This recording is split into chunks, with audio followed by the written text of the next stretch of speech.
Hi guys, it's Shadow. Uploading high-quality audiobooks for you, it's very time-consuming and hard-working process. So please support me so I can keep uploading for you. This is how. You can donate directly through my PayPal or Ko-fi. You will find links in the description. Or you can join our Telegram channel where you will find all paid audiobooks that we provide. Also, you can make requests and you will find proof of payments from our plus 200 paid members. If you can't support me financially, just like and subscribe our videos. Thank you guys, your support means a lot. And as always, enjoy Shadow. Chapter 851 Trash Can Mech. What the flagrant vandals needed the most was to get their hands on a mech that beat the breakdown effect. It would be best if Vez designed a mech that fully resisted the breakdown effect, but he knew his capabilities and didn't think he'd be able to accomplish something like that. It was fine to dream, but when it came to fulfilling an immediate project, he found it best to be realistic. Let's begin with the basic priorities.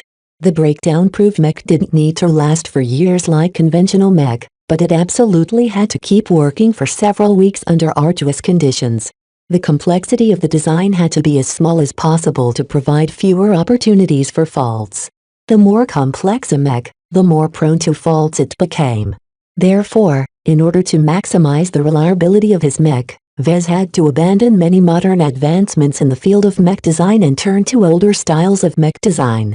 Mech from 200, 300 and even 400 years ago were a lot more simpler and less complicated in their construction.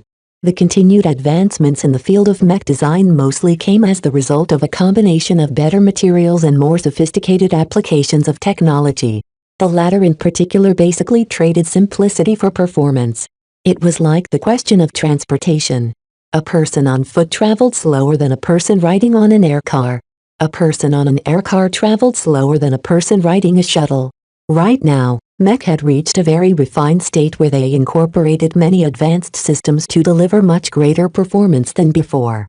However, this came with the downside of being much more difficult to fabricate and maintain. Even mech pilots suffered from the added complexity. Once, it took 5 or so years to become a decent mech pilot. Now, they could forget about it unless they trained at least 10 years to pilot the most basic mech. To most mech pilots, they would only be able to become decent mech pilots after attending the mech academies for at least 15 years. As the age of mech flourished, mech were no longer as simple as someone traveling on foot. They slowly upgraded to traveling with air cars, until they finally reached a state equivalent to traveling aboard a shuttle. However, if Vez wanted to design a mech that resisted the breakdown effect, more complexity only added to the difficulty of his project. The current state of mech design emphasizes performance over reliability. If a mech designer can achieve 5% better performance at the cost of a 5% increase in breakdowns, then they won't hesitate to make this trade-off. After all, breakdowns were a matter of chance. As long as the MTA validated the mech design, it shouldn't be too shabby in terms of reliability. With proper maintenance and care, a high-performing but brittle mech still provided a lot of value to their buyers. Yet now the situation was completely different. Vez expected mech to suffer malfunctions left and right the closer they got to the Starlight Megalodon. Who cared about how well a mech performed when it crashed every couple of days? Which mech pilot wanted to put their lives on the line in a mech that could fail at any second during a battle? Reliability should be a top priority of my new mech design. So instead of developing something as complex as a shuttle for the purpose of transportation, he should draw back and resort to older but more reliable applications of technology.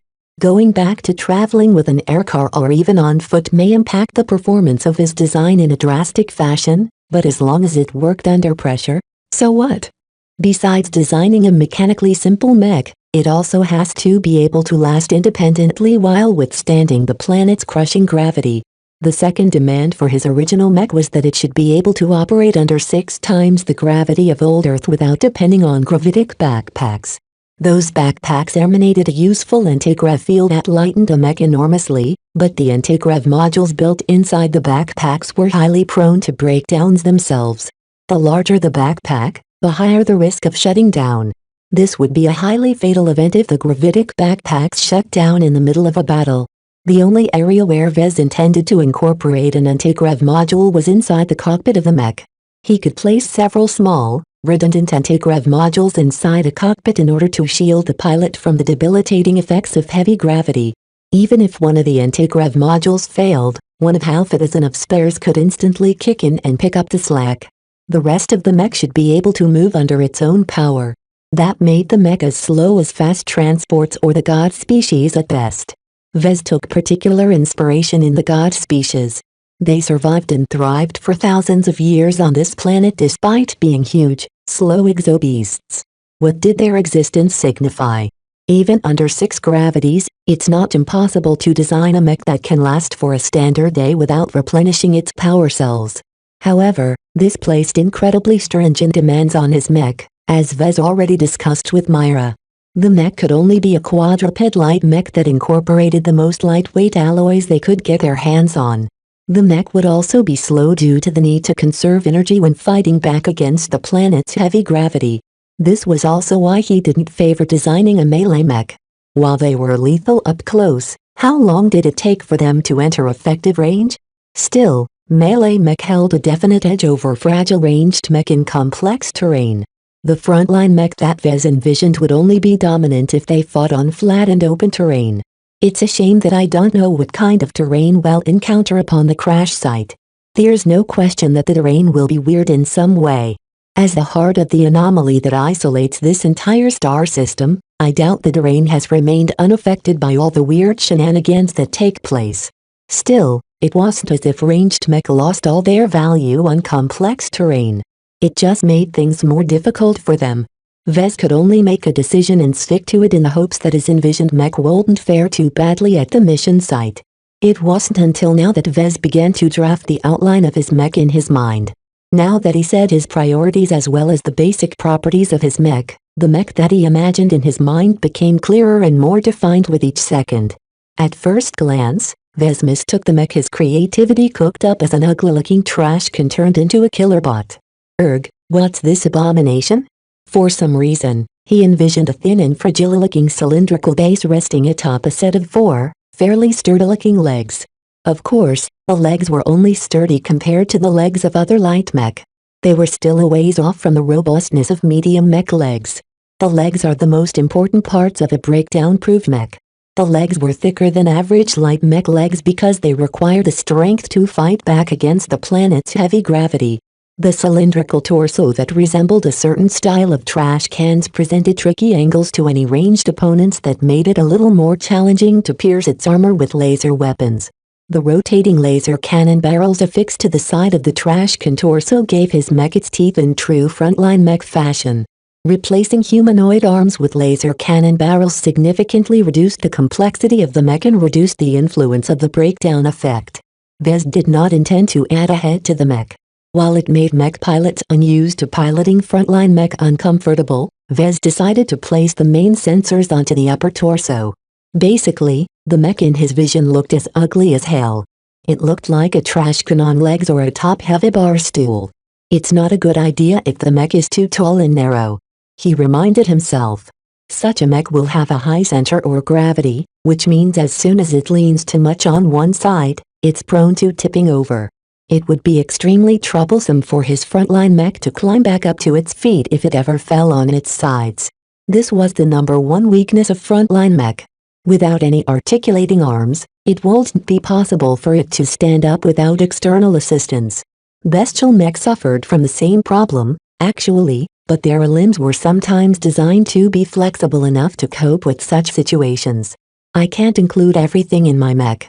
Adding an extra arm or two for the sole purpose of riding the mech when tipped over is a costly luxury. He wasn't willing to make such a trade-off. With great reluctance, he made a design choice to leave this weakness intact. The price of mitigating it was too high for Vez to pay. Overall, this mech looked unbelievably crappy for a quadruped mech. It lacked the leanness of a dog mech, the primal ferocity of a tiger mech, the versatile grace of a centaur mech or the maneuverability of a spider-legged mech. Vez couldn't help but shake off the impression that it looked like a giant trash can. Maybe I can shape the torso into a more complex shape? Yet what would be the point? A simple shape reduced the complexity of his mech enormously. If he shaped it like a human torso, then the difficulty of fabricating the armor plates increased by 300% or so. In contrast, it didn't take too much effort to fabricate interchangeable uniform rounded armor plates. A cylindrical torso shape also eased the challenge of keeping the center of gravity in the center of the mech while granting a sufficient amount of internal volume to stuff an abundant amount of energy cells inside. As a mech reliant on laser weapons and meant to last for up to an entire standard day, it would certainly consume an enormous amount of energy. Beefing up its energy reserves was high on his list of priorities. The one thing he couldn't quite get over with was the relative height of the mech. The relative height of the mech also provides it with a small height advantage when firing their laser cannons, but overall it will be quite the disadvantage if it is withstanding a strong impact. Tipping over is a very real possibility, though possessing 4 legs will mitigate that risk to a certain extent. Vez slightly revised the shape of the legs in his mind. He contemplated for a while, and instead of adding straight legs to his trash can design, he instead curved them outwards in order to provide a much more stabler footing. Vez essentially borrowed the design principles of an artillery mech, which often based their designs around semi-mobile firing platforms. Instead of looking like a narrow bar stool, the trashcan mech now resembled a trashcan mated with a 4-legged spider. It still looked ugly to Vez, but when he mentally made the trashcan shorter and wider, it sort of resembled a thick medallion on legs. Vez really couldn't describe the appearance of the mech in words. He only knew that his latest change increased the stability of the mech and enormously reduced the chance of tipping over. In addition, even if it lost a mech due to battle damage, it could still make do with moving around on 3 legs. In fact, if Vez approached the design of the legs a bit more cleverly, he could even ensure its mobility on just 2 legs. Chapter 850 To the significance of a name. After 2 days of working on his vision of his third original design, Vez finally started nail down the overall vision for his third original mech design. He still retained the mech short but wide cylindrical torso and its 4, thick spider-like legs.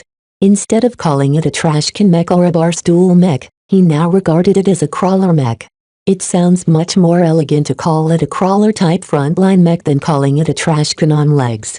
The main trait of crawler mech was that they sacrificed mobility for stability. They weren't designed to run as fast as humanoid mech or most bestial mech. What they excelled at the most was managing a mech center of gravity and navigating through extremely rugged terrain. However, most mech that adopted crawler legs tended to be heavy mech. Their incredibly heavy weight and inability to move fast without allocating a ludicrous amount of power to its engines made them a good match for crawler legs.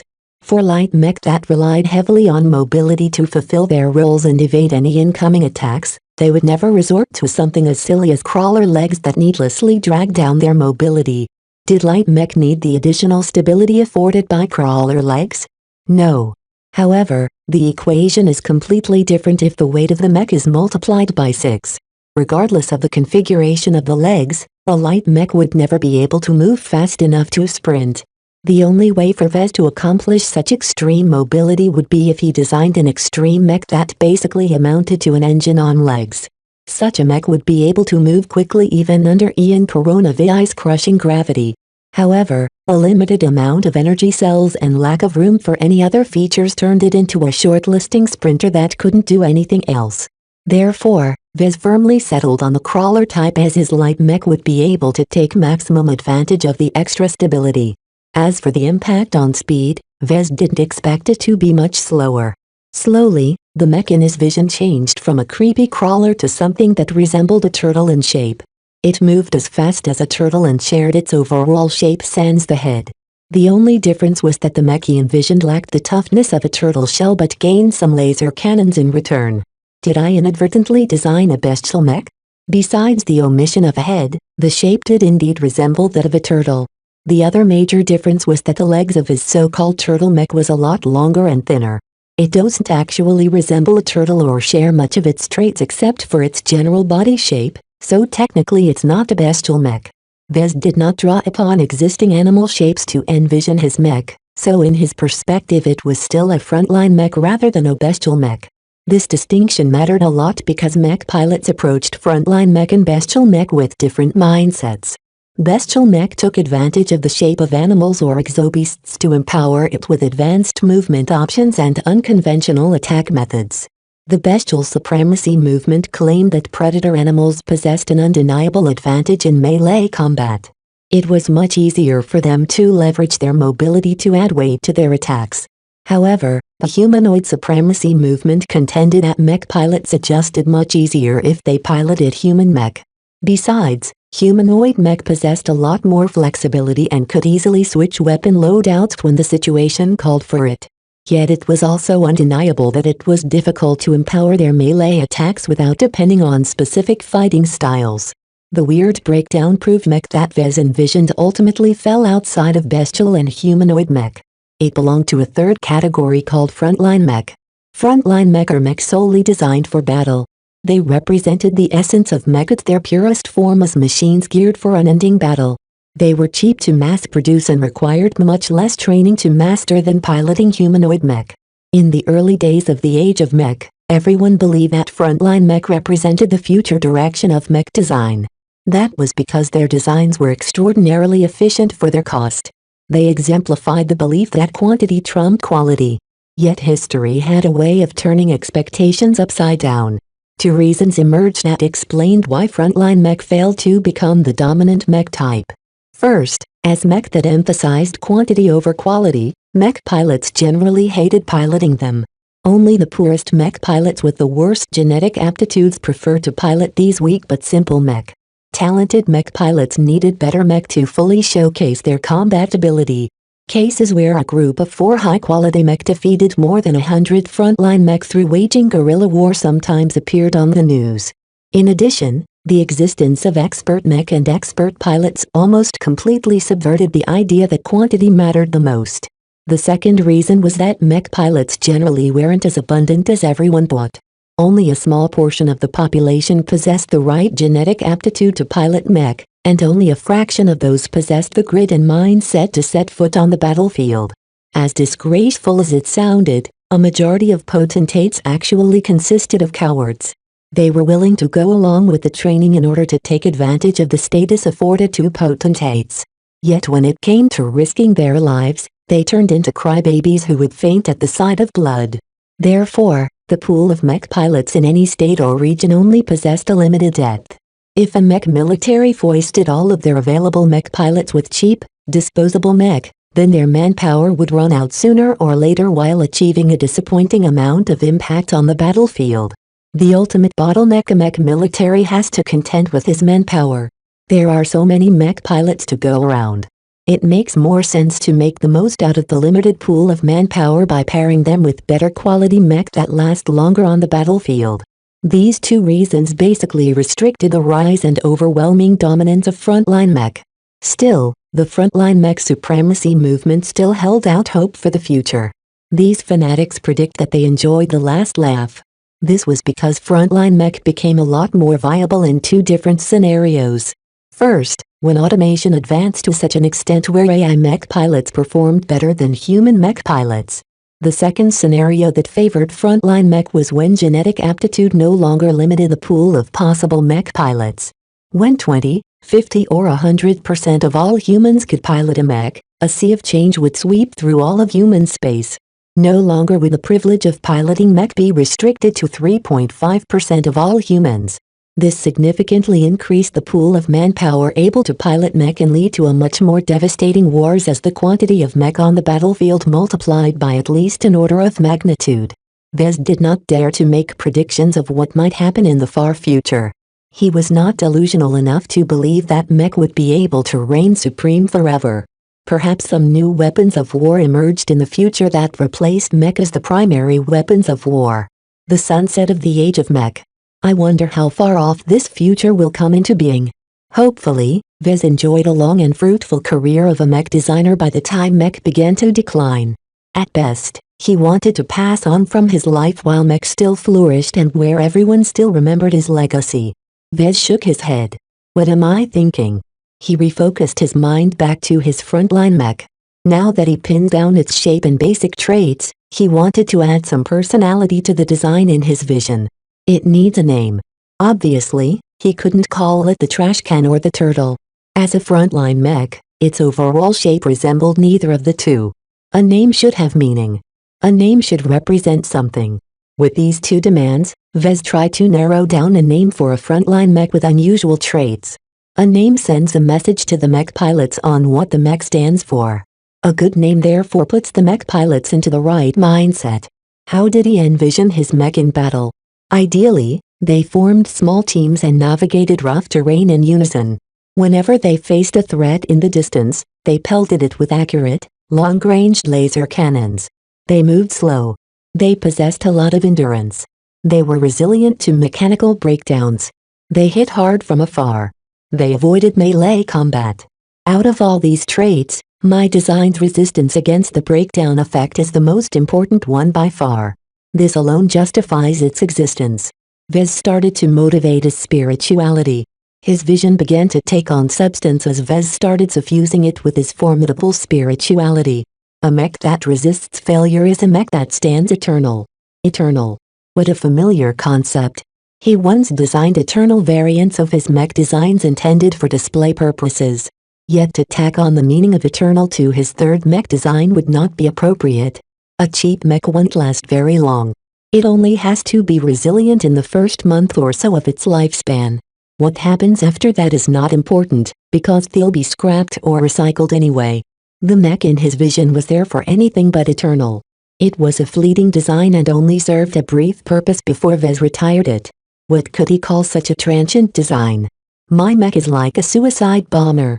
It only exists for a brief period of time, but it intends to stay alive long enough to complete its objective.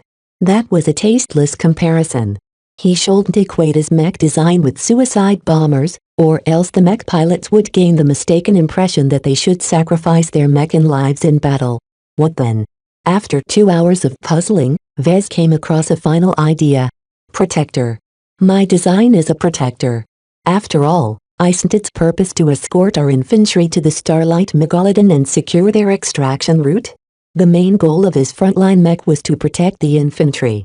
For this mission, the mech needed to endure difficult circumstances and resist the strengthened breakdown effect at all times.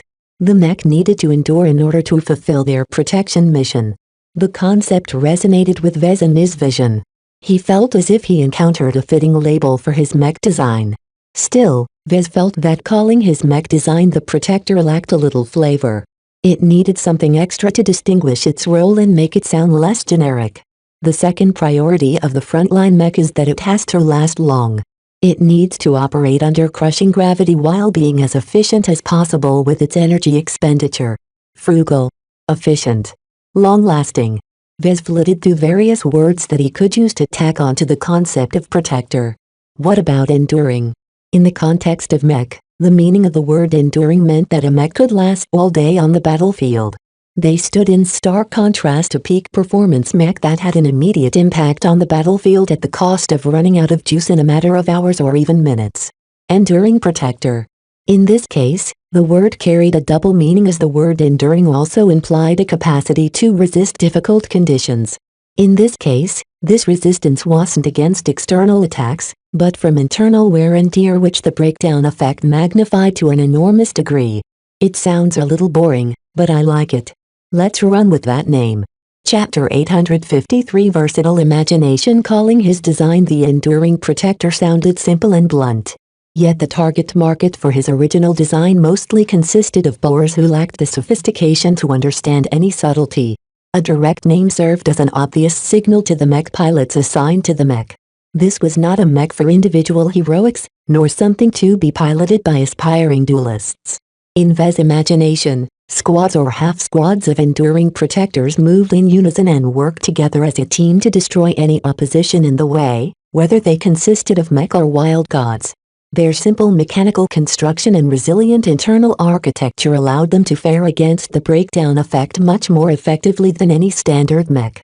It was the job of the Enduring Protector to endure the strong and pervasive space-time distortion that wreaked havoc on all machines. Its first job is to protect. Its second job is to endure. Simple. Direct. Sometimes, a mech didn't require too much depth. They simply needed to be good enough to fulfill their jobs. If Vez aimed to design a product for the mech market, then choosing a direct and boorish name would work against him. Not to mention that millions of mech designers likely christened their designs with similar names. Mech buyers generally sought to buy something special.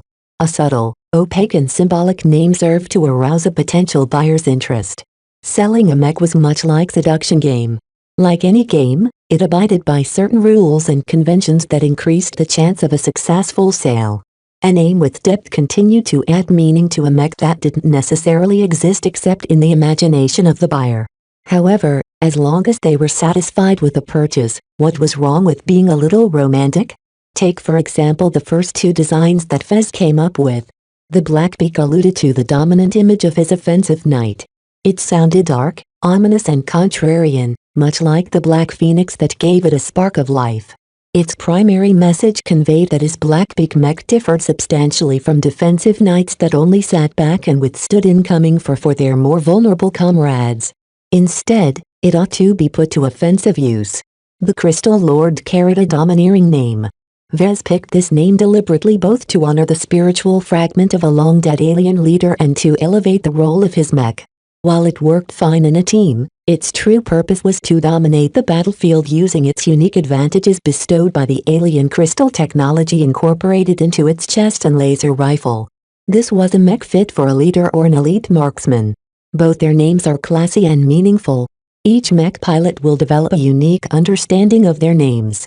For example, one might argue the Crystal Lord served as a mech reserved for officers and leaders. Others might argue that the name meant that it was a king among laser riflemen mech, and could beat any lesser mech that relied on laser armament.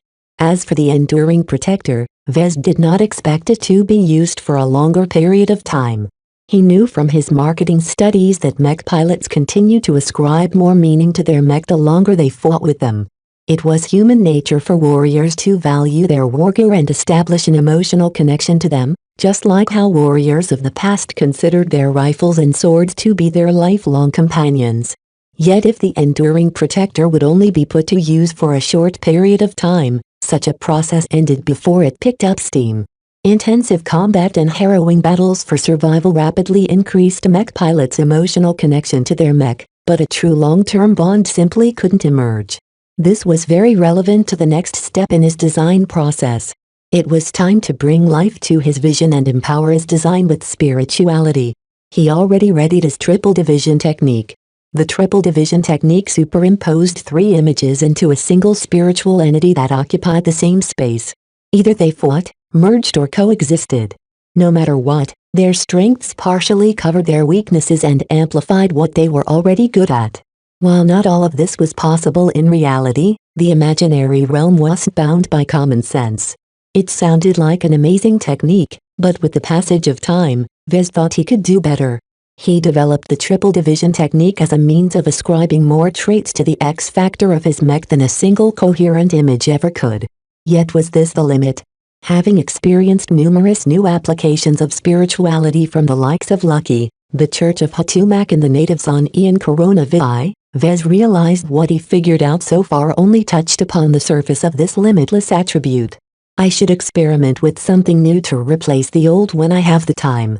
Due to the brief relevance of his upcoming design, Vez declined to add a growth element to his images. The mission simply didn't afford his mech the time to grow into their roles and distinguish themselves according to their usage, experiences and quirks from their mech pilots. Instead of taking the time to cool a proper meal, Vez had to deliver an instantly edible nutrient pack to the Vandal mech pilots assigned to pilot the Enduring Protectors. The first step is to form an image of the base model. This was the easiest part. He already formed a preliminary vision of his intended design. Right now, he concentrated his spirituality and breathed life to that vision. He empowered his conception of a breakdown-proof frontline mech that vaguely looked like a turtle without a head. The image gained life as Vez bestowed it with an abundant amount of spirituality. It might be his imagination, but he felt as if his spirituality grew in volume and strength for some reason. It became a bit more easier than he thought to empower the image of the base model. After Vez fed a sufficient amount of his spirituality to the base model to the point it felt full, he put the image aside and proceeded to the next step. Simplistic this technique may be, there is something mystical about it. I missed this experience. He sighed. The act of creating something from nothing, even if it was limited to the imaginary realm, fascinated him to no end. He already obtained plenty of proof that spiritual entities had the power to affect reality. Perhaps the ultimate goal of his design philosophy was to bridge the gap between the real and the imaginary and allow his spiritual images to fully descend upon his mech. This sounded like an extremely far-fetched goal, but for some reason, Vez never doubted he could accomplish this magical feat one day. It's good to be ambitious. He felt he was on a roll right now. Having worked as an administrator, repairer and researcher for so long during his time with the Vandals, he unexpectedly received the opportunity to design a real original mech.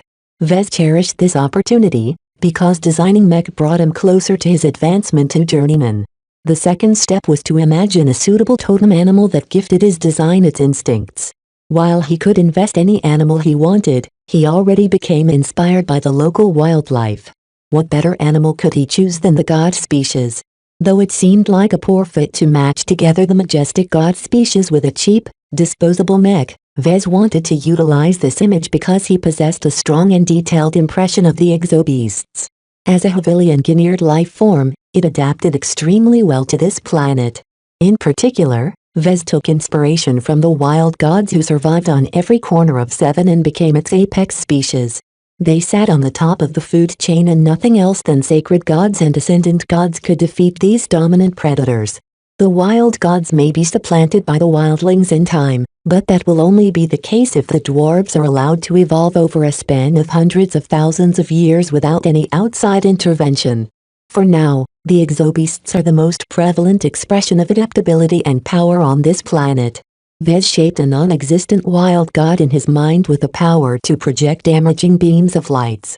Though he witnessed many wild gods over the months, some of whom demonstrated their powers, he never saw any wild god flinging lasers at their opponents. That didn't matter, as he could just invent a wild god that did possess this power. This wild god shared a few commonalities with the frontline mech. They were slow, resilient to space-time distortion and fought primarily by lasering their opponents from a distance before they could close into melee range. He proceeded to spend some hours on building a backstory for this wild god. He spun a tale of harrowing growth. It fought to survive and survived by fighting in his godling stage. Upon growing up to become a wild god, it became particularly protective of its godling offspring. Contrary to the rest of its species, this laser-flinging wild god was an attentive parent. It protected its godling offspring and raised them by protecting them from outside threats. Vez didn't know whether such caring wild gods existed. Most of the wild gods they encountered in the wilds were ferociously selfish. At best, they completely ignored their godling sons and daughters. At worst, they ate their own children as yummy snacks. Even if a caring wild god doesn't exist before, it at least exists inside my mind. This was the beauty of forming an image from his imagination.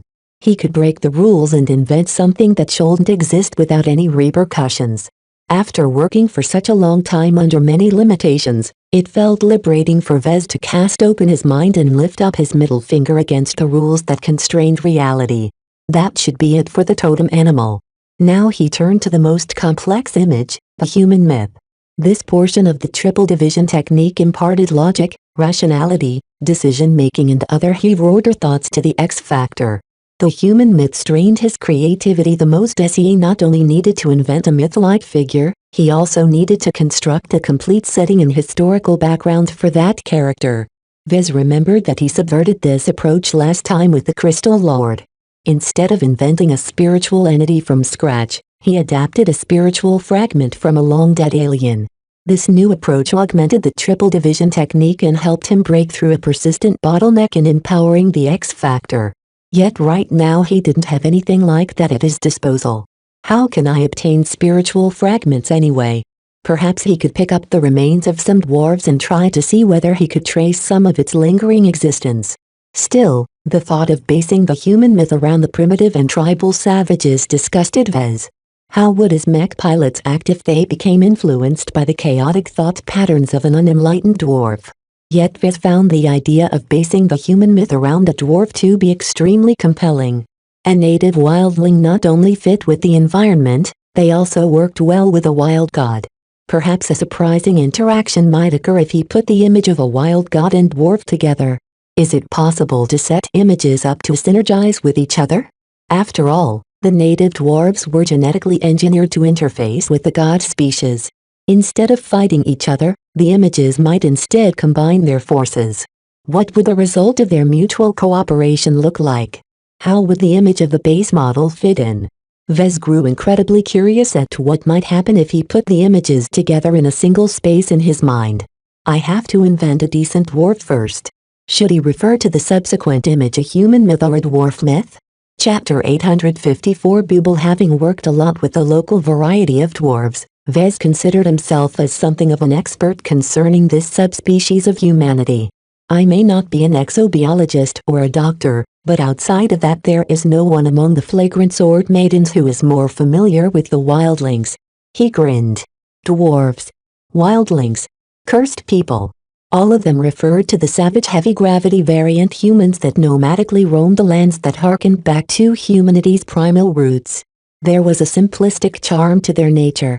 They were wild, uncivilized and devoid of any sophistication, but could you blame them? They lived in an extremely inhospitable planetary environment for baseline humans and managed to survive and thrive without the aid of any sophisticated technology. While the flagrant sword maidens usually found their tribes to be undesirable nuisances, they had their uses. Not only did they polish their mech pilots through the mental resilience training sessions, they also enabled the Vandals to develop the god crystal generators that powered most of their energy-hungry machines these days. Vez had observed the generators in action frequently. Every standard day or so, the Vandals induced the dwarf brains that served as the organic controllers of the generator to call down an energy tornado that filled up its energy reserves. The Vandals subsequently instructed the brains to discharge the higher-dimensional energies stored within the god crystals into a more usable form of energy to recharge loads of spent batteries and energy cells at a time. Once they began to operate the generators, the Vandals inadvertently came across some unintended side effects. Those energy tornadoes are visible from 100 kilometers away. When a tornado stretched from the astral winds in the skies all the way down to the surface, it pretty much telegraphed the exact position of the ground forces to every wildling tribe, wild godin who knew what in the surrounding area.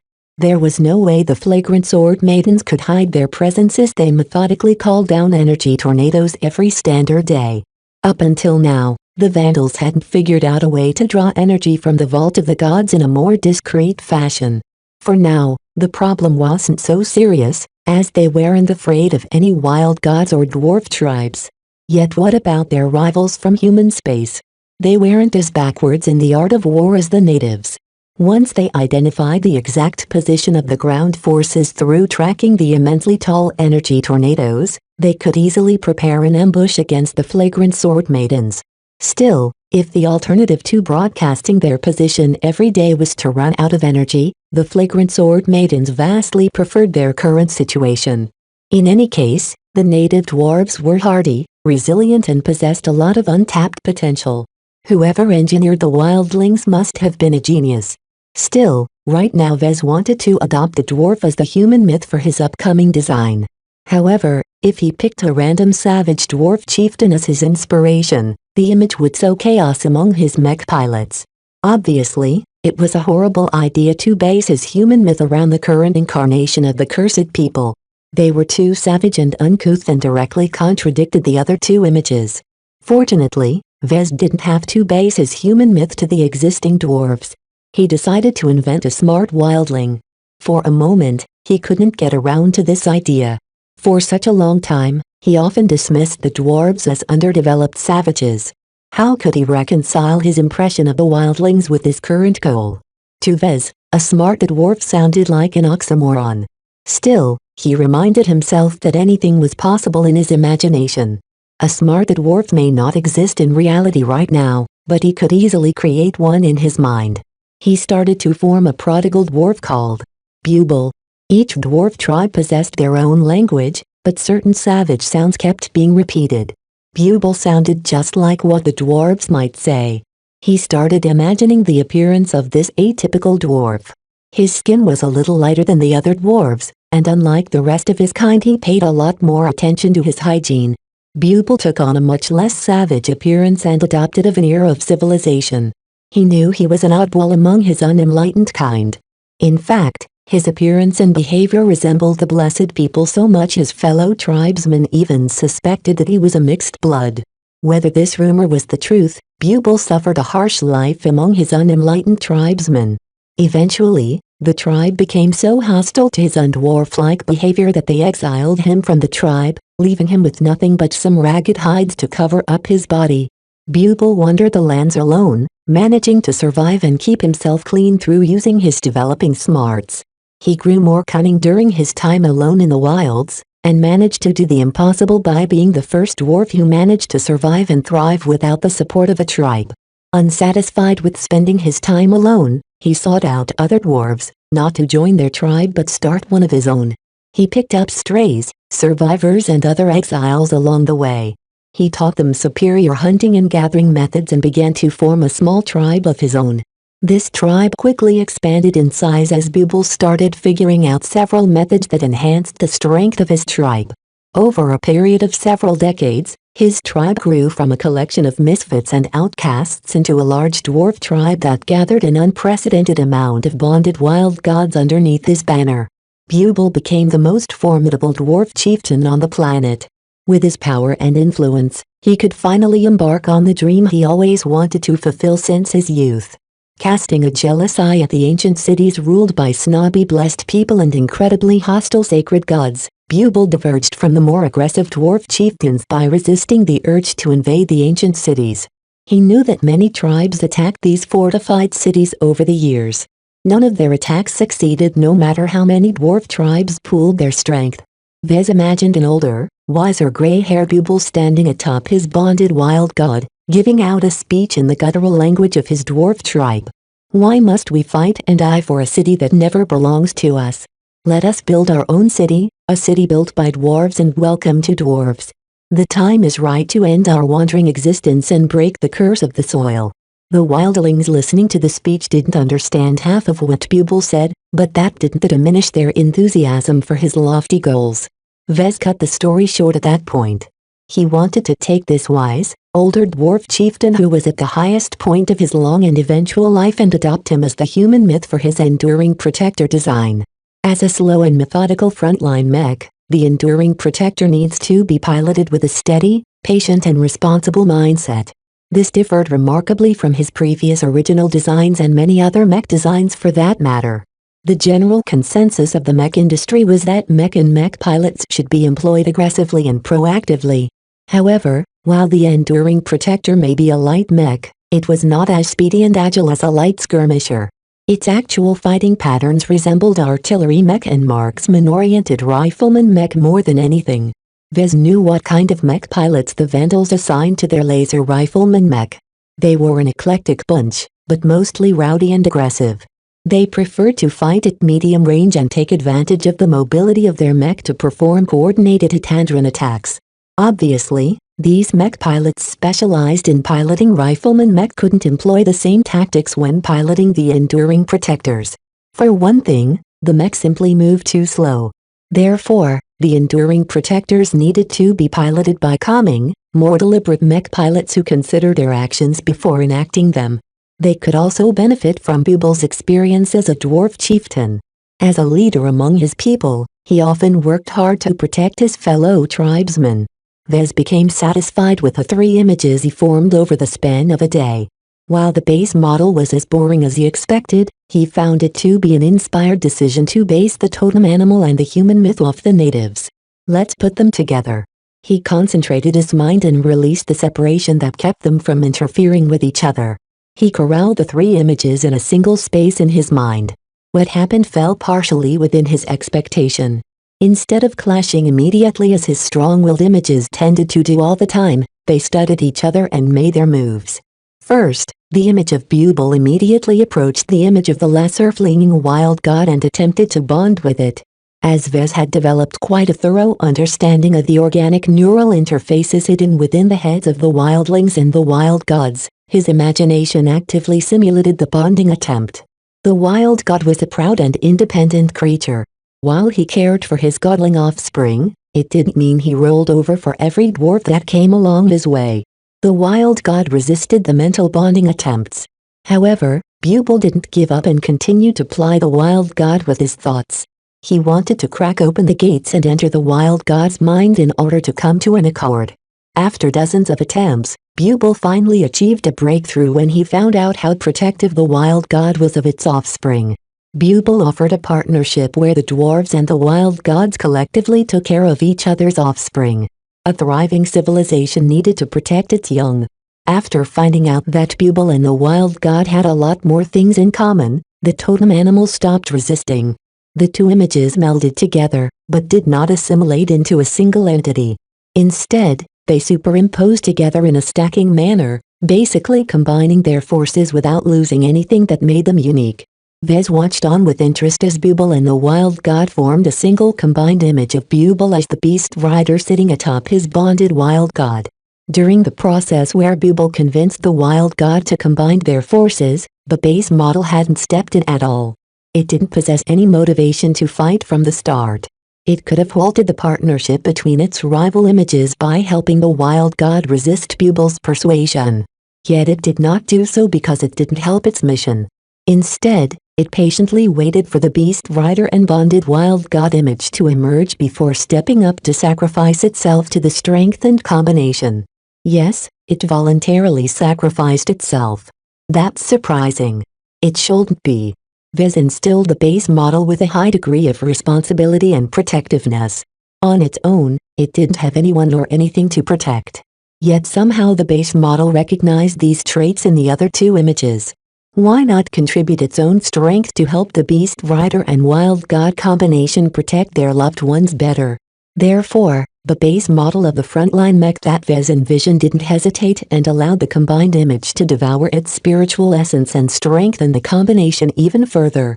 What emerged was a vastly strengthened beast rider combination with a strong emphasis on both endurance and protectiveness.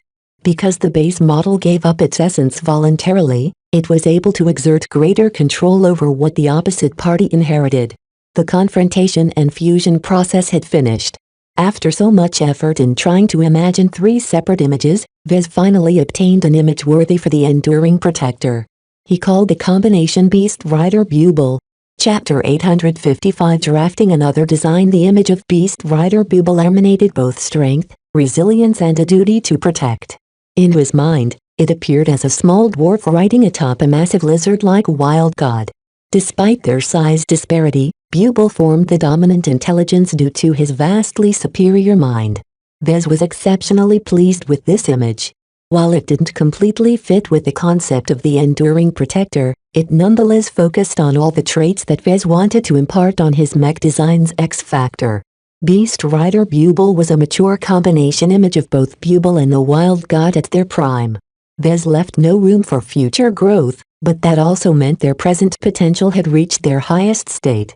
Any enduring protectors the Vandals fabricated immediately started off in their best state. Vez imagined that the image of Beast Rider Bubble immediately empowered the mech with a strong drive towards responsibility and foresight. This unconscious adjustment should temper the Vandal mech pilots assigned to pilot them and put them into a more appropriate mindset to the correct usage of their mech. The beauty of this method was that all of this went on at a spiritual level, leaving no traces for Vandal instruments to capture. This was in stark contrast to the tampering that Vez had done to Venerable Carol's eyes mech and simulator pods. While no bystander should be able to find out what he did unless they dug into the programming of the neural interface, which almost no one ever did, it still represented a vulnerability that could bite Vez back in the butt. I should do something about that at some point. I can't leave any traces behind. Vez smirked as he imagined Venerable's eyes mood these last couple of weeks. As the breakdown effect started hitting the mech harder the closer they got to their destination, the Pale Dancer suffered the most. Expert mech may be 10 times stronger than a normal mech, but they were easily 10 times as complex as a normal mech as well. All of this complexity allowed the breakdown effect to enjoy free reign over the expensive but fussy expert mech. While the strong, high-quality materials of the Pale Dancer somewhat mitigated the chances of breakdowns, some problems were unavoidable. Overall, the Pale Dancer easily malfunctioned at least 5 times as often. No matter how Miss Lisbeth strengthened or modified the customized rifleman mech, nothing could block the pervasive breakdown effect from wreaking havoc. Faced with the prospect of losing his strongest asset, Venerable Z was flailing around lately, according to talkative Jimmy. The foreign expert pilot even started practicing with the other mech of the Vandals as a contingency option. Perhaps Venerable Z would only be able to make a meaningful impact on the battlefield with a bog-standard rifleman mech instead of his tailored expert mech. Seems like the breakdown effect is ruining everyone's lives. He wondered how the other forces fared against the breakdown effect. The Visions would likely adopt the same solution as the Flagrant Sword Maidens and develop a dumbed-down mech that fared better under these circumstances than their main mech. As for the pirate forces, Vez doubted whether they possessed the mech designers, equipment and supplies necessary to take up such a venture. Vez only had to look at Lydia's Sword Maidens to see how pirates often tended to neglect logistics. They only prepared the minimum because they were used to quick skirmishes and raids. Spending months or years on the surface of a planet likely hadn't factored into their plans. While it's tempting to dismiss the pirates as incompetent, I shouldn't underestimate them. Who knows what tricks they have up their sleeves? Out of all the competitors that sought to obtain the keys to the Ian Corona system, these bunch of scum have triumphed where many of their fellow mercenaries, gangers and pirates have fallen short. None of the pirate forces in orbit and on the surface should be weak, to be honest. Although that time when the Spaceborne fleet of Caged and the Red Tongues indiscriminately bombarded the surface was kind of stupid. Even if the Starlight Megalodon of all entities hadn't stepped in, the rival fleets would have combined their forces to wipe them out. It broke the unofficial accord that always came about under these circumstances. The Visions could have bombarded the surface, the Flagrant Vandals could have bombarded the surface, the pirates could have bombarded the surface. Yet they didn't do so for a long while until the Caged and the Red Tongues idiotically stepped in. Because even if they successfully wiped out the ground forces of the Flagrant Sword Maidens, the other fleets would have sought out and bombarded the ground forces of the Caged and the Red Tongues in retaliation. Of course, ever since we entered the Stormlands, we don't need the Accord to protect us from orbital attacks. The astral winds were much thicker and more impenetrable on the hemisphere which housed the crash site. The golden-haired dimensional particles energetically spewed outwards and frequently roiled above their heads, acting as protective concealment that isolated every means of observation and detection. Vez was thankful for this rare protection because it didn't make ground operations irrelevant. If the Vault of the Gods didn't exist, the rival forces would have sought a decisive battle in space. Only until every other fleet was wiped out would the winners be able to land their forces onto the surface and have them seek out the Starlight Megalodon in peace. Well, the situation is different from the worst-case scenario. Deliberately or not, the astral winds cuts off any possibility to coordinate with the fleets in orbit from the ground. He wouldn't have to come up with the concept of the enduring protector if the astral winds didn't exist. Yet they did, so Vez had a job to do. Now that he ended up with the image of Beast Rider Buble, Vez proceeded to draft out his design. He already drafted the mech in his mind, but only until he finished creating the image for his mech did he proceed to put the design he imagined into visible form. He entered a special mind state where his concentration had reached a peak. With Beast Rider Buble at the forefront of his mind, he opened up the design software installed on the terminal and proceeded to let his imagination loose. His gauntleted fingers stretched over the projection, leaving out rough lines in the air. He quickly drafted the outer contours of the mech. The enduring protector's vaguely turtle-like shape diverged from the animal it ostensibly resembled. The appearance Vez had drafted in a single hour looked like a fat medallion with crawler legs. The deliberately cylindrical and symmetrical torso made it easy to fabricate and provided the mech with a significant amount of internal volume for a light mech. The crawler mech were large enough to withstand and push against the heavy gravity and no more. If the legs got any heavier, the entire mech would have been weighed down to much as the engine strained to keep the legs moving. 2 laser cannon barrels were affixed to each side of the mech. Vez contemplated their energy expenditure and started to reconsider their caliber. He wiped away the laser cannons and replaced them with thinner, weaker but considerably cheaper laser rifle barrels. Both barrels were affixed to a simple mount to the side and could rotate around in almost every angle. Vez hadn't filled in the internal components as of yet. While they were important to the functioning of this mech, It didn't really matter what components he chose to fill up his mech with as long as they worked. At this stage, Vez felt kind of lonely. He always designed his mech by himself, but he didn't neglect the importance of soliciting feedback. Before I do any more work and flesh out this design, I should show it around and see what everyone thinks about it. A mech designer shouldn't be too out of touch with their clients. He exited the office and started showing around his draft design to the mech technicians. He only explained the basic concept of the enduring protector, skipping most of the intricacies and technical details for brevity. It looks fine, I guess," a mech technician absent-mindedly said. "It's a great design, sir." Vez immediately directed his attention to the mech technician who said that. "Why do you think it's a great design?" "Oh, because it looks like a turtle. Turtles live long, right? That means it will definitely survive on the field. Anything else?" I don't know." Vez didn't know what he should have expected. Even the chief technicians couldn't offer any substantial feedback. They knew how to work with existing mech, but they didn't possess the imagination to envision the performance of his draft design. Seeing the futility in asking the mech technicians their opinions on mech that they had never seen before, Vez shook his head and exited the workshops. These military mech technicians are less imaginative than their civilian counterparts. Is it a matter of training? He found this difference to be rather peculiar. Before he worked alongside the Vandal mech technicians, he always held the impression that mech technicians in the military were far superior to civilian mech technicians in every way. While they did underwent more thorough training, they didn't have to go through some of the experiences that civilian mech technicians sometimes encountered. In the end, he chalked it up to a different emphasis on their training. He visited the mech pilots next. As the flagrant sword maidens halted for the day and set up their camps, Vez visited the mess hall and approached some off-duty mech pilots silently eating their meals. "Hey folks, mind if I show you something?" Mr. Larkinson." The mech pilots jumped at his voice and scooted away from him on their benches. It was as if they met the devil in person. Vez frowned. "I'm not going to torture your minds or anything. Cut the crap and tell me what you think of my draft design." He projected the draft design from his comm and repeated his short spiel. As Vez deliberately chose to approach mech pilots assigned to laser rifleman mech, the men contemplated the draft design with a bit more importance than the mech technicians.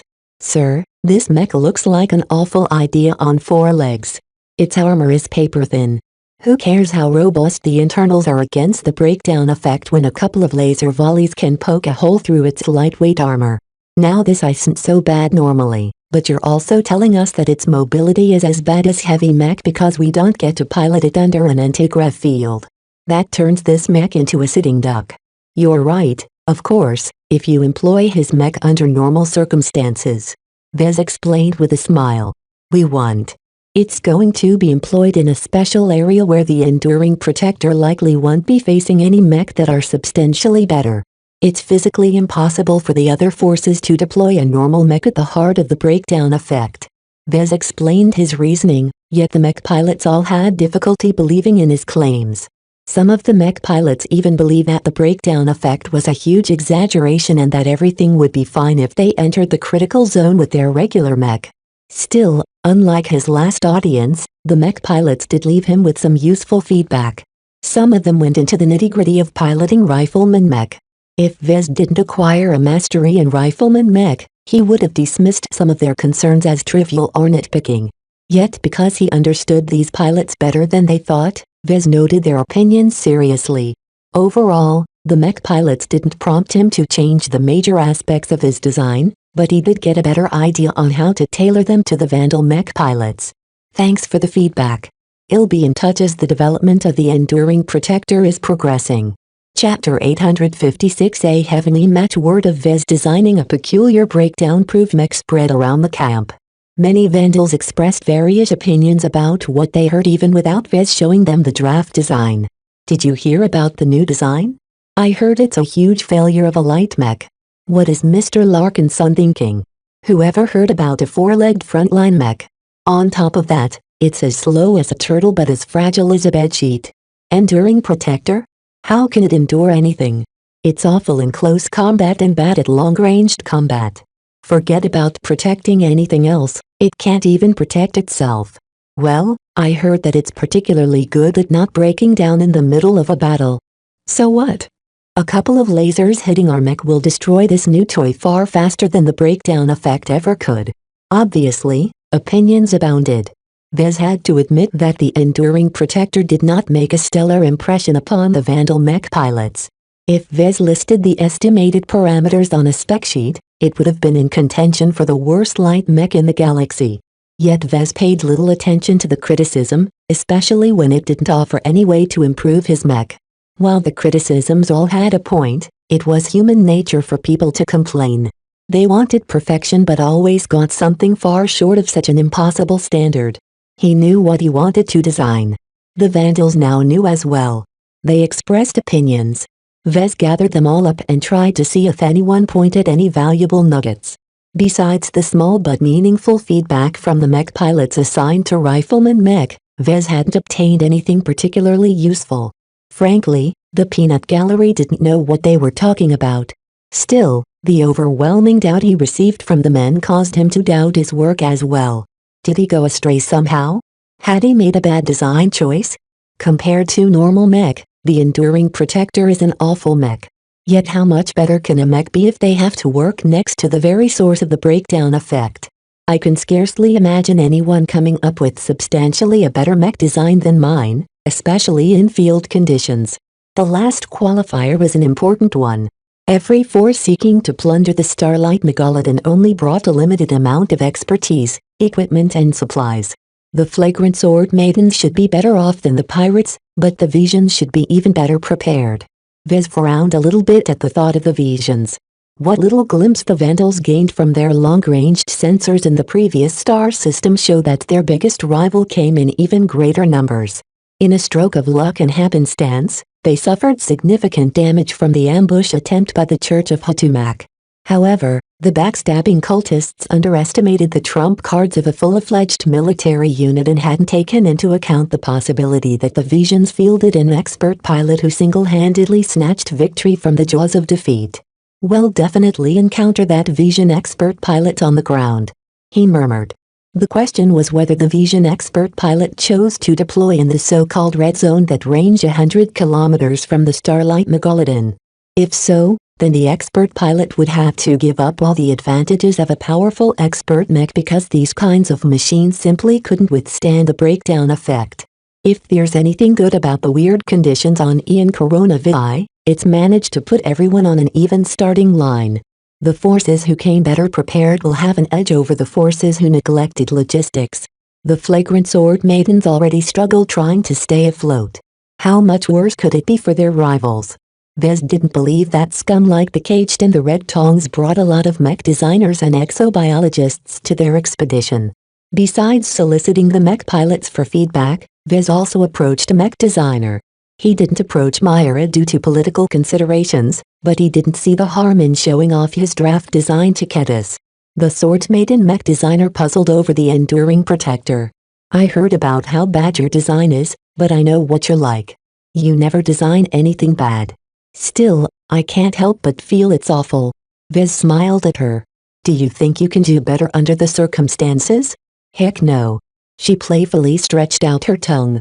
"I really don't envy you and Myra for trying to design a decent mech that doesn't malfunction under all of that space-time distortion. It's easy to throw shade on other people's designs, but when it's your turn to produce something better, you'll realize it's far harder than it sounds," he said. While the public did have a right to express any opinion they wanted, a mech designer shouldn't necessarily value every voice.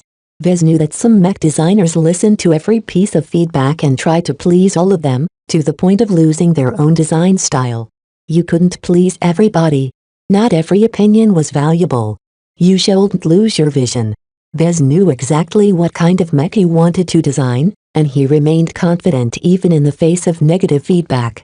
As far as he was concerned, he only needed to stay on the good side of a single client. As long as Captain Bird didn't pull the plug on his design project, he didn't have to pay so much attention to the crowd, unlike if he wanted to design a mech for the market. Any mech designer who wanted to publish a design for the mech market depended heavily on good PR. A flood of negative opinions could spoil the commercial success of any design regardless of its technical merits. When Vez explained what he planned to incorporate in the enduring protector design, Kedis understood his intentions, though she doubted its effectiveness. Your frontline mech design is something of a glass cannon. It packs a decent punch, but it can't take what it dishes out. I can see how it's effective against melee mech when it has a clear line of fire, but how in heck can the enduring protectors win a firefight against a group of other ranged mech? This was the most valid and poignant critique against his draft design. Vez tried to work around the restrictions as best he could, but he failed to provide his design with any meaningful defense measures. A mech on the battlefield either relied on armor or mobility to survive on the battlefield. Heavier mech leaned more towards the thickness and quality of their armor, while lighter mech overwhelmingly relied on their speed and evasion to avoid getting hit. This was an iron-hard rule that applied to almost every modern mech in existence.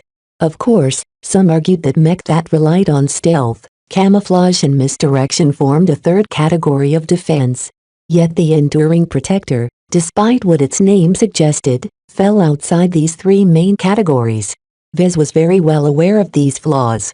If I design the enduring protector as a medium mech, it will run out of energy 3 to 4 times as fast. It will also be so slow that I doubt it can move faster than our walking speeds. Such a slow mech would be virtually useless because they'd never be able to reach the Starlight Megalodon from the edge of the red zone before they ran out of energy. Yeah, but how are you expecting it to fight?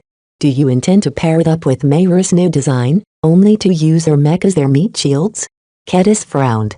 She cared deeply about the Sword Maiden mech pilots. If Vez ever expressed his intentions of doing so, had immediately put her in a difficult position. Vez expected that for all he had done for Kedis, she would still side with the Sword Maidens over a mech designer she only knew for less than a year. He did not intend to put her in a difficult spot. He grinned. Did you forget about the big lizard that's tagging along our ground expedition? Kalankso? She widened her eyes. So that's your plan. You never intended to field the enduring protectors by themselves. Vez loudly clapped his gauntlets together.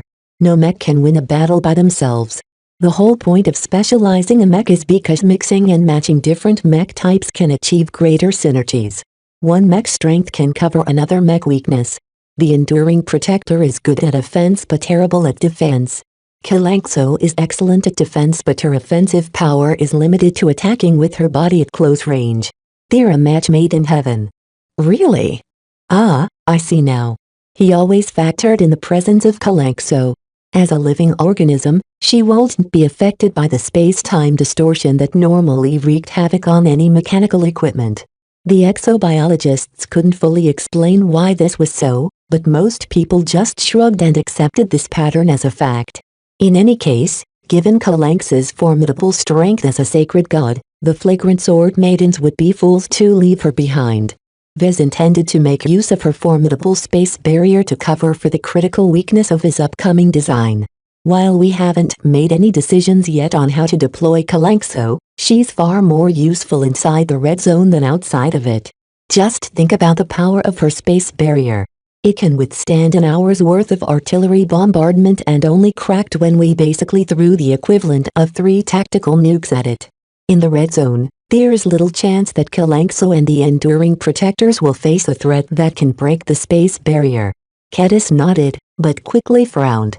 What about other sacred gods and wild gods? We shouldn't be the only ones who thought about substituting mech with the god species. I've considered that. Vez said. It's far harder than it sounds. We only managed to complete the Beast Rider project because I happen to dabble in neural interfaces. Do any of the other forces possess the same expertise? Out of every possible rival, only the Visions can match or exceed our research capabilities. Even as he said that, he didn't completely discount the other rivals. Who knew what kind of trick they came up with to beat the breakdown effect? Designing a mech on your own is really hard. Kedis remarked. I don't envy you. Everyone has a bad word about your design. Vez shrugged. Most of them haven't figured out yet that it's not meant to be deployed by itself. By the way, have you heard how Kalankso and the Beast Riders are doing lately? Her eyes immediately glowed. I heard that Captain Orphan and Lieutenant Dice are having the time of their lives. Their bond with Kalanxo is so strange. It's as if the sacred god is directly bestowing her strength on the two. There's even talk of trying to rotate other mech pilots in as beast riders to benefit from the transformation induced by the man-beast connection. Kalanxo refused, though. Everything has a price. Besides, Kalanxo isn't a slave we can exploit on a whim. Two sacred gods, their bonds with their chosen is a solemn affair. While Vez no longer paid close attention to Kalanxo and the beast riders, he still heard plenty of stories about them. Kalanxo began to see the flagrant sword maidens in a better light, while the two beast riders slowly started to find out how their addition strengthened the sacred god. The god species had always been engineered to work together with compatible human minds. When exobeasts and humans combined their minds, the result was greater than the sum of their parts. The exobiologists continued to study what made the man-beast connection between the two so powerful. It was as if they had touched upon a hidden fundamental force. This force had always been present among humans, but rarely did they ever get in touch with such a strong and obvious application of this hidden force. Only Vez knew that this strength was the power of spirituality. Chapter 857 Classic Components. After Kedis left for parts unknown, Vez finished his feedback session and planned to resume his design work. After gathering a bunch of opinions, most of which Vez immediately threw away, he gained a broader perspective on the application of his mech. As light frontline mech that had more in common with slow artillery mech, the mech pilots of the Enduring Protector had to adhere to different rules in order to survive and thrive on the battlefield. A mech designer like Vez could never completely envision all the possible uses of a mech. Every design profession suffered from this myopia. Although his mastery partially compensated for his lack of practical, in-depth familiarity, he therefore listened more carefully to the opinions of the laser rifleman mech pilots. My client may be Captain Bird, but my target audience are those mech pilots specialized in piloting ranged mech. This was a crucial distinction. The people who approved of a design and procured the mech may not be the ones who piloted them. Vez had to please both of them, but if it came down to it, he needed to place the demands of the client over the mech pilots that had to live with the design choices he made on their behalf. Fortunately, there isn't much of a conflict between the two at the moment. Vez knew that eventually he'd be faced with a situation where he might be forced into listening to the demands of a client who didn't know what he was talking about. This often happened in the case of custom mech where the client could dictate every aspect of the design. A certain customized mech with a cod piece came to his mind for some reason. He quickly shook his head and tried to scrub his mind of that awful memory. Well, let's move on to the next step of the design process. Having performed some minor corrections to his draft design, Vez wanted to flesh it out by defining its internal components and defining the final shape of its exterior. He didn't particularly care for the components this time as they needed to be reliable and resilient. This was very different from his previous selection criteria where he carefully chose to incorporate components by the cost of their licenses and the performance edge they provided. He'll have to pick and choose from a library of obsolete component designs. Modern mech components were way too finicky and vulnerable to the breakdown effect for Vez to make use of. Vez already fixed his mind on making use of components from earlier mech generations. Having designed a bunch of virtual mech designs based off obsolete technology and component licenses, Vez was very familiar with the styles of older mech and mech parts. Miniaturization hadn't reached the extent as it had today, so mech parts consisted of a smaller number of larger subcomponents. The local database of the Flagrant Vandals contained a vast library of old and obsolete component designs. They were so worthless that their original developers no longer licensed them out and simply allowed the MTA or other organizations to release them in the public domain. There was really no point in trying to milk out any mech or component design that was older than 100 years or about 3 to 4 mech generations. Supply vastly exceeded the paltry demand for the right to use such old and easily copied designs that licensors could only conceivably sell their licenses at a nominal cost of 10 credits or so. The administrative costs alone surpassed the licensing fees. Therefore, even if they didn't want to, licensors had no choice but to let go of any intentions to exploit their obsolete designs. When Vez browsed through the design library of the local database, he nodded with satisfaction at the selection of component designs. The database only stored so many designs, and the Mech core made a clever selection accounting for many different motivations to opt for older components. If the local database contained a completely random selection of components, then Vez would have to tear his hair out because most of the components that developers came up with never became good enough to achieve commercial success. The same applied to mech designs for that matter. Any mech designer who graduated from a university or institution could design a mech from the first day on the job.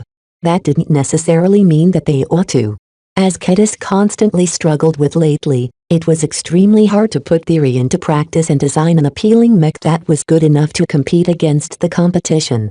As Vez dug into the origin of the component designs, he found them to be a mix between retired components designed in-house by the Mech core and components that used to be bestsellers when they first came out.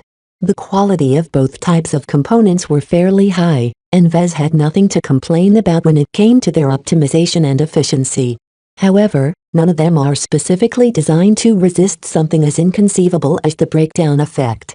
Just because these obsolete component designs were less complex than their modern counterparts didn't mean that Vez could adopt them without a problem. Vulnerabilities still existed no matter how much the components dumbed down as Vez turned back the clock. Instead of chasing after perfection, Vez had to settle for a selection of components that were good enough.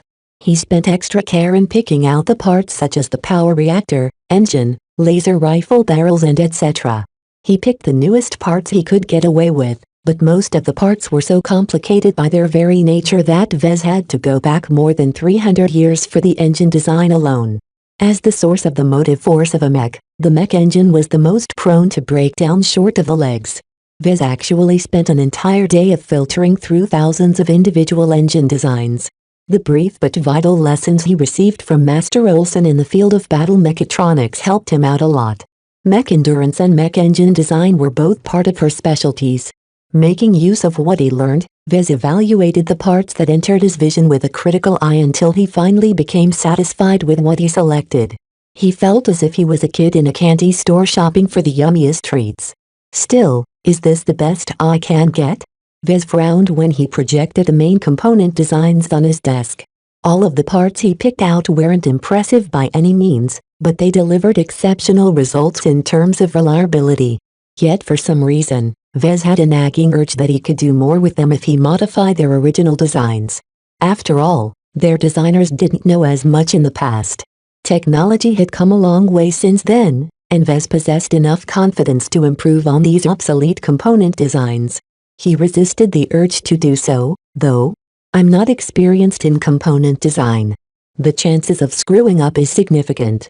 Any change I make has to go through a round of simulation and optimization before the improvement is set in stone. How much time does that take?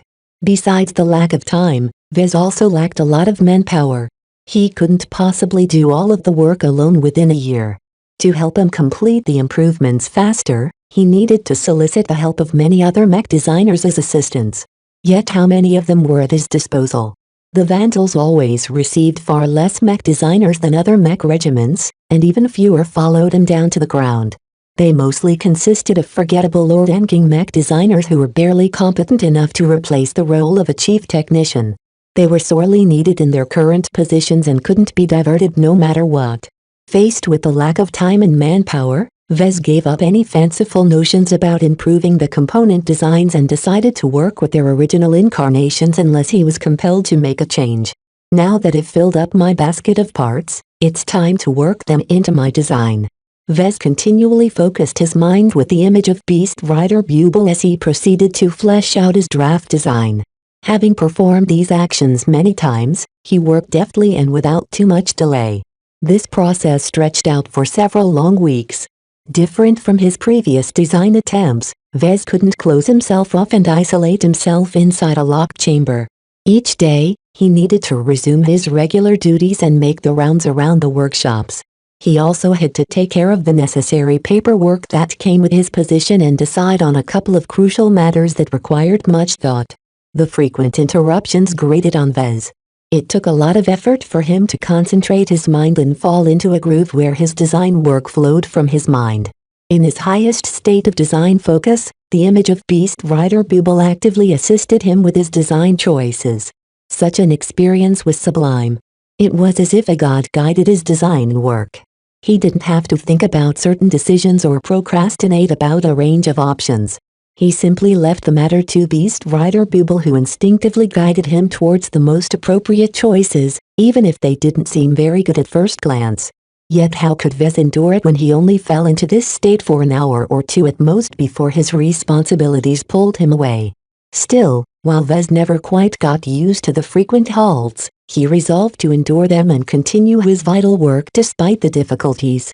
As the days went by, he didn't claim to have adjusted fully to this hectic schedule, but at least he didn't enter a sour mood as soon as he was pulled away from his zen-like design moods. To Vez, it was kind of like living in a non-soundproofed apartment next to a busy intersection. While the noise of vehicle and foot traffic penetrated the apartment, Vez simply got used to it and stopped letting it bother him as much. He still preferred to live out in nowhere rather than anywhere noisy, though. It's kind of like living among the dwarves who never invented a proper toilet. He scoffed to himself. Their smell is unbearable, but the dwarves who grew up with their stink probably got so used to the odor that it's like perfume to them at this point. Due to the low-tech nature of his components and mech design, Vez didn't take very long to flesh out his draft design. The Enduring Protector had a lot more in common with his virtual designs such as the Young Blood and the Old Soul rather than his production designs such as the Black Beak and the Crystal Lord. Simple is faster. It was much easier to design a mech in the past. Just as mech pilots underwent more training to cope with the increased complexity of mech over time, mech designers also had to keep up with the developments in the industry.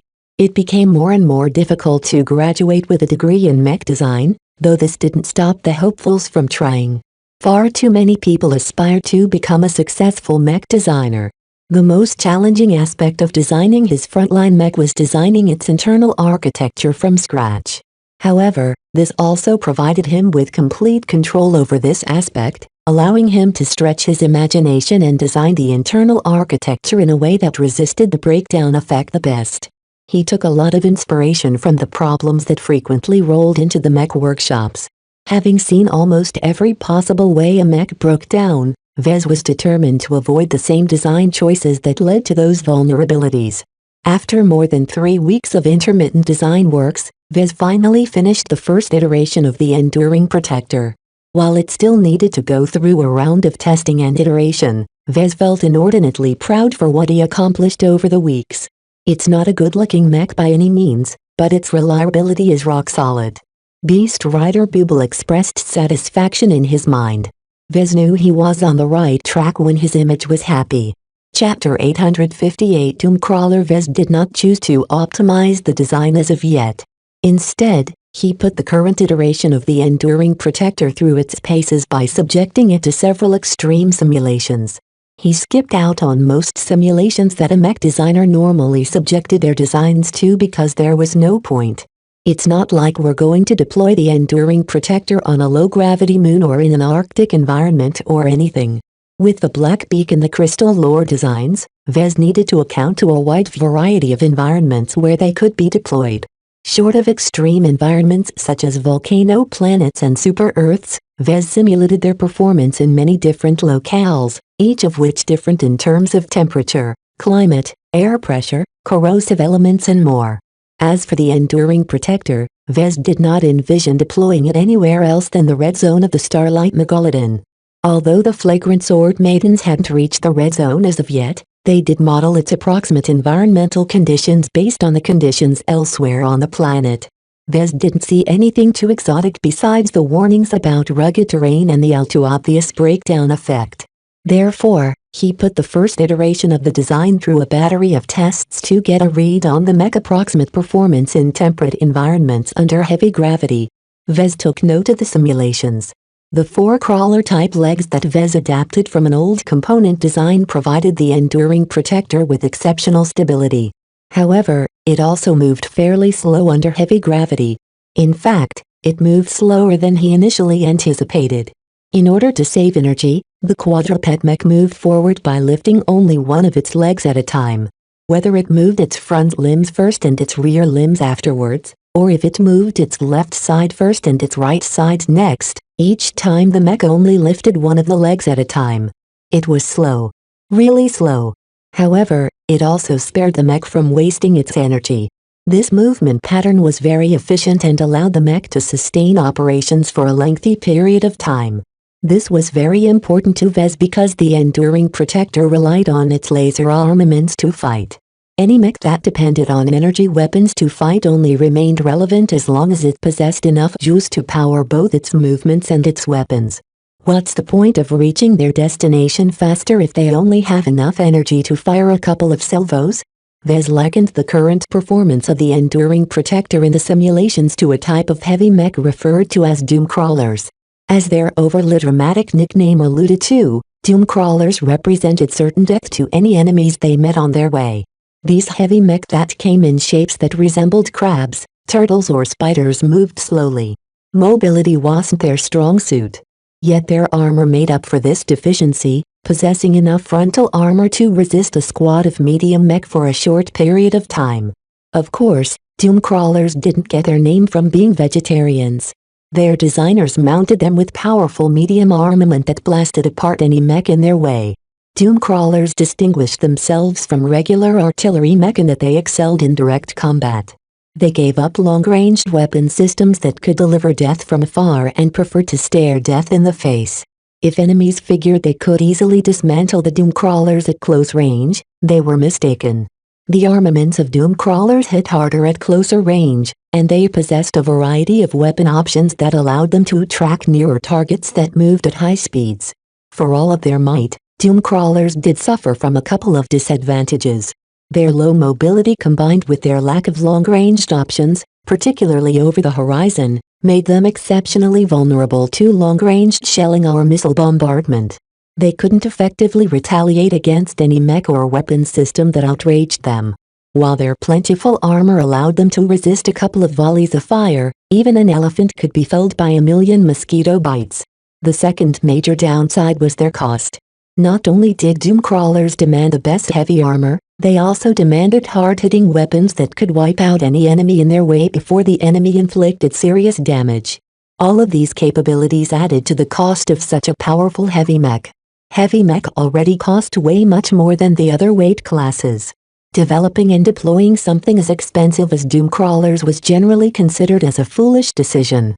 It was like putting all of your eggs in a single basket. As long as the doom crawlers engaged the enemy in a frontal clash, they nearly always won.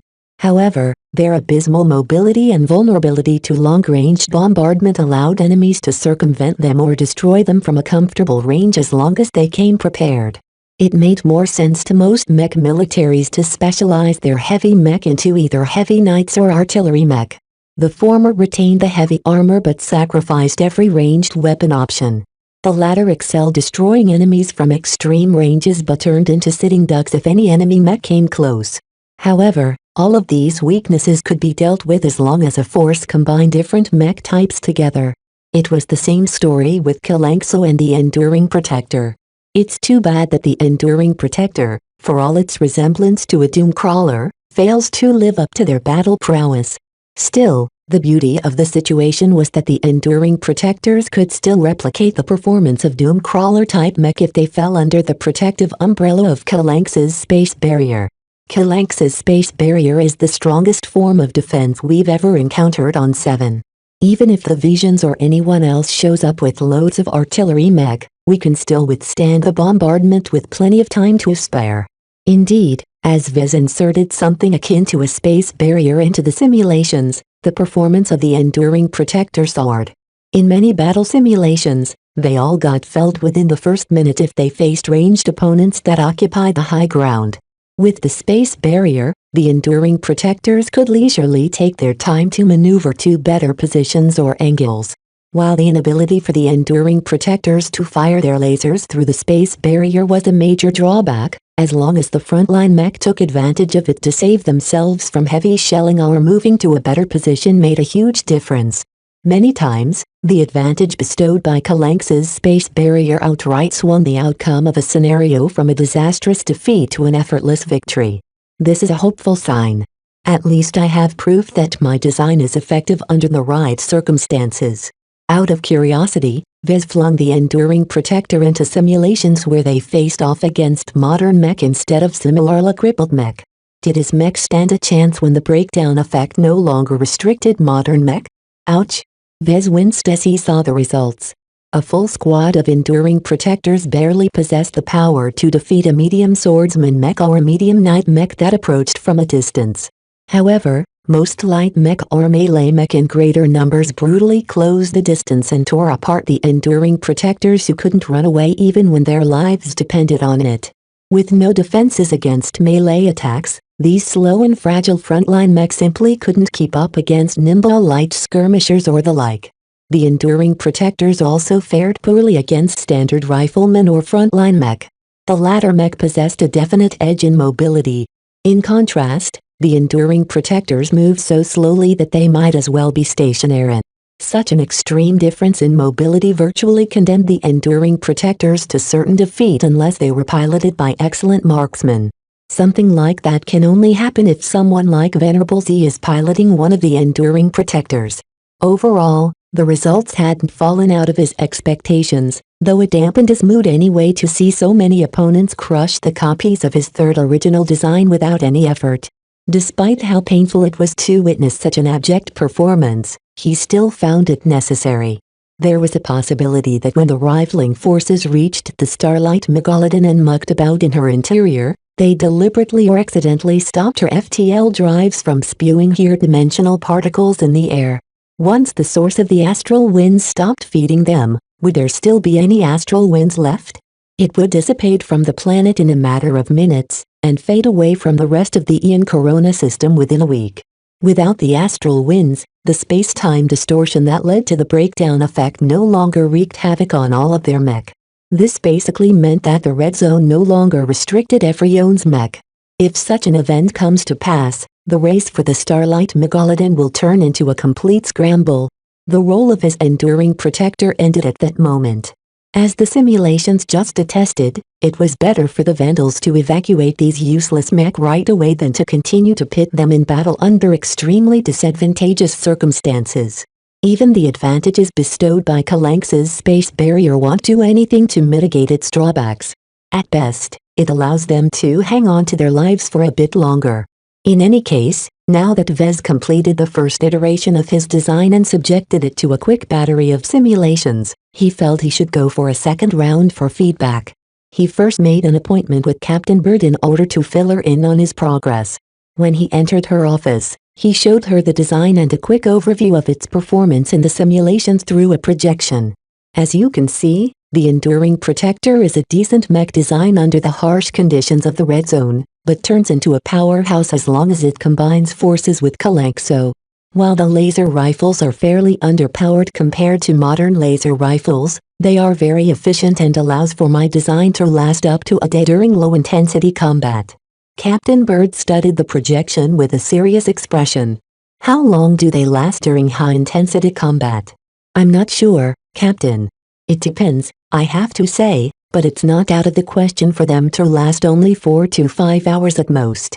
Maybe less if they are firing their laser weapons non-stop, though that's not possible as they'll overheat at that point. That's not enough. The mech officer shook her head. It takes hours, perhaps even a day for your new design to reach the center of the red zone from the edge. Your design needs to last longer. That's hardly possible, Mom. I'm already doing the best I can under all of the limitations imposed on my design.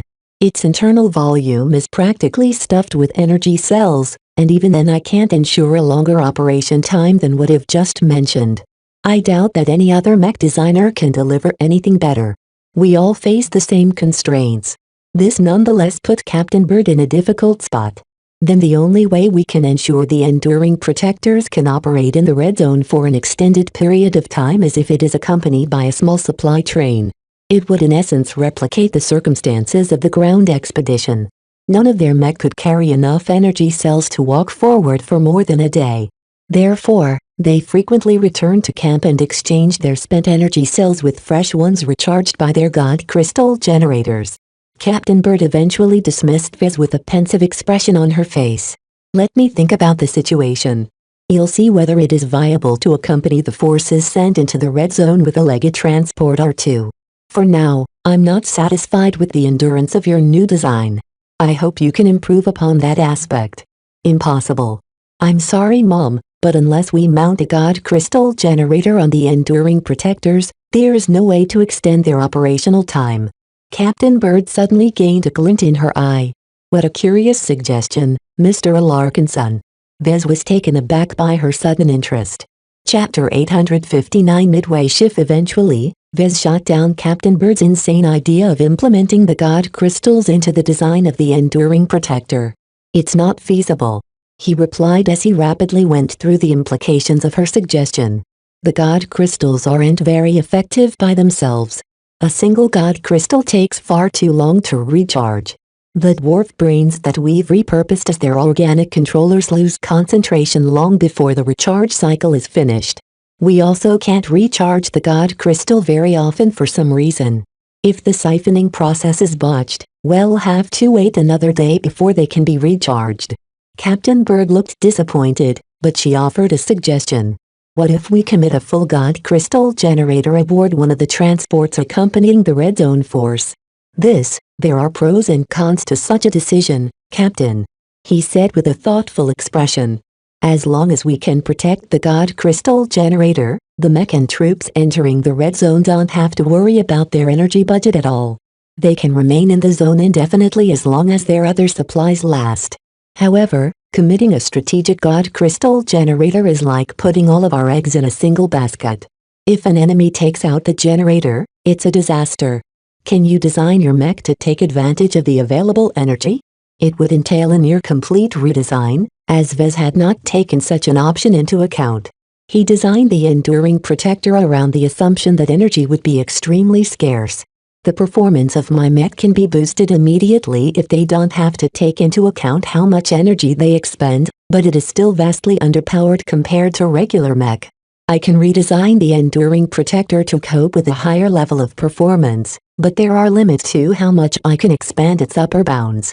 Resisting the breakdown effect is its highest priority, so it can shake loose its dependence on obsolete, low-tech parts, Mom. Vez pointed out a couple of examples through the projector.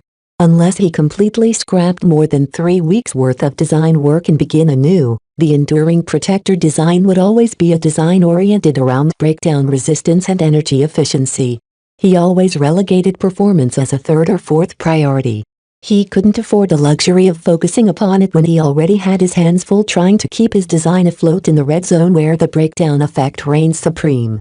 After a brief discussion, Vez pointed out the greatest risk of bringing in a God Crystal generator into the red zone. Our rivals are facing the same awful prospect as us, Mom.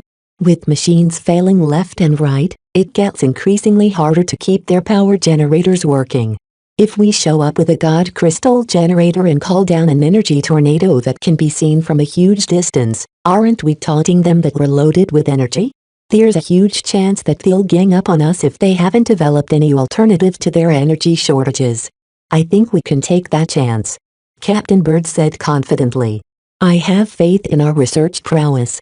As long as we maintain a decisive edge and pair your new design with Kalanxo and the melee mech design the Sword Maidens are cooking up, we can easily defeat a force that is 10 times as numerous. When it comes to securing the treasures of the Starlight Megalodon, we have to be bold enough to resist the combined advances of all of our rivals at once. I'm not sure if it will be that easy, Captain. I have a suspicion that the Visions aren't any worse than us in developing alternatives to cope with the problems we've been dealing with over the month. Mr. Larkinson, while we shouldn't underestimate our foes, we shouldn't overestimate their capabilities either, she said. We possess inestimable advantages and we must stake our lives on them if we wish to achieve success. The meeting ended quickly after that. Vez left her office and remained pensive throughout his return to the workshops. The statements expressed by Captain Bird told him that she was done with trying to remain cautious.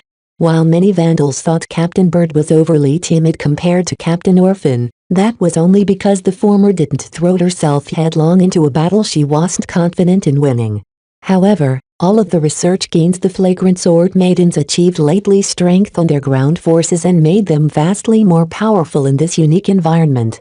Captain Bird believed the time to gather their strength had gone long enough. Now was the time to leverage their advantages and steamroll the opposition. Reckless. Vez quietly muttered to himself as he seated himself behind his terminal again. How can she discount our threat so easily? The other forces aren't so simple either. Even if they lack our research capacity, I'm sure they're resourceful enough to think of another solution. Still, Vez had his orders. As the highest commanding officer of the Vandal ground forces, Captain Bird dictated their approach. If she wanted to adopt an aggressive strategy, then everyone else had to dance to her tune. Vez looked at his enduring protector and thought of how he could increase the upper bounds of its relatively lackluster performance. Right now, it couldn't fully leverage an overabundance of energy, because it couldn't move fast enough or fire strong enough lasers to expend all of that extra energy. He hated the sudden shift in design priorities. If Captain Bird expressed this kind of intention at the start, then Vez could have designed the enduring protector with an elevated level of performance in mind. Now, his workload increased massively as his first iteration fit poorly in the strategy adopted by the Vandals. The strategy changed midway. "Arg!" he shouted in frustration. "Do I have to start all over again?" He didn't want to. He labored so much over the enduring protector's design that he felt loath to discard it like a piece of trash. He invested so much time and energy in developing a viable breakdown-proof mech that he felt sick at the thought of starting over. He decided to retain the design, but modify it as best as possible to account for the new demands. Not only would it save time, it also allowed the enduring protector to cope with different levels of energy availability. Increasing its upper bounds in performance doesn't mean the enduring protector will turn into an energy-hungry design. As soon as their energy supply cuts off, they can immediately transition into a low-power mode. This gave his design some added flexibility in case their enemies took out the God Crystal generator. As Vez thought through the changes he needed to make in his design, he found that if he made some limited compromises, he'd still be able to retain the essence of his design. He'll have to focus on channeling the extra power onto the components that best scale with it.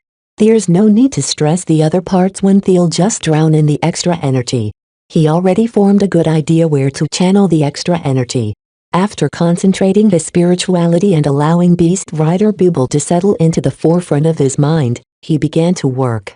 The first thing he did was to scrap the underpowered laser rifle barrels and replace them with a simple laser cannon barrel from the local database. Its design may be old, but it scaled incredibly well with varying levels of power settings. The adapted laser cannons could fire a laser beam as weak as one shot from a laser pistol to releasing a full blast that was half as strong as a laser beam fired from an AK or a heavy cannoneer.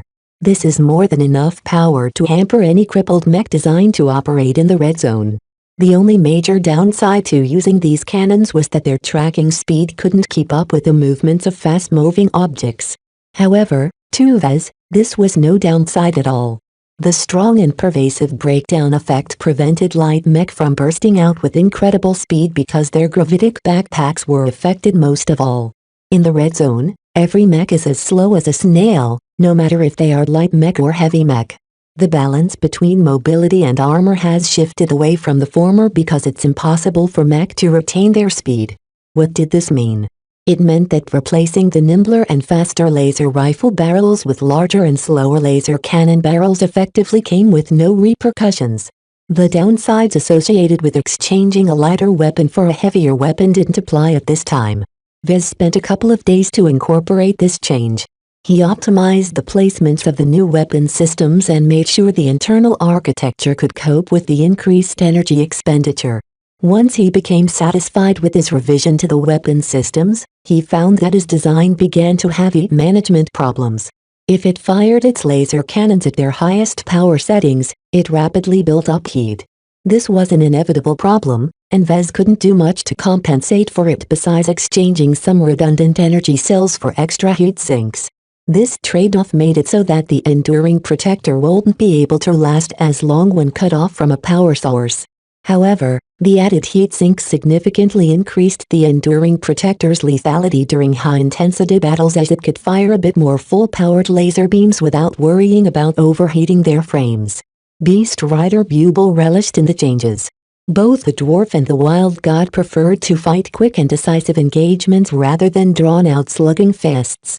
Vez smiled at the eventual result. The only setback he suffered was when he tried but failed to divert extra power anywhere else. The power reactor couldn't output much more juice and Vez couldn't squeeze out any more performance out of the extremely outdated engine model. He contemplated replacing the current engine with a different model, but declined to do so after browsing some of the alternatives. There are better, newer engines out there that scale better with added power, but they're far more prone to breakdowns. It wasn't as if a more powerful engine drastically increased the speed of the enduring protector. Snails were snails. A faster snail might move faster than a slower snail, but a hopping rabbit left them both in the dust. A more powerful engine wouldn't be able to speed up his design. The only solution was to find a way to allow the gravitic backpacks to work despite the breakdown effect doing its very best to screw them up. Yet for all the research capacity the Vandals enjoyed, they hadn't figured out how to improve the reliability of the gravitic backpacks at all. Therefore, Vez gave up on channeling the extra power elsewhere. It's already sufficient for me to improve the offensive power of my design. This is its core function and its strongest suit. An increase in offensive power directly magnified the combat effectiveness of a combined force that consisted of enduring protectors, Kalanxo and Mayris Tiger Mech. As Vez began the long and tedious process of optimizing his design and putting it through its paces in many different combat scenarios, an alarm suddenly sounded out in the workshop. What? Vez looked up from his terminal. The alert signified that an enemy attack may be imminent in the next couple of hours. And this wouldn't be an attack by a single crazy wild god or anything. The tone of the alarm indicated that a mech force may be setting upon the flagrant sword maidens. Captain Bird's voice suddenly broadcasted from every available speaker. Vandals, prepare for battle. Our scouts have detected an approaching force of mech, wild gods and dwarves. They are aware of our location and are moving to attack us at their best speed. The energy tornadoes developed by the God Crystal Project gave away their position. On this huge planet, the odds of encountering a rival mech force should have been minimal, but all of that changed once the God Crystal generators started calling down energy tornadoes left and right. The flagrant sword maidens finally pay the price for their inventions. Chapter 860 Combined Arms. The ground expedition immediately halted their march. Preparations for battle already went underway, but due to the distance between the main convoy and the approaching enemy force, it might take 6 or so hours before a battle commenced.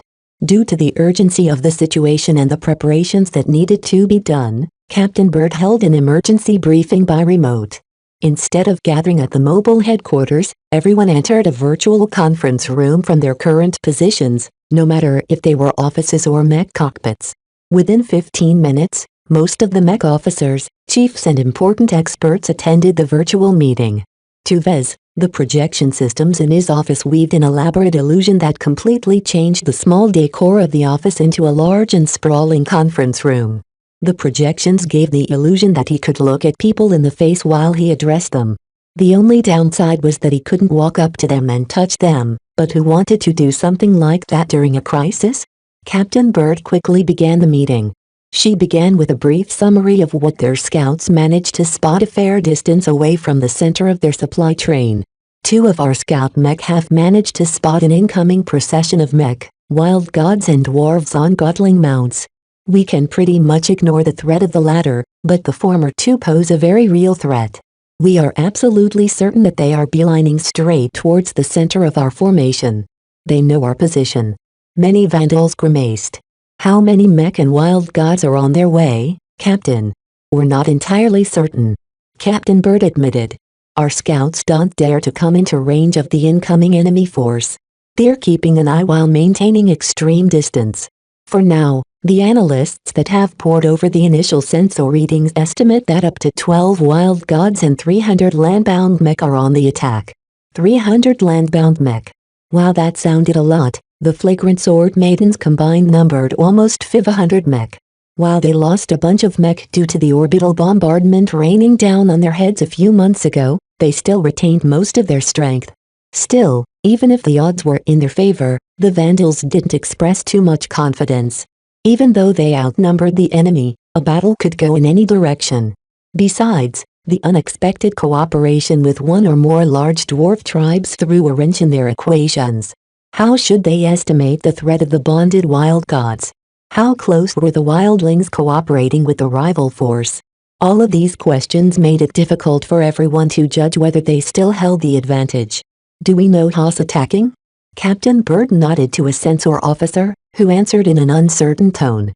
The sensor readings from our scouts makes it difficult to be sure. There's too much interference in the air to get a clear view of their forces. From the markings and quality of the mech that we've managed to observe, I can say with 80% certainty that we are dealing with a combined force of the Caged and the Red Tongs. Those bastards again. Huh?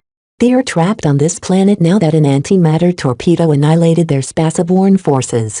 Idiot. That just makes them more desperate. They have nothing to lose. The Vandals argued among themselves about the significance of this revelation. They couldn't judge the intentions of the Caged and the Red Tongs with common sense. The landbound remnants of the Rapongans and the Ravian Alliance-oriented pirates lost their means of escaping from this planet. With no way out, what were they up to? Did they decide to settle permanently on 7, or did they intend to fight even harder in order to open up an opportunity to evacuate on different terms? None of the Vandals expressed any confidence in their guesses, and Captain Bird finally stepped into the chaotic discussion. There's no point in questioning the motivation of the Caged Tongs without encountering them in person. All that matters is that they are inbound on our forces in an unmistakably aggressive approach. Let us decide on our defensive strategy. Because calling the allied force of the Caged and the Red Tongs was a mouthful, the Vandals conveniently called them the Caged Tongs instead. The Vandal mech officers cobbled together a defensive strategy. Since they knew the enemy was coming, they could spend crucial hours on setting up the battlefield to their advantage. We've already recycled down the artillery cannons, Chief Dakin said when asked. There is no way we can fabricate a new battery of artillery guns in less than a week. As for addressing the hostile wild gods, one of the mech officers turned to Dr. Tillman. Can we poison the wild gods like last time? It's worth a try, she said. We haven't spent any research on improving the formulas for the so-called candy bars. If the hostile wild gods are instinctive creatures, then they shouldn't be able to resist the bait. However, if they are smart enough to fight against their instinct, they can resist the urge to eat the adulterated candy bars. The Caged Tongs won't allow it. They aren't stupid. They'll destroy the candy bars before they can tempt the wild gods. The Vandals decided not to repeat the trick. They may be able to the wild gods if they were only by themselves or accompanied by some primitive dwarves, but this time they faced a modern force. Even if the Caged Tongs consisted of criminals and pirates, they operated under modern conventions of war. Although it seemed like they were storming at the flagrant sword maidens in a straight charge, who knew what they really had in mind? Therefore, the Vandal officers threw away all of their contempt and started treating the Caged Tongs as a serious threat. Even if the Red Tongs are a modern mech force, they're not as thorough as a military unit. Their scouting efforts are lackluster and their strategy doesn't seem to be more sophisticated than throwing all of their mech at us in a single overwhelming attack. They might split up and flank us when the battle commences. Then let them. If they attempt to flank us, they'll only be splitting up their forces into easily digestible chunks. We outnumber them, remember? I'm not so sure about that. They're also bringing in wild gods, and who knows what powers they possess. Even if they're weaker than the sacred gods, any wild god with wild area powers can instantly disrupt our formations. The wild gods were the wild cards of the upcoming battle. They possessed such a large variety of powers that the Vandals couldn't predict what they were up against. It's easy to estimate the battle capabilities of the Caged Tongs. It's not so easy to estimate the threat of the 12 or so wild gods that are boring down on us, Captain Bird emphasized. I don't like unexpected surprises, so our first priority should be to take out these wild gods. As long as this uncertain factor no longer poses a threat, we can mop up the scum think they can match our strength. Let's employ the bulk of our ranged mech against the wild gods. We should take them out from a distance before they get into range to activate their powers. If none of their wild gods have a ridiculous defensive power like Kalanx's space barriers, they're pretty much sitting ducks. The Red Tongs know that as well as we do. Are they really going to let us hammer the wild gods with impunity? It's either that or risk their own mech. Captain, if I may make a suggestion? A mech officer asked. Let's commit Venerable Z to the battle. He's more than ready to fight on our behalf. The virtual conference room descended into silence. After a few seconds of thoughts, the Vandals grew hopeful. The Pale Dancer might not be able to show its strength against the wild gods, but it was a completely different story when it came to enemy mech. Captain Bird didn't reject the suggestion. I will task Venerable Z with taking out their leaders and officers.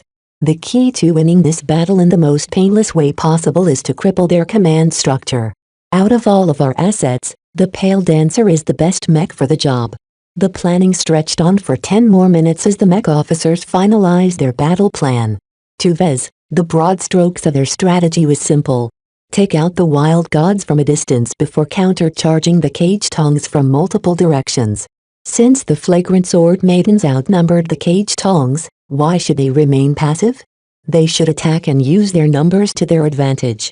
The only restriction that constrained the flagrant sword maidens from storming off immediately was that they couldn't expose their supply train of fast and heavy transports.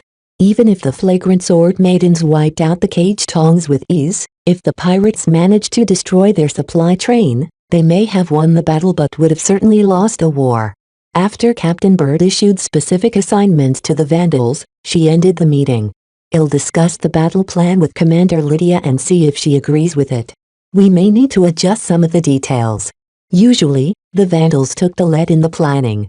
The Sword Maidens generally weren't very concerned about drafting detailed battle plans. They much preferred to throw their mechs straight at the enemy if they thought they were strong enough to beat them. They were still pirates, after all. Vez received his own assignment as well. Captain Bird tasked him with poring over the sensor readings sent back by their scouts in order to identify the strengths and weaknesses of the enemy mech. As the Vandals and Sword Maidens both mustered up for battle, Vez dug through the noise-ridden optical footage and tried his best to peer through the interference in the air. Ever since they entered the Stormlands, it became increasingly harder to observe and transmit data over a distance. Still, the longer the Vandal scout mech did their jobs, the more footage they gathered. A single instance of footage might not be able to tell Vez much, but it was a different story altogether if the Vandals processed the data. After the analysts processed the footage and reduced the noise, Vez obtained a clearer view of the enemy mech. Is that it? The enemy mech all appeared ramshackle. By far, most of the landbound mech consisted of either budget models or bargain bin models. Not only that, the state of the mech didn't seem very great. The maintenance of most of the mech looked very poor to Vez. Some of them marched forward with a limp while others couldn't move their arms anymore. It's the breakdown effect. The breakdown effect spared no machine. The flagrant sword maidens managed to cope with the rate of breakdowns because they brought an abundant amount of support personnel and supplies. What about the pirates? Obviously, they didn't pay too much attention to logistics and paid for it in spades. Vez tried to go over the footage and see whether every mech suffered from a lack of maintenance. Some mech look better off than others. Certain mech, mostly the more impressive-looking ones, didn't show any signs of deficiencies. Their mech models were of higher quality and their exterior sported several shiny symbols and trophies. The somewhat exaggerated appearances of those special mech reminded Vez of how the Sword Maidens liked to puff up their individual achievements. These are likely the mech piloted by their champions and officers. It seemed that the mech technicians among the cage tongs only spared the minimum amount of work into keeping their regular mech functional. Instead, they allocated an inordinate amount of effort into keeping the mech piloted by their leaders at their best state. What a selfish allocation of resources. Vez couldn't believe who came up with this decision. All of the extra attention bestowed on the leader mech could have been spent on fixing the many ailments afflicting the badly maintained mech piloted by their rank and file. That would have been a much more efficient decision, yet for some reason the leaders didn't want to share. Is it because the leaders needed strength to keep their subordinates in line? As long as the officers and champions piloted the best mech, their underlings wouldn't dare to revolt. This must have been a very real possibility ever since their fleet no longer existed. In any case, the observations made by Vez should come as a welcome surprise to Captain Bird and the rest of the flagrant sword maidens.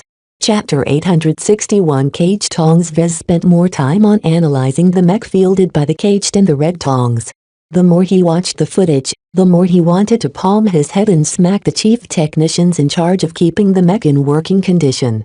I really don't know what their chief technicians are thinking. Among the vandals, the chief technicians may be a stubborn lot, but Vez made sure they paid equal amounts of attention to every vandal mech. That didn't mean they were immune to politics, but Vez kept such a tight rein over their work allocation that they couldn't pull off any games under his watch. It was a completely different story among the cage tongs. Favoritism appeared to be rife among their maintenance crews, and they wastefully allocated an excessive amount of manpower and resources into keeping their leader mech at their best condition.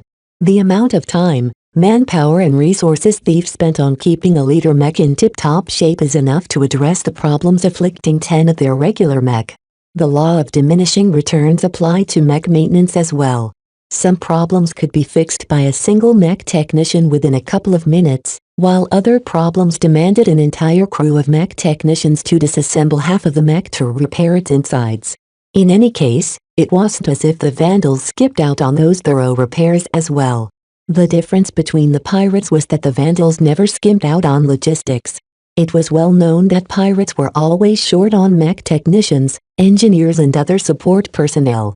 Even the sword maidens relied on slaves to fulfill those roles. And they were one of the better-run pirate gangs in the frontier. Vez noted that the mech fielded by the caged were in a marginally better condition than the mech that belonged to the red tongs. They emerged from the restrictive Rapo Principality and couldn't quite shake off the hierarchical, rule-bound tendencies of their home state. As for the infamous red tongs, this bunch of maniacal pirates became famed for transplanting alien tongues in their mouths and genetically modifying their digestive systems so that they could indulge on both alien and human flesh. It was no surprise to Vez that the mech of the red tongs continued to fall apart as they were on the warpath.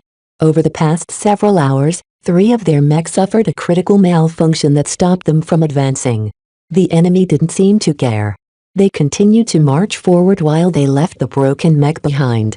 Overworked crews of mech technicians picked up the fallen mech onto makeshift transports that trailed after the main fighting force. It was impossible to repair these broken mech in time for them to contribute to the battle. Really? Vez shook his head. If they can't take care of their own mech, how can they expect to take care of us? Many mech pilots found logistics and proper maintenance to be a tedious, boring and costly affair. They would rather focus on the battles rather than the lengthy preparation that happened in between. Yet to Vez, he found that good preparation already won them half the battle.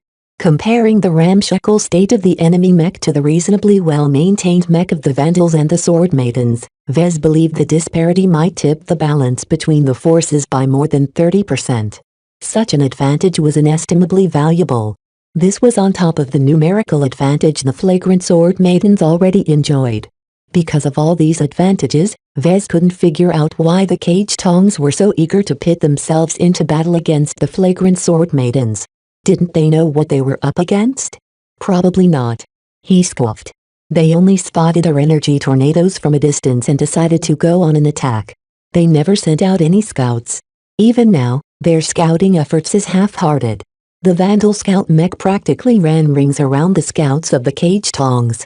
The scout mech couldn't move very fast and their overall state looked like they spent half a decade in the dumpster. Their mech pilots didn't seem to enjoy a very high position within their organizations as they never exerted themselves, preferring to stick close to their buddies. Still, even if the cage tongs presented a sloppy image to Vez, he still didn't dare to say whether the flagrant sword maidens possessed an advantage. Their best mech pilots piloted mech in good condition. They may be few in number, but they served a vital role in propping up their morale. In addition, who knew how their wild gods added to the table? Many Vandals puzzled over how the cage tongs managed to subdue and subordinate the feral wildlings and their proud and arrogant wild gods. After Vez filed his report, word quickly spread among the Vandals and the sword maidens about the awful state of the enemy mech. Vez guessed that Captain Bird eagerly spread the word in order to boost everyone's confidence about the upcoming battle. This is going to be easy. I heard their mech are so fragile that they break after suffering a single hit. Serves the scum right for neglecting their maintenance. I always wanted to wring their necks ever since their fleet threw artificial meteorites at us. I lost a buddy from the bombardment. The overall opinions expressed by the servicemen edged dangerously close to dismissing the actual threat of their foes. Vez didn't think it was wise to discount the strength of the enemy so readily. Still, compared to the mild apprehension that racked the men and women earlier, he found that the mech pilots were much more willing to commit to the battle now. With their confidence swelled, they eagerly wanted to thrash the scum and take revenge for their spaceborne counterparts to bomb the flagrant sword maidens out of existence. Vez looked on as the Vandals and Sword Maidens prepared their individual mech companies for combat. He directed his interest on a couple of noteworthy assets. For example, ever since Venerable Z landed on the surface, he spent most of his days training in vain. The Vandals never found an opportunity to employ his Pale Dancer in a meaningful capacity. Those days of collecting dust were over now. The Pale Dancer was being prepped for war. Almost everyone looked forward to the performance of their new expert pilot. Many Vandals idolized Venerable Z and wished they could become as skilled as piloting mech as him one day. Another asset that Vez paid a keen amount of attention on was Kalanxo. This time, Captain Bird and Commander Lydia planned to make use of her in a supportive capacity. The biggest vulnerability of the Flagrant Sword Maidens was that they brought over 50 different legged transports, all of which held vital facilities and supplies. To guard against long-ranged potshots that could easily take out the fast and heavy transports from a distance, the vehicles would stick close to Kalanxo at the very rear. If the Cage Tongs thought they could cripple the supply train of the Flagrant Sword Maidens, they had another thing coming. The third asset consisted of the 10 or so Acra heavy mech that the ground expedition retained. The fleet used to send down some extras during the battle against Parixen, but they were far too heavy for their own good. Right now, the flagrant Vandals on the ground held on to just 10 of them, but they possessed an unimaginable amount of firepower if employed correctly. A loose rule of thumb was to equate the combat power of a heavy mech with 5 medium mech. In essence, 10 Acra heavy mech brought the equivalent of 50 additional mech to the table. This rule of thumb only applied during conventional battles and was often inaccurate after the fact, but that didn't stop people from putting their faith in it. Only mech duels fell outside its scope. Those heavy mech are going to cook the wild gods into barbecue. The Acra still had some artillery shells left over from last time, but the heavy cannoneers would only employ them as a last resort. Captain Bird mainly wanted them to employ their powerful laser cannons against the huge and sluggish wild gods. From what they gathered from Kalanxo, not a lot of wild gods acquired defensive powers. Even if a wild god did possess a defensive power, it was impossible for a single exobeast to protect the sprawling mob of mech, wild gods and dwarves. Vez looked forward to the performance of the Acras the most. There was something majestic about witnessing them pound a distant foe into scrap or a puddle of charred flesh. 1 hour remaining until battle commences. Get a move on, fellas. The Vandals and the Sword Maidens rapidly finished their preparations and split up into several units.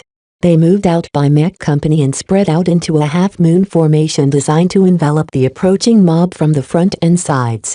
Since they possessed the advantage of numbers, they might as well try to go for broke. While spreading out their forces to this extent risked their middle elements, the Flagrant Sword Maidens possessed enough confidence to be able to hold against the initial charge.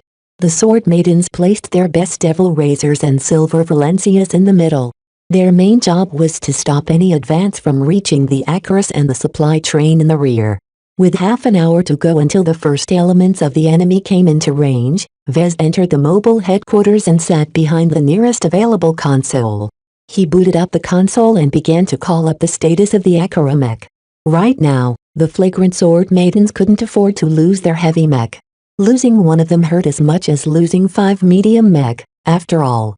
Time ticked by as the Cage Tongs began to enter into extreme range. From time to time, various officers and specialists called out several noteworthy observations to Captain Bird. More and more details began to emerge, but Vez paid little attention to most of them. He began to check up on the status of every Vandal mech. All of them should be fit for battle if the mech technicians had done their job correctly. What is the status of the Pale Dancer? Venerable Z reports that he is in position at the rear. He's ready to ambush the main pirate formation from the rear whenever he receives the go-ahead. Tell him to maintain distance for now. Captain Bird spoke. Now is not the right time to slip a knife into the backs of the cage tongs. Wait until the aggressors commit to the battle. Captain, the enemy horde is stalling.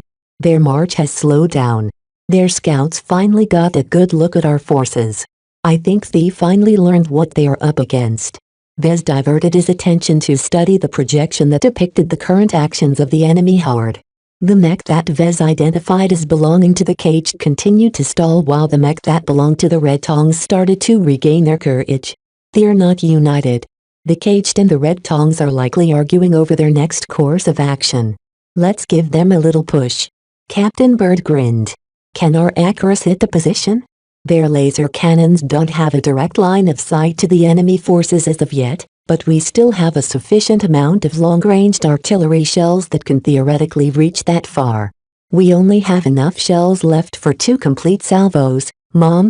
Fire 1 artillery salvo at the suspected commander of the Red Tongs and fire another salvo in the middle of their wild gods. Captain Bird wanted to incite the enemy. It would have been rather troublesome if the flagrant sword maidens had to come to the enemy, so she opted for a brazen attack that was sure force the hand of their enemies. The Akara mech boomed as they fired their artillery cannons. A score of special long-ranged shells designed to fight against the planet's heavy gravity arced into the air before landing close to the position of the best and most expensive-looking pirate mech. Chapter 862 Strafing runs the sensor systems of the pirate mech detecting the incoming shells as they arc towards some of their leader mech. Yet what could they do? They barely had a second to respond before the shells landed in their midst and exploded. The wavering ranks of Rapongans and Ravi-en alien Seligant pirates rippled as the shells blasted nearby mech away.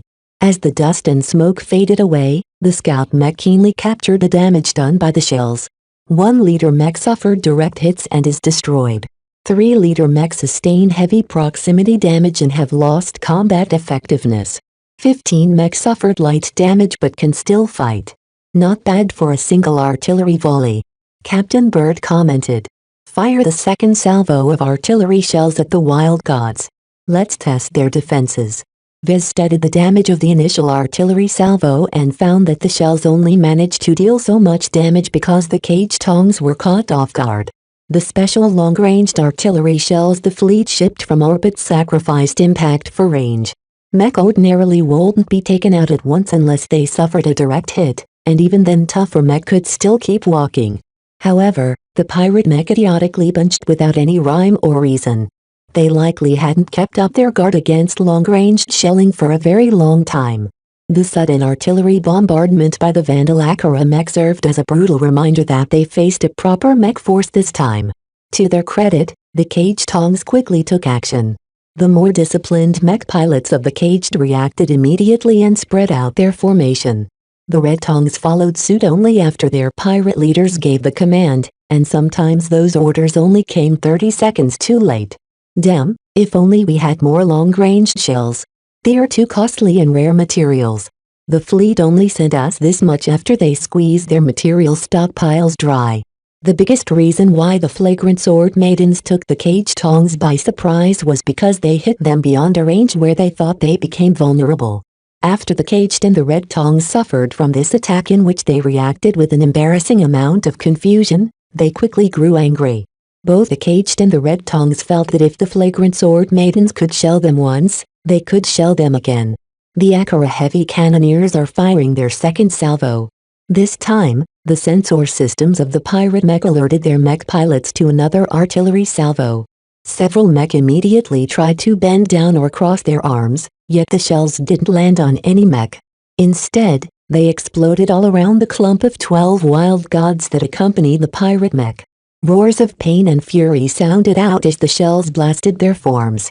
However, Vez and the other Vandals looked disappointed as the damage they inflicted was much less than they expected. As biologistical exobeasts who grew up on a super-Earth and massed heavier than a heavy mech, their flesh was thick, dense, hard and strong. These wild gods occasionally fought against themselves, and the one with the weaker bodies always perished.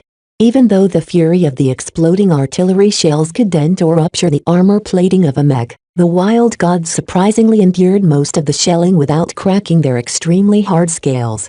Only direct impacts managed to break through the scales, but the huge bulk of the exobeasts meant the blasts ran their course fairly quickly before they even came close to their internal organs.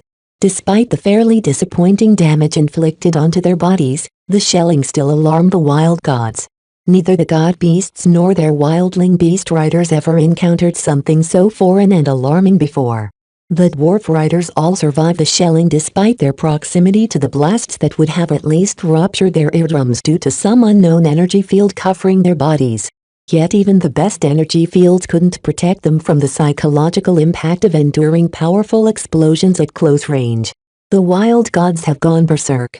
They're charging forward as well.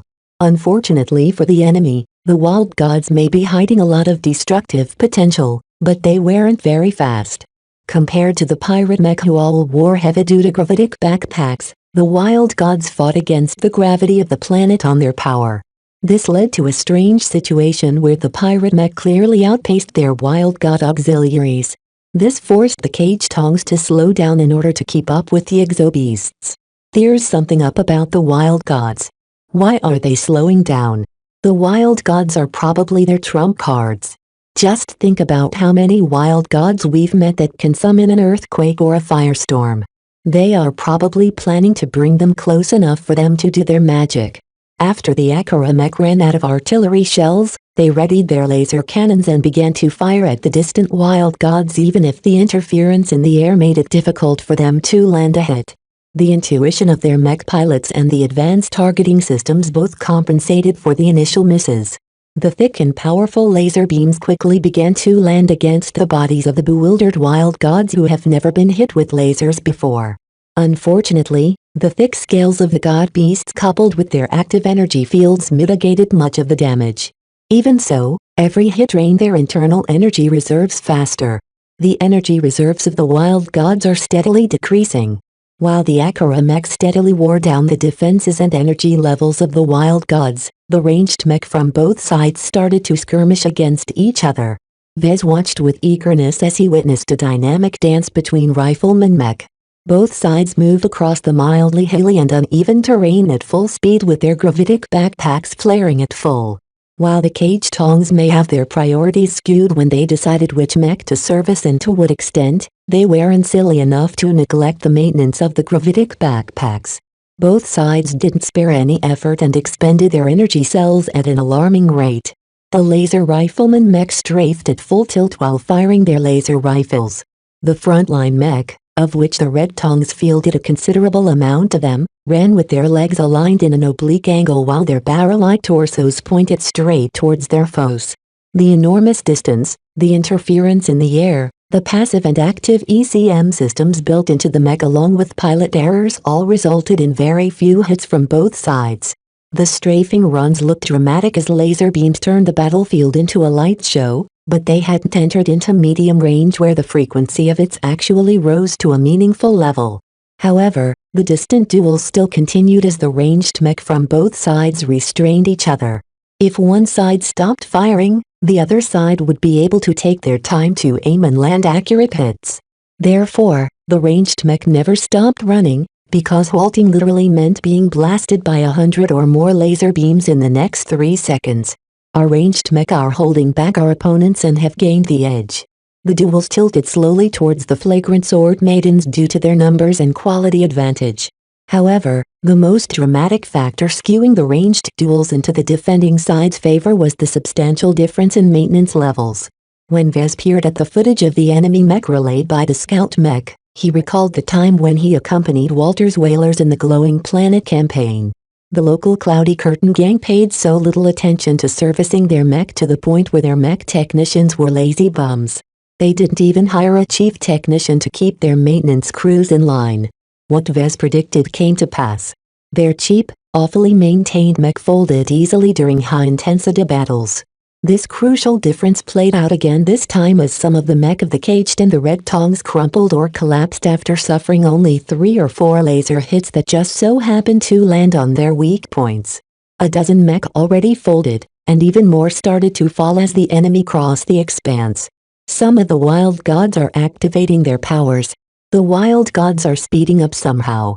One of the massive exobeasts somehow glowed in yellow and spread that glow towards the other 11 wild gods. This caused them to abruptly run 5 times faster.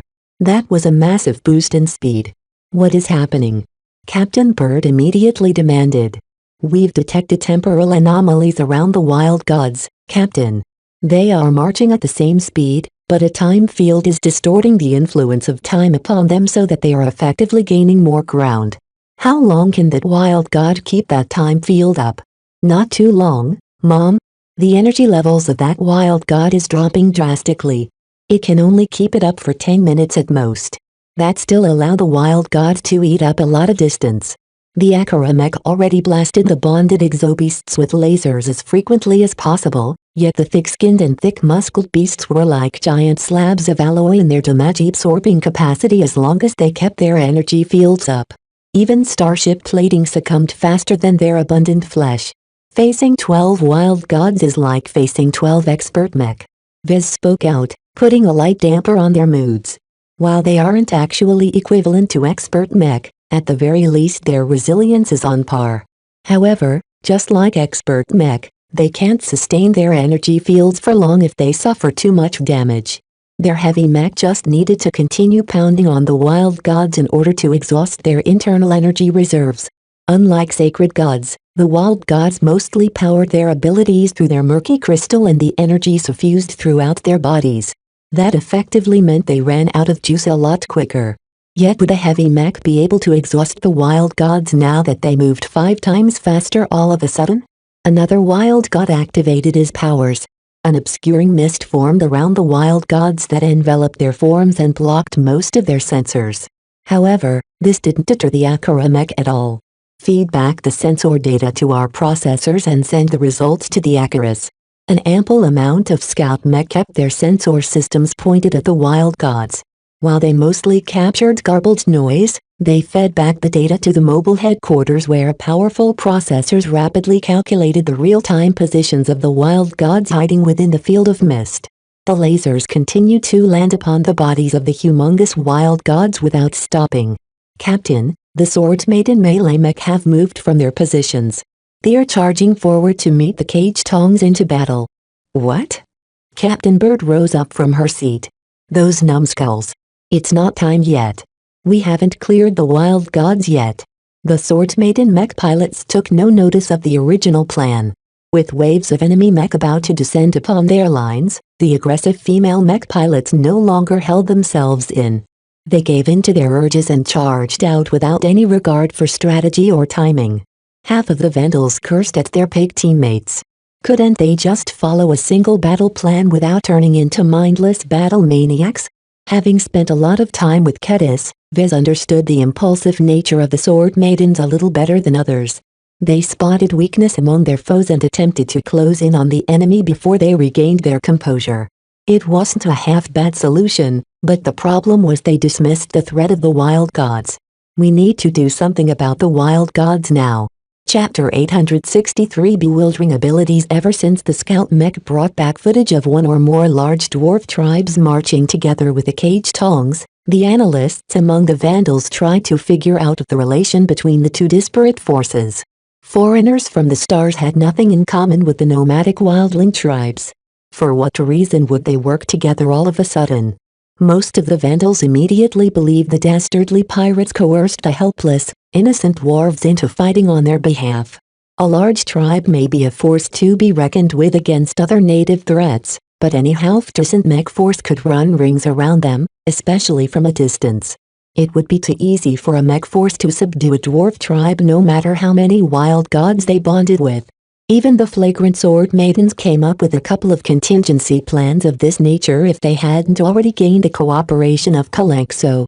What puzzled the Vandals the most was that the dwarves and their bonded wild gods all seemed to march into battle with fervor that did not fit with a narrative that revolved around exploitation. Are those dwarves brainwashed or something? They don't look like prisoners or slaves. It's as if they are completely dedicated to the cause. The best guess the analysts came up with was that the cage tongs somehow hoodwinked the dwarf tribes and their bonded wild gods into worshipping them as a greater authority. Everything about the foreigners from the stars impressed the natives, From their powerful metallic mech to their amazing medical technology that could cure a lot of old ailments. The natives are like frogs in a well. When someone outside the well drops inside, how can the frogs not worship the outsider as a higher being? Whatever the case, the frogs no longer ruled the inside of the well but yielded power to the seemingly omnipotent outsiders. While the energy levels of the wild gods of the Akara mech kept wearing down their energy fields with accurate laser fire, the exobeasts just didn't go down fast enough. Mum, the sword maidens aren't responding to our hails. What is your command? Captain Bird fell into a difficult dilemma. They drafted the original plan in order to handle the most unstable factor first. Once the wild gods succumbed to masked lasers, the rest of the enemy force fell within their calculations. Yet the sword maidens didn't see it that way. They never backed down against challenges and never showed fear against new and unknown threats. It wasn't as if they never gave in to their fear, but they didn't see the need in holding back at this time. Send out our melee mech companies after the charging sword maiden mech. Captain Bird finally decided. Let the sword maidens absorb the initial brunt of the clash and back them up after they stall. Make sure to keep our own mech on the second line. Don't let them get caught up in whatever wide area powers the wild gods have in store. The Vandal melee mech moved out rather helplessly as they trailed after the charging sword maidens. The battle entered a heated phase as the ranged mech from both sides scored much more hits as they entered medium range. Vandal and sword maiden mech started suffering serious damage from the laser impacts hitting their frames, but their armor managed to hold out long enough for them to pull back before the damage proved fatal. While Captain Bird felt confident enough about their chances for victory, she wanted to minimize the damage and lose as few mech as possible. Every mech that sustained substantial damage or had their armor broken received orders to pull back before they got trashed. In the perspective of the mech technicians, it was much easier to replace a lot of broken armor plating than to repair a single crippled mech with serious internal damage. Of course, if the battle went sideways for some reason, Captain Bird wouldn't hesitate to throw the damaged mech back into battle.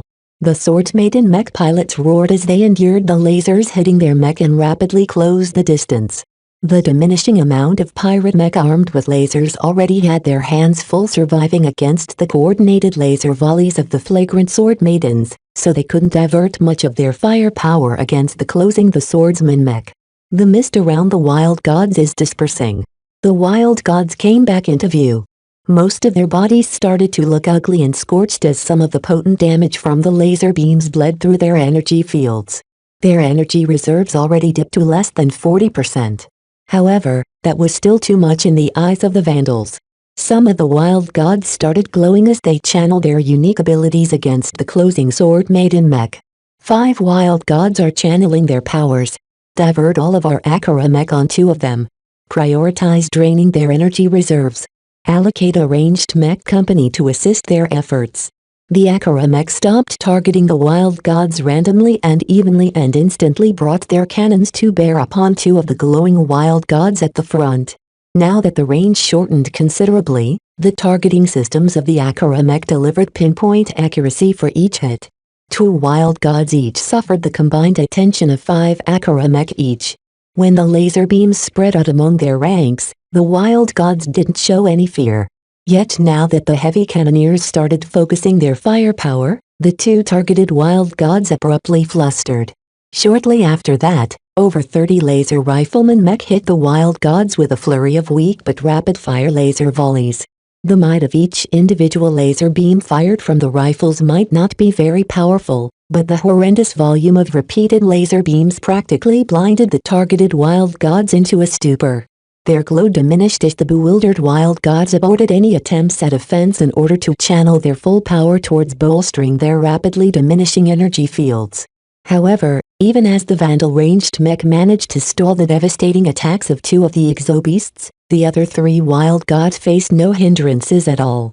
After gathering their strength for 20 seconds, they each unleashed the full might of their abilities. Pull back.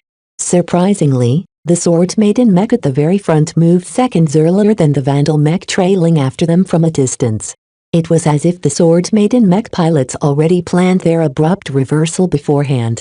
Each of the 3 wild gods called down different powers onto the battlefield. One of them summoned a corrosive wind that spread out over hundreds of meters. The strange properties of this acid winds rapidly ate through armor plating of the sword-maiden mech that fell into range. Most of them managed to escape the affected area looking like rusted junkyard machines. A handful suffered worse than others. When their gravitic backpacks or their leg joints failed, the mech lost all of their mobility. The sword-maiden mech pilots helplessly ejected their cockpits before the corrosive winds ate through the ejection mechanisms. The heavy gravity did its best to pull down the flying cockpits, but their integrated anti-grav modules lasted long enough for them to fly back to the rear. The ejected pirate cockpits on the other hand displayed more mixed results. Half of the time, their anti-grav modules failed to fire up, causing the cockpits to slam against the ground after traveling only a couple of hundred meters. Evidently, their mech technicians hadn't checked the cockpits in a very long time. That said, a significant amount of pirate mech pilots became trapped in their own mech as their mech keeled over before they could release their gravitic backpacks and allow their cockpits room to eject. Because the gravitic backpacks shifted the center of gravity of the mech slightly to the rear, many mech that stopped functioning had a tendency to fall onto their backs, which was the worst outcome as far as mech pilots and mech designers were concerned. Right after the first wild god summoned a corrosive wind, a second wild god activated his powers in a different area. Tens of sword-maiden mech fell into an area that suddenly turned muddy. The soil didn't grow wet and muddy. Instead, it became as pliable as soft clay, causing most of the mech in the area to sink down into the ground. This was a fatal trap to mech, and it had caught over 20 sword-maiden mech over a wide area. Even without orders from Captain Bird, the Akara mech abruptly stopped firing their laser cannons at the two stalled wild gods and instead blasted the exobeast responsible for turning the terrain into a soft pit. The blistering lasers immediately halted the wild gods' efforts of attempting to sink the affected mech into the ground. The soil abruptly hardened, trapping the sword-maiden mech and turning them into sitting ducks against errant laser fire from some of the pirate mech. Most hadn't sunk deep enough to trap them for long. They forcibly pulled out their legs or hacked the ground with their extremely sharp greatswords until they loosened it up enough to break out. Still, a handful of sword-maiden mech sunk deeper than others, to the point where they couldn't free themselves on their own power. As more and more pirate mech fired their lasers at the immobile mech, the sword-maiden mech pilots decisively bailed out and ejected from their cockpits. These impatient hags. Are their brains filled with muscles or something? Many vandals groaned as the sword-maidens incurred unnecessary losses from these incidents. Why couldn't they hold themselves back and wait for their ranged mech to take out these wild gods and their bewildering powers from a distance? Focus on suppressing the wild gods. Instruct the Akara mech to focus their firepower on any wild god that begins to glow. At this time, the first wave of sword-maiden mech finally slammed against the pirate mech. While many of their mech suffered setbacks or delays due to the appearance of the corrosive winds and the quicksand pit, their line stretched out over kilometers, allowing most of them to close the distance unscathed. The sword-maiden mech instantly tore the mech of the caged and the red tongs to pieces during the initial clash. The difference in strength was too wide. As a whole, the Devil Raisers outmatched the budget and bargain bin mech of their opposition by a wide margin, both in cost and in maintenance levels. The latter may sound a bit boring, but it drastically affected the reaction speed and the amount of damage the enemy mech could endure before they got wrecked. What really sealed the deal was the disparity in training, discipline and skill. The mech pilots of the caged fared a lot better than the unruly Red Tongs, who mostly earned their fame from the atrocities they committed instead of displaying valor on the battlefield. The Vandal mech in the second line faltered in their charge when they saw that the Sword Maidens didn't need any help at the moment. The vicious Sword Maidens currently fought like wolves among sheep, felling pirate mech after pirate mech with alarming speed. Those ladies are tearing the pirates apart. The only meaningful opposition came from the enemy leader mech. Their pristine states along with their skilled veteran mech pilots propped up the faltering lines of the cage tongs. They even fought evenly against their Sword Maiden counterparts. Yet time wasn't on their side. The cage tongs continued to lose more mech, causing their local numbers advantage to diminish by the second. Already, the Sword Maidens started to gang up on the superior pirate mech. The cunning sword maidens adopted a devious tactic where one sword maiden mech occupied the enemy machine in front while two other sword maiden mech targeted its gravitic backpack. A single mech couldn't cover against three foes at once. Once the sword maidens managed to destroy the lightly armored gravitic backpacks, the elite pirate leaders for all of their battle prowess became imprisoned in their own mech as they slowed down to a crawl. The Devil Razor or Silver Valencias occupying the mech at the front didn't need to display any fancy anymore. They simply stabbed their swords straight through the chest plating and through the cockpit of the trapped pirate mech. While the brawl at the front lines slanted heavily towards the sword maidens, the third wild god had quietly charged up her strength despite the lasers hitting her energy field finally activated her power. She abruptly disappeared from view. One of the wild gods has disappeared. Where has the beast gone? An alert suddenly sounded inside the mobile headquarters. The wild god teleported from her position. She's right in the middle of our supply train. Everyone abruptly became alarmed. The heavy transport that served as their mobile headquarters was right in the middle of the supply train as well. The teleporting wild god somehow circumvented hundreds of mech including the Akara heavy cannoneers and landed straight in the middle of the most vulnerable area of the flagrant sword maidens. Chapter 864 Quiet Dance. The Vandals and the Sword Maidens left a light guard force of mech around their legged transports. Yet they all positioned themselves around the supply train, not inside it. The ranged mech didn't dare to fire their laser rifles in fear of landing a hit on a vulnerable legged transports. The fast and heavy transports possessed many merits, but durability wasn't one of them. In order to produce them fast and quickly, Chief Dakin made huge compromises with regards to their armor and internal structure. Since they had no use in battle, why invest in their armor? It was extremely wasteful for the Vandals and the Sword Maidens to clad them in expensive battle armor when they could have used the same resources to improve their mech. Yet who would have thought a wild god existed with the power to teleport? This completely made no sense. The vast majority of human forces didn't even have access to teleportation technology, so how could a wild god develop such a highly desired ability? The wild god is moving to attack one of our cargo transports. Tell the legged transports to disperse. Get away from the exobeast right now. The wild god took some time to reorient herself in her new position.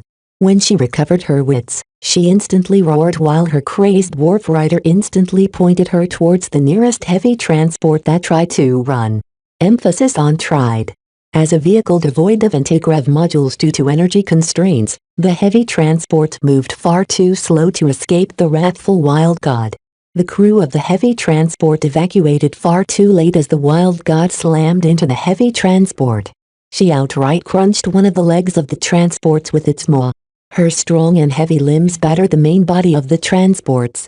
The front of the heavy mech deformed from the fierce barrage of attacks. The containers in the ruptured cargo holds broke and spilled large amounts of spare parts and ingots of processed metals. However, the savage attacks of the wild gods abruptly ended as an even larger exobeast slammed into the side of the wild god. Kalanxo has arrived. Who is riding her right now?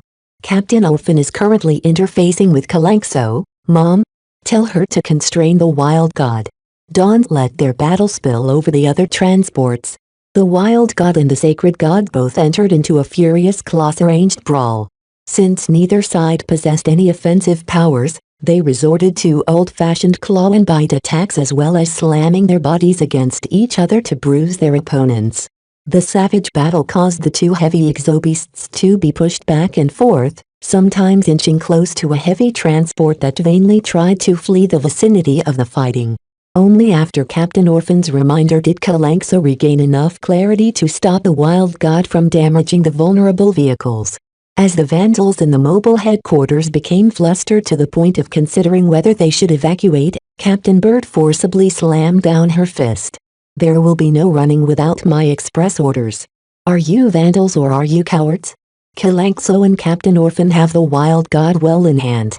Get back to work and trust in our comrades. The fast transports already left the vicinity long ago on their swift legs. Several Vandal and Sword Maiden melee mech crept in through the cracks, but they mainly placed themselves in front of the heavy transports. Right now, The mech didn't see any opportunity to intervene in the wild brawl between Kalanxo and the wild god. In any case, Kalanxo had the battle well in hand.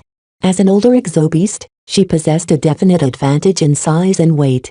She also entered the battle in a fresh state while her opponent already endured a significant amount of laser beams. The energy levels of the wild god dropped into critical levels after a couple of minutes of mindless brawling. In contrast, Kalanxo still maintained a healthy energy level as she slowly drew upon the stored energy reserves of their god crystals. The main difference between sacred gods and wild gods was that the former possessed a much larger pool of energy to fuel all of their abilities. Kalanxo possessed 19 of them, which placed her in the upper range of her kind. While she didn't have time yet to call down an energy tornado, Kalanxo fared just fine with her current reserves. At some point, she finally managed to pierce through the faltering energy field of the wild god and raked her claws through the scales protecting her enemy's neck. The wild god suffered severe damage. Gouts of blood escaped from the screaming creature's neck, but the wild god's resilient physique forcibly stemmed the bleeding. Yet that didn't stop their allied sacred god from doing it again. Another claw strike brutally raked one of the wild god's front limbs. The claws dug deep enough to scrape against the bones, eliciting another pain-racked cry from the wild god and her beast rider. Kalanxo is going to town on the wild god. The battle in the middle of the supply train no longer held any suspense. A wild god without an energy field was like an expert mech without an energy field. They mainly relied on their bodies and frames to resist damage. This might avail them for quite a bit against weaker opponents, but against an equivalent threat, such defenses stood no chance at all. While Kalanxo treated the wild god as her scratching post, the battle at the front lines took a turn for the worse for the attacking side. Even if the Vandals openly questioned whether the Sword Maidens possessed a sound mind, they did have a magnificent intuition for timing. Their blunder against the wild gods aside, they hit the ranks of the Caged and the Red Tongs when their leadership became preoccupied by several matters. First, the wild gods aligned to their forces suffered heavy laser bombardment. The Caged Tongs planned to employ the wild gods as their trump cards, but who knew they barely showed their strength before they drowned in continuous laser fire that rapidly drained their energy reserves. Second, their ranged mech rapidly diminished in number as the better-equipped and better-trained opponents outplayed them. Just the difference in maintenance alone proved to be the decisive factor. Third, the Pale Dancer finally entered the field. Through all of the chaos that went on in the front lines and in the middle of the flagrant Sword Maiden supply train, few people initially took notice of the lone white mech in the rear. The Pale Dancer didn't jump onto the stage. It glided onto it. Even though the bone-like coloration of the Pale Dancer should have attracted a lot of attention among the darker-coated mech, Venerable Z effortlessly weaved his expert mech closer to the rear of the enemy lines. Hundreds, if not thousands of dwarves mounted on juvenile godlings stood in his way. The expert pilot took no notice of the ants underneath the feet of his mech and crunched their bodies flat with the sheer weight of his mech. With bloodied feet, the Pale Dancer trod a bloodied path to the unsuspecting rear of the Caged Tongs. It was not as if the enemy posted scouts that kept an eye to the rear. Due to the pitched battles happening in front, the undisciplined mech pilots diverted more than half of their attention to the action. This allowed the Pale Dancer to strut forward into medium range from completely open terrain without alerting the enemy scouts at all. This subtle technique alone alarmed those who remembered the expert pilot's existence. How could such a bright mech stroll into range so effortlessly? In any case, the Pale Dancer lifted up its customized laser rifle and instantly fired a high-powered laser beam right into a weak point in the rear of a leader mech. There was absolutely no deviation in Venerable Z's aim. Despite the mild interference and other factors that could have skewed the Pale Dancer's aim, the expert pilot somehow managed to land his laser beam exactly where he wanted with almost no discernible drift. Venerable Z's judgment also proved to be keenly accurate, as even Vez could hardly identify a better weak point on that leader mech. The rear of a mech often enjoyed the least protection. This time, though, a gravitic backpack sat in the way. Yet despite the hindrance of the backpack, the high-powered laser beam possessed enough strength to punch straight through the thin covering and the delicate internal components of the backpack and bore straight through the weak point in the armor before dealing catastrophic damage to the power reactor buried deep inside the stricken mech. Before the leader mech even realized it suffered a hit, it shut down immediately as its power reactor underwent an emergency shutdown. The mech got wrecked without any chance of retaliation. That initial shot is impossible to land for any normal mech pilot. Yet the Pale Dancer managed to do so while on the move. Even now, it continued to run a bloody path over the mindless dwarf tribesmen who mistakenly thought they contributed to the battle. Even though plenty of dwarfs cried out in pain or fear, the mech pilots of the Cage Tongs hadn't noticed anything amiss as of yet. The Pale Dancer quietly positioned itself in the optimal angle before releasing another deceptively thin laser beam. Another well-maintained enemy mech abruptly shut down. By the time the Pale Dancer harvested the third leader mech, the Cage Tongs finally became aware of the threat at the rear. At first, they didn't recognize the Pale Dancer as an expert mech. They dismissed it as a lone rifleman mech that somehow got lost or looped around. A half squad of light mech received new orders and diverted from the reserves to pursue the Pale Dancer. A medium rifleman mech could never outrun a light mech. Yet this speed advantage never came to the fore. Before the light mech got anywhere close, 6 rapid laser beams erupted from the Pale Dancer's rifle. This time, Venerable Z tuned down the power so that the laser beams carried just enough energy to pierce the thin armor of the agile light mech. No matter how fast they tried to evade or spoil the aim of Venerable Z, the expert pilot unerringly struck them all right below the chest armor and bore straight into their cockpits. None of the mech pilots survived as the powerful laser beams vaporized their bodies instantly. The sudden deaths of the light mech caused the already burdened leaders of the Caged and the Red Tongs a lot of distress. With the Sword Maiden mech tearing apart their front lines, the presence of the Pale Dancer stabbing at the rear proved to be especially fatal. Fear spread among the leaders as the Pale Dancer resumed targeting their mech. It took no discernment at all to separate the officers and champions from the rank and file. Venerable Z merely had to see whether the mech he targeted looked clean and flawless. The vanity of the leaders became their downfall as the foreign expert pilot harvested their lives as effortlessly as a god. At this moment, the Pale Dancer became the embodiment of the god of death. The split focus of the enemy cadre along with the battering from both sides eventually broke the enemy. While the Cage admiringly persisted and held together even when their cause seemed lost, the much more cowardly Red Tongs broke away from the battle without any guilt. They ran and instinctively split up, forcing the Sword Maiden and Vandal mech to run in pursuit. The battle is decided. It's not over yet, but we've got this in the bag. Don't get complacent yet. The Caged are still fighting and some of the wild gods are still alive. Tell the mech pilots to keep up their guard. The fleeing enemy mech can still turn the tables against their pursuers. No matter what the Cage Tongs attempted to do, nothing could save them anymore now that they lost cohesion and broke their ranks. Vez quietly sighed in relief at the outcome of the battle. While they sustained a bit more losses than expected, the flagrant Sword Maidens overwhelmingly stomped the attackers who misjudged their strength. Chapter 865 Carpe Diem. The battle against the Cage Tongs and its auxiliaries ended in a decisive victory for the flagrant Sword Maidens. While it took more than a day of pursuit, none of the rooting mech of the aggressors made it away, mostly because they eventually ran out of energy. Perhaps the most tiresome aspect about the Cage Tongs was the sheer amount of random dwarf tribesmen they enthralled.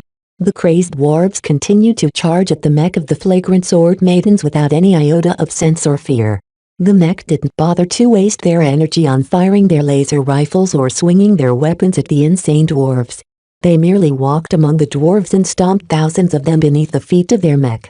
The flagrant Sword Maidens casually committed mass dwarficide in order to stop the idiotic dwarves from hammering the legs of their mech and transports with their bone clubs.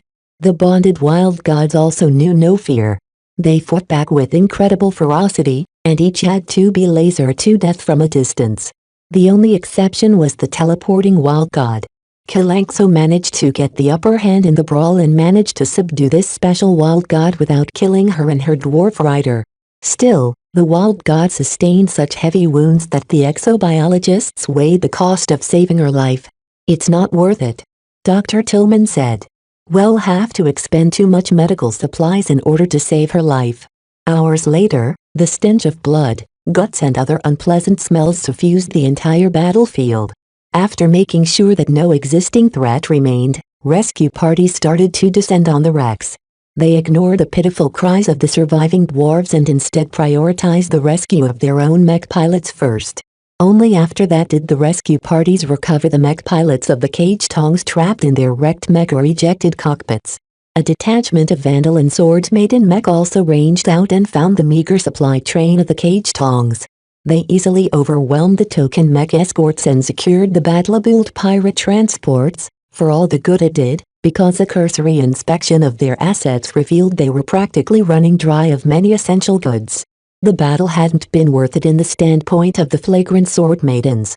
Over 80 mechs sustained varying amounts of battle damage, and half of them either got wrecked or sustained such severe damage that the mech technicians needed to rebuild them from the ground up. Vez already foresaw a massive pile of work awaiting the mech maintenance department. At this moment, many Vandals and Sword Maidens started interrogating every member of the caged and the tongs they managed to capture alive. They particularly screwed the thumbs of the mech pilots who emerged the well-maintained pirate mech. In the meantime, a horde of mech technicians and other personnel started scouring the battlefield to recover any reparable wrecks or identify any notable salvage among the remains. They walked past flattened and heavily injured dwarves, casually shooting any approaching dwarf who managed to survive the massacre with their laser pistols. Ugh! These dwarves are everywhere. A mech technician muttered in the comm channel as he kept his grip on his smoking laser pistol. Right now, the stench of dead dwarves and the fumes released from wrecked mech forced everyone who stepped on the battlefield to keep their helmets closed. What do you reckon is wrong with these stupid dwarves? Another mech technician grinned in his closed hazard suit. I heard from someone who interrogated the first Red Twang captives that they slipped something into their food. Their exobiologists cooked up something devious. It made the dwarves pliable and drove them in a frenzy when commanded to. They even formulated something special for the wild gods. Teams of mech technicians inspected the mech belonging to their own force first and marked them out according to their state. Some mech only needed a couple of replacements to get back into shape, while others required far too much time in the workshop to be worth the effort of restoring them to their former glory. The flagrant Vandals mostly avoided incurring major damage to their mech. Vez was pleased to hear that only a handful of Vandal mech would be scrapped for parts. The Sword Maidens on the other hand sustained more severe damage. Many of the mech that got caught up in the bewildering abilities of the wild gods couldn't be used anymore and needed to be scrapped as well. They kind of got what they deserved by deviating from the plan, yet the Sword Maidens didn't seem to mind it. They already started claiming the bulk of the salvageable wrecks from the cage tongs to provide new rides for the ejected Sword Maiden mech pilots. In general, both the Vandals and Sword Maidens lost relatively few mech pilots as both had been commanded to eject early rather than go down with their mech. The flagrant Sword Maidens valued every mech pilot. As long as they retained their pilots, they could always provide them with new mech, especially if they retained control of the battlefield after the battle. Vez currently stood with Myra as they overlooked the sprawling field of wrecks and flattened dwarves. He had recently concluded a division of salvage. While the Sword Maidens claimed most of the intact mech, he made sure the Vandals got their fair share as well. Even if they didn't plan to restore the pirate mech, they could still strip the wrecks of their most valuable parts or rare materials. As the cage tongs already demonstrated, a severe lack of maintenance and supplies resulted in dire implications for the effective strength of a deprived mech force. "I've got a question," Vez said. "Why did you Sword Maidens decided to charge all of a sudden? I don't believe Commander Lydia and your Sword Maiden officers are blind to the strategic implications of deviating from the plan." While Vez already developed a couple of notions why, he wanted to hear the reasons from Myra herself, as he might be wrong. The pirate designer pressed her lips. "Lydia's Sword Maidens are different from the flagrant Vandals. A military mech regiment like yours carries several responsibilities. You fight on behalf of your bright republic. We fight on behalf of ourselves. What difference does that make? Don't you value your lives? Not as high as you Vandals value your own lives. You have to consider that in the frontier, life is very cheap. Anyone can get killed at any time for no reason at all. Retirement is a luxury that many sons and daughters of the frontier don't get to enjoy. The frontier mindset is to live in the present and make the best of your time while you're still alive and capable of pursuing your dreams. For the Sword Maiden mech pilots, there is nothing more desirable than to participate in a worthy battle. Even if they die, the glory and valor associated with the grand battle is more than worth the price. Carpe diem. Seize the day. Exactly. Myra nodded. The martial tradition of Lydia's Sword Maidens oriented completely around fostering elite pirate mech pilots.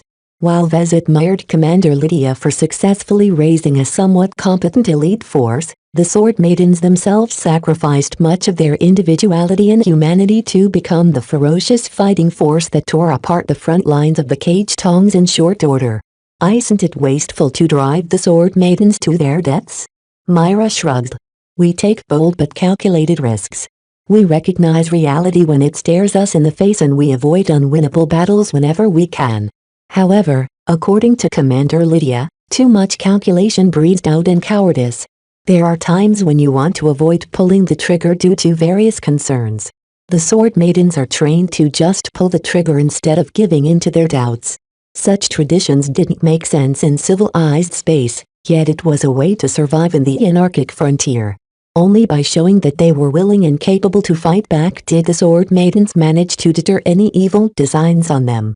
Their impulsiveness may have landed them in trouble numerous times, but the trigger-happy reputation they acquired deterred many more threats. What do you think about the Red Tongs? Vez asked, changing the topic. It's clear that they've been driven to desperation. From what we've gathered, a lack of support from the fleet along with dwindling supplies forced them to go on the warpath. Incidents like this happens much more often than you think. Poor planning and operating in an area with very few space stations and supply points has defeated more pirate gangs than direct battles. The people that pursued a career in piracy never tended to be the brightest bulb in the shed in the first place. Among the spectrum of pirates, the cannibalistic Red Tongs ranked near the bottom in terms of long-term planning. It was a wonder they made it to the Ian Corona system at all. In any case, the interrogations still went on. Once the Vandals and the Sword Maidens wrung every bit of intelligence from their tortured bodies, they planned to dispose each of them without mercy. The Cage Tongs had no value as prisoners. The Cage already opposed the flagrant Sword Maidens in multiple occasions. From partnering up with the Masters of Combat, to participating in the orbital bombardment that threatened to wipe out the ground expedition, the Rapunkan gang more than lost their chances at redemption. As for the Red Tongs, their peripheral connection to the powerful Ravian alliance deterred the flagrant Sword Maidens only briefly. These utter bastards that like to munch on human flesh had not only drugged and enslaved the native dwarves, they also replaced their rations with raw dwarf meat. Even if the flagrant Sword Maidens stopped caring about the dwarves, the reprehensible behavior of the Red Tongs earned them a swift laser beam in the head before being dumped on a pile of bodies. The victors were too lazy to dig a mass grave or cremate the remains for the brutal pirates. None of that concerned Vez and Myra right now. They calmly ignored the death and suffering and toured the battlefield as well as the captured supply train of the Cage Tongs. Just like the flagrant Sword Maidens, the pirates opted to cobble up a cheap legged transport together. They only built around 20 heavy transports because they didn't need more room for supplies. Most of their cargo holds no longer held any cargo except for miscellaneous junk. As Vez and Myra inspected each of the cargo holds, it became clear that the Cage Tongs did not have long before their mech lost combat effectiveness. There's nothing of value here. Vez grimaced as he glanced over the mobile workshop. The rusted tools and the broken 3D printers show that the Cage Tongs had neared their limits in terms of repair capability. All of this equipment isn't worth taking. You're free to take them if you want, Myra. No thanks. The Sword Maidens have no need for them either. Vez turned to a security officer who escorted him around the battlefield. I'd like to have a chat with the boss here. Who is the highest-ranking mech designer or chief technician around here? The security officer briefly spoke to his commanding officer over the comm before he replied to Vez. We've captured a number of chief technicians. Our men are interrogating them right now in an adjacent room. Do you wish to have access to them, Mr. Larkinson? Why not? Take me to the most senior chief technician among the bunch. I'd like to have a chat with the fellow if you'll allow me, he said. They reached an area repurposed as temporary holding cells and interrogation rooms to process the non-combat personnel from the enemy supply train. When the mech of the flagrant sword maidens rolled in, they instantly surrendered without any hesitation. It wasn't as if they had any choice. How could they possibly resist the mech without any of their own?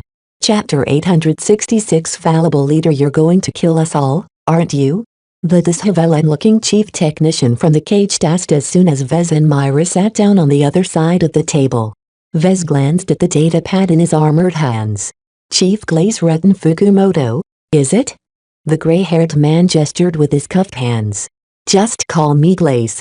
Chief Glaze. Vez stared at the face of the man who knew his ultimate fate. Against such a self-conscious man, lying wouldn't accomplish anything. Unfortunately, there is very little animus among the flagrant vandals and Lydia's sword maidens to extend any mercy to your forces. Neither your cage nor your Red Tongue allies have given us any reason to spare any of you. All I can say is that you played your games but lost. A fatalistic mood struck the captive chief technician.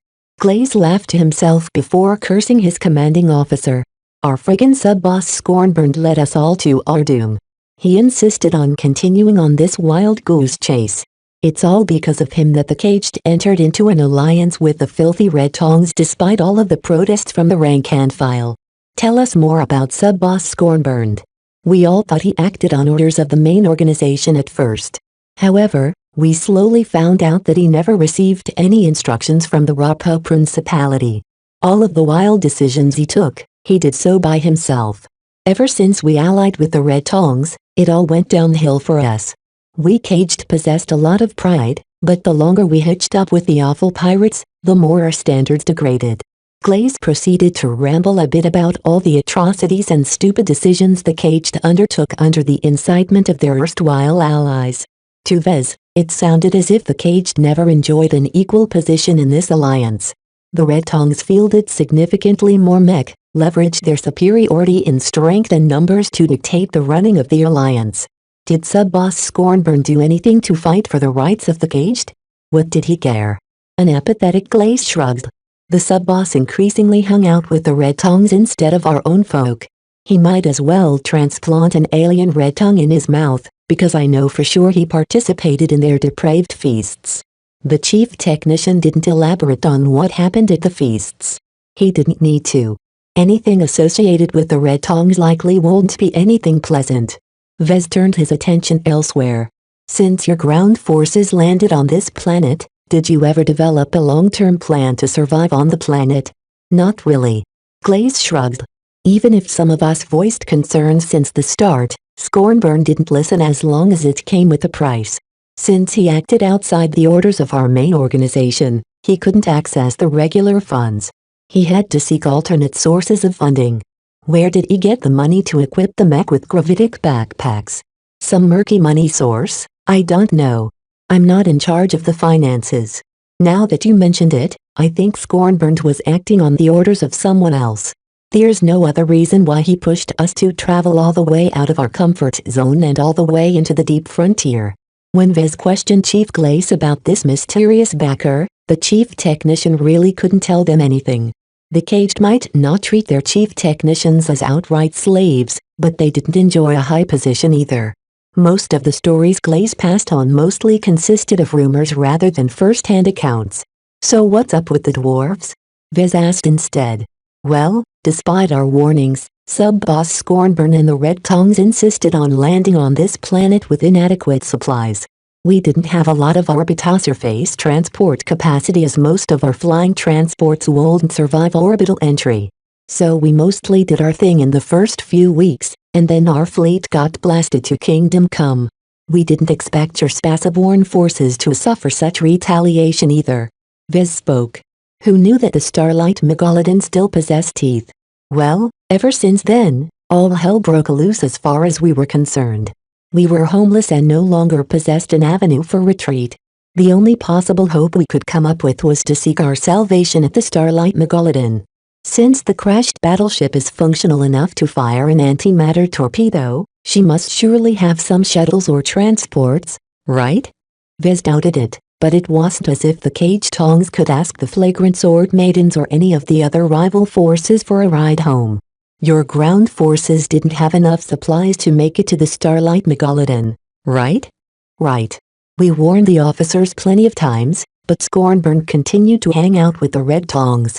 Each time he came back from their revelries, it's like he lost a couple more brain cells. He always came back jacked up with highly potent stimulants and a belly full of booze. Our doctors had to flush out his bloodstream of intoxicants every day. So what does this do have the dwarves? Well, even if the Red Tongs did their best to ignore reality, the strange phenomenon that causes our mech to malfunction at an increasing rate along with our dwindling material stockpiles finally alarmed the stupid pirates. After weeks of arguing, they finally decided that if they can't make use of mech anymore, we'd make use of the locals instead. The Cage Tongs ambushed several large dwarf tribes and forcefully wrested control over them. While the dwarves and wild gods resisted at first, the handful of exobiologists in their midst eventually cooked up a bunch of addicting mind-altering substances that turned them into pliable slaves. Vez frowned at that. Our exobiologists have barely managed to formulate intoxicants that work on the hardy dwarves and wild gods. How come your scientists managed to? The Red Tongs have a lot of practice, Glaze said. This isn't their first rodeo. Besides, synthesizing extreme stimulants is one of their side businesses. They have an entire team of pharmacists and chemists at their disposal. All Vez could say about this was that the Red Tongs only invested in logistics if it gave them their next high. Despite their dependence on mech, they didn't really invest as much resources and funding as they ought to.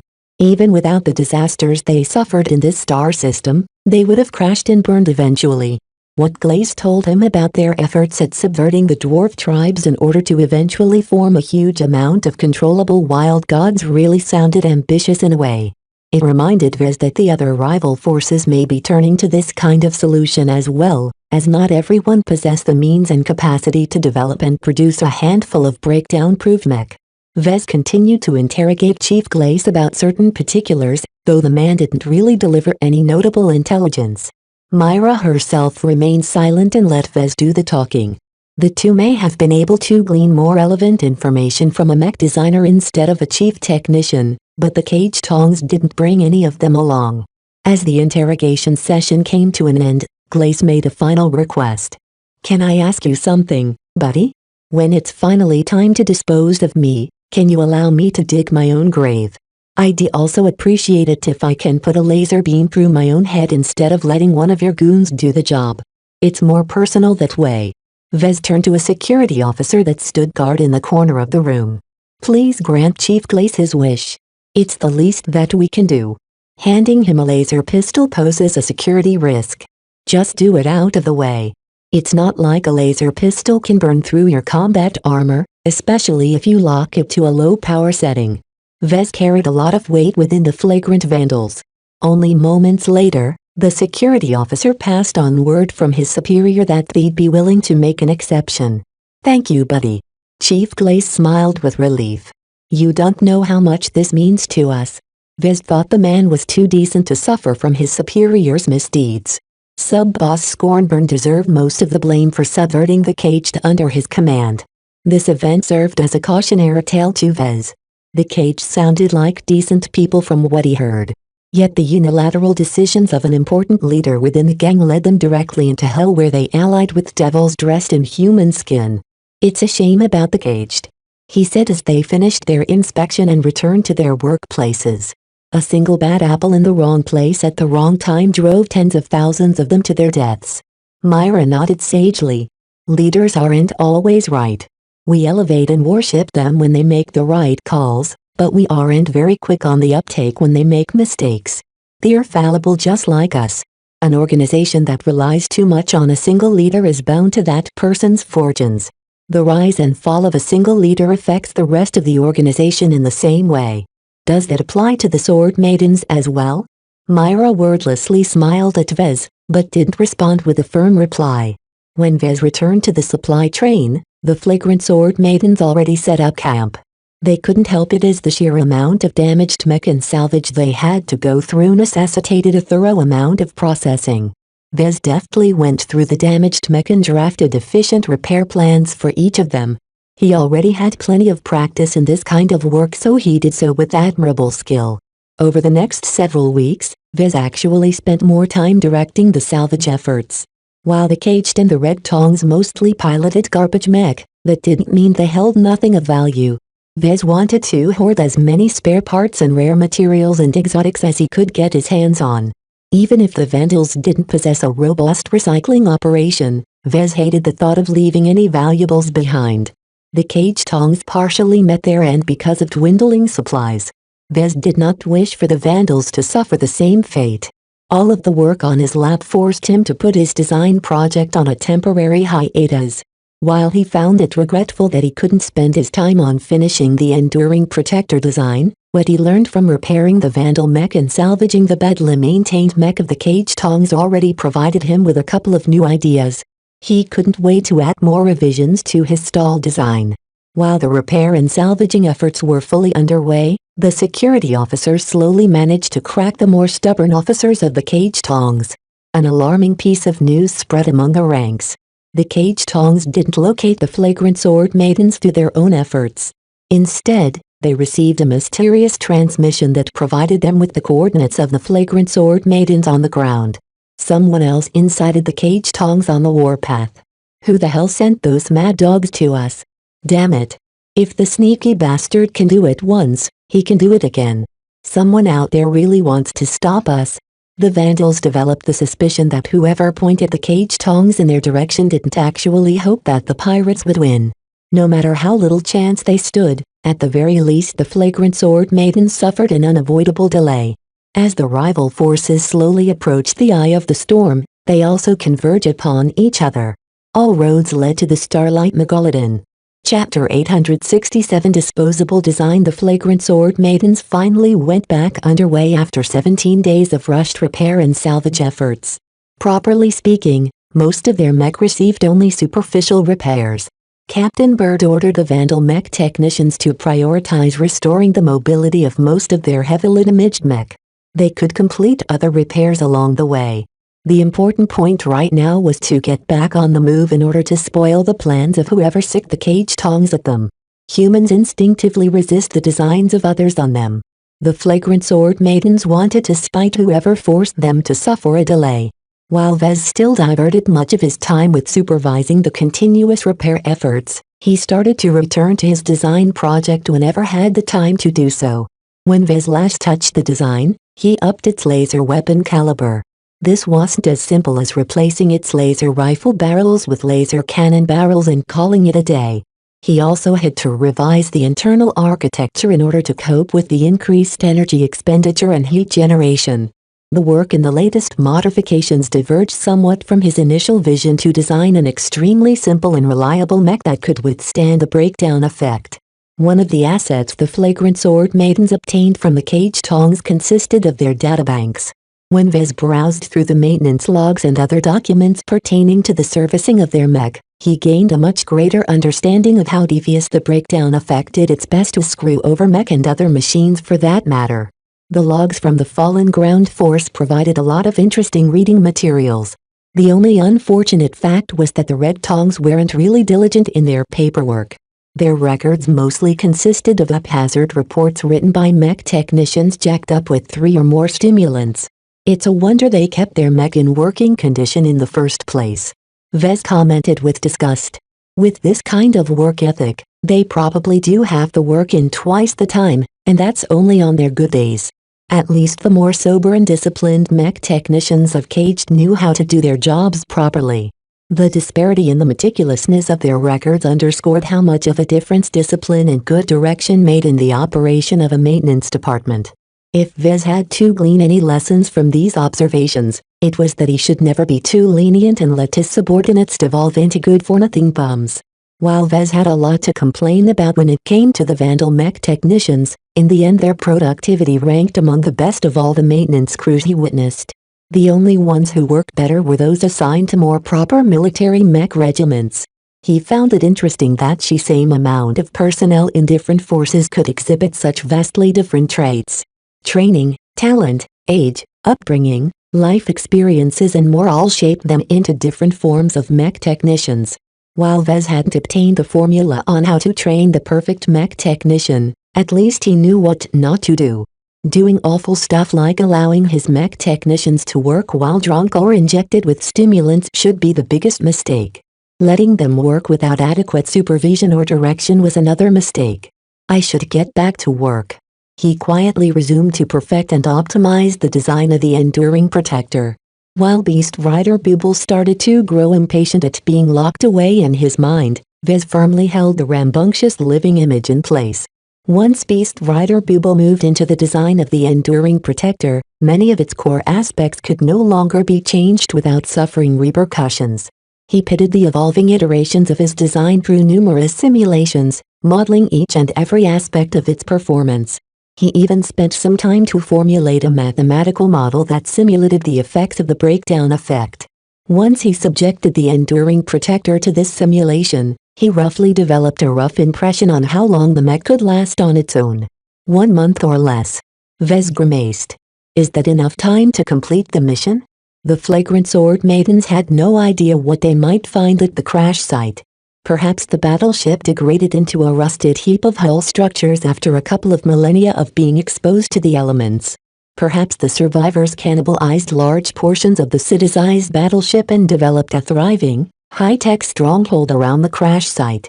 Perhaps the survivors broke into quarreling factions that flung all kinds of weapons of mass destruction at their camps, causing the entire surroundings of the crash site to be turned into a radioactive wasteland.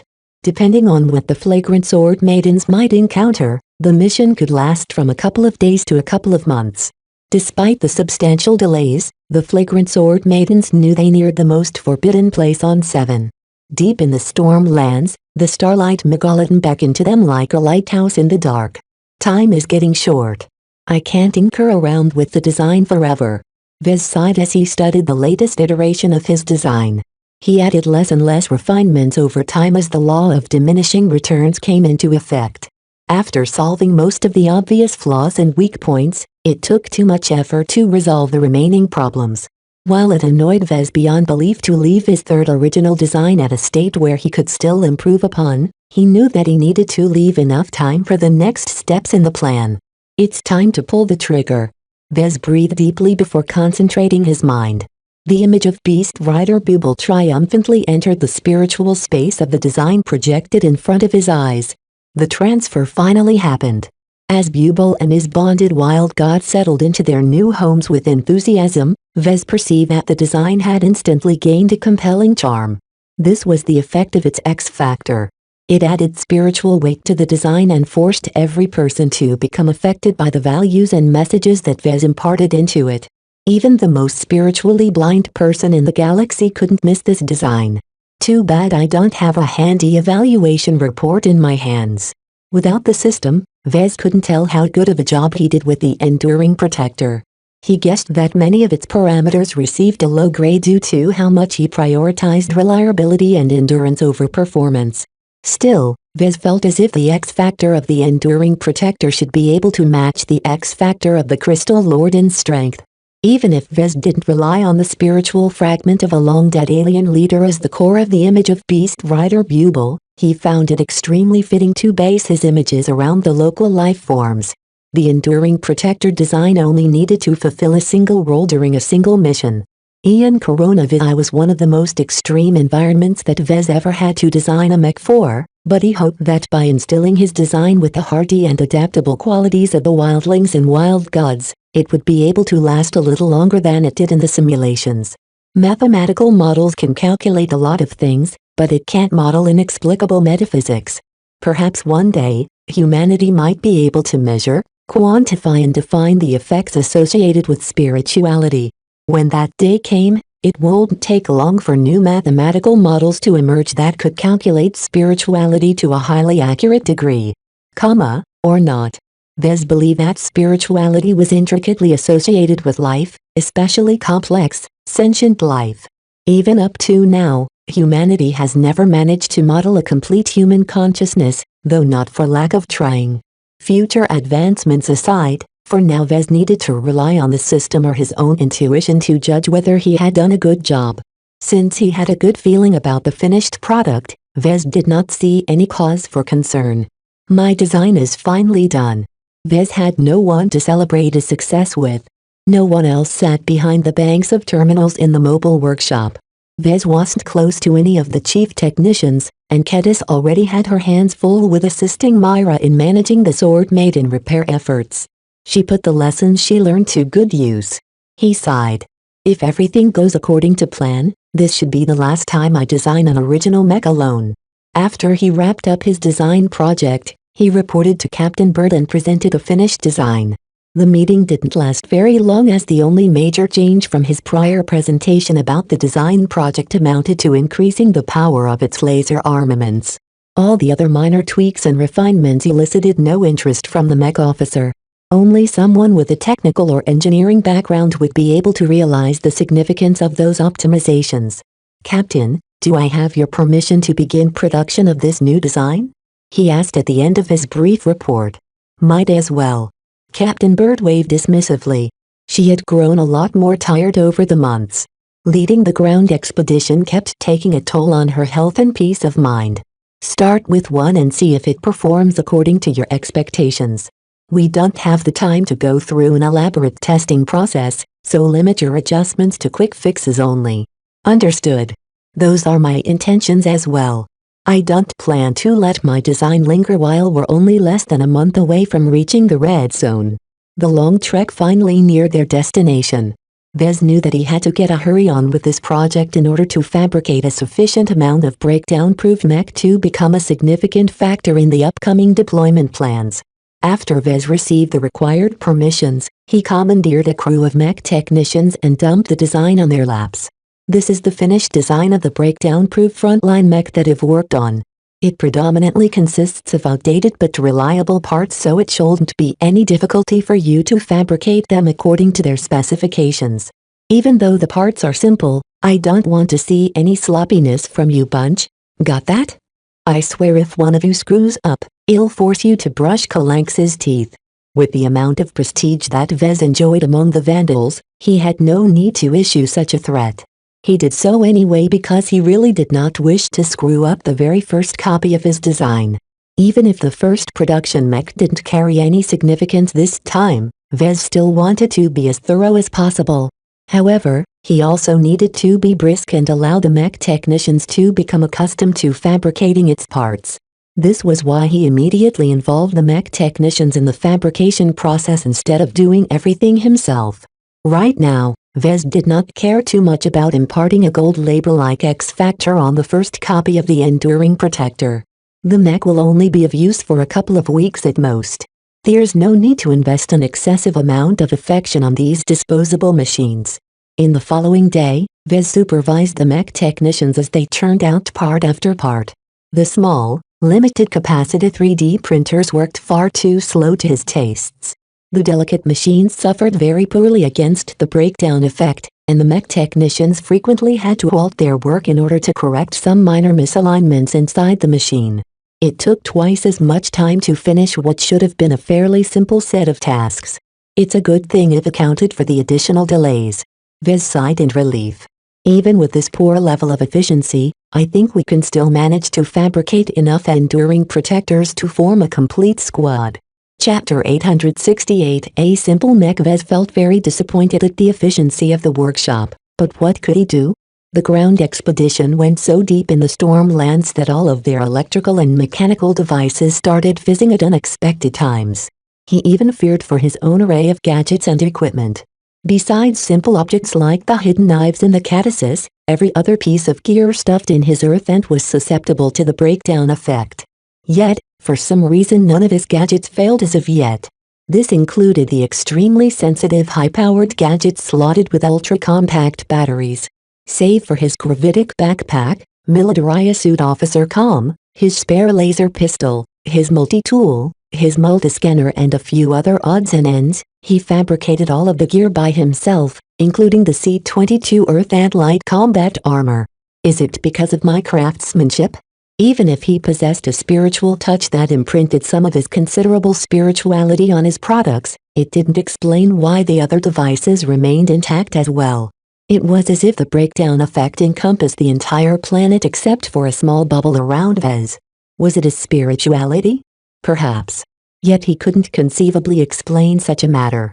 It would have been too easy to chalk it up to his spirituality. As an engineer, Vez did not wish to settle for such a lazy explanation.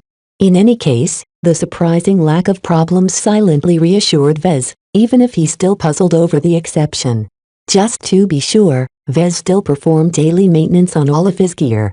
Every day, he partially disassembled most devices and checked them over. He even feigned adjusting bits and pieces so that everyone looking at him from a distance believed his devices had acted up as well. Vez planned to keep an unexpected advantage like this wholly to himself. Who knew how the others would react if they found out he had become strangely immune to the breakdown effect? Perhaps they might load him up with sensitive equipment and send him straight into the red zone along with the infantry assigned to board the Starlight Megalodon. There's no way I can survive in the thick of the red zone and the interior of the Starlight Megalodon. This is a job for trained soldiers. The best Vandal security officers already trained for months for what they might encounter at the mission site. Armorers recently finished fabricating high-quality sets of light combat armor for them. The lightweight armor had been dumbed down to the point of stripping away all of its servos, yet it still offered substantial protection by making use of compressed armor. A couple of combat engineer and specialist types accompanied the trained soldiers as well. These experts possessed a decent grasp in shipboard architecture, hacking, doctors, exobiologists and more. Vez half expected he'd be assigned to this group as well, but this time his high position saved him from the trouble. Instead, Vez had been asked to recommend some volunteers. He quickly foisted some random mech technicians and a low-ranking mech designer to the group of specialists. It's good to be the boss. He chuckled. While the combat engineers and specialists underwent intensive training, Vez directed his attention to his work on the Enduring Protector. When the mech technicians finally assembled the first production model together, Vez and the men watched with awe as the frontline mech finally revealed its majesty in the flesh. Its strong X-factor had already influenced the mech technicians, yet when it finally became whole, the first copy left an unforgettable impression on the men. It seemed larger than life. With its four crawler-type legs, its short and broad cylindrical torso, the menacing-looking laser cannons affixed to articulating mounts on the sides, the frontline mech looked kind of silly if not for its strong, protective and enduring aura. Even without saying so, those present vaguely felt that this was a mech designed to brave the breakdown effect and protect its charges by taking out threats from afar. Objectively, Vez had a lot to criticize about the design. The irreconcilable problem concerning the Enduring Protector design was that its paltry mobility and armor simply couldn't keep up with the rigors of mech combat. It depended too heavily on external assistance such as Kalanx's space barrier to put up a decent fight. Vez had no choice but to opt for these design choices. He faced too many limitations, and as a mech designer, he couldn't indulge in fantasy when it came to designing realistic products. After half an hour, their first test pilot arrived. Captain Bird already selected a single squad of ranged specialists to take up the Enduring Protector. The mech pilot that arrived abruptly halted when he viewed the Enduring Protector. It looked much more valiant than the design schematics suggested. Vez approached the test pilot. This is a momentous occasion. Are you ready to test this mech? I am. The mech pilot spoke confidently. This mech should be a piece of cake to pilot. Even if the Enduring Protector is a simple mech, care must still be taken if you want it to last as long as possible. Making the wrong movements or stressing out the frame will wear it out pretty quickly. Vez warned. Whatever you say, man. Even if the Enduring Protector contained many safeguards against the breakdown effect, the mech pilot's actions still determined whether it could last up to a month without any major malfunctions. The main limitation of the mech was its awful mobility. Its crawler limbs moved far too slow and could only effectively lift one of its four limbs at a time. Impatient ranged specialists used to running around in their nimble rifleman mech might push the Enduring Protector beyond its safe limits in an effort to gain a momentary advantage. Vez couldn't do much to stop such behavior. While he provided the tools, it was up to the mech pilots to make use of them in their own ways. As much as Vez wanted to exert control over the mech pilots, his job as a mech designer precluded such rights. Every mech designer faced these conundrums. They meticulously designed a mech to be used and piloted in a certain way. Yet if mech pilots wanted to use their rifles as clubs, who could stop them? Vez certainly couldn't do so. Outside the battlefield, the mech technicians and mech designers reigned supreme. Once a mech entered the battlefield, the mech pilot gained completely control over his actions. To Vez, designing mech gave the illusion of being able to control them even after they rolled off the production lines. He felt a sense of ownership of his products even after he delivered them to their new owners. The age-old question whether he should care for his products or wash his hands off them once he sold or delivered them to his clients always came back to him. A month ago, he leaned towards washing his hands off them, but now that he witnessed the test pilot carefully putting the first production model to its paces, he started to flip-flop back towards caring for his products. Vez couldn't make up his mind, despite making up his mind a while ago. Truthfully speaking, it wasn't healthy for mech designers to stay attached to their mech, especially once their designs started getting sold by the thousands. At this scale, too many mech pilots emerged that abused their mech or misused them for nefarious purposes. I can disown them, but they are still my children, in a way. Every mech carries a piece of my legacy. Whether they get used up in a couple of years or last for several decades, all of them are precious in my eyes. His design philosophy compelled him to see mech as something more than just commodities. It forced him to care for his mech even if he wanted to wash his hands off them. Just like a parent seeing their children growing up and leaving the nest, they still couldn't help but care for their sons and daughters even after they went bad and committed murder or something. Vez didn't pay a lot of attention to the testing process due to his sudden musings. In any case, it wasn't as if his attention mattered, as the Enduring Protector largely performed within expectations. Its real space performance largely matched the performance the design exhibited in various simulations. A simple mech design affected fewer variables than a more complex mech design. The Enduring Protector moved slowly and methodically, thereby allowing simulations to fully keep up with any dynamic situation that might occur. Therefore, while the testing did reveal some minor deviations in performance, the differences could be chalked up to discrepancies in the actual construction of the mech. Alright. Let's end the testing for now. We've gathered enough data. Vez commanded. When Vez emerged out of his fugue, he already saw that further testing wouldn't be needed. They already gathered plenty of data and it wasn't like the Enduring Protector was capable of any acrobatics. A simple mech could only perform a limited amount of maneuvers. The testing process for the Enduring Protector should be far shorter than any of the other original mech he designed. It feels like we've gone back in time to the first couple of mech generations. Everything was simpler back then. The MTA's rigorous certification and validation procedures hadn't been in place at the start of the age of mech. Nowadays, mech got much more complex. The potential for abuse lurked everywhere. The MTA cracked down on freewheeling behavior by unscrupulous mech designers. To be sure, the state of mech made enormous strides after more than 400 years of continuous advancements.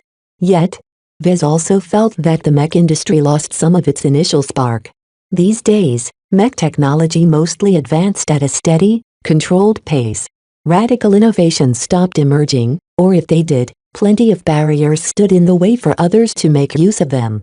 The Galactic Rim enviously looked on as the Galactic Heartland and the Galactic Center got to enjoy the latest toys.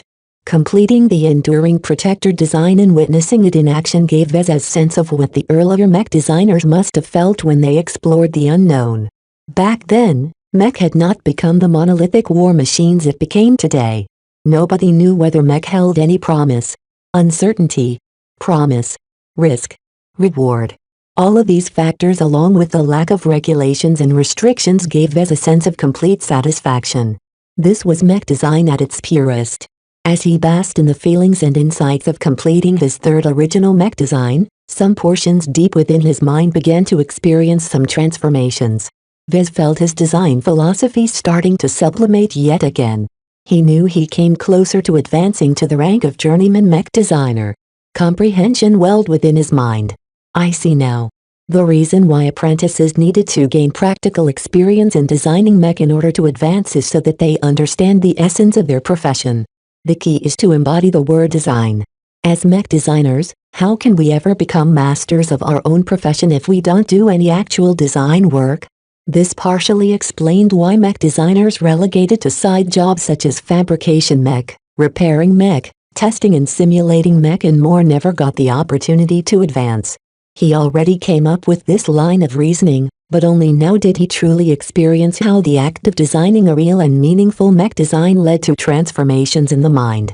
Vez felt as if his design philosophy started out as an imaginary entity.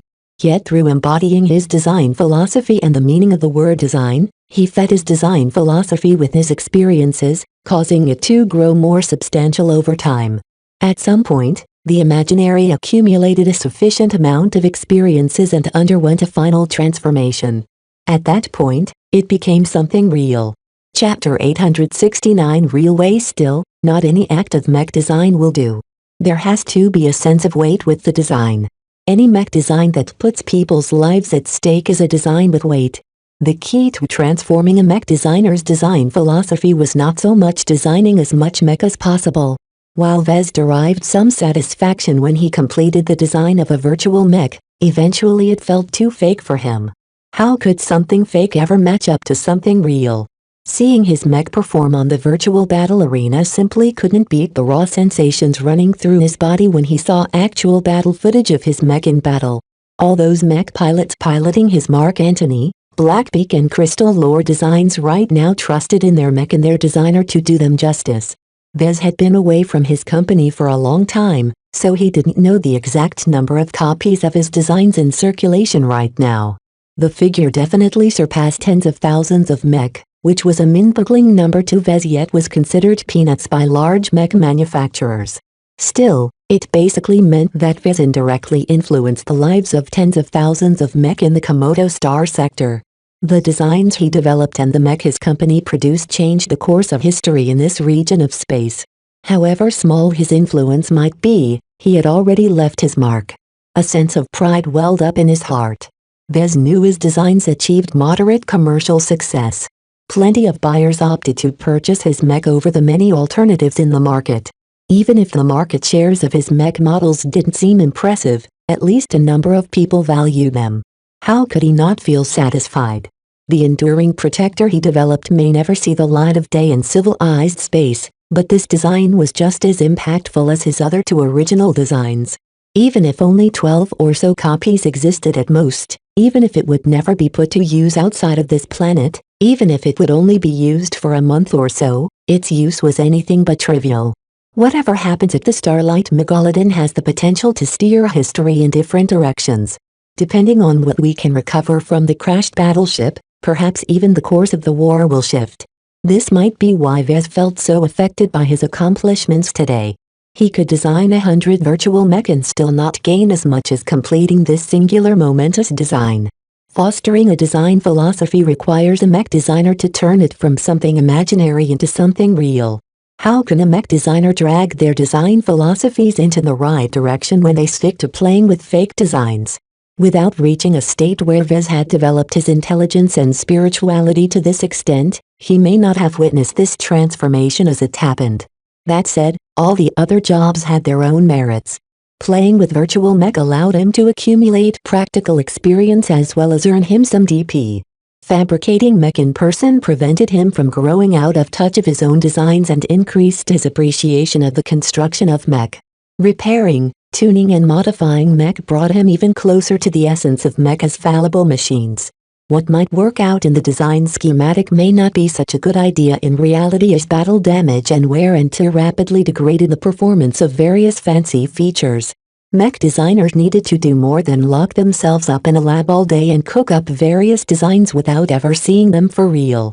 This was also the main reason why a stint in a design studio wasn't such an ideal job.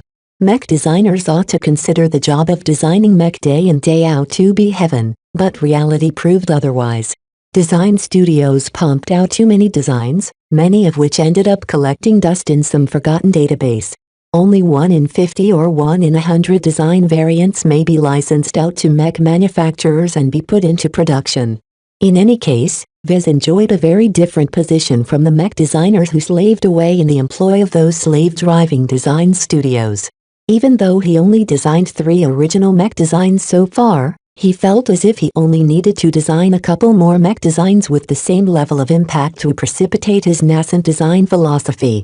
More is not necessarily better. The theory he heard so long ago about purposefully building up a proper foundation by designing many different mech did not fit with his current understanding of the advancement process. Quantity could never match up to quality. 100 fake designs never weighed as substantial as a single real design. Some mech designers take 40 years to advance to journeyman. Others only take a couple of years at most. The vast majority, however, never find an opportunity to advance.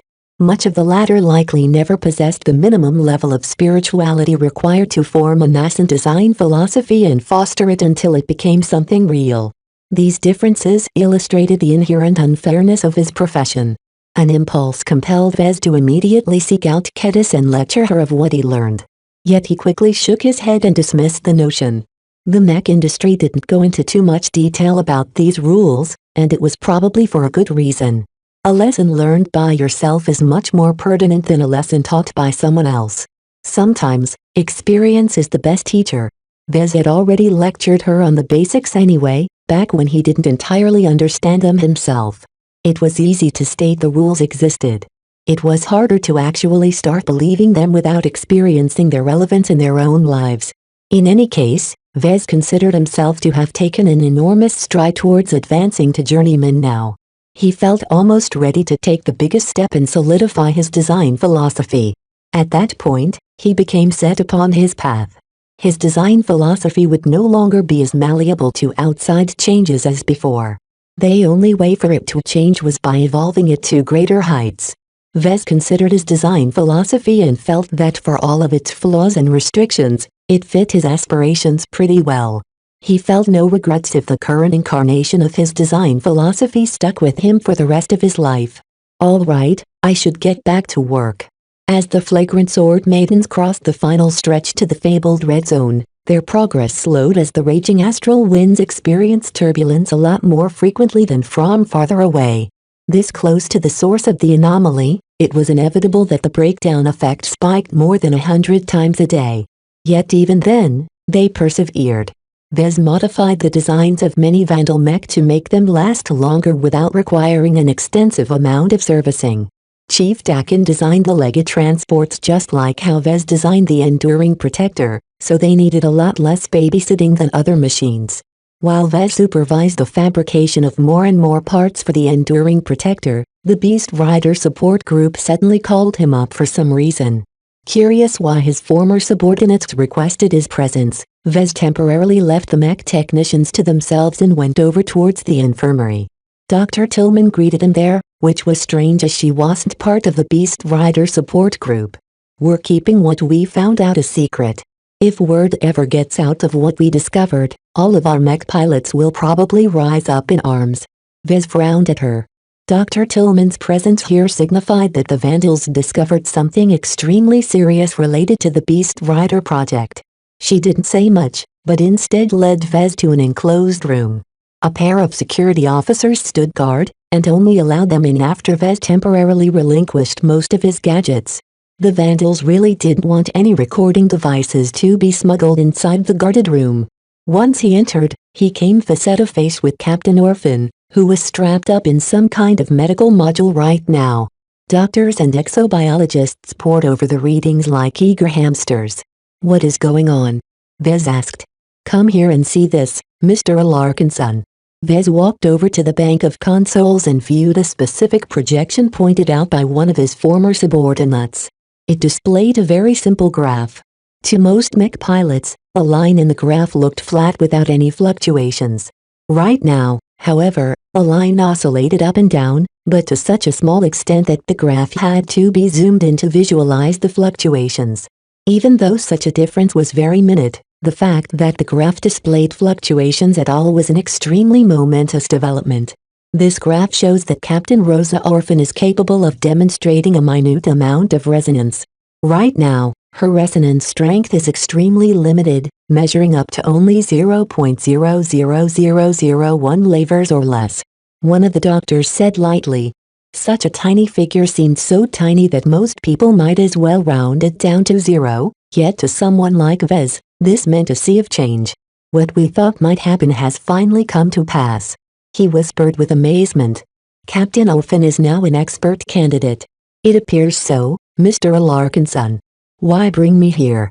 The transformation on Captain Orphan and Lieutenant Dice's bodies are ongoing.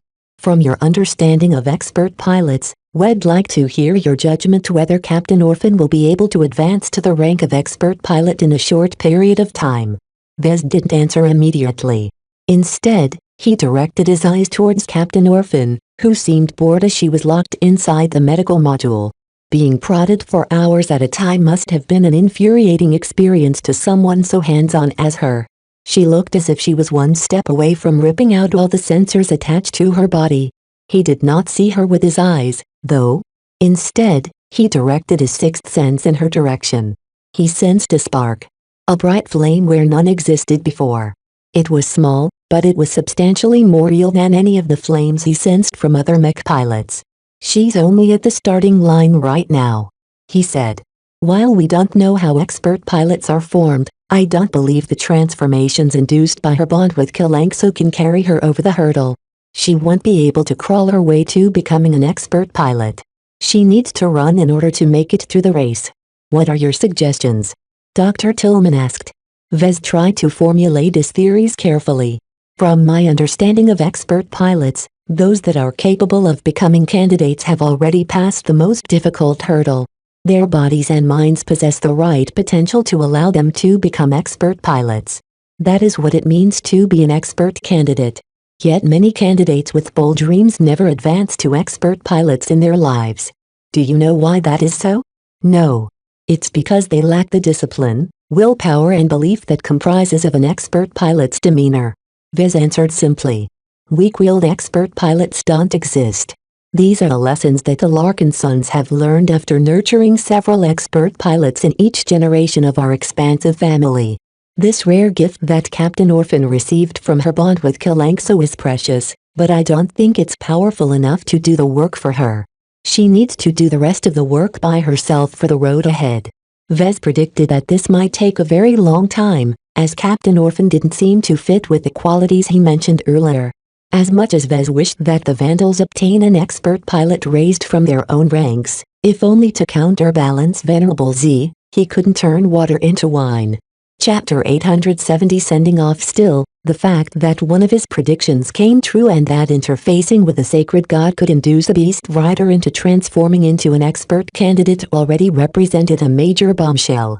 Forget alarming the Komodo star sector, something as explosive as this might shock the entire galaxy down to the very heart of the Big Two or the First Earth superstates. It went without saying that only a limited amount of people knew of this inside secret. While the Vandals ordinarily played fast and loose with secrets and confidential matters, this time none of those in the know dared to leak out the news. Even Lieutenant Dice of the Sword Maidens kept her mouth shut, only seeing fit to inform Commander Lydia of this development. Vez sighed deeply at this outcome. From the first time he witnessed a successful interfacing attempt, he already predicted that Captain Orphan and Lieutenant Dice transformed into expert candidates. Yet deep down, he hoped that such a transformation didn't succeed. Everything would have been much simpler if sacred gods couldn't turn any random mech pilot into someone capable of advancing into experts. Too many mech pilots desired to advance. Some would hand over control over entire star systems in the galactic center for the opportunity to advance into expert pilots. What would they do once they found out about this seemingly guaranteed method to turn them into expert candidates? All hell would break loose in the galaxy. It was too much for the pitiful flagrant Vandals to bear. They were the scoundrels of the Bright Republic's mech corps. As a raiding regiment manned by dregs and cast-offs, how could they carry such an enormous burden on their shoulders? This was why most Vandals remained ignorant of the truth. Rather than burdening their fragile shoulders with a weight that they couldn't possibly bear, it was better to let others carry the weight instead. Unfortunately, Vez was one of the few who had been forced to share the heavy burden. This was a weight independent from the heavy gravity, but it pressed upon his body nonetheless as he left the infirmary. The casual advice and insights he shared with the team of doctors and experts in the know already enlightened them to the exact nature of the significance of what it meant to be an expert candidate. They also learned from him on how to guide Captain Orphan into using her new status as an expert candidate as a springboard to advance to a genuine expert pilot. Vez normally wouldn't spill so much about his understanding of expert pilots, as some of them concerned valuable lessons learned by the Larkinsons over many generations. However, the Flagrant Sword Maidens entered a period of unprecedented peril. Though he didn't hold his hopes that Captain Orphan might be able to advance in the near future, the faster she matured the higher their chances of survival. Nobody despised more expert pilots on their side. Vez decided to pay a visit to Kalanxo during the next rest period. He hadn't visited her in a while, so she showed some initiative and roared a friendly greeting when she spotted his approach. Haha. Vez chuckled. Glad to see you too. There's a lot of buzzing going on about what you did to your beast riders. You're amazing, you know that? Kalanxo roared expressively. It seemed her time with the Flagrant Sword Maidens and the beast riders finally mellowed her out. The events that happened near the ancient city of Samar finally started to fade from her mind. By interfacing with both Captain Orphan and Lieutenant Dice, Kalanxo gained a whole new perspective on the foreigners from the stars. She was probably one of the most well-informed indigenous life forms on the planet right now. Due to all of the ears around them, Vez didn't bring up any confidential matters. He only chatted idly about how she was doing, whether she was ready to fight, and so on. Kalanxo eagerly replied and roared back at him, and while he couldn't interpret her entire meaning, he got the gist of it anyway. Still, the true purpose of their meeting was for Vez to probe Kalanxo on a spiritual level. He extended his sixth sense and risked activating his spiritual vision in order to see what changed since the last time he viewed her in this manner. Kalanx's spirituality was as huge as always. It was so enormous in fact that Vez felt oppressed even though it didn't seem very real. Vez tried hard to detect if anything changed since last time, and he finally sensed that her spirituality lost some strength. It felt huge, but it was as if someone had taken a bite out of it. Was this the price Kalanxo paid to forcefully elevate her beast riders into expert candidates? This confirmed to Vez that Kalanxo paid a heavy price for Captain Orphan and Lieutenant Dice's benefit. It explained why the sacred gods never bonded to the blessed people more than once at a time. Vez grew curious how exactly Kalanxo managed to donate a part of her spirituality to her beast riders. He believed that this process served as the key to turning other people into expert candidates.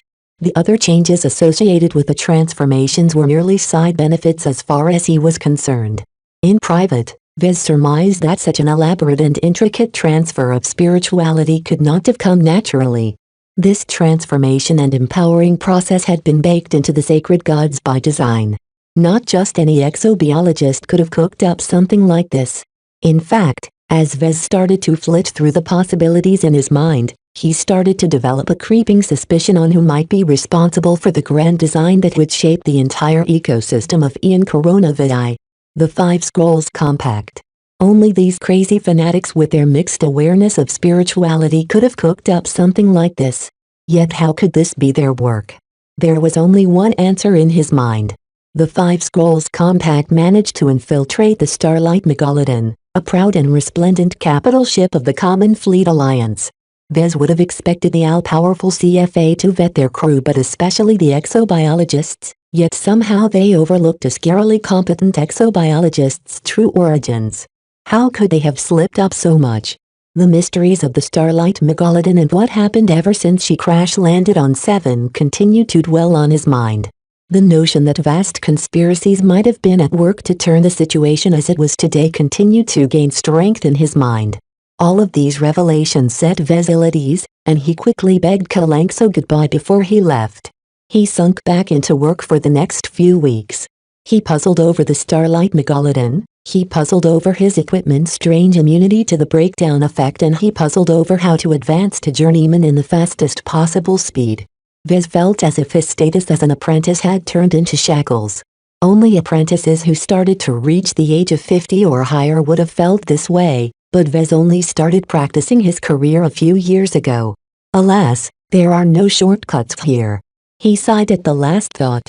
I still need to find an opportunity to design more mech. In the meantime, the mech technicians become more accustomed to the challenges of fabricating all of the parts for the enduring protector. For now, Vez did not order the men to assemble them yet. Instead, they packed them off in some of the containers that had become empty after the Vandals used up the materials stored inside. Many of their transports carried empty loads as the months went by.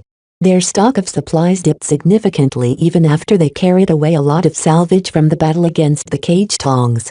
However, all of it was worth it because they finally reached the edge of the red zone after several weeks of marching. Finally, we are here. The Starlight Megalodon is just a stone's throw away for our mech. Don't get complacent, boys and girls. Right now, we're 100 kilometers away from the crash site, but I'll bet that our rivals aren't too far away. This is no time to sit back and relax. The Vandals and Sword Maidens knew that if they could manage to get this close to the fabled battleship, then so could others. Everyone kicked themselves into a state of vigilance. The long days of monotonous work and marching was over now. The heavy transports congregated in a circle around Kalanxo, who would be able to summon up her space barrier and defend their vulnerable supply train against any long-ranged bombardment.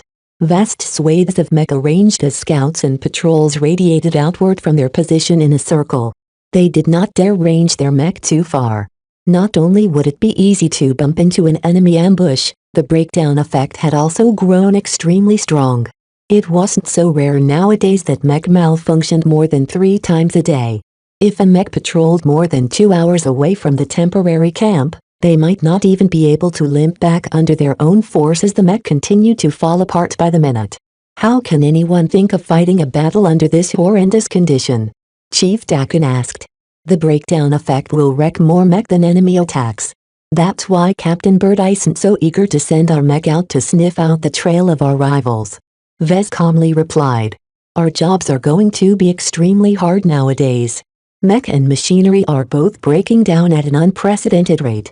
Frankly, we should be pulling back a bit. Captain Bird won't allow it.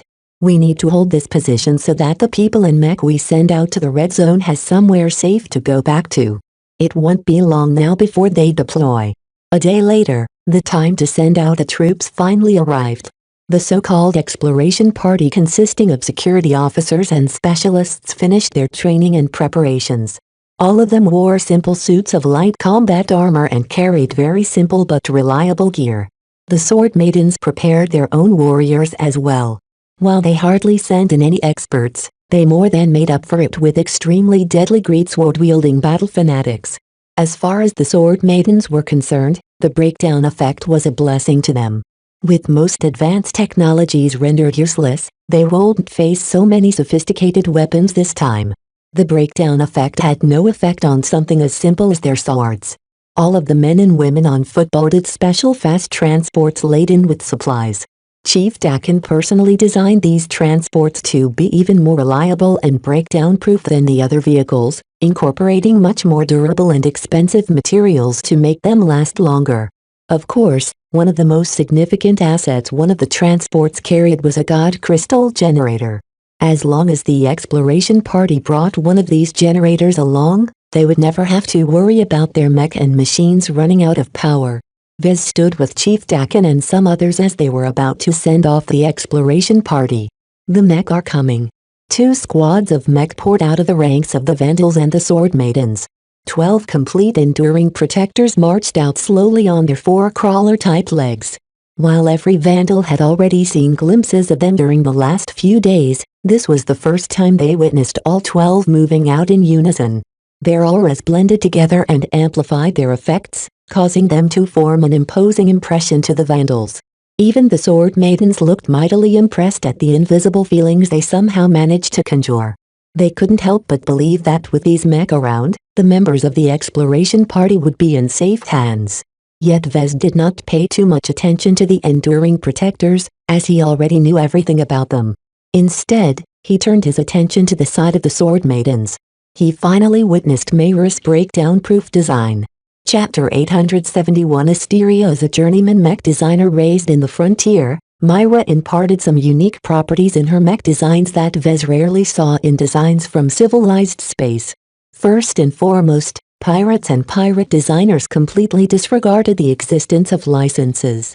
As long as the design or technical specifications of a good component could be found on the galactic net or in other shady circles, they'd be sure to possess them. Any decent person could unearth a lot of great mech and component designs from the galactic net, though most tended to be rather outdated. No component design remained a secret forever. The only practical limitations posed by pirates who pirated other designs was that most of them incorporated difficult to work with or extremely rare materials.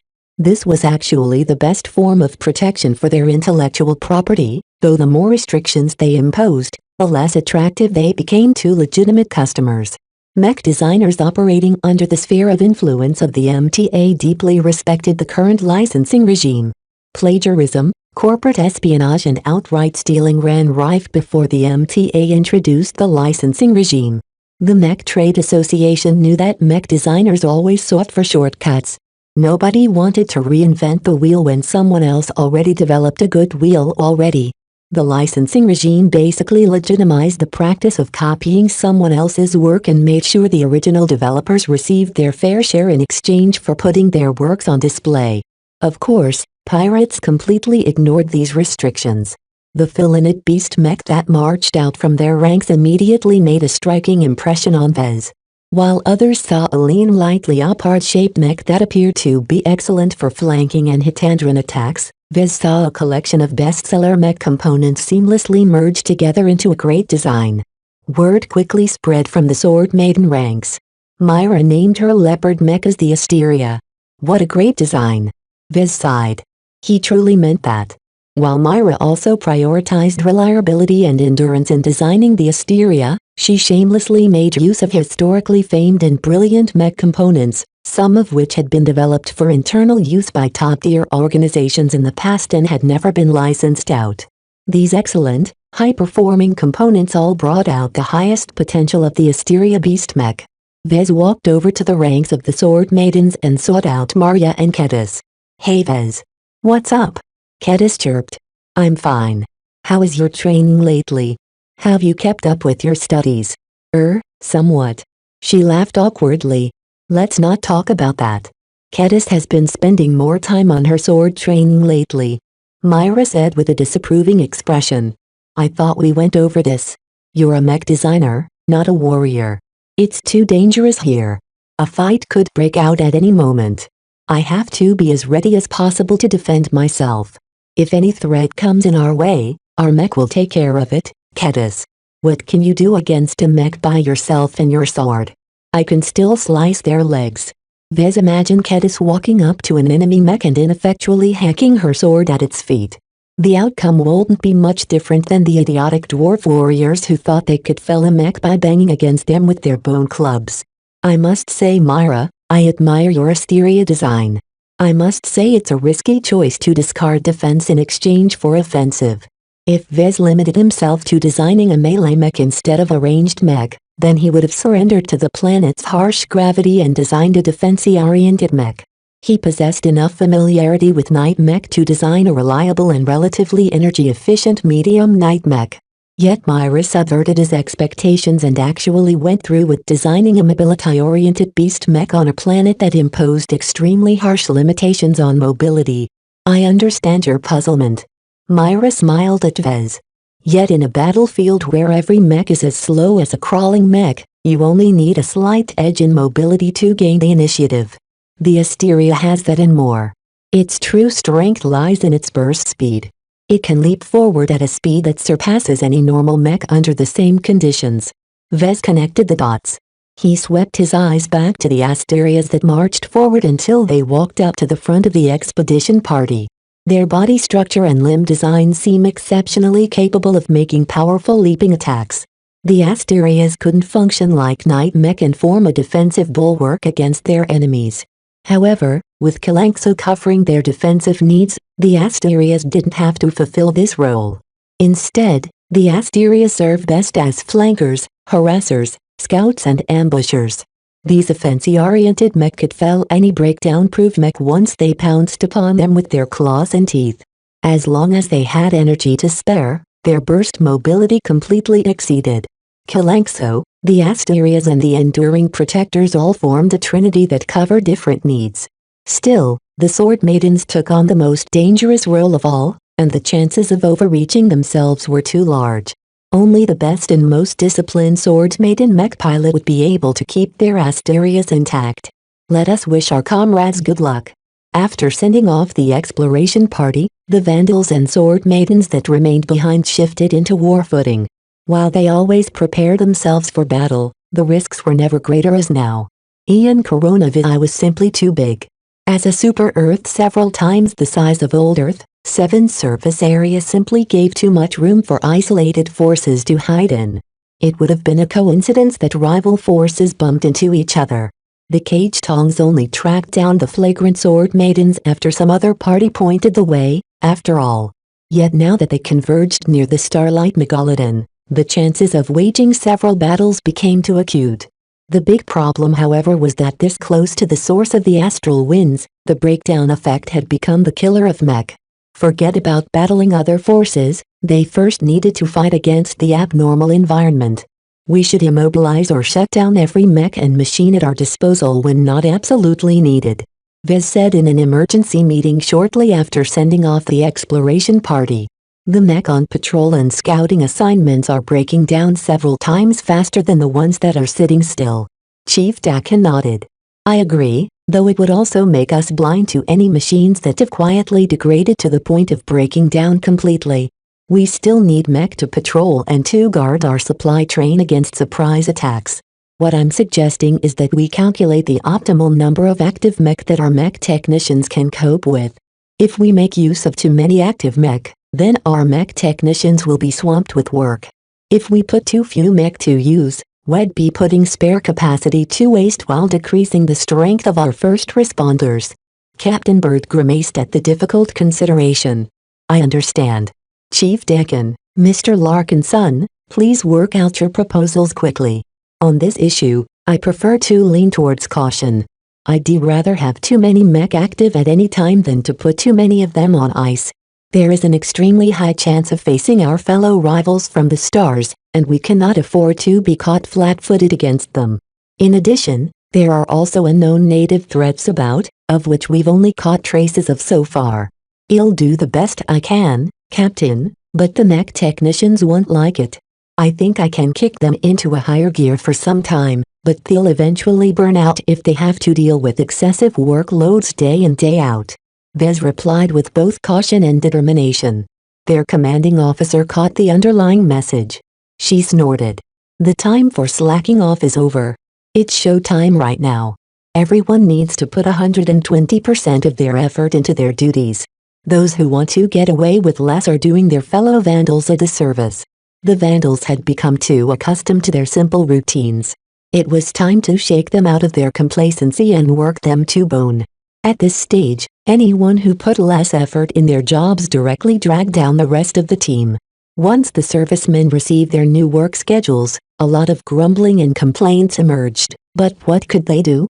Even if they tended to be dummies, the Vandals weren't stupid. Deep down, they knew that every little bit of effort would be needed in order to survive the coming challenges. While Vez became increasingly swamped with work as well, he did his best to delegate all of the lesser tasks to others. Though the Lord and King mech designers and incompetent chief technicians couldn't handle every difficult issue that emerged, they at least learned how to depend on themselves over the past months. If the same kind of fault happened more than 20 times, the mech technicians had to be absolute morons if they still couldn't resolve the issue by themselves. The great thing about the breakdown effect was that it gave the mech technicians a lot of practice in resolving faults. The sheer amount of issues they dealt with on a daily basis practically elevated their problem-solving capabilities to a higher level. Vez sat on top of a heavy transport and looked out towards the depth of the red zone. Just 100 kilometers away, the mythical Starlight Megalodon awaited the arrival of the exploration party. I wonder if our boys have reached the battleship. What will they find? This close to the source of the anomaly, the terrain started to become a little weird. The surface of the ground grew jagged and uneven, as if a lot of earthquakes wrecked the entire region in the past. No tufts of grass covered the lands, and only strange plant growths stubbornly clung to life here. Deeper in the red zone, the terrain grew rougher and the hills started growing steeper. Still, The vehicles of the exploration party shouldn't have too much trouble navigating the rough terrain. The Enduring Protector and the Asteria both possessed huge advantages. Quadruped generally handled rough terrain better than bipedal mech. Vez turned away from the Stormlands and surveyed a temporary camp. This time, the Flagrant Sword Maidens only placed down the minimum amount of prefab structures. This was by necessity, because they might be forced to abandon their camp. At this time, the Vandals activated one of their god crystal generators. The unholy devices which made use of dwarf brains to control the operation of the god crystals creeped a lot of Vandals out, but they couldn't deny their use. An energy tornado extended high up in the air, and an abundance of potent dimensional energy poured into the god crystals. The tornado only lasted for a few seconds, because too much energy streamed down in such a short amount of time. The god crystals couldn't hold much more. This close to the starlight megalodon, the concentration of dimensional particles was incredibly high, and it would only be worse at ground zero. Still, Vez couldn't help but adopt a concerned expression at the brief show. Even though the interference in the air was so bad that it would be difficult to spot the energy tornado from a distance, it still telegraphed their position to any scouts that ranged in their direction. Energy tornadoes also signified that the Flagrant Sword Maidens possessed a potent and renewable energy source. Their researchers worked hard to develop this solution to solve their energy needs, and Vez doubted that anyone else could have come up with it as well. When will the wolves come to prey on our sheep? Perhaps the true group in peril may not be the exploration party, but the main forces left behind. Chapter 872 Status Updates. When the Vandals prepared the gear for the exploration party, they put some thought in maintaining contact. The large amount of interference made it impractical to receive wireless signals from more than a few kilometers away, so the only way to remain in contact was to use a physical medium. Chief Dakin and a handful of other engineers designed a small spider bot. It was as small as someone's palm and could traverse over very steep angles, though speed was not its forte. Even though they should be somewhat resilient against the breakdown effect, in truth they were just cheap bots designed to be as small and cheap as possible while still capable of navigating through the rough terrain. No matter. The Vandals produced thousands of them in short notice and packed them up in crates that held hundreds of them at a time. They took up very little space when folded up, so the fast transports could easily carry them all. Every hour or so, the exploration party released 2 of them and programmed them to reach specific drop points a fair distance away from the temporary camp. Most wouldn't be able to make the journey. They'd either be crushed underneath the foot of the errant godlings that roamed the sparse lands inside the red zone, be delayed for weeks, get stuck in a pit or difficult terrain, or even get picked off by rival forces who detected the spider bots. However, each spider bot that made it to the drop points provided a valuable status update to the Vandals and Sword Maidens left behind. Seems like the survival rate of bots is around 30% so far. Not bad. That's higher than we expected. Chief Dakin complimented his own work. It's only been a day. Vez noted. The distance the bots have to traverse isn't very far. Once they reach the Starlight Megalodon, who knows if we'll receive any bots at all. I have faith in my bots. They're crafty little buggers. Right now, Captain Bird called up a small group of mech officers and chiefs to inform them of what the exploration party encountered so far. Everyone looked forward to see and hear what the fabled Red Zone had to offer. A projection came to life. Captain Bird began to summarize the first reports. As we've expected, the terrain has grown increasingly rougher. This could partially be explained by a large impact happening in the past, such as a battleship the size of a city crash landing in the region. However, the irregularities in the terrain may also have been affected by strong spikes in space-time distortion. The worst possibility is that these strong spikes are still ongoing and remain a huge hazard. Everyone looked serious, including Vez. From the Glowing Planet campaign, he witnessed the horror of space-time shenanigans. Anyone who became victim of a space-time wrinkle or whatever might suffer a fate worse than death. The projection shifted to various alien plants and strange animals being preyed upon by hardy godlings. Dr. Tillman stepped up this time. So far, we haven't spotted the presence of any wildlings or wildling tribes, but there are sparse amounts alien creatures and godlings roaming the red zone. The alien exobeasts appear to be the remnants of the planet's indigenous wildlife that have survived the terraforming process. The likely reason why they are in the red zone is because the environment is unsuitable for Earth-based life. Basically, the red zone gave the flagrant sword maidens a taste of how Seven looked like before human intervention. Are the alien critters dangerous? We do not believe so, but it's better if you don't try your luck. Their flesh is almost certainly inedible to baseline humans, and they are remarkably adapted to the heavy gravity. Due to their small stature, they shouldn't pose too much of a threat to a properly armed and armored individual on foot. The rest of the meeting devolved into other miscellaneous observations. For example, the enduring protectors that Vez designed held up well, as did Mayra's Asterias.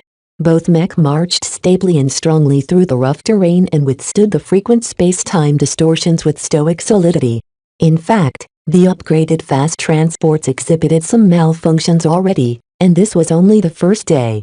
Chief Dakin's face grew ugly when he noted this awful performance. Although it might have just been a bad day for his fast transport, it still reflected a potential weakness. Without the transports and the supplies they carried, how far could the exploration party go? Have there any been signs of our rivals? None yet so far, but it is only a matter of time.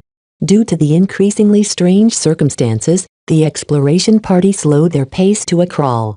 They thought they might have been able to reach the Starlight Megalodon in a single day, but as they got deeper and deeper in the red zone, various hazards started to pop up. Is that a weapon crater? A powerful explosion caused this crater. Even now, it is throwing up high amounts of radiation.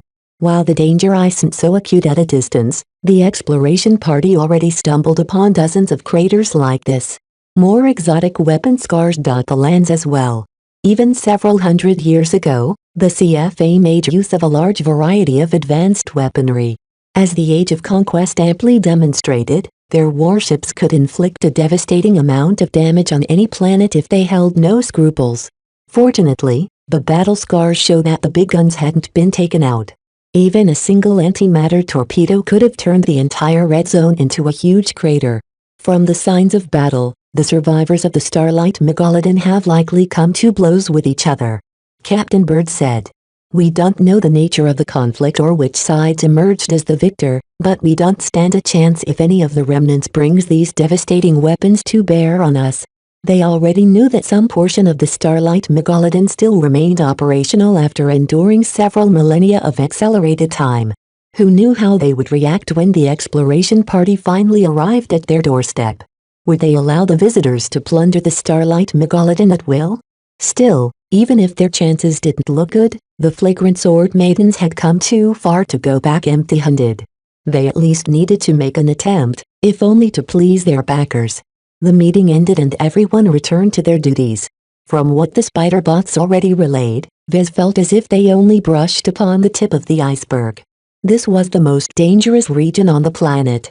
Even the hardy dwarves, who seemed to be practically everywhere, avoided this region like the plague. 4 days from the exploration party's departure, the number of spider bots that reached the drop points reduced drastically. The last spider bot that limped its way back on 3 legs notified the main forces that they had reached within view of the Starlight Megalodon. The vague footage they captured and stuffed into the data chips of the spider bots showed the shadow of an enormous beast that left a huge furrow onto the ground. Though the distance and interference in the air only revealed a glimpse of the mythical battleship, the entire camp erupted in celebration. The battleship is still intact. Look at the size of that beast.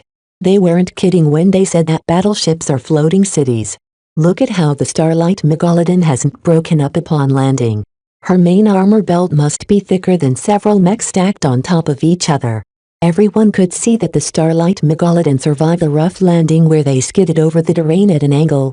She must have endured an enormous amount of stress, but still managed to hold together under these extreme conditions.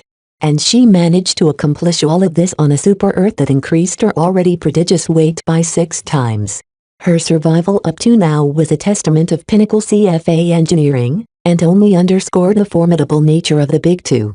However, even though the battleship seemed to have survived her forced orbital landing on 7, the immense craft did not look entirely normal. The flagrant sword maidens all received detailed information packages about the Starlight Megalodon ship class, but her current contours diverged from what she looked like at the start. It was as if her hull gained a lot of extras. What is that? I don't know. Extra armor? You idiot. Do you think a battleship like the Starlight Megalodon needs any extra armor? Their city wall-like armor belts is completely made up of the most advanced varieties of compressed armor. Some of the Vandals guessed that the extra construction might be weapon mounts. Others guessed that the survivors built structures along the hull. Nobody knew the answer as of yet, as the footage simply couldn't resolve that much detail at this distance. The exploration party needed to get closer. The people back at the camp continued to perform their duties while they waited for the next status update. Only, no other spider bots came back. An entire standard day went by without any spider bots making it to the drop points. What had happened? The uncertainty gnawed at them all. Even Captain Bird grew irritable. Even if only a single had passed, a lack of spider bots and status updates made everyone fear the worst. How can this be? We got the Enduring Protectors and the Asterias escorting the fast transports. We even sent out a friggin' sacred god. Maybe it's just plain bad luck. The terrain did get more hazardous the closer they approached the crash site, right? None of the spider bots can endure the hazards and they get too close. When 2 days went by without a word, everyone's worries doubled. Even Vez lost some of his composure. Had his Enduring Protector design failed for some reason? Did the mech fall short against a superior force? Captain Bird called up Vez for a private meeting and asked for his opinion on the matter. There are too many unknowns, Captain. We don't know what the exploration party has encountered. Vez began. There may be threats out there, whether from our rivals or from something native to the planet, that can explain the lack of status updates. Still, I have faith in my design. I refuse to believe that any of our rivals could have fielded an overwhelmingly strong mech force.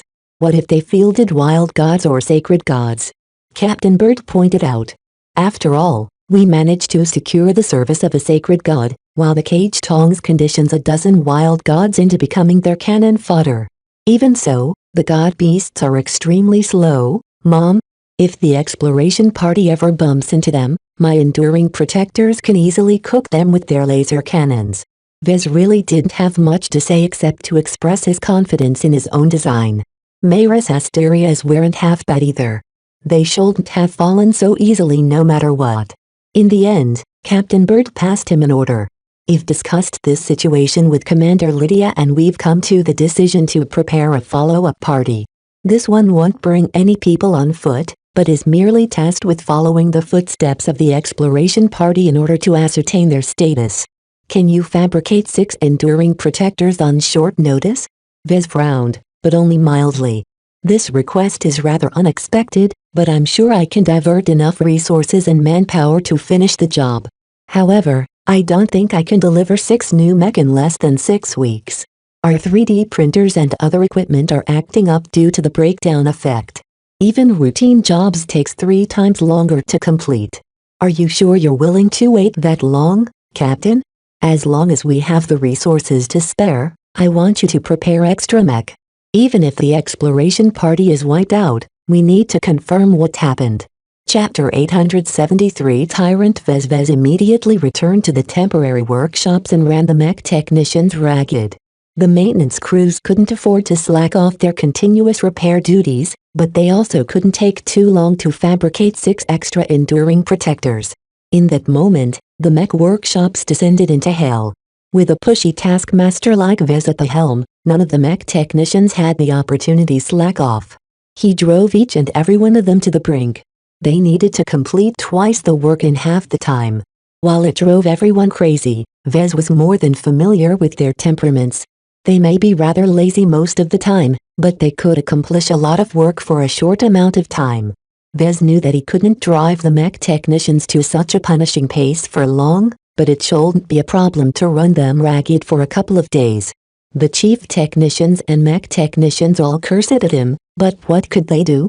Vez knew each and every trick in the book, and he cracked down on any attempts at skirting their works. Some mech technicians even suffered workplace accidents that should have sent them packing to the infirmary. Instead of doing so, Vez called in the doctors and patched the injured mech technicians up with emergency treatments that put them back intact. Though the short-term treatments only kept them up and running for a week at most before they collapsed, the injured mech technicians regained enough strength to resume their duties.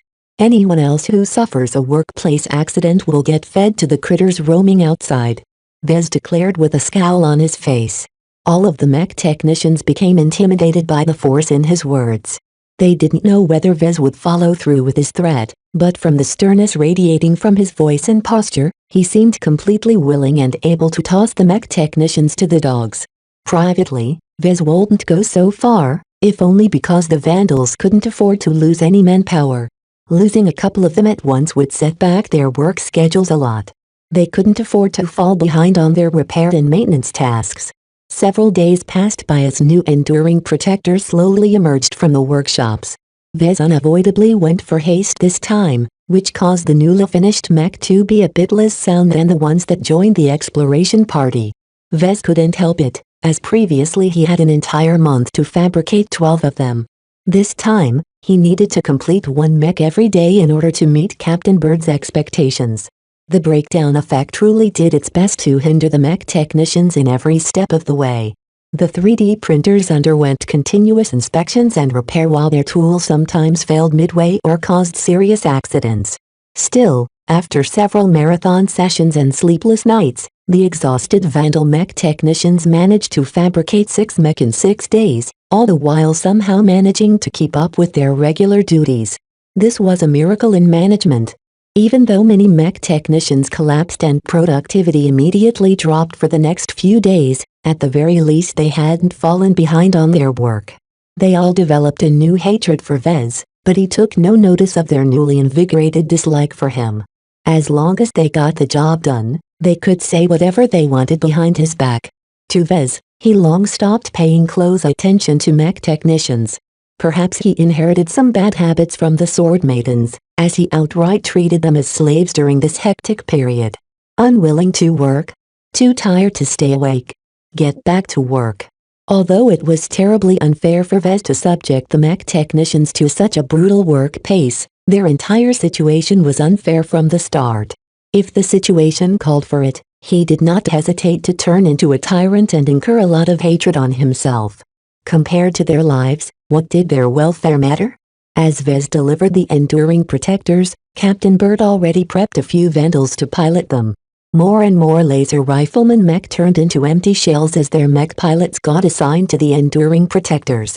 The same applied to the Sword Maidens as precious Devil Razors joined the reserves as their mech pilots boarded the cockpits of the Asteria Leopard mech. All of these transfers considerably weakened the strength of the main forces. With so many mech-lacking mech pilots, the flagrant Sword Maidens became less certain that they could win a pitched battle against a rival force. Fortunately, no enemy approached them as of yet. Whether this status quo would hold for long, nobody knew. Everyone knew that a battle couldn't be avoided. However, now was not the time. Even after a week since the last status update, no spider bot came back from the center of the red zone. No matter if it was Vez, Chief Dakin or the other Vandals, they all started to suspect the worst. Had the exploration party fallen into a trap? Did they fall into a deadly environmental hazard? The sheer amount of possibilities left the Vandals and Sword Maidens guessing. This was also why Captain Bird and Commander Lydia anxiously prepared a follow-up party. This time, not a lot of people gathered to send the small follow-up party off. 6 Asterias and 6 enduring protectors both set off with a fast transport carrying loads of spider bots. This time, Chief Dakin exerted a considerable amount of effort in improving the design of his spider bot. The Mark II version of the spider bot incorporated more robust and expensive materials. This vastly increased the resource cost of producing them, but none of the Vandals could afford to be stingy on this matter.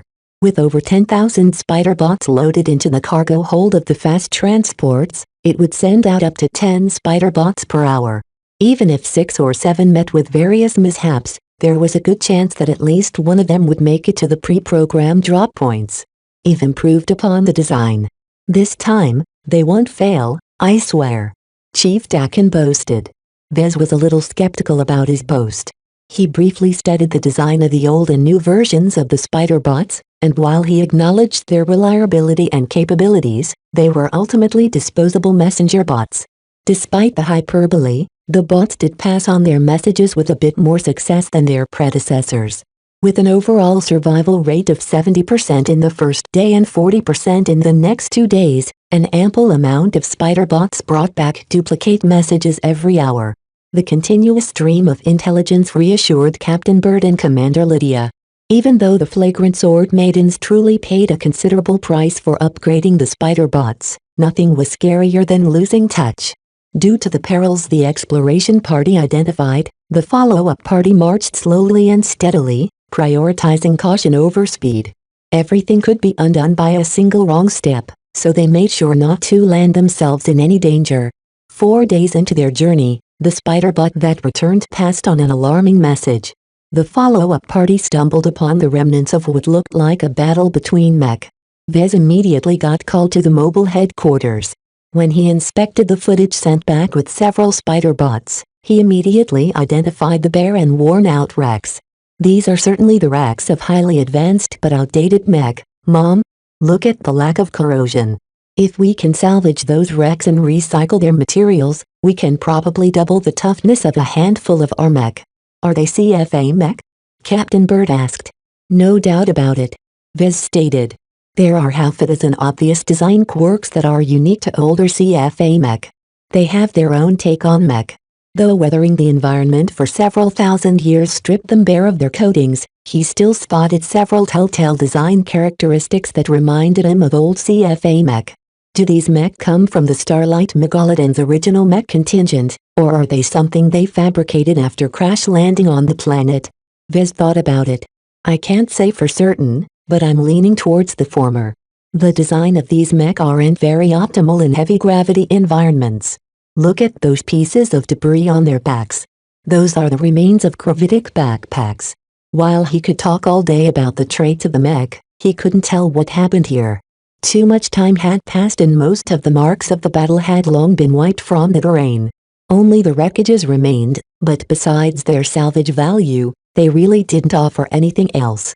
Still, just the presence of ancient mech told them that the Starlight Megalodon used to field them in the past. Were any of them still intact and in working condition? Vez couldn't imagine that something like that was possible, especially since so many years had passed by on the surface. In case we are forced to enter into battle against the CFA mech, can you tell us how to best defend against them? The captain asked. This caused those present to shudder.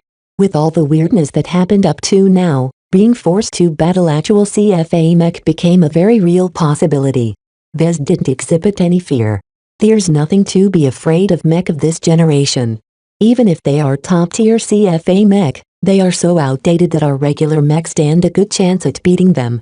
Our mech benefit from an enormous amount of advancements, and this is not something that high-quality mech from the CFA can resist if their designs are still the same. Is that true? I'm sure of it. The only thing you need to pay attention to is that their armor systems are extravagant. Even their light skirmishers can be as tough as heavy knights in certain cases. Therefore, it is very hard to overpower an outdated CFA mech unless you apply overwhelming force. There's no other shortcut to defeating them. Just the material value of their mech alone are worth as much as entire planets of the Bright Republic. This did not make it easy for the Vandal mech officers. It would be best if they didn't meet any CFA mech in battle at all. Even though the warship lovers disdained the use of mech, they still made serious use of them. The mech designers in the employ of the CFA weren't that much worse from the mech designers working for the MTA. Over the following days, the follow-up party uncovered other curiosities which the spider bots sent back. They found no other remnants of CFA mech, but they did find plenty of traces of battle.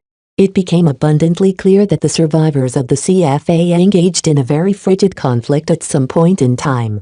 Once the follow-up party came close to the last location of the exploration party, they doubled the amount of spider bots sent back and also slowed down their pace.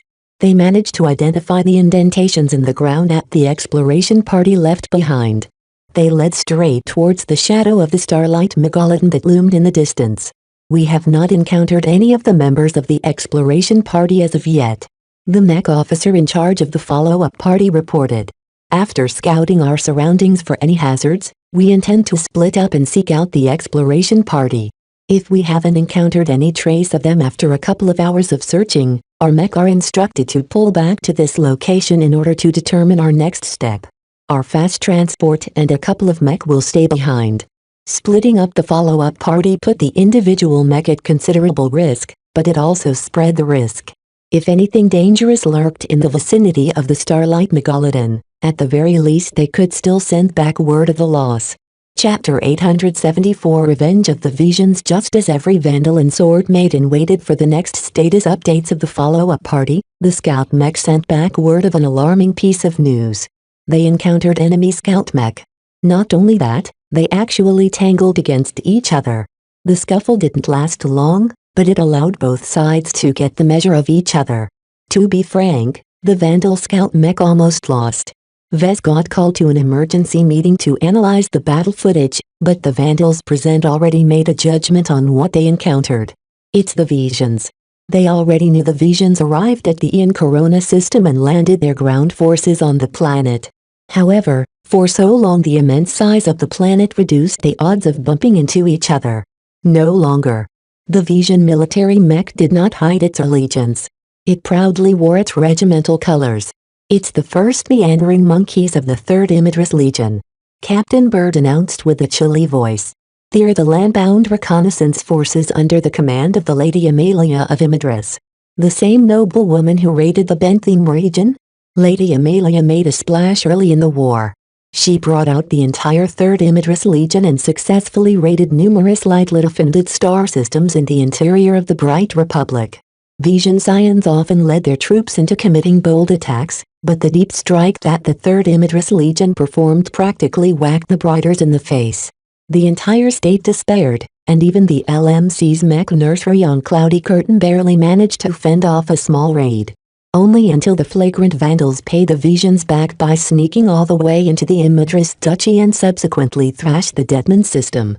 Their incredible daring shot up their profile and provided an invaluable boost to the Republic when they most needed it. Though most Brighters probably forgot about the Vandals soon after, they earned more than enough glory to last a lifetime. Secretly, that operation also set the Viral Task Force on the path to the Starlight Megalodon, but Vez and the others learned about this later. As far as the flagrant Vandals were concerned, they more than squared with the Visions, yet the Imidris Duchy might not think so. There's more. Do you see the mech that has run to reinforce the meandering monkey scout?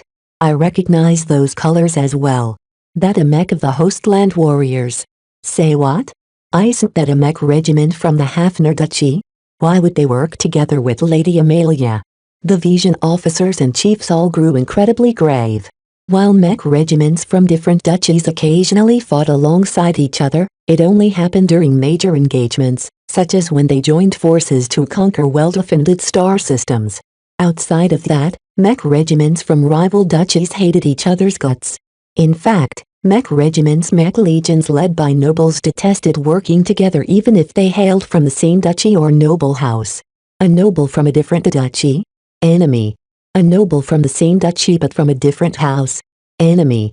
An esteemed brother or sister from the same house as yours? Enemy. The sheer amount of infighting that went on in the noble circles of the Vision Kingdom completely confused the Brighters. How could they get anything done if they constantly competed against people from their own side? It even caused them to resist the Visions harder, because they wanted no part of their madness. Still, Vez spotted a common thread. I think it's no coincidence that the meandering monkeys and the Hostland Warriors are fighting side by side. Which Vision duchies did our mech regiment piss off lately? Imidris, Venice and Hafner. I won't be surprised if a Venetian detachment has joined the party as well. I think their goals aren't limited to just the Starlight Megalodon. They are after us. Everyone looked even graver than before. If any other Visions arrived in the Ian Corona system, then the Vandals might still have some hopes of avoiding combat. Yet it had to be mech hailing from the Imidris and Hafner duchies, both of which harbored an undying hatred against the mech regiment that stampeded throughout their territories. If the Hostland Warriors are here, do you reckon that? No one in Hafner hates us more than that expert candidate we thrashed. Did you forgot already? She's not an expert candidate anymore. She's a fully fledged expert pilot now. A couple of vandals connected the dots. Lady Amelia must have paid a huge price to invite the Hostland warriors. There was no reason for a scion from Imadris to bother with a Hafner mech regiment unless she wanted to hitch Venerable Relia Foster to her wagon. The flagrant vandals captured her on Nova Megalodus I at great cost. They proceeded to ransom her back to the Hafner duchy for an even greater price to make up their losses. Back then, the vandals thought they got the better out of the trade. In exchange for sending back the promising young expert pilot, they received an abundant amount of funds and resources that prepared them for their journey to the Ian Corona system. In hindsight, perhaps it would have been better to keep her in custody, because she'd certainly be out for revenge. The odds are huge that Venerable Foster has consented to working together with Lady Amelia, if only to obtain the opportunity for a rematch. The vandals brought this disaster upon themselves. Who told them to accept a mission for the rebels to thrash an hand-combing expert candidate? The vandals retrieved a bunch of archival data from the local database, but it contained too little details about the current disposition of the visions arrayed against them. This also prevented them from coming up with any solid strategies. The meeting adjourned without much result besides relaying the gravity of the situation to everyone. When the Sword Maidens learned of the threat, their mech pilots reacted with quiet anticipation. They never experienced the dreadfulness of fighting against a military mech force. Fortunately, Commander Lydia possessed a lot more sense and tempered her Sword Maidens. They always had it easy up to now, as no conventional pirate force could stand in their way. This time, their luck drew short. Vez read the mood of the vandals as they grimly prepared for battle. Having sent a substantial amount of mech to the red zone, those that remained had to do with less. What I wouldn't give to have Kalanxo right now. He sighed. The clash against the visions appeared inevitable. Over the coming days, scout mech from the meandering monkeys emerged out of the woodwork. They aggressively tested the boundaries of the flagrant Sword Maidens. Due to the restrictions imposed by the environment, the skirmishes started and ended within minutes of each other. Neither side committed to a serious battle as of yet, and what fights did erupt between the mech of each side only left shallow marks. Nonetheless, the meandering monkeys more often than not gained the upper hand in these skirmishes against both Vandal and Sword Maiden mech. It couldn't be helped, as the meandering monkeys completely specialized in reconnaissance operations. Their tactics and strategies in this area completely blew the flagrant Sword Maidens away. Their martial tradition compelled them to be aggressive in every scouting operation. They weren't content to hide in the bushes and observe their enemies from a distance. They were all about getting up close and personal and punching their adversaries in the nose before gleefully running away. When Vez surveyed the battle damage in person at the workshops, he read the marks on the scout mech that returned. Overall, their weapons exhibited much less wear and tear than their armor plating. As a mech designer who knew mech inside and out, he could instantly read the progression of a battle from the marks left behind on a machine. Evidently, the vandals got the shorter end of the stick. As the mech technicians started to catalog the accumulated battle damage, Vez approached the exhausted mech pilot sitting on a crate next to the light mech. A serviceman passed him a bottle of nutrient solution, which the mech pilot drank deep gulps of. The skirmish may not have lasted very long, but it drained every bit of his concentration. "Hello, Mr. Larkinson," the mech pilot replied lethargically. Vez acquired a very intimidating reputation among the mech pilots, though the man before was simply too tired to care about that right now. Compared to a bossy mech designer, the visions were the real enemy. Even though Vez felt like he was about to pick open a bandaged wound, he still needed to know. "You'll be studying the battle footage in a minute, but is there anything you can tell about the meandering monkeys? Their fighting habits, their weaknesses, our chances of winning against them and such?" The Vandal mech pilot snorted. "We're not cut out to fight the meandering monkeys. They're so good at what they do that they are practically schooling us. Showing off our tricks in our light mech is like showing off in front of a master. What we can do, they can do better. What they can do, we have no hopes of replicating. They're that good in skirmishes? Reconnaissance mech regiments don't sound very impressive, and they often get the short end of the stick when it comes to funding them, but the meandering monkeys are resourceful buggers. Their mech aren't all that better than ours and their mech pilots aren't any more talented either, but their training makes a huge difference. Vandals like us are geared for quick raiding operations. We are trained to go in and out, avoiding the enemy's strong points while exploiting their weak points. Our long deployment on this planet forces us to do the exact opposite. That's surprisingly insightful of you. Heh. I'm a light mech pilot. I know what I'm talking about. The mech pilot smirked a bit before frowning. The meandering monkeys are almost the exact opposite to us. They have taken reconnaissance and harassment to a whole other level. They love to play mind games and probe our weaknesses. They aren't afraid of pushing the limits when they see an opportunity. Their regimental name says it all. They meander around, never letting us pin them in place, and fear monkeys in the way they fight and confound our counterattacks. The flagrant vandals had their strong suits, but as the mech pilot said, they didn't excel in frontal battles. Their weaknesses? Vez repeated. Well, me and my buddies noticed that while the meandering monkeys are annoying, they only rarely switch into high gear. Each time they provoke a fight, they try to accomplish the most while expending the least amount of energy. In fact, the main reason why we've been able to hang on is because we are much more willing to perform energy-intensive maneuvers than the meandering monkeys. This was an important clue. I see. That might mean their energy supply isn't as great as ours. Vez exclaimed. The Vandals possessed at least one indisputable advantage. What about the Hostland Warriors? The Hostland Warriors took on multiple roles. They resembled the flagrant Vandals in that they engaged in both landbound and spaceborne operations. Overall, they made a name for themselves as a versatile and dependable all-round battle regiment. A few of their scouts tagged along in the first few appearances, but they're not as good as the meandering monkeys. They never showed up after that. Vez narrowed his eyes in suspicion. Even if the light mech of the Hostland Warriors couldn't keep up with the meandering monkeys didn't mean they disappeared from the battle theater. Since the meandering monkeys are continuing to harass our scout mech, do you think we can fend them off? No. The mech pilot decisively declared. Even with limitless energy, these skirmishes are taking a toll on us. Each time they come back, they either show off a new trick or they dissex our own. They're taking our measure through these brief clashes while simultaneously wearing us down. You know what I think? They're either going to ramp up the pressure slowly, or go straight in for the knockout punch. Considering the energy constraints the Visions must be facing, both of them guessed that they must certainly be aiming to force a decisive battle. Chapter 875 Warriors vs. Soldiers. If a random mech pilot came to this conclusion, then so could the rest of the flagrant sword maidens. No one looked forward to a decisive battle against the Visions. With the Hostland Warriors as the mainstay and the meandering monkeys assaulting the flanks, the flagrant sword maidens did not possess any inherent advantages. Very likely, the meandering monkeys probed the Vandals so aggressively not just to play some games.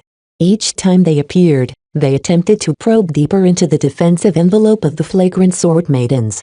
The Visions wanted to gather intelligence on their opponent's strength. More specifically, they sought to obtain a solid count of mech they had to face. The Visions aren't as stupid as the cage tongs. There's no way they'll commit to an attack if we outnumber them by 100 mech or more. Vez stated during a brief moment of off time at the mess hall. Chief Dakin efficiently shoveled down his chow into his mouth. None of the Vandals wasted any time on their food these days. They had too much work to do. Do you reckon the Visions outnumber us, Vez? We did spot them with a huge fleet in the last star system. Yeah, but then they got whacked by the Church of Hatumak. If not for that, the Visions would have been able to eliminate us in space before we reached the Ian Corona system. Yet no matter what happened, the conflict between the two could no longer be postponed.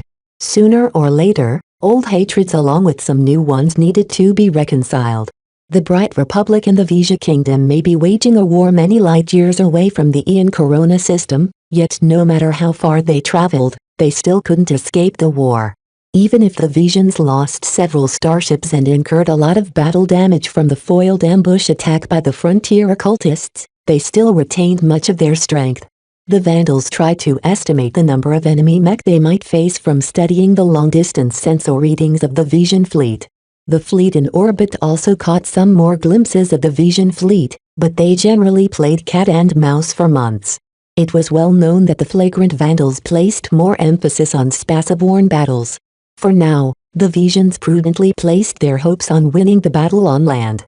No matter if the Visions gained the upper hand on land or in space, a victory in either sphere instantly ended any hopes for the Vandals to complete the mission. The Visions knew exactly what they were doing. The flagrant Vandals stood a better chance in space than on land, which they never really excelled in fighting it unless they wanted to perform a quick raiding action. Still, even if the flagrant Vandals lacked both expertise and experience in this area, they were not vegetables.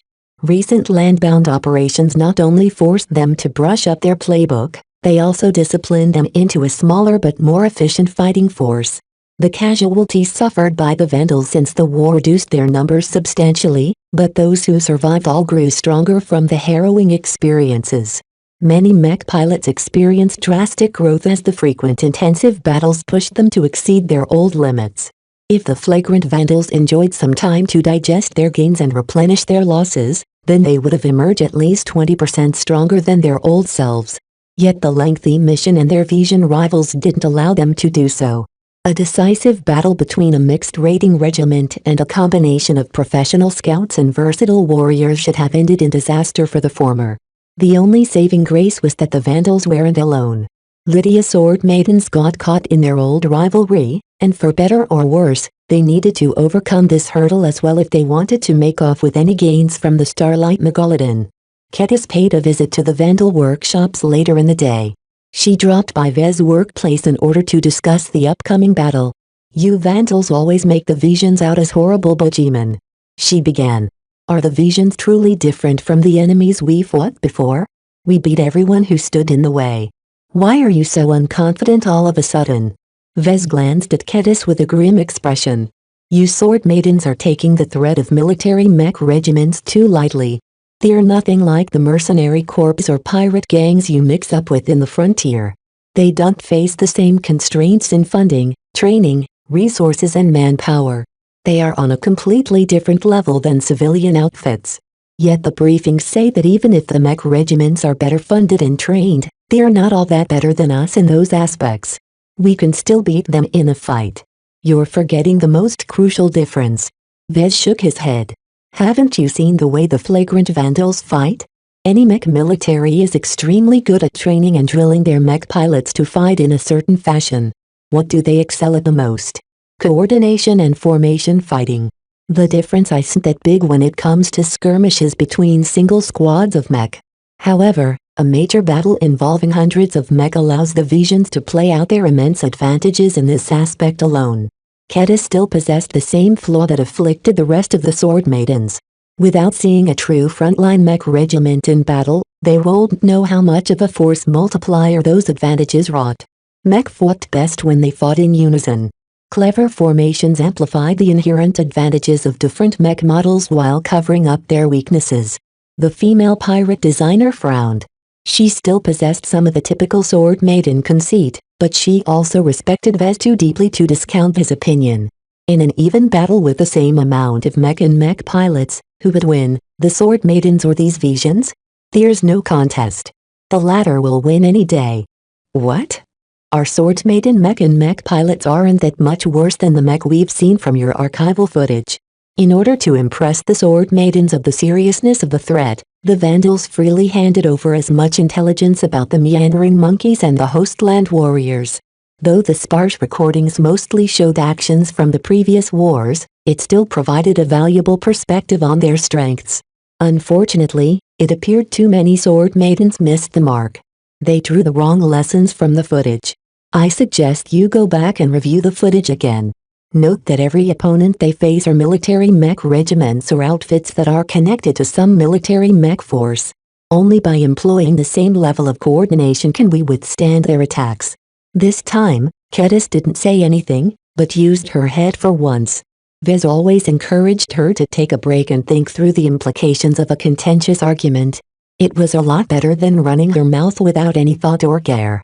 The gravity of the situation finally dawned upon her. Damn. Our sword maiden mech pilots are never afraid of a brawl, but we never bothered much with all of this fancy formation stuff. All we care about is hacking our opponents with our swords. Having observed the operation of the Vandals and the Sword Maidens for so long, Vez knew the reason why the latter failed to elevate their coordination.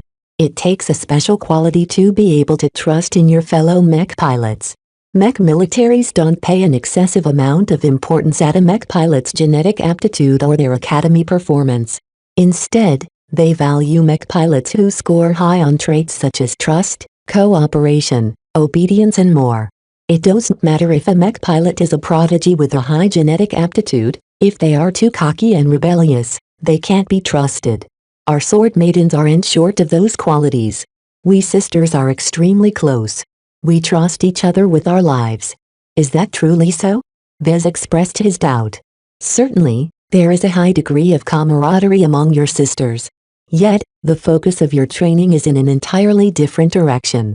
Commander Lydia has done a great job at transforming nobodies from the frontier into elite mech pilots, but that is only impressive when compared to the low standards of the Ferris Star region.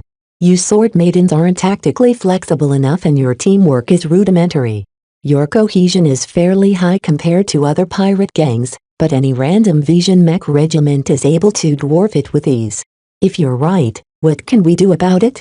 We are already set in our ways, and I doubt my sisters can master formation fighting in a couple of days. The sword maidens aren't suitable to this style of battle at all. Your mech pilots are champions and warriors more than soldiers. If you want to achieve the best chance of achieving a victory, you have to find a way to force the Visions into smaller groups. They can't show their full prowess in formations if there aren't enough mech to showcase their might. This was easier said than done. If the Visions already gathered intelligence on Lydia's sword maidens, then they would know how to avoid such a situation. In the end, Kedis left the workshop with a concerned expression. Vez hoped that she'd be able to convince her fellow sisters not to belittle the threat of the Visions. If they thought they could beat the Visions like they did against pirates, then they were sorely mistaken. Vez privately estimated the chances of victory, but he only came up with vague guesses. The flagrant sword maidens hadn't been able to scout the Visions at all due to being constrained by the meandering monkeys. The Vandals and sword maidens could forget about peeking at the main Vision forces with experts in reconnaissance on the field. A light mech regiment not only excelled in gathering intelligence, they also specialized in foiling enemy attempts at doing the same. In fact, strictly speaking, the battle between the flagrant sword maidens and the Visions already started from the first sighting. The battle between the light mech from both sides already put the Visions at an overwhelming advantage. Truly, when a mech regiment excels at only one area instead of splitting their focus, they are unbeatable in their own specialty. This was the power of specialization. The flagrant Vandals in fact possessed their own specialty as well, which was performing raids and avoiding enemy pursuit, but it encompassed a wide area of expertise. In battle capabilities alone, the flagrant Vandals split their training and resources in different areas. They fielded both landbound and spaceborne mech, ranged mech and melee mech, mech of all three weight classes and more. All of this split attention led to a very broad and general martial tradition where the Vandals paid more attention to the result rather than the method. While this approach gave the Vandals a lot of freedom to pursue their interests in their own ways, it also hampered greater coordination as well as stripped them of the benefits of uniformity. Sometimes, a mech regiment grew much stronger by focusing on the method rather than emphasizing results. This was because continued training and specialization in a single area continuously allowed them to refine their strong points while finding ways to mitigate their distinctive weak points. From this perspective alone, the sword maidens possessed an advantage over the flagrant Vandals. The elite pirates relentlessly trained in one mode of combat and became extremely skilled in their own area of expertise. This was the biggest saving grace of the sword maidens, and provided every member of the flagrant sword maidens some hope that they could still prevail in the coming battle. Yet is that merely false hope? Vez asked himself in a pessimistic tone. The sword maidens are specialized, but their lack of coordination makes it far too easy to outmaneuver them. The Vandals on the other hand can keep up with the Visions in terms of coordination and formation fighting, but their split focus in training means we don't possess a sharp enough weapon to spearhead our defense. Chapter 876 Passionless Leader. The skirmishes heated up as the meandering monkeys probed the flagrant sword maidens on all sides. The portent of a battle loomed over everyone's heads, and even the sword maidens started to put away some of their arrogance as their own scouting mech continued to suffer a loss against the Visions. The meandering monkeys had succeeded in gaining the measure out of the Vandal and sword maiden mech. The same couldn't be said for the defenders, as the abundant amount of tricky battle tactics of their foes continued to confound the Vandal and sword maiden scouts. Vez already saw that the battle between the scout mech started to go downhill. Damaged scout mech continued to pour into the workshops. Mech technicians constantly worked double shifts in order to keep on top of the repairs. With the breakdown effect constantly breaking down mech without rhyme or reason, the workload started getting out of hand. The problem was that Vez couldn't do anything to reverse this adverse trend. Every damaged mech was another mech that they couldn't field in the upcoming battle. If the backlog of damaged mech continued to grow, the flagrant sword maidens may be forced into a decisive battle with significantly less mech. Against an enemy as formidable and prepared as the Visions, every mech counted. Vez pretty much already pushed the mech technicians to the brink. Under his tyrannical leadership, he managed to push their productivity to the highest sustainable state he had ever seen. The fact that their work directly affected the odds of winning also motivated them to work honestly and diligently for once.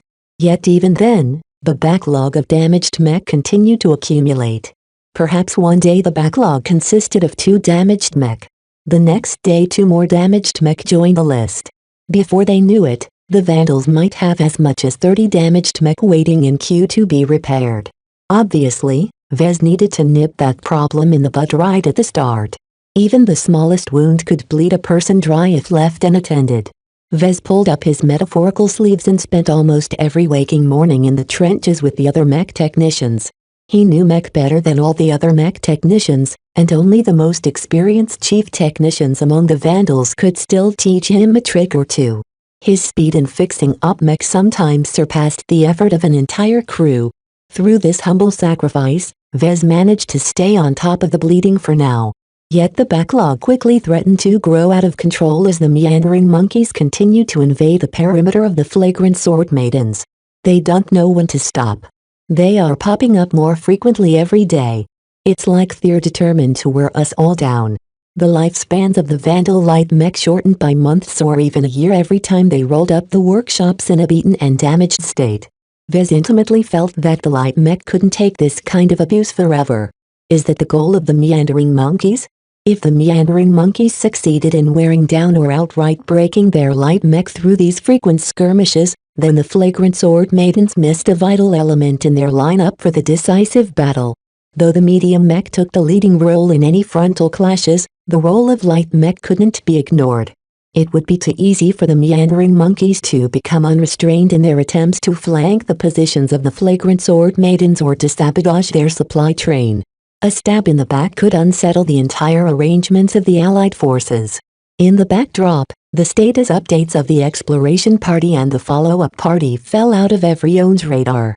The brass deliberately let the matter fade away from everyone's consciousness because at this point, nobody knew whether the vision slipped in any listening devices. Though the extreme environment and high levels of interference in the air made it extremely difficult to implant bugs among the flagrant sword maidens, even Vez could come up with a dozen or so tricks to bypass these restrictions. The easiest way is to turn someone traitor and have that person feed intelligence. As much as Vez didn't want to believe that the Vandals and sword maidens would turn their backs on their comrades, he was too paranoid to dismiss the possibility. The Vandals possessed a wide variety of personalities. Cowards and weak-willed servicemen also counted among their number, unfortunately.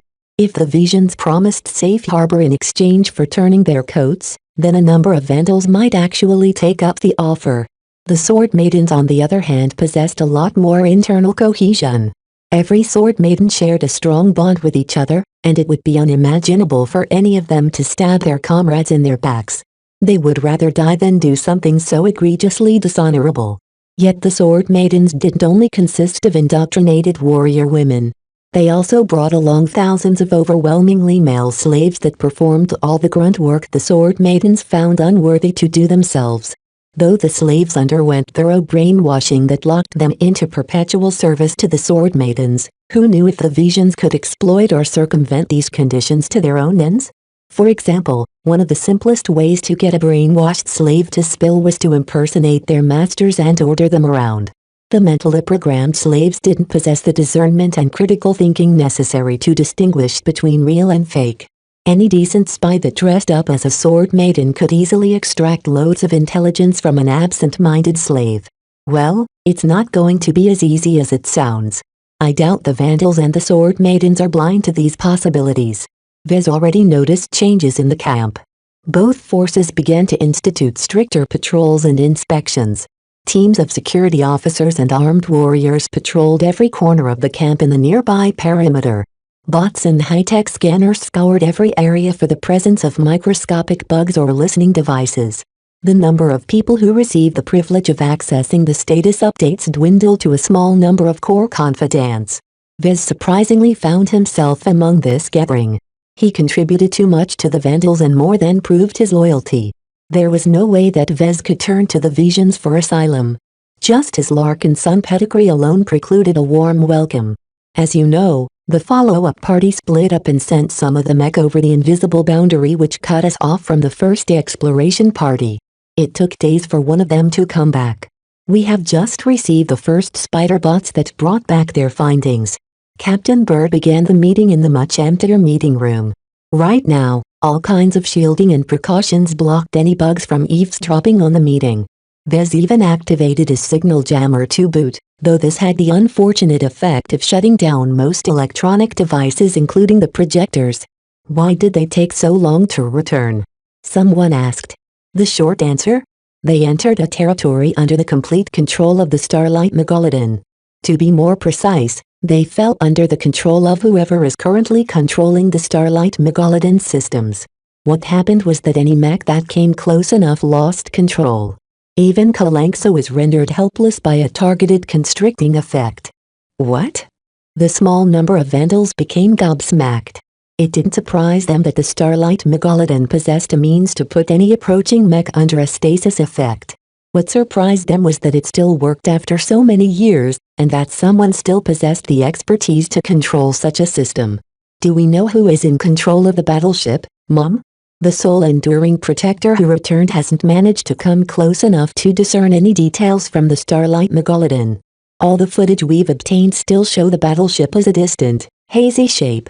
However, the surviving mech still managed to capture the process where our other mech crossed the line and succumbed to the stasis effect. Tractor beams subsequently picked up the immobilized mech and dragged them in the direction to the battleship. Their current status is unknown. A very depressed mood spread throughout the meeting room. How many breakdown-proof mech fell for this trap? Who exactly captured them, and why would they do so? Vez hoped that whoever controlled the Starlight Megalodon systems would be merciful to the captives. The fact that the Starlight Megalodon opted to capture the intruders rather than to wipe them out with a warship-grade cannon or something gave the Vandals a lot of hope for their continued existence. The success of the mission depended on their conduct. Even if they'd been captured for some reason, at least they had a chance of negotiating with their captors. Captain, what do we do now with this information? Vez asked. There's nothing we can do. Bird answered unwillingly. Fabricating more breakdown-proof mech will only weaken our forces further. This is extremely foolish considering we are facing the prospect of a decisive battle against the Visions.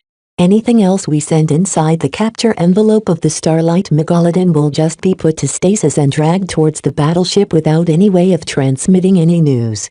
I'm not willing to throw any more assets into this proverbial black hole. Let's repel the Vision attack before we plan our next steps.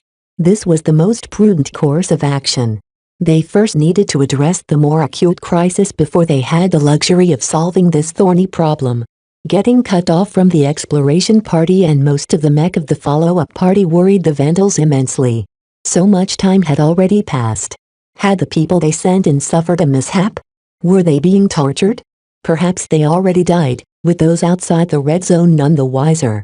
All of these possibilities depressed the Vandals, and Captain Bird couldn't do anything to lift them up. She wasn't Major Verrill, who always knew how to manage everyone's morale. Vez hadn't noticed this flaw in Captain Bird before, but now that bad news poured in from every direction, the differences in leadership style became especially notable. Captain Bird exhibited a detail-oriented leadership style. She prized data and facts over feelings and hunches. This made her a very thorough commanding officer who paid attention to every detail no matter how boring it may be.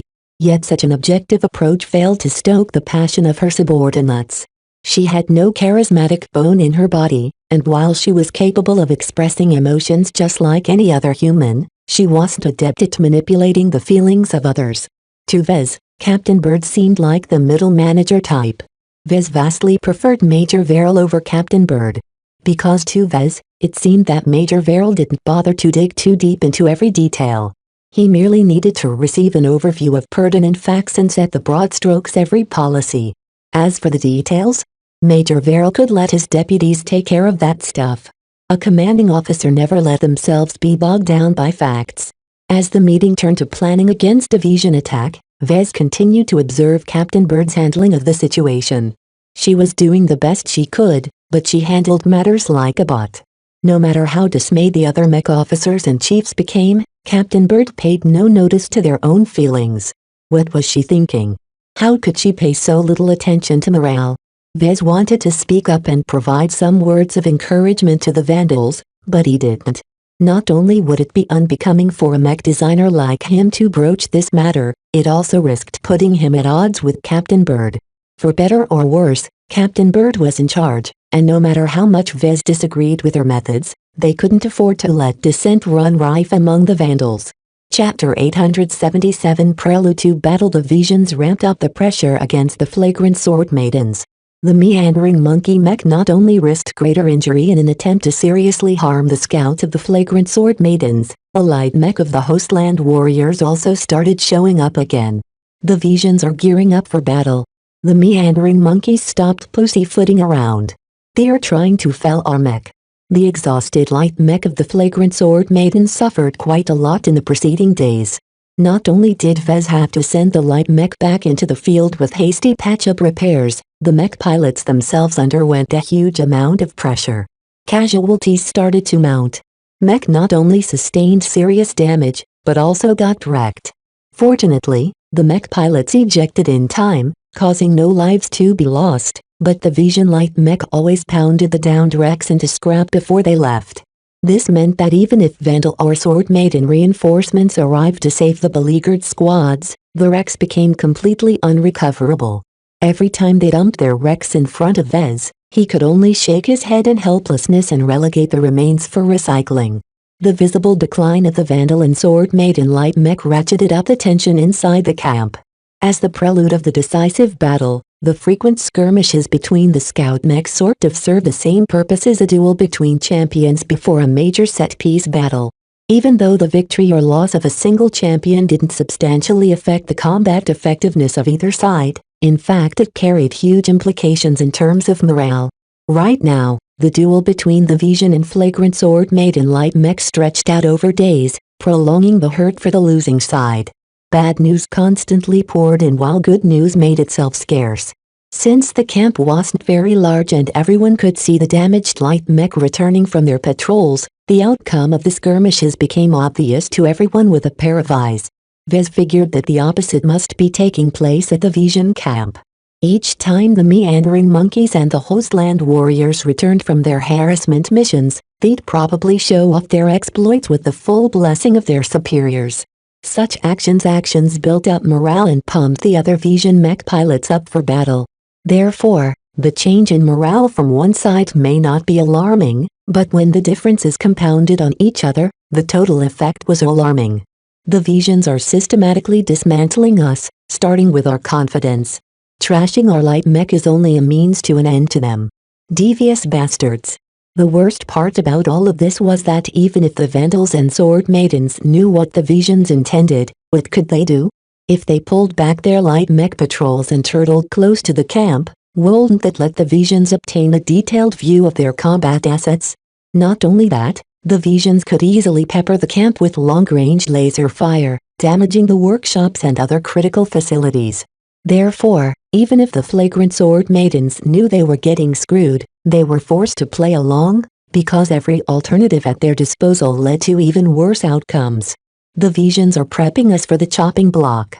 Damn it, why don't they attack already? Put an end to our suffering. I don't know why we're turtling up. Why don't we go on the attack? Idiot. Who would go on the attack while we're completely blind?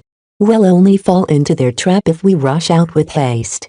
Even if Captain Bird made the rational and most cautious decision by maintaining the status quo, she unintentionally gave the impression that she lacked a spine. The Vandals never let their enemies treat them as a punching bag. It was usually the opposite way around. The instinct to attack was engraved into their martial tradition. Maintaining a static position and going on the defensive directly contradicted their usual conduct on the battlefield. Usually, the flagrant Vandals possessed the initiative to attack or retreat at will. This time, the mission forced them on a super Earth where everyone's mobility faced extreme constraints. The entire environment fought them from the start, causing them to fall into this helpless position where their strengths never came into play while their weaknesses became exposed to their enemies. Lydia's sword maidens shared the same characteristics as the Vandals. While they were a bit more used to trekking across untamed planets, even they underestimated the amount of rigors they needed to endure on Seven. All of these deprivations severely impacted their morale and sapped their confidence in themselves. The sword maidens at least endured many crises before, and their training increased their willpower to insane heights, so they still held faith in themselves. The Vandals on the other hand tumbled down as if they lost control of their legs. Vez really couldn't stand it. They were so confident and conceited when they faced a weak opponent, but once they faced a serious vision threat they immediately turned into scaredy cats. This was a typical mindset of bullying the weak and fearing the strong. Captain Bird belatedly became aware of the problem impacting the men, but what could she do? Raising morale had never been much of a concern to her, and her stilted, awkward speeches increased their doubt rather than assuaging it. More critically, the Vandals lacked the only competent mech officer who could prop up everyone's morale. The absence of Captain Orphan as a mental cornerstone to their confidence couldn't come at a worse time. They shouldn't have been so eager to send away the exploration and follow-up parties without securing the main camp. Now, due to the mishaps that Captain Orphan, Kilankso, the fast transports, the enduring protectors and the Asterias suffered when they came too close to Starlight Megalodon, the flagrant sword maidens faced the prospect of entering into battle without their help. Even though the Vision Mech abandoned their previous efforts to conserve their energy in order to pressure the flagrant sword maidens, they couldn't keep up their wasteful actions forever. At some point, the Visions needed to pull the trigger. And that time almost dawned upon the flagrant sword maidens. Some of the more perceptive mech officers smelled the critical moment arriving, and they all summed up what courage they had left in preparation for the most critical battle in their careers. Vez worked hard to prep the mech for an imminent battle. He didn't even have to whip the mech technicians into shape anymore, because they knew as well as anyone how their work might tip the balance of the upcoming clash. During one of his rare breaks, Vez suddenly received an unexpected visitor. He immediately decided to meet him in a closed office with his signal jammer encompassing the entire space.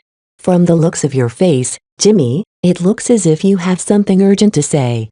Vez didn't have the time to concern himself with other matters lately, so he stopped meeting with talkative Jimmy. Nonetheless, the urgency in which Jimmy saw the meeting alarmed Vez a bit. My boys and I kept tabs on a couple of shifty fellows. While we haven't caught them doing anything that crosses the line, some of them are making suspicious movements.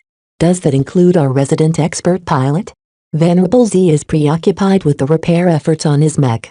He hasn't been doing anything lately, but his sycophants are keeping close. That didn't mean the foreign expert pilot sat still. Vez narrowed his eyes in suspicion. What does your intuition tell you? While talkative Jimmy may be a good-for-nothing when it came to performing his regular duties, Vez couldn't fault his people skills. Everyone excelled at something, and a person like Jimmy was a good judge of character. Vez even believed that talkative Jimmy may be an agent of Flashlight, though the man was far too incompetent in other areas. Either he played up his role extremely well or he was simply who he appeared to be. Vez couldn't judge either way. My gut tells me his abrupt change in pattern is due to something new. Talkative Jimmy said with a grave voice. If not for the signal jammer, he wouldn't have dared to voice any doubt about the expert pilot. You know what I reckon? I bet some Vision spy managed to infiltrate our camp and somehow turned our own expert pilot. He was never fully into the Vandals anyway, and his behavior during our march across the planet has always been rather shifty. There's something wrong about him, I'm absolutely certain. That's a grave accusation to make. Do you have any proof? Vez asked. No. It's just my gut feeling, but I'm not the only one who feels that way. Everybody of mine who kept an eye on Venerable feels the same way. The man just keeps to himself all this time and isn't taking any action so far. Don't you feel that's weird? Vez paused for a bit. Now that he thought about it, even Venerable O'Callaghan wouldn't have ignored the perilous drop in morale. While expert pilots generally tended to be aloof and difficult to reach in order to prevent being swamped by rabid fans. In situations like this, a hero like Venerable Z should have propped us up. Instead of holing up in his pale dancer, he should have been out and among the men. Vez surmised. His inaction runs counter against the interests of the Vandals. That didn't mean Venerable Z intended to stab the Vandals in the back, but it showed a disconcerting lack of effort on his part to reverse the declining trend. Expert pilots served as the trump cards of a powerful mech regiments. Besides their roles as supreme battle operators, they also served as symbols. Perhaps the Vandals merely chalked up his inaction to his foreignness or his lack of adaptation to working with a mech regiment, but Jimmy thought otherwise. Vez trusted his intuition a lot, and right now it indicated that Jimmy believed in his words. Yet could Vez rely on Jimmy's intuition to be accurate as well? The entire crux of the situation rested on whether Jimmy's guesses and hearsay possessed any merit. Could Vez really take Jimmy's word that Venerable Z may be plotting something detrimental? Do you have a man on the inside? Vez asked. No way. Jimmy shook his head. I tried sending some of my buddies, but that foreigner is really strict about accepting people in his circle. We tried for months but none of us managed to earn his trust. That limited their options enormously. At this point, Vez wanted to access the neural interfaces of the Pale Dancer and the customized simulator pod in order to wipe away the evidence of his misdeeds. No matter what happened in the upcoming battle, Vez truly couldn't leave behind any trace of the work he did at Major Verril's request. I need access to his mech. Vez said simply. Can you get me there? Jimmy frowned. Aren't you the head designer? Why don't you just walk up there? Vez couldn't explain how Venerable Z likely regarded Vez with distrust. Perhaps his actions directly led to Venerable Z deciding to turn his coat. After a few more minutes of hushed discussion, Jimmy left the office without any resolution. Neither Vez nor Jimmy came up with any response against the possibility of betrayal by their own expert pilot. While Jimmy already told Vez that he and his buddies already had something in store for the other shifty fellows, there was no way they could touch an expert pilot. It also didn't help that Venerable Z practically ate and slept inside the cockpit of the Pale Dancer. The man acted with the utmost caution and never left his mech with the excuse that he would be able to jump into battle at any time. To Vez, the expert pilot may be on guard against any attempts at further perverting the Pale Dancer's neural interface. As long as Venerable Z practically slept on top of it, there was no way Vez could sneak in and adulterate the neural interface any further. The visit from Jimmy warned Vez that the time for indecision was over. He needed to pull the trigger before the matter blew up in his face. Chapter 878 Enigmatic Stewing in his paranoia, Vez imagined the worst about Venerable Z. Although they rarely came into touch with each other, Vez grew increasingly more unsettled at the thought of Venerable Z developing some kind of revenge fantasy against the flagrant Vandals. They did screw over the fourth prince, the fallen noble who Venerable Z trained all his life to protect. Vez cursed Prince Hixt Closter and his untimely death while under the protection of the Vandals. Why couldn't he cling to his life? The entire basis of the agreement with the Vandals and Venerable Z rested on the premise that the fourth prince was in safe hands. The prince's death sent the Vandals down into a tailspin. Vez shouldn't have succumbed to Major Verril's coercion and agreed to mess with Venerable Z's neural interfaces. I can't leave this situation hanging, he muttered. 3 tampered neural interfaces existed. Vez didn't have to worry too much about the Parallax Star's neural interface. As a Spaceborne Lancer mech, it had been left with the fleet that was still under the command of Major Verrill.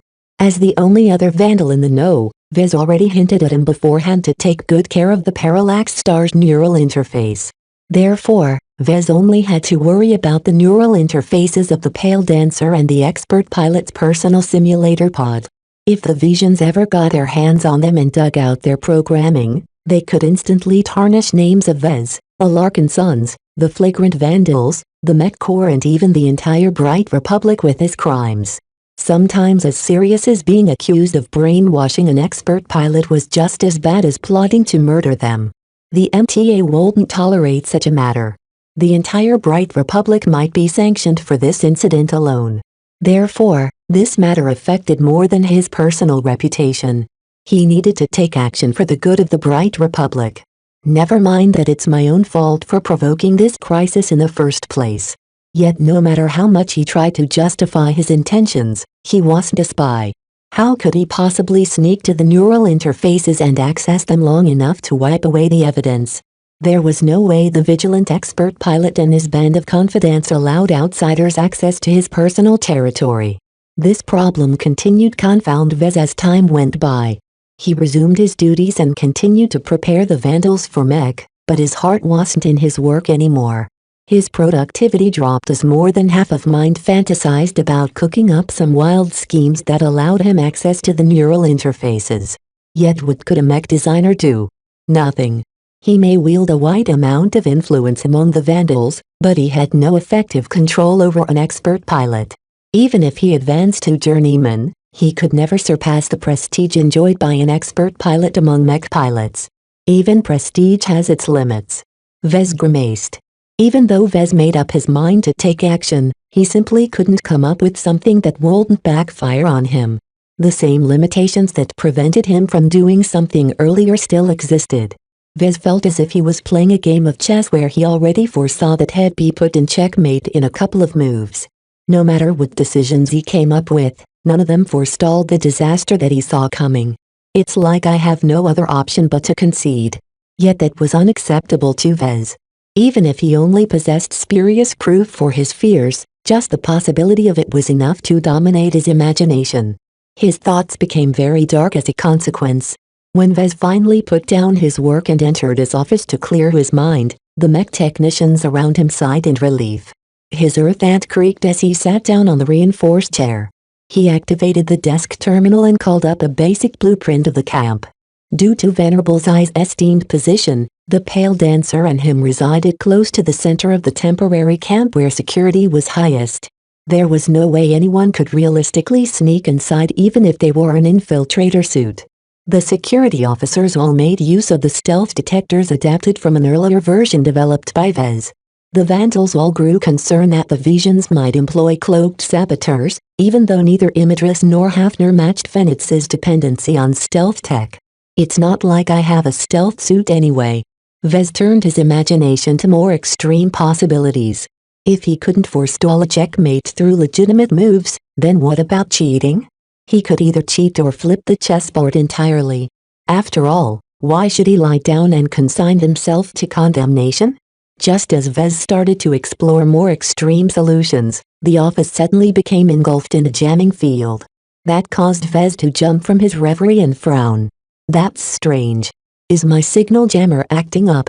His high-powered signal jammer gadget never showed signs of malfunctioning. In fact, even though Vez pretended to tinker with his personal gear on a daily basis, none of his advanced technological devices showed any signs of degradation. He long abandoned any speculation about the inexplicable reason for their immunity against the breakdown effect. When he checked the signal jammer gadget embedded into his earth ant, he found to his surprise that it still remained dormant. It never turned on without his permission.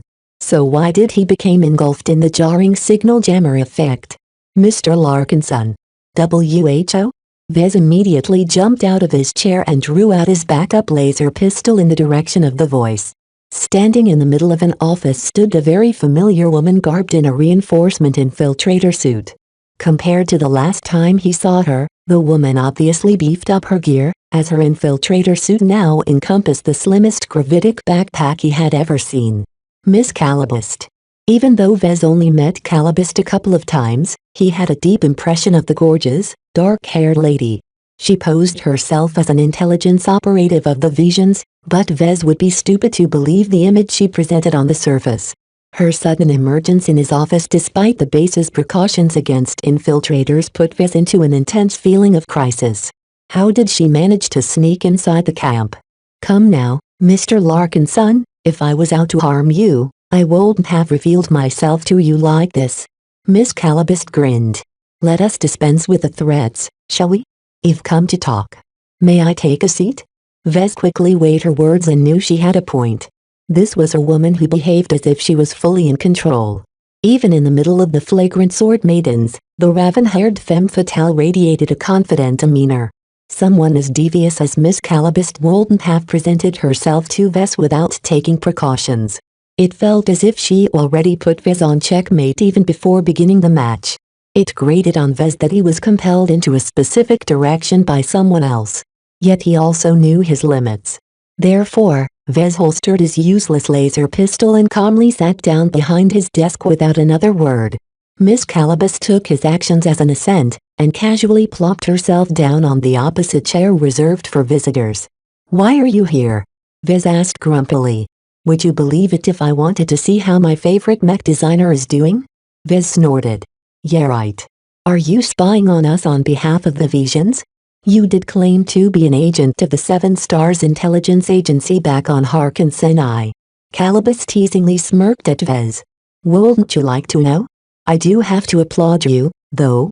You didn't take me at my word. You don't exactly do your best to come off as trustworthy. I believe the galaxy is a more interesting place if everyone isn't so honest with each other. Now that you've spent a lot of time away from civilized space, do you realize how liberating it is to escape the influence of the MTA and CFA? Out here in the frontier, everything humanity tries to cover up is exposed. Don't you feel that it's liberating to be out here and be able to do whatever you want? While Vez didn't want to listen to Miss Calabist, he actually agreed with her sentiment. Yet what did that have to do with this conversation? Stop screwing around and get to the point. So grumpy. Relax, Mr. Larkinson. No one will come and disturb us. We have all the time in the galaxy. Vez didn't know why she was confident in her claim, but she was right. He never allowed visitors to come into his office uninvited, as he preferred to work without anyone disturbing his concentration. Even if the mech technicians came up with a problem, they already learned to hold themselves back until Vez emerged from his office. You're no friend of mine or the Vandals, Miss Calabist. I doubt you're here for a friendly visit either, so don't waste my time and get to the point. She still maintained her smirk, as if everything was still under her control. Very well. I'm sure you have your thoughts about the Starlight Megalodon. This planet, Ian Coronavi, experienced a lot of changes ever since the battleship crash landed on this planet 100 kilometers away from here. Tell me, from what you've witnessed so far, do you truly believe that the Starlight Megalodon suffered an accident? You're driving me to conclude that someone deliberately induced the Starlight Megalodon to crash on Ian Coronavi. Vez responded calmly. While I have my thoughts on the matter, I don't have any solid proof of what really happened. Someone like Calabist had a way with words, and if Vez wasn't careful, he'd fall into her word traps without even realizing it. The scariest form of indoctrination was one where the victim voluntarily believed in something out of their own accord. Ugh. Miss Calabist palmed her face, pretending to be frustrated at his obstinance. You blockhead. Okay, I'll be more direct. As a capital ship and the flagship of a formidable war fleet, the Starlight Megalodon is more than a battle wagon. She's a floating city and houses thousands of different research projects. The CFA may be one of the foremost organizations of human civilization, but it is constantly fighting to maintain its edge over the MTA and any other rival organizations. The CFA has access to huge amounts of funding and the best researchers in the galaxy. It's no surprise they're engaged in the forefront of research. There's more to it than that. Miss Calabist replied. While the CFA has erected many starbases and strongholds, they are true spaceborne at heart. The admirals who wield the highest power keep their most valuable research projects close to their chest, and there is nothing closer than conducting them right on their own flagships. All you're telling me is that the Starlight Megalodon used to host a lot of highly advanced research projects. Is there something special going on there? You ducked me. Miss Calabas teasingly admitted while playfully putting up her palms. There are plenty of valuables aboard the Starlight Megalodon. Her vault alone likely contains valuable life-prolonging serum that is of considerable interest to the power brokers that pull on everybody's strings. Vez sat up straighter in his chair. Don't try to jerk me around. If this mission is just about the life-prolonging serum, then I might as well put a laser beam through my own head. Miss Calabas looked taken aback, though Vez believed she was still putting up an act. Her misdirection so far wore his patience thin. That may have even been her purpose from the start. If Vez became unbalanced by her antics, he'd be more susceptible to her manipulations. Vez took a deep breath and forcefully calmed himself down. He even concentrated his mind in order to center himself. Right now, it won't do any good to get caught up in his emotions. Evidently, Calabas caught his actions. She shook her head in disapproval. So boring. He'd rather be boring and retain his rationality than to lose control and fall into whatever scheme she had in mind. Chapter 879. Please take your order. Miss Calabas kept smirking as she sat across the desk. A gadget strapped to her bulked-up infiltrator suit radiated an incredible amount of interference in the office, to the point of distorting the air and bombarding their ears with noise. It was in fact the original signal jammer that inspired Vez to develop a knockoff version. So far, Vez vaguely judged that Calabas's signal jammer was a lot more refined than his own version. This was a piece of extremely advanced technology and worked on principles that he didn't entirely understand. It signified another area where Calabas enjoyed an advantage. Whoever she worked for must be an extremely powerful and well-funded organization. None of her gear looked cheap, including her armored infiltrator suit. As someone who recently became enlightened in stealth tech, he recognized the masterpiece of her infiltrator suit. Developing something like that was absolutely not simple, and even if Vez studied this field for 10 straight years, he still won't be able to design something as potent without taking up a huge amount of space. Are you finally willing to get to the point? Vez asked after he centered himself again. Now that he put his mind into a state of moderate concentration, he shouldn't be as emotionally affected to her taunts as before. Miss Calabas crossed her arms and tapped the ground with her foot. You possess an interesting mind, Mr. Alarkinson. No wonder you've shot up ever since you became a mech designer. That makes me glad I've approached you out of all the alternatives. What are you up to? Nothing much. She casually shrugged. I merely wish to extend an invitation to you to visit the Starlight Megalodon with me. There is something I need to retrieve from the battleship, but I need your help to get past the hurdles. Vez stared at Calabas as if she was crazy. Are you kidding? Me? Enter the Starlight Megalodon? For heaven's sake, I'm not some kind of super spy like you. Besides, there is no reason for me to abandon the Vandals and join you in your wild trip to a place which immobilizes everything that gets close and drags them straight to Huck elsewhere. The Starlight Megalodon hasn't harmed your precious Vandals and Sword Maidens, if that's what you're asking. The immediate area around the crashed capital ship has been turned into a safe zone. Those who enter won't be able to exit at will, but at the very least they are treated as guests. And I'm supposed to take your word for it? Vez raised his eyebrow. This is critical information, especially in light of what I have to say next. She spoke, adopting a seemingly sincere expression. The flagrant sword maidens on the ground stand no chance in the coming battle against Lady Amalia's forces. Your defeat is set in stone. Forgive me, Miss Calabas, but I'm not gullible enough to take the word of a foreign intelligence operative at her word. Even if the flagrant sword maidens is disadvantaged, I still have faith they'll pull through somehow. I've survived too many crises with the Vandals. I can survive one more. Miss Calabas shook her head. If you are aware of what I know, you won't be so confident. I can say with 100% certainty that the flagrant sword maidens will face defeat. It's only a matter of when. The only hope you have left of surviving the coming massacre is to come with me to the Starlight Megalodon. As soon as you enter the safe zone, even 10,000 visions won't be able to lay a hand on you. Perhaps you'll even have the opportunity to be reunited with the only surviving Vandals and Sword Maidens on the surface of this planet. The devious woman expressed so much confidence and sincerity in her claims that Vez felt inclined to believe her words. As much as Vez wanted to resist her pessimistic prediction, in his heart he strongly agreed with her sentiment. Her poison was spreading. "Do you have any proof?" Vez gritted his teeth as he tried to resist being swayed by her argument. "I'm not going to abandon my comrades on hearsay alone. Not when it comes from a snake like you." At least with talkative Jimmy, they shared some common ground. Miss Calabist on the other hand constantly shrouded herself in smoke. Vez still hadn't pinned down her loyalties. Did she work for the Vision Royals? Did she work for a foreign state from a neighboring star sector? Who knew? Even if I tell you the reasons and serve you up with proof, you'll only cast doubt on them. Miss Calabist accurately pointed out. Let me just state that whether you believe it or not, you'll come running to me the moment the Vandals and Sword Maidens are defeated on the battlefield. I'm gracious enough to forgive your current skepticism. When the time comes, run towards these coordinates near your camp.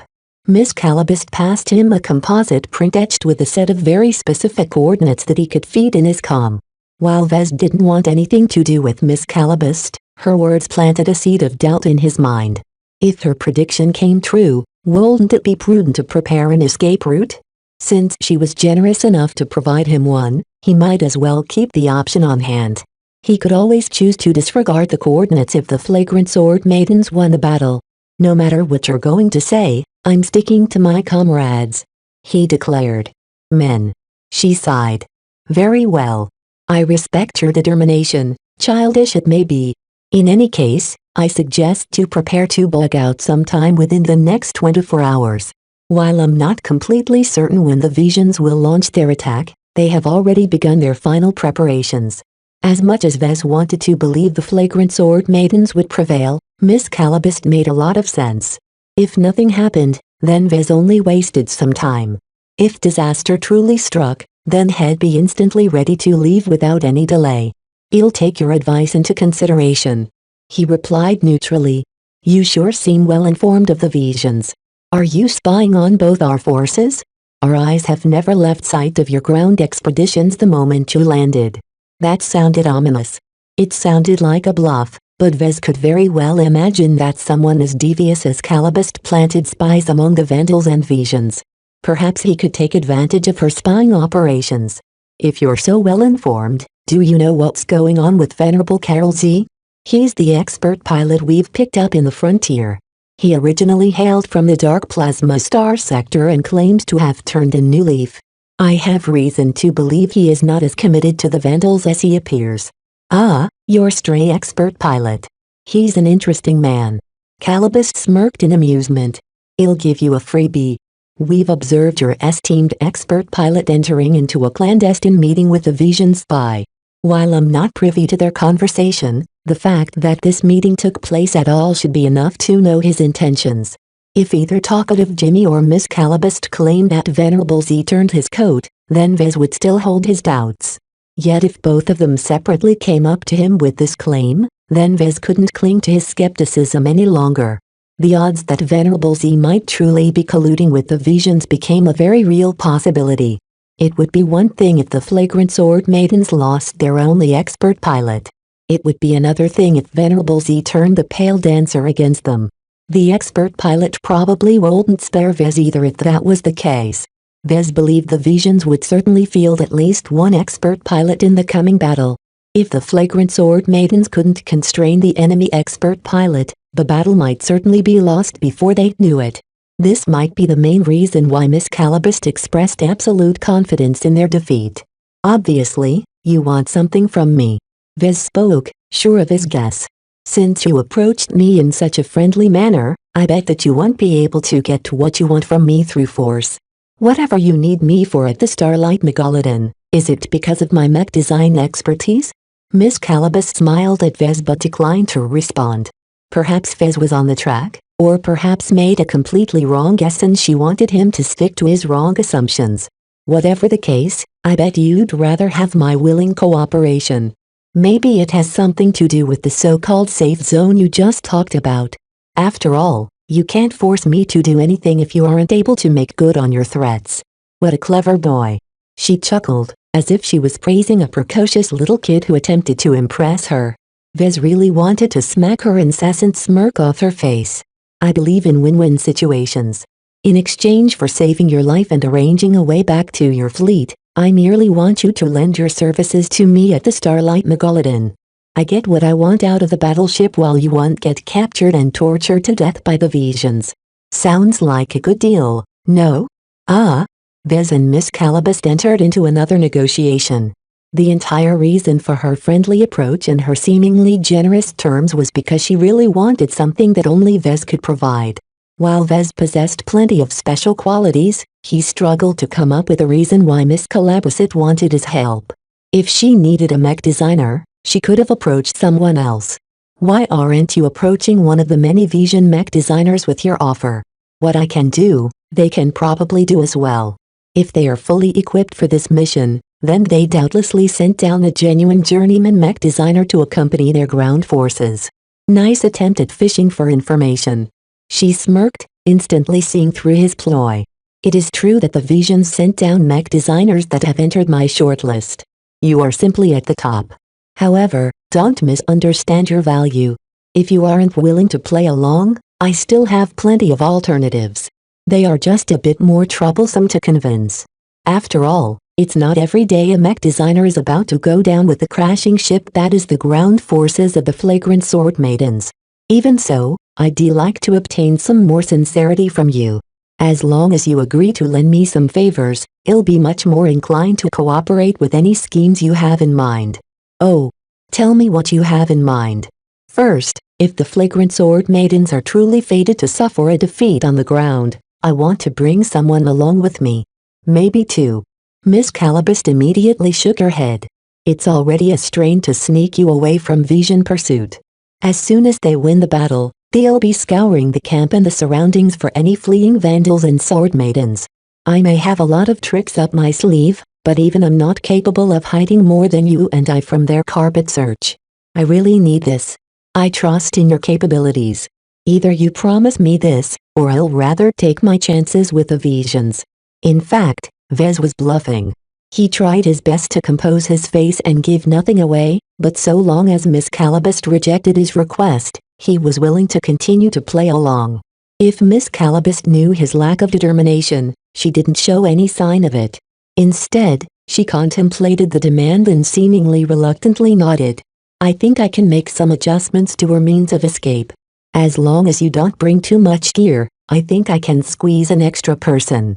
Vez smiled for the first time in their talk. Good. You don't know how much this means to me. Even if I can let go of everyone else, I can't abandon the only person I care about in this expedition. Even if Miss Calabast rejected him, he planned to bring along Kedis to the coordinates anyway. If the Vixen still rejected bringing Kedis along, then Vez was willing to take his chances with using force to save them both. Is there anything else you'd like with your order? Calabast asked with a somewhat irritated voice. Yes. For my second request, I hope you can do something specific for me, he said. Since Venerable Z is committed to betray the Vandals, then we might as well stab his back first. Can you assassinate Venerable Z for me? Chapter 880 Depths of Despair. Security officers surrounded the entire section of the camp, cordoning it off from curious Vandal onlookers. Something serious happened here. Something so serious, it forced Captain Bird and a handful of mech officers and senior staff to visit the site of the incident in question. The Pale Dancer stood in the middle of an extremely well-equipped workshop. Miss Lisbeth Ada Denmerskin bawled out her eyes on Chief Key's shoulder. The other mech technicians assigned under their leadership looked distraught as well. A security officer specialized in investigation exited the cockpit of the Dorman Pale Dancer with a serious expression. He put away his forensic tools and shook his head towards Captain Bird. What did you find? Captain Bird asked with a stony face. Nothing, Mom. The perpetrator left no trace behind. The logs of the mech are wiped clean, so we don't know how they managed to enter the Pale Dancer in the first place. The body? Venerable Z died instantly from a sneak attack. A laser beam bore through his skull from behind at close range. There is no way for anyone to miss such a shot. The only question is how the infiltrator managed to get into that position in the first place. Further investigation is required. Captain Bird sighed in resignation. Someone as professional as this won't leave any traces behind for us to find. Prioritize your men on guarding our officers and deterring further assassinations. As for Venerable Z, the man died an unworthy death. The gravity of the situation fell on everyone's shoulders. Vez stood absolutely frozen as he stared up to the open cockpit of the expert mech. An expert pilot fell so easily. This was someone who became an absolute terror on the battlefield once they piloted an expert mech. The general rule of thumb stated that expert mech could easily defeat 100 mech by themselves. Venerable Z easily exceeded that standard despite his low resonance strength and unfocused training. His unparalleled accuracy combined with his powerful laser rifle could have annihilated the meandering monkeys no matter how well they dodged and weaved around. Not only that, he could easily entangle an enemy expert pilot and protect the rank and file. Yet he died so easily. Vez couldn't even fathom how the assassin managed to enter the Pale Dancer's cockpit. Even if the mech remained inactive during the assassination, it still should have been impossible to sneak inside of it without alarming its occupant. Whoever killed Venerable Z could easily assassinate every other person in the camp. Those sneaky visions. The visions kill the one person who matters the most. The value of Venerable Z exceeded the value of Captain Bird. Everyone present believed the visions did the deed. While everyone expressed varying amounts of anger, despair and helplessness, Vez pretended to be grim as well. It's a shame. Vez lamented in a stilted manner, though no one paid much attention to his awkward demeanor. The visions, they robbed us of our only hope. Venerable Z didn't deserve to die a dog's death. Now that they lost this crucial figure, the flagrant sword maidens became completely vulnerable to the deprivations of an expert pilot. When Vez posed the request to Miss Calabist earlier, she didn't accept immediately. In fact, she looked like she adamantly wanted to refuse the request.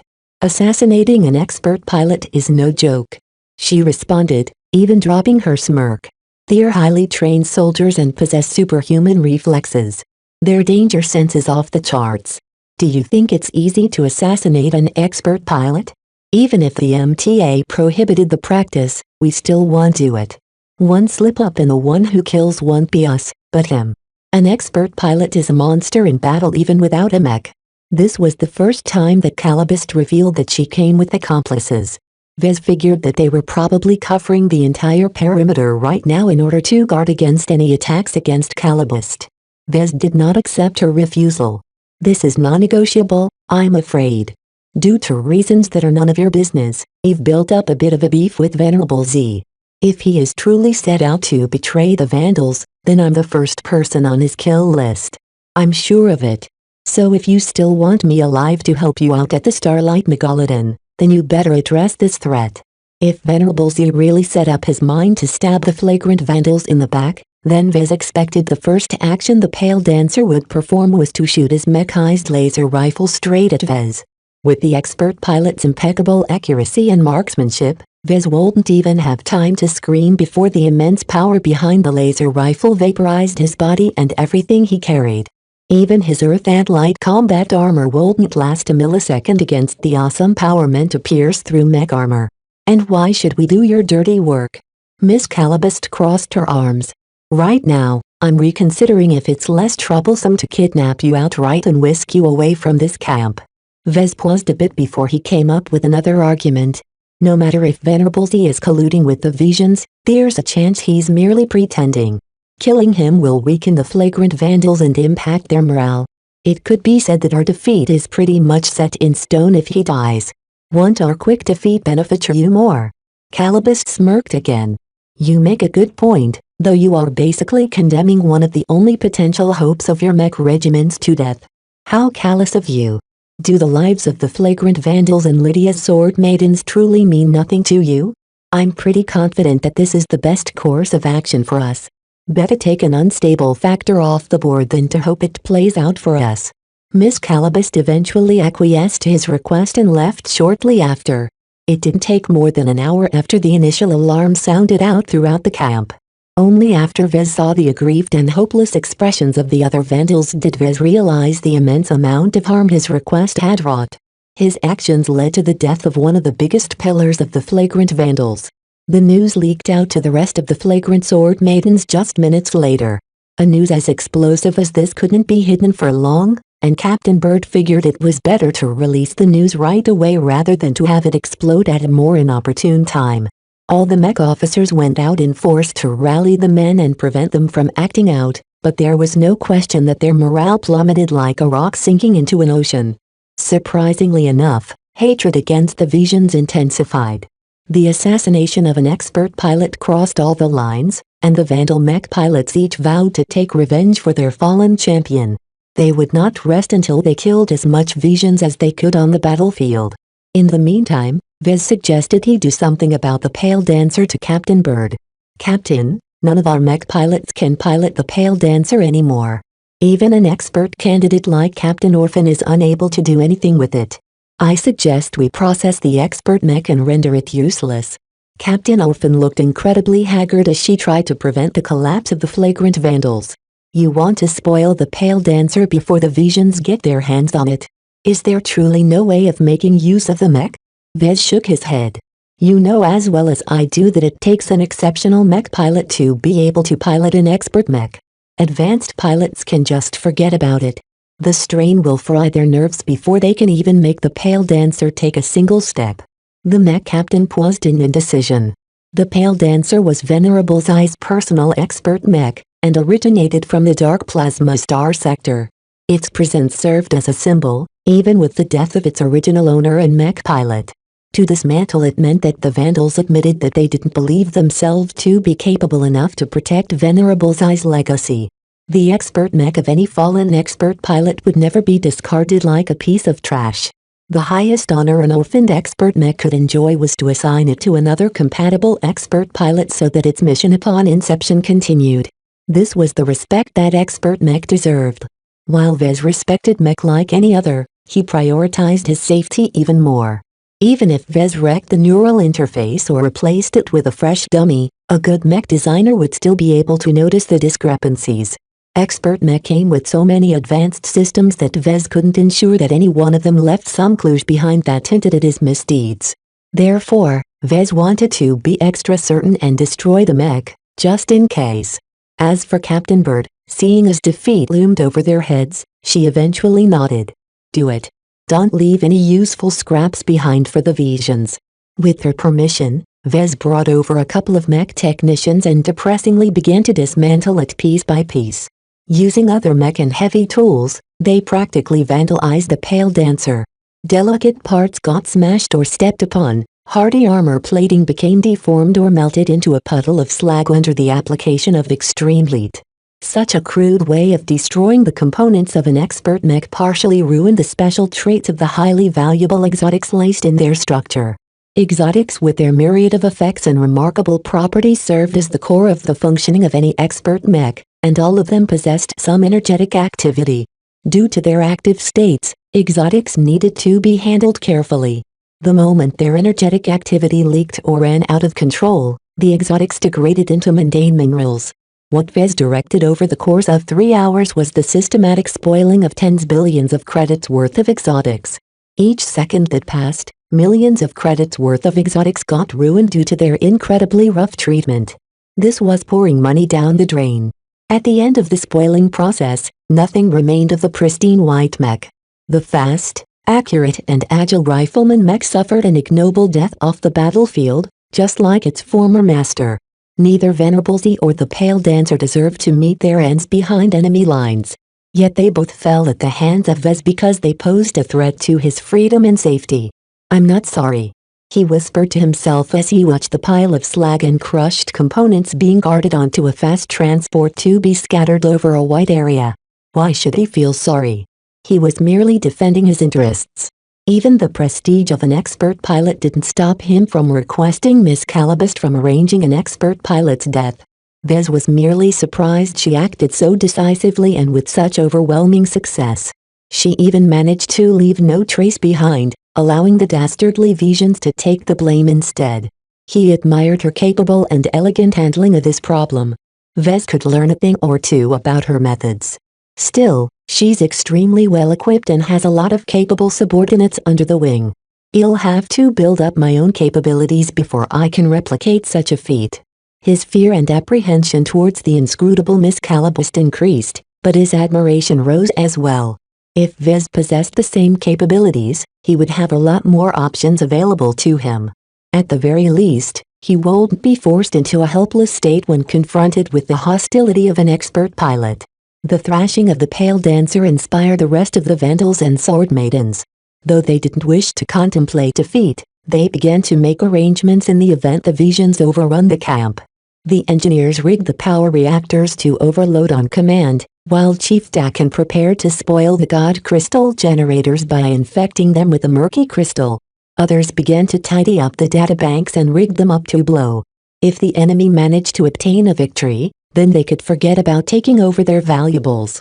Chapter 881 Fiery hearts. A fatalistic mood overtook the flagrant Vandals and Lydia's Sword Maidens. Both of them knew that the Visions wouldn't spare any of them even if they laid down their weapons and surrendered. The only way they could survive was to eke out a victory. Therefore, even if everyone's morale was awful, they burned with the willingness to battle. They wanted to chop as much Vision mech as possible to snatch victory from the jaws of defeat. Lydia's Sword Maidens possessed firm wills that would never be shaken so easily. They faced worse odds and managed to overturn the situation around. As long as they fought to their heart's content, what was there for them to regret? At the very least, the Sword Maidens would still live on without Commander Lydia and the landbound forces. While Lydia's Sword Maidens may no longer be called by that name upon the death of their founder, their sisters would still be able to rise up from the ashes. Therefore, the Sword Maidens trapped on the surface needed to fight as hard as they could so they would not dishonor their names. Victory in battle. Glory in defeat. The Sword Maidens shall live forever. Death is not the end. Death is nothing to be afraid of. If death comes for us, then let us laugh in its face. The war cries thundering throughout the Sword Maiden side of the camp practically bowled over the Vandals. They could feel the grit and determination of the female warriors and couldn't help but be inspired by their unity and determination. This was how mech pilots ought to behave. The Vandals didn't want to let themselves be shown up by a bunch of frontier pirates. While fear still racked their minds, they tried their best to push it back. If they must die, then they wanted to go kicking and screaming. It was only when their backs were pressed against the wall that the Vandals truly acted with the demeanor of soldiers. The Visions might have thought they managed to sap their wills, but instead they stoked them into a raging wildfire. Even if the Visions won in the end, they must absolutely suffer every step of the way. Vez met with Captain Bird, Chief Dakin and Dr. Tillman to discuss the disposition of some of their most sensitive assets. When they entered Captain Bird's office, the mech officer prepared 3 high-capacity secure data chips for them. These data chips not only stored much more data than the cheaper varieties, they also possessed much stronger encryption as well. Regular hackers needed decades to crack the encryption through brute force. Bird gestured towards the data chips. Please take the data chips and store them well. Each of them contains full logs of what has transpired in our expedition. The data chips also has plenty of room for you to fill up with any pertinent research data that you may feel the need to add. Why are you giving us these data chips? Dakin asked. In the event of a defeat, I want you to make a run for the Starlight Megalodon. The Visions are cutting us off from entering the red zone right now, but in the event of a battle and defeat, they may lose too many mech for them to be on guard against some small fry running away on foot. That is the best opportunity for some fish to slip through the net. Everyone became depressed at the thought. What Captain Bird actually suggested stood almost no chance of succeeding.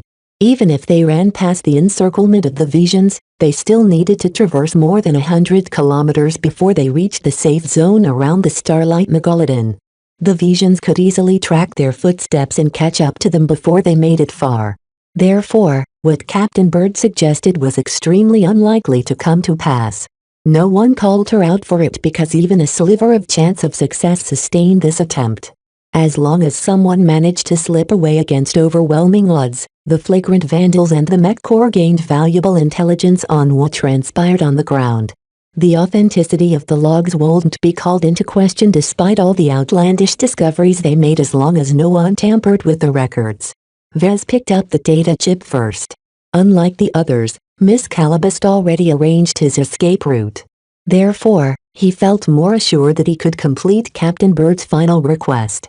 "I'll make sure this data chip falls in the right hand if I manage to survive and make it out of this planet," he pledged solemnly. This was one promise he was determined to meet. The sacrifice of the Vandal ground forces shouldn't be in vain. Having witnessed how the Vandals climbed out of the pit of despair with fiery hearts, Vez couldn't help but get caught up in their fervor. They were Vandals. They were servicemen. They were Briters. Rolling over to die was not in their blood.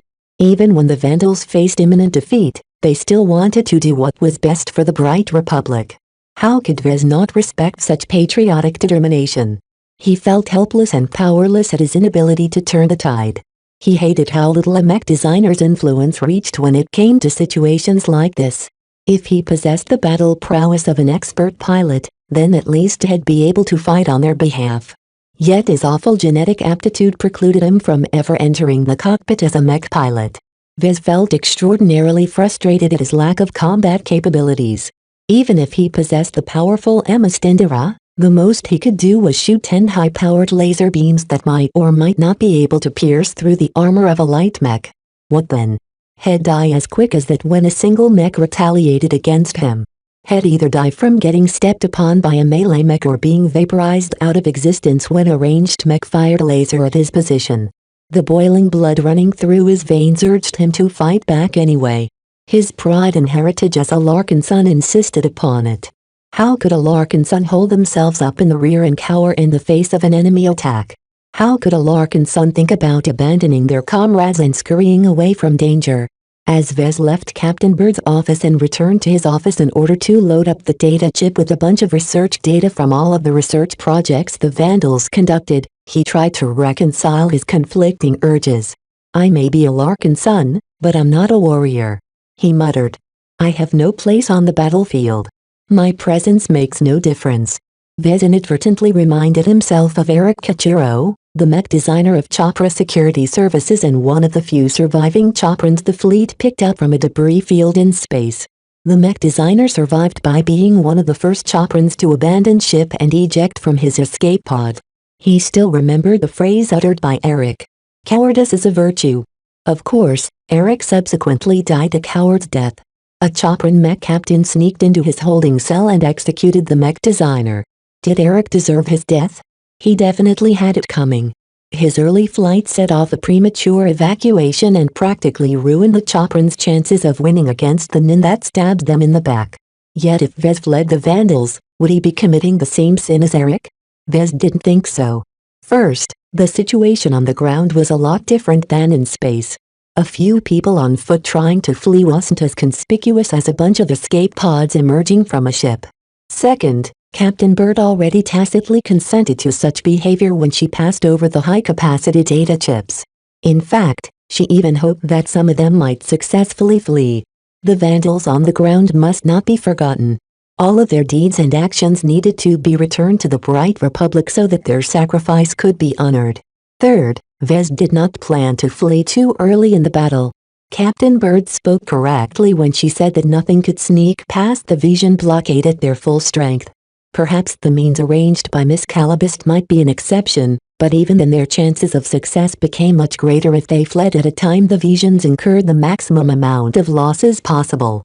Cowardice is not a virtue, Vez concluded as he finished stuffing the data chip with all the research data he found valuable enough to carry away. Cowardice is a sin. To flee from battle was a natural tendency. To fear death and value your own life was as human as it got. Yet Derek's actions accelerated the downfall of the Choprans. Vez decided not to flee before the battle became decided. After Vez finished stowing away the high-capacity data chip in a secure slot in his earth vent, he spent some time to prepare some supplies. Aware that he couldn't bring too much, he mostly limited himself to carrying nutrient packs, water, a medical kit, batteries and some extra tools. The nutrient packs contained enough calories to keep him alive for a very long time. As the ultimate survival food the galaxy, they were jam-packed with nutrition and Vez could easily stretch out his supply for quite a long time if he went on a starvation diet. On the other hand, he carried much less water, but his earth vent already contained an integrated water purifier. As long as it remained working, it could easily recycle his urine as well as filter any water source he found in the wild. Even though the astral winds covered the entire horizon, the ecosystem still supported rain, and plenty of rivers and lakes dotted the lands. The only difference from a typical terrestrial planet was that 7 predominantly consisted of land. After Vez finished preparing his pack of gear, Vez decided to pay a visit to Myra. He walked over to the Sword Maiden side of the camp and became inspired by the way the Sword Maidens pumped themselves up for battle. Even if the Vandals resolved to fight to the death, they couldn't help but exhibit some fear. It was different for the Sword Maidens. Their warriors and mech pilots underwent an extensive amount of brutal training. All of their cowards already died or left the sisterhood. The only ones who remained successfully hunted an exobeast in the wild with nothing but their own bodies and a sword. Sword Maidens capable of succeeding in their graduation ceremony no longer showed fear. They even thought the Vandals might have exaggerated the threat posed by the visions. They still believed they stood a good chance of winning. Vez entered a familiar workshop and met with Myra. "I have something important to say. Please call up Kedis." Shortly afterwards, they entered a small office. Once Vez activated his signal jammer, he began to broach the topic of escape. "I've come into contact with a third party," he revealed. "I've made a private arrangement with that person.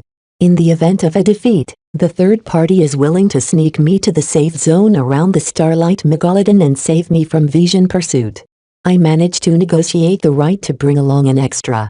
The pirate designers frowned. Kedis still remained a little confused, but Mayra's eyes grew sharp. The news that a third party might be staring at the flagrant Sword Maidens and visions particularly caught her attention. "Is this supposed third party trustworthy in any way?" "No," Vez admitted. "I don't even know who she really is or who she works for. However, I think she's sincere enough because she needs my cooperation with certain matters. The point is that I may have a way of giving Kedis a way out." "Hey," Kedis growled. "If anyone's getting away, it should be Myra. The Sword Maidens in the fleet still need her. I know my worth. I'm a nobody right now." Myra immediately cut in, causing Kedis to halt. "Absolutely not. In no way will I allow this opportunity to fall on anyone else but you. Although the offer from Vez sounds dubious, if anyone among us deserves an out, it should be you." "But why?" "Because I'm old, and you're young." Vez stood by the side, not wanting to intervene. He felt touched by their selflessness and willingness to sacrifice themselves. Kedis thought of the good Myra could still do. As a journeyman mech designer, she could absolutely reinvigorate the surviving Sword Maidens. As for Myra, she considered Kedis to be her own adoptive daughter.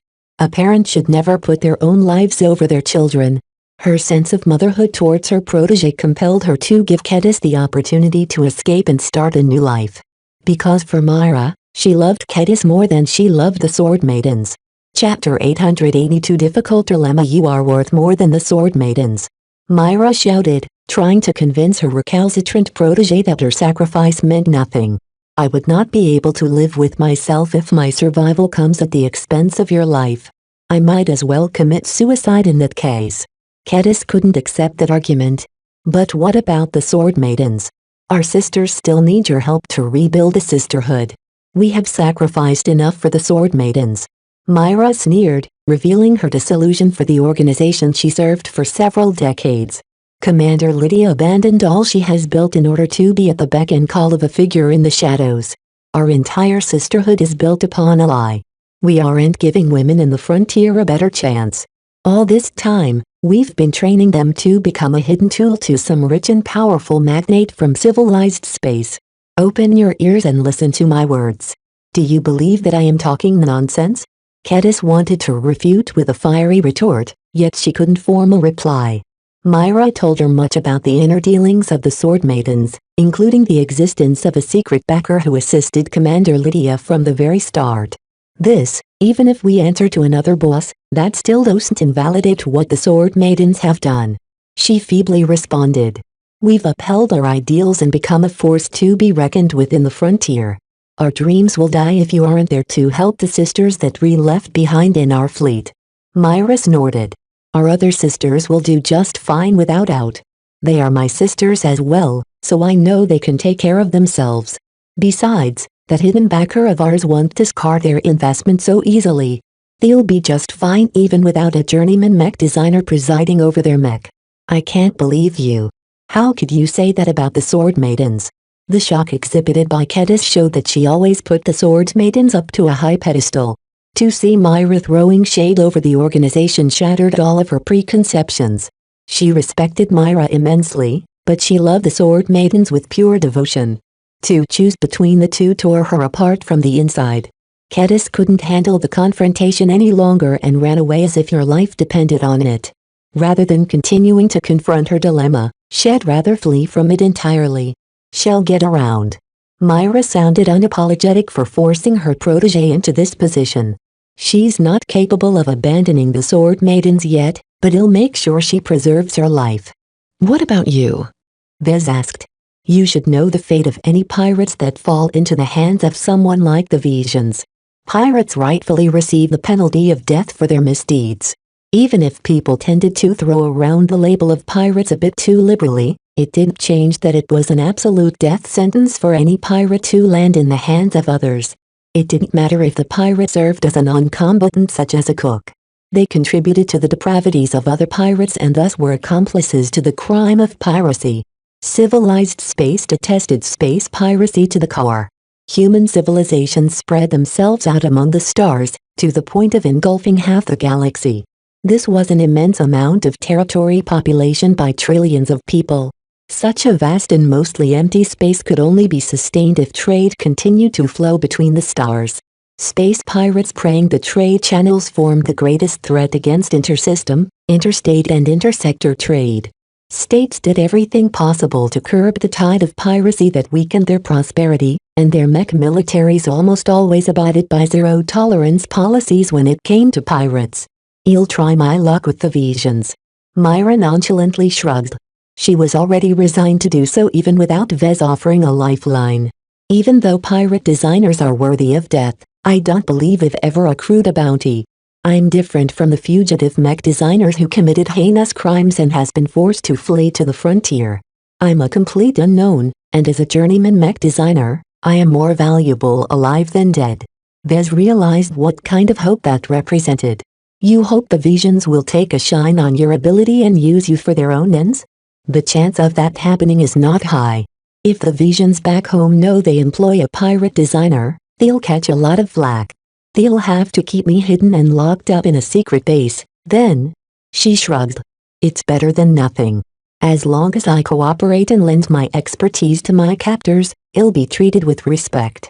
That's far better than being captured by pirates. It still left a lot of question marks behind.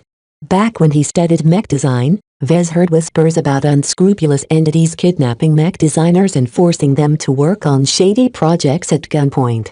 Some mech designer students dismissed such stories as conspiracy theories. Vez initially took such rumors with a grain of salt, but with his experiences so far he knew better than to dismiss such stories. Journeyman mech designers may not be as rare as expert pilots, but it took a considerable amount of effort to secure the services of one. Novice mech designers were as numerous as the stars in the galaxy, while apprentice mech designers flooded the labor market. It didn't take much effort to hire some average mech designers, though it was unlikely someone would be able to procure the services of talented apprentices. Those with actual ability already succeeded in running their own mech companies. While good and bad journeyman mech designers existed, even the worst of them could easily surpass some of the best apprentices. Only extremely powerful organizations and mech militaries had the power, wealth and influence to employ them as large numbers. Some of them also continued to serve under seniors and masters in the hopes of advancing their learning. Still, an overwhelming amount of journeymen set up independent businesses. This was why procuring the services of even one journeyman took quite a bit of effort. Each one could easily worth billions of credits in the amount of value they offered through their services. Simply put, someone like Myra was pretty much a walking bag of money. Of course, it won't be easy to squeeze this much value out of a mech designer, and it took a lot of time for the payoff to be worth the effort. However, a considerable amount of value could be gained over time. The more Vez thought about it, the more it sounded plausible to his ears. Still, once Myra fell into the hands of the Visions, they would never let go. Are you prepared for what might be in store for you, Myra? Your life may end in that secret base. She smiled ruefully at Vez. It is not the worst retirement you've heard.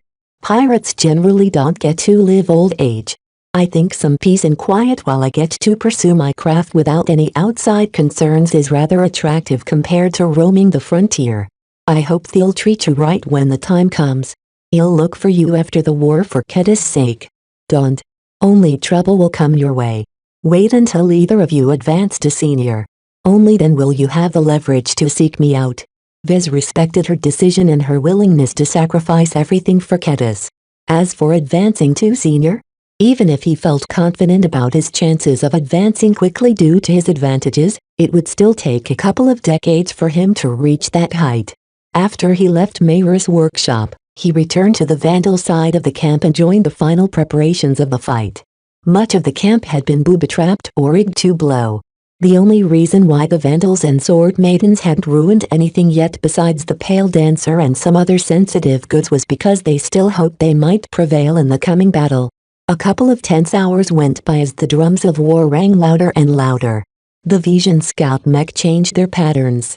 Seismic sensors faintly detected large amount of heavy objects approaching the flagrant Sword Maidens.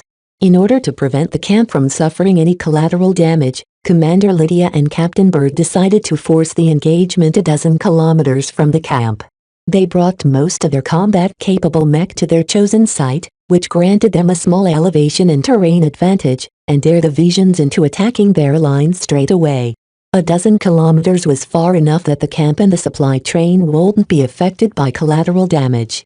The distance was also close enough for the main combat force to cover the camp in the event the Visions wanted to circumvent them and hit their weakest point. For a battle of this magnitude, the commanding officers didn't stay back this time to lead the troops from the rear. Commander Lydia and Captain Bird both decided to enter the fray in their mech. Commander Lydia piloted a custom Silver Valentia, while Captain Bird piloted a spare rifleman mech. Vez took up his usual post inside the temporary command center. He could still contribute a lot to the battle by analyzing the enemy mech and pinpointing their weak points. He had no intention of fleeing early like Eric Kachiro once did. As the head designer of the Vandals, Vez enjoyed a high position among the Vandals. Subsequently, he became subject to a lot of scrutiny. There would be hell to pay for him if he fled without good cause. Vandals, I won't lie to you. This will be a hard fight. Captain Bird began her speech. Every Vandal listened to her projection no matter if they resided in a cockpit or stood by back in camp. This will be the battle of our lives. The hatred between us and the Visions is irreconcilable. They'll never let us go if we end up in their hands.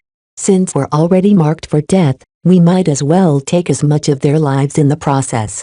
Because you know what? Because we are the flagrant Vandals. We take what is ours. We take what is ours. Everyone echoed in unison. Even Vez joined in. We take what is ours.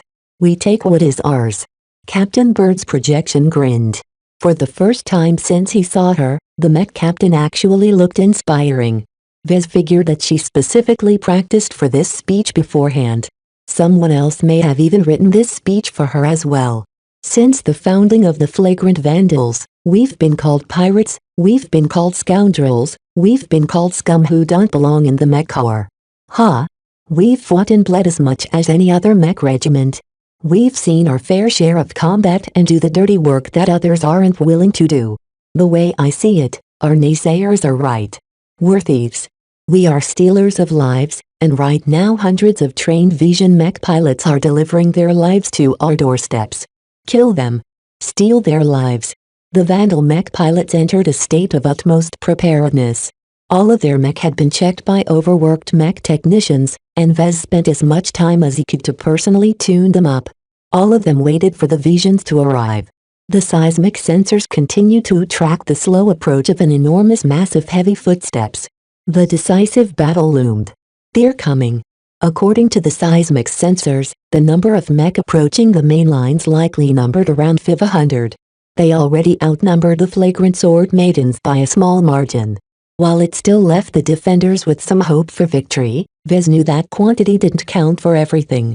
Chapter 883 Set-piece battle. No more doubt plagued the Vandals and Sword Maidens.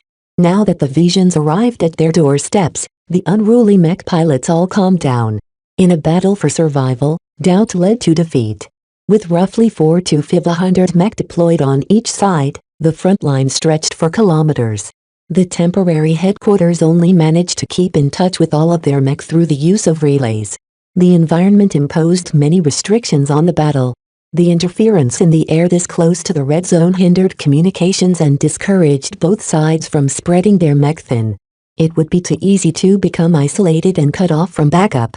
The heavy gravity also complicated the fighting. The flagrant sword maidens previously tore apart the cage tongs by surrounding their mech and taking out their gravitic backpacks first.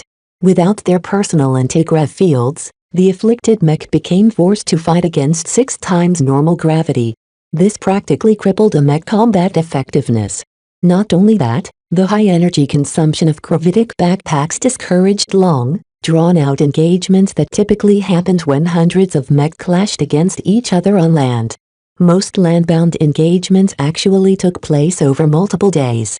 Battles in virtual games such as Iron Spirit didn't serve as an accurate example of how they were ordinarily fought because their endurance and supply situation were subject to artificial restrictions in order to hurry them up. The main reason why the Visions moved ahead with a frontal clash was because they couldn't sustain the enormous energy expenditure of lengthy medium-intensity battle. They would rather prefer to fight a quick high-intensity battle and end it quickly to prevent any accidents concerning their energy reserves. What a grand occasion, Vez remarked quietly as he saw the seismic sensors continuing to display a vague blob of heavy objects moving towards the prepared battle lines of the Vandals and Sword Maidens. Neither side played any maneuvering games. The flagrant Sword Maidens were forced to draw a line in the sand because of their duty to shield the camp and supply train. The Visions deliberately attempted to cross that line because a straightforward confrontation suited their needs. Thus, a rare occasion occurred where both sides willingly pushed for a set-piece battle. Such glorious battles regularly entered the annals of history. No matter if a side won or lost, as long as they fought at their best, the entire mech regiment received an immense amount of honor. Their performance would be turned into a glorious battle record and be added into the archives and in turn enrich their martial tradition. A mech regiment with a long list of battle records carried much more weight than a mech regiment with few notable battles to their name. One of the hidden sources of inferiority to the flagrant Vandals had always been their dearth of battle records. Small, inconsequential raids and trade interdiction didn't deserve to be turned into a battle record. Only major engagements such as the Deadman operation turned into a point of glory. Ever since the Vandals embarked on their historic journey into the Vija Kingdom, they continued to fight arduous battles that sacrificed many of their brothers and sisters. Yet their sacrifice was not in vain. Not only did they accomplish their mission or survive time and time again, but battles also contributed to the elevation of the flagrant Vandals. No one would dismiss the flagrant Vandals as the scum of the Mech Corps after the war. Every Vandal veteran could easily bring up honors they earned with their own flesh and blood. Some mech regiments wished they fought as frequently against the Visions as the flagrant Vandals. Look at our battle records. Tell me if we haven't fought as valiantly as the mech regiments in the front line. Right now, many Vandal mech pilots fought not just for their own survival, but also to leave behind their legacy. The Mech Corps always treated the descendants of fallen mech pilots generously. Those affected by the loss of a warrior received preferential treatment and subsidies. This was a way of motivating mech pilots to battle without fear and to sustain popular support for the war. In fact, the Bright Republic only copied the Visions in this manner. Vision commoners generally didn't receive good treatment in their society, but it was wholly different once someone in their family became a mech pilot. Any commoner could become a knight if they distinguished themselves in battle. This was also why the Vandals expected the Visions to fight just as hard if not harder. The Visions held the upper hand, after all. The main force is coming into range. Hold your fire. We won't hit much at this range. Due to the interference in the air, the effective range of laser weapons practically halved. There was no question about their power, but accuracy suffered a severe impact after a range of more than a couple of kilometers. Combined with the integrated ECM systems incorporated in any modern mech, Perhaps only 5 to 10% of laser beams landed on a mech. Both sides expected the main battle to be decided in a melee clash. This suited the Sword Maidens just fine, as they always held utmost confidence in their mech swordsmanship. For this reason, their main line consisted of Sword Maiden mech. The Devil Razors and Silver Valencias were especially conspicuous. Mayra's designs all took the forefront and inspired the rest of the Sword Maidens into an unprecedented amount of battle lust. This was a battle for the ages for the Sword Maidens. As for the Flagrant Vandals, they positioned their mech at the flanks and at the rear. Their mech roster was a mixed bag and lacked cohesion. However, this also granted them a lot of flexibility, and for this battle they decided to plug up the gaps the Sword Maidens couldn't fulfill. Vez likened the deployment of the Flagrant Sword Maiden's mech as a strong fist surrounded by wings. It was the job of the fist to slam straight against the enemy, thereby providing enough opportunities for the wings to cut the enemy from the flanks. Therefore, the Sword Maiden mech played the most critical role. The longer they held out against the visions, the larger the chances of cutting the visions apart. The meandering monkeys began to flit back and forth at the edge of medium range. The Vandal and Sword Maiden ranged mech itched to fire their lasers at the annoying light mech that made their lives hell in the past week, but their commanding officers firmly held them back. The meandering monkey mech are taunting us to fire at them. Their dodging patterns are too exquisite for us to hit them at this range. We'll only be draining our energy faster, Captain Bird emphasized. Even though the Vandals prepared a decent stockpile of batteries and energy cells, that didn't mean they could do whatever they wanted. They also faced some energy constraints.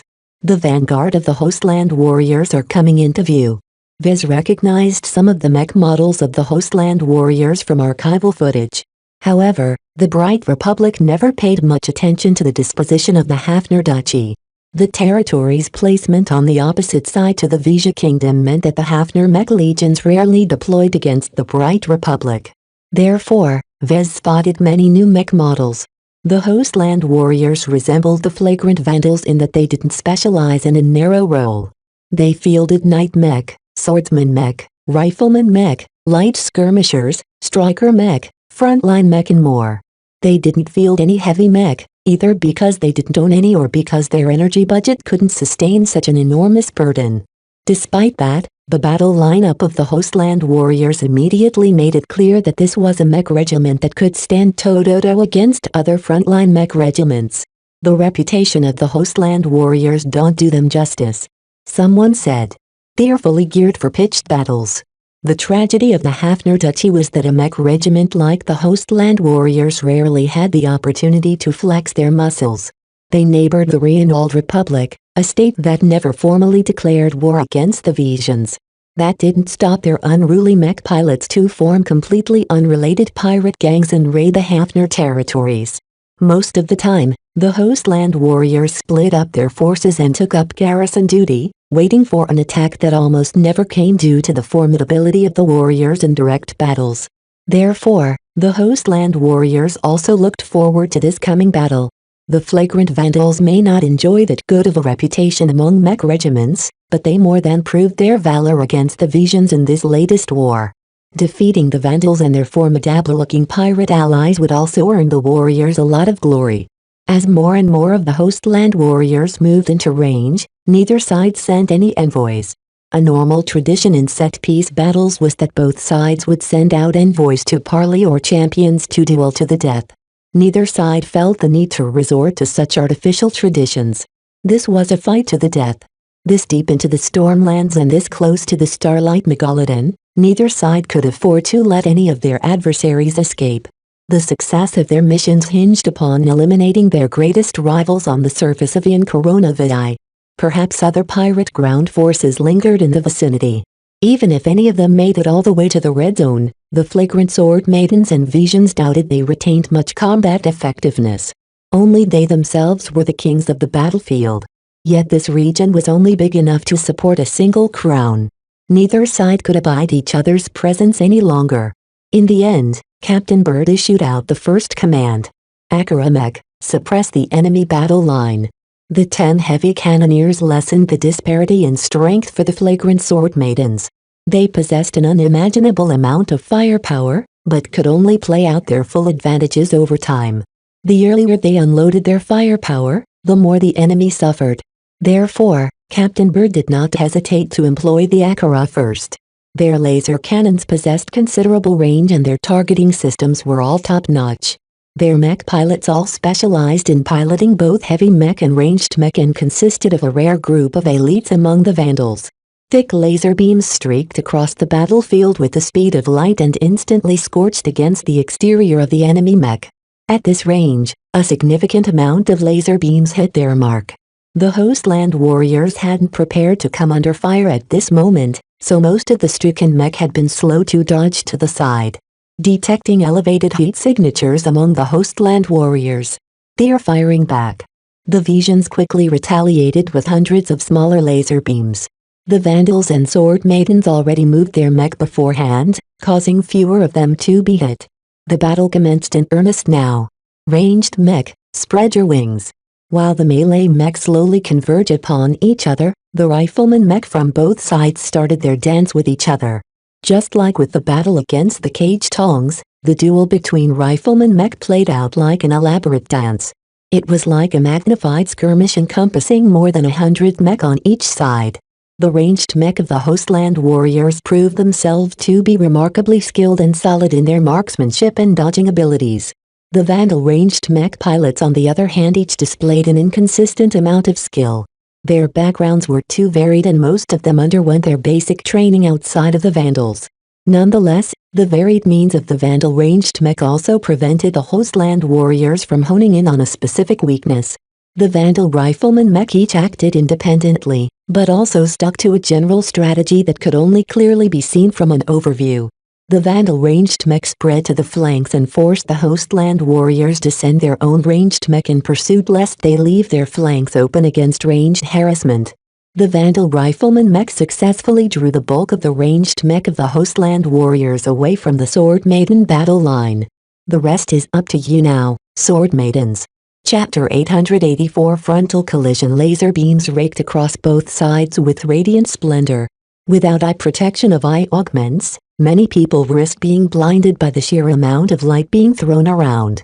Fortunately, as laser weapons became more ubiquitous, every person in the galaxy received minor eye augments. This not only corrected their vision, but also added shielding to their retinas. This prevented them from being blinded when lasers started firing around. Of course, not a single person on foot dared to be present at the battle right now. Only mech fought against each other, and every mech pilot observed the battle through the sensors of their mech rather than their naked eyes.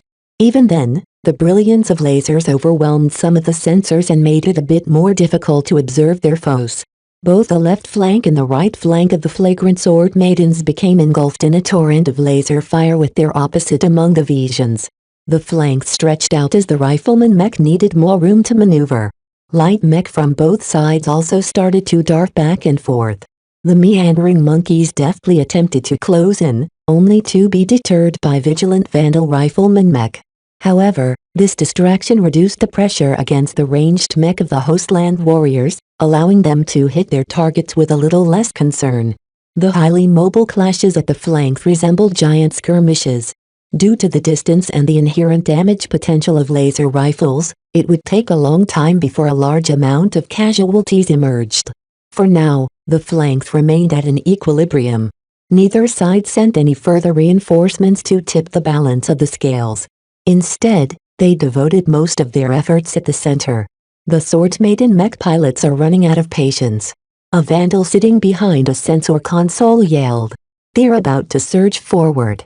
Tell them to hold out longer. Let the enemy come to us. It's no use. Even Commander Lydia can't keep her own Sword Maidens in line. Commander Lydia enjoyed a vast amount of respect from her subordinates, but the Sword Maidens had been trained to act decisively and ferociously when it came to battle. Even their founder's prestige failed to hold them back. This was the product of specific training. It turned the Sword Maidens into great berserkers but awful soldiers. The Vandals commanding at the rear and the temporary headquarters all looked at each other in dismay. They already kept an eye on the Sword Maidens for this kind of behavior, but they couldn't believe these female pirates could be stubborn. Captain Bert patched in from her rifleman mech. As of now, she stuck to the main line instead of joining the other rifleman mech at the flanks. She was much closer to the Sword Maiden mech and thus knew exactly how little patience their allies had left. Switch to Plan B. If the Sword Maidens are so eager to charge forward, then we should do everything to support them from the sides and rear. Prepare to move out. Yes, Captain. The Vandals learned their lessons. This time, they formed a battle plan with the assumption that the Sword Maidens charged straight at the enemy battle lines. The Vandals may not be able to exert any control over the actions of their allies, but they could always accompany the Sword Maidens and fight at their side. They're off. Hundreds of Sword Maiden mech poured forward in an incredible if uncoordinated tide. There was no hint of formation or coordination in their charge. The faster mech ran ahead of the slower mech. The Silver Valencias, which served as the prestige mech of the Sword Maidens, boldly took up the vanguard position and attracted a lot of errant laser fire. The Hostland Warriors mostly emphasized melee mech, but many of these mech came equipped with laser pistols that dealt light damage and ran out of energy fairly quickly. Nonetheless, the warrior mech negated the inherent disadvantages of their weapons by concentrating their firepower. Their target? The Silver Valencias. However, these upgraded swordsman mech designed by Myra made use of premium compressed armor plating produced at Mulligan's pit stop. Compressed armor was a rarity in the frontier and the Sword Maidens invested heavily in procuring all of this plating. The light swats from the laser pistols hardly scorched the exterior of the Silver Valencias no matter how many lasers swept their form. Not only that, just like the Devil Razors, the Silver Valencias came with a lot of sustained and burst mobility.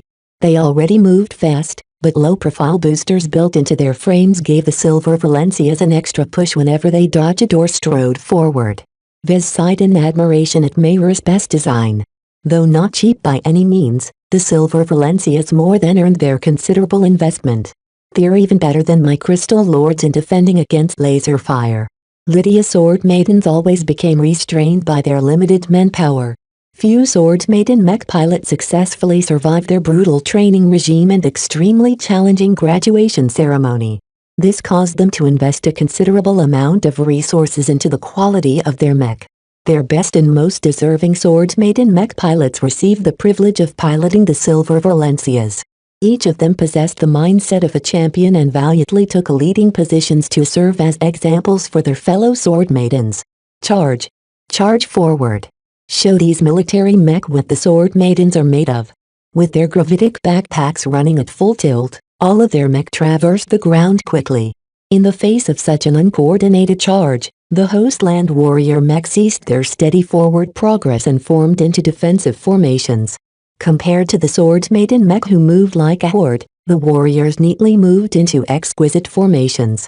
Knight mech at the front, striker mech at the side, swordsman and spearman mech in the second line, all of them appeared ready to meet the oncoming charge. The variety of mech types allowed them to exhibit an unimaginable amount of flexibility. Right now, they set themselves up to meet a huge uncoordinated charge. As long as they blunted the charge and prevented the Sword Maidens from breaking through, they could easily bog down the rabid Sword Maidens and exploit their weaknesses in defense.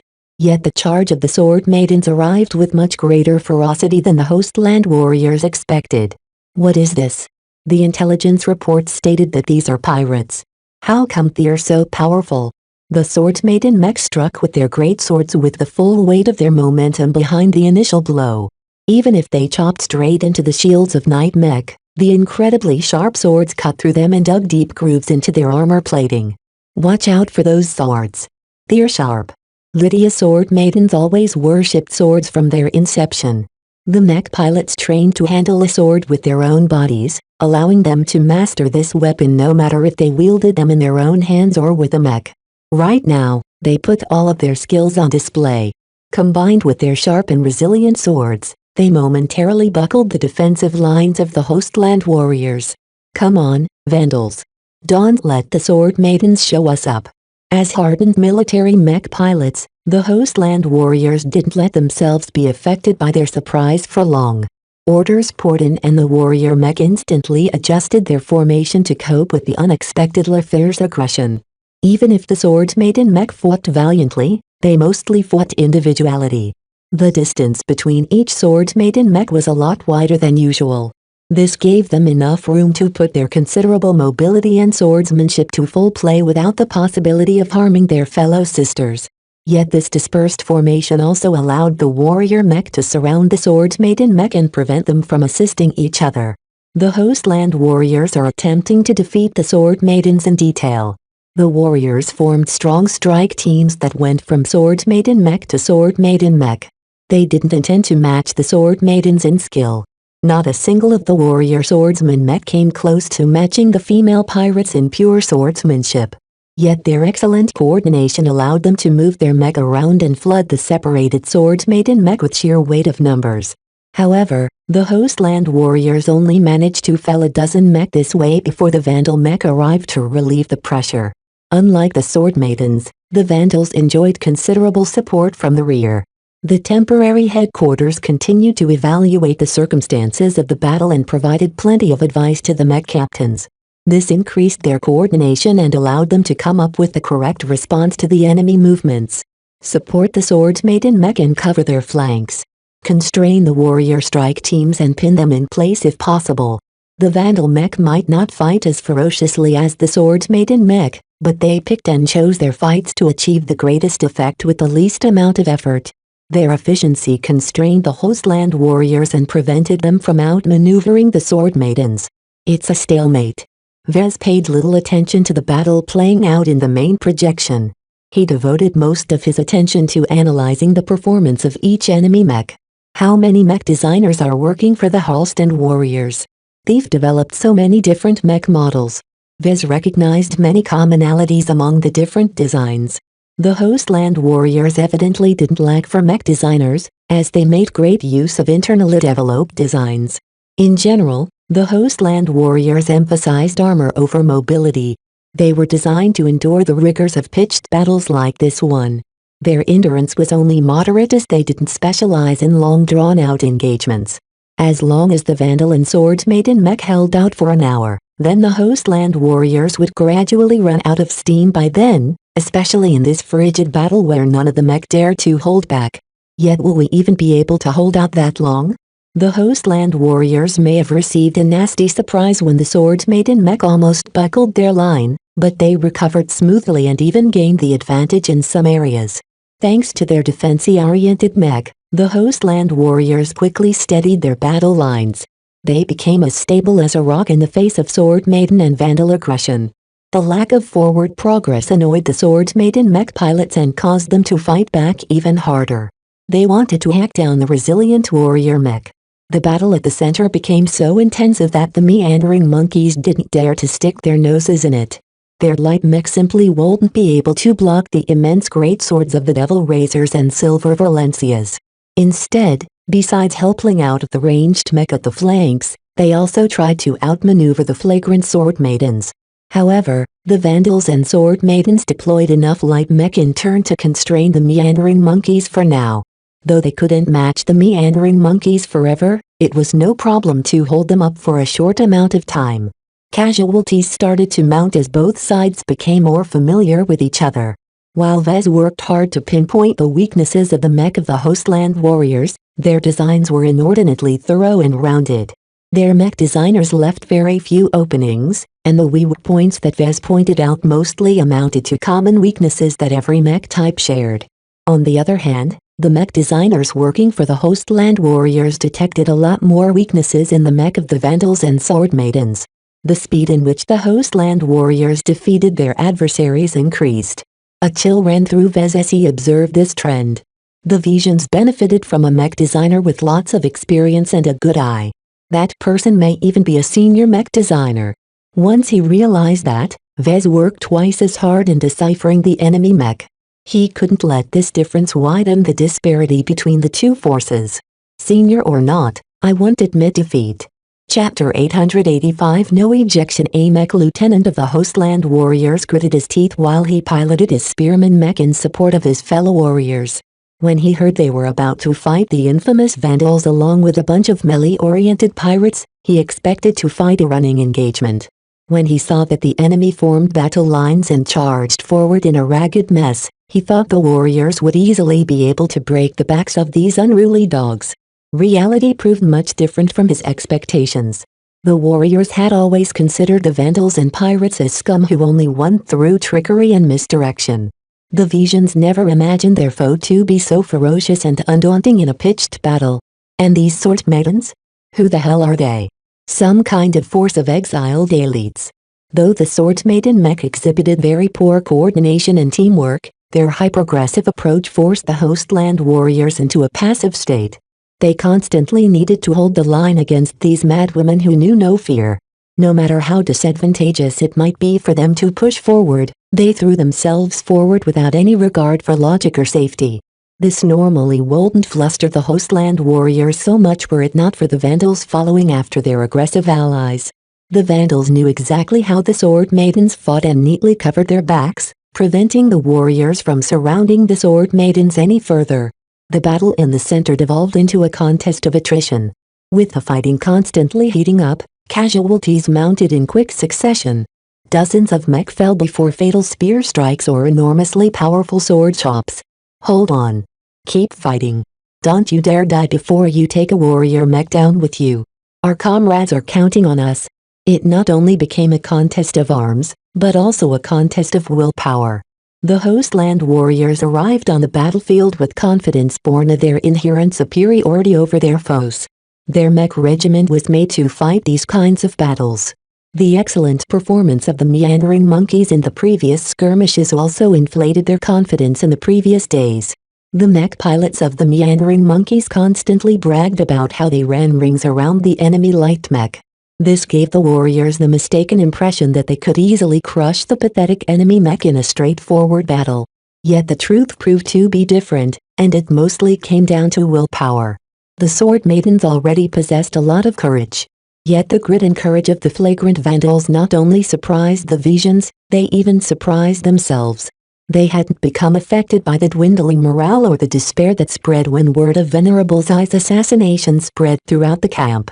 Vez guessed that the mental resilience training sessions that he invented contributed significantly to the strength exhibited by the Vandal mech pilots. They learned how to cope with pressure and continue fighting even with the entire galaxy stacked against them. Even as their mech got banged up or received near-fatal damage, they still fought as if they didn't know how to retreat. Our mech pilots aren't ejecting. Someone in the headquarters yelled. The Sword Maiden mech pilots aren't ejecting either. The Vandal and Sword Maiden mech pilots collectively came to an accord. They decided to fight to the death in the truest sense of the phrase. They cut off nearly every possibility of ejecting from their mech in favor inflicting maximum damage to their enemy. Once the Hostland warriors realized this, their courage flagged a bit. A mech pilot with nothing to lose became an atrocious opponent. They fought twice as hard as normal and traded wounds without any hesitation if the situation called for it.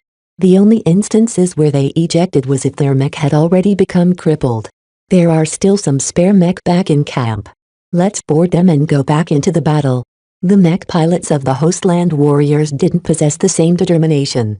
Since they believed they held the upper hand against their enemy, they never even considered making a pact to fight to the death. This behavior was far too crazy. Ha ha ha ha. Die. Die. Die. Kill them all. If I can take one more warrior down with me, then I haven't lived my life in vain. Look at the warrior mech beginning to hesitate. Are these the Visions we've been so afraid about? Their courage is not even a tenth of ours. Ha ha ha. Look at these cowardly warrior mech pilots pulling the ejection lever when their precious mech suffer some scratches. Pansies. The deadly battle in the center slowly swung in favor of the flagrant sword maidens despite their obvious weaknesses. If the mech pilots of the Hostland warriors continued to keep their cool, then they might have noticed that their opponents left a lot of openings. Yet the unmatched aggression of the Vandals and Sword Maidens was like a punch in the face. The disoriented Hostland warriors were constantly being put on the back foot. The only reasons why they hadn't collapsed yet was because their discipline forced them to hold out while their resilient mech bought them a lot of time. Even though the flagrant sword maidens made a lot of strides in the center, their mech couldn't entirely keep up. The Devil Razors especially incurred an increasing amount of battle damage. While their mobility and defensive power more than matched the Hostland warriors, Myra hadn't been able to invest in much of their defenses. The workhorse mech of the Sword Maidens started faltering their aggression. The accumulated battle damage along with the steady counterattacks of the Hostland warriors continued to deplete the combat effectiveness of the Devil Razors. The Silver Valencias were different, and held out longer than their cheaper cousin. Each Sword Maiden piloting a Silver Valencia were all veteran Sword Maidens who possessed a considerable amount of skill. All of them entangled the officers of the Hostland warriors, preventing them from running wild in their superior mech skills. To Vez, the battle in the center slowly reached a new equilibrium. While the warriors didn't have an answer against the courage shown by the flagrant Sword Maidens, they nonetheless trusted their defenses to hold out long enough to wait for a change in conditions. They're patient buggers. The Visions are smarter than they look. They know we're going to run out of steam faster when we fight this hard. Energy expenditure became an increasingly more important factor the longer the battle stretched on. While the flagrant Sword Maidens possessed more energy reserves, it still took time to withdraw their mech and replenish their exhausted energy cells. The problem right now was that the Vandals and Sword Maidens couldn't afford to let up on their push. As long as they withdrew, the Hostland warriors would lose their constraints and be able to employ advanced formations. Someone in the command center observed something alarming. Our ranged mech are getting pushed back. They're not as skilled as the warriors. The Vandal Rifleman mech couldn't match the Warrior Rifleman mech in quality or skill. The only advantage they held was that they fought without concern for energy, but even this advantage was fleeting because of heat constraints. Almost every Vandal Rifleman mech ran piping hot at this stage. Steam billowed out of their frames and the mech all employ their emergency coolants to keep the heat at bay. Having reached the limits of their heat capacity, the fire rate of their laser rifles abruptly reduced, giving their warrior counters plenty of room to breathe. Unlike the Vandal ranged mech, the warriors exercised much greater trigger discipline. They always fired their laser rifles steadily in order to pour down a steady amount of lasers in the midst of their enemies. Each laser beam landed close or on the Vandal mech with disturbing regularity. Their lasers are hammering us like clockwork. They are timing their shots. As for the light mech, the Vandals and Sword Maidens simply weren't able to field as much as the meandering monkeys. The Vision Reconnaissance Regiment consisted almost entirely of light mech, so possessed a decisive advantage in this area. The number of Vandal and Sword Maiden light mech reduced at an alarming rate. The only area in which the defenders gained the advantage was when they employed their heavy mech. The 10 Akara mech unloaded laser beam after laser beam at their distant foes. Their steady targeting and prodigious firepower enabled them to down any enemy mech as long as they enjoyed a clear line of sight. The only problem was that the battle in the center became jam-packed with mech from both sides. The tight ranks of Sword Maidens and Vandals prevented the Akari heavy mech from blasting the enemy center with impunity. Instead, they split up and supported the faltering flanks with suppressive firepower. While this wasn't the best way to use them, at the very least the sparser flanks precluded the chance that they would hit their own side. Thanks for the help, big guys. This temporarily propped up the flanks of the flagrant Sword Maidens and prevented them from collapsing. The pitched battle devolved into a number of stalemates on all fronts. Mech continued to be downed by the dozens, but at this rate, the losses sustained by the Hostland warriors threatened to become extremely egregious. Even if the Visions won at the end, they would only be able to enjoy a Pyrrhic victory. What was the meaning of killing 1,000 men but losing 800 men in the process? None of the Hostland warriors wanted to be part of the 800 men that sacrificed their lives to achieve this victory. These Vandals and Sword Maidens are too tenacious. We should regroup. This psychological tendency caused the center of the Hostland warriors to fall back time and time again. Unlike the flagrant Sword Maidens, they hadn't mentally prepared themselves to fight to the death. It was at this time that a booming broadcast engulfed the entire battlefield. Enough. This single word came with such volume and force of will that it practically forced the Sword Maidens to come out of their blood haze. All of the mech paused for some reason. The Vandal and Sword Maiden mech unwillingly took a step back now that they lost their momentum. The Hostland warriors in the center split into two as if someone parted a sea. A single, resplendent mech strode forward in the space opened up by the warrior mech. The warrior mech acted as if royalty graced their presence. This was not a normal mech. The Vandal and Swords Maiden mech on the other hand couldn't help but take a couple of steps back. They felt a faint but unimaginably potent pressure in the back of their minds. Merely glimpsing at the approaching mech caused their instincts to rebel. Flee. Run. Danger ahead. In the command center at the rear, before anyone asked a question, Vez already spoke up. The Hostland warriors brought out an expert mech. This is absolutely not a simple expert mech either. The expert mech that emerged wore the regimental colors of the Hostland warriors with pride. However, it also carried a small amount of embellishment that denoted its extraordinary status. The exquisite machine was a customized swordsman mech that not only carried a sword, but a small arsenal of auxiliary weapons. However, Vez didn't pay too much attention on its varied loadout or its simple but incredible firm design. That expert mech incorporates a huge amount of Rorschach's bone. What? Isn't that the exotic material all the forces recently fought for at the glowing planet? A mech laced with Rorschach's bone was absolutely not a trivial machine. Such a mech gained the ability to regenerate battle damage as long as it had access to a source of energy. The more Rorschach's bone a mech incorporated, the faster and more extensive this regeneration process became. Usually, a mech that consisted of 1 or 2% of Rorschach's bone was an extravagant luxury that few forces could afford. Such a ratio already made a mech unkillable over long engagements because they could constantly regenerate their exterior battle damage at the cost of expending some energy cells. Yet the expert mech that appeared from the rear of the Hostland warriors paled in comparison to those examples. Vez simply couldn't believe his eyes at what he saw. Yet all of the sensors pointed in the direction of the expert concurred with his initial impression. An entire third of this expert mech consists of Rorschach's bone. Its regeneration abilities are insane. The Vandals in the command center didn't understand the magnitude of the situation. This expert mech incorporated so much Rorschach's bone that the Hafner Duchy practically wasted half of its quota of this valuable exotic on a single mech. This was pure extravagance. Chapter 886 Extravagant Mech. Vez still remembered the Glowing Planet campaign. A single rogue planet that likely emerged from the galactic heartland or galactic center randomly streaked through the galaxy like it was on a pleasure cruise.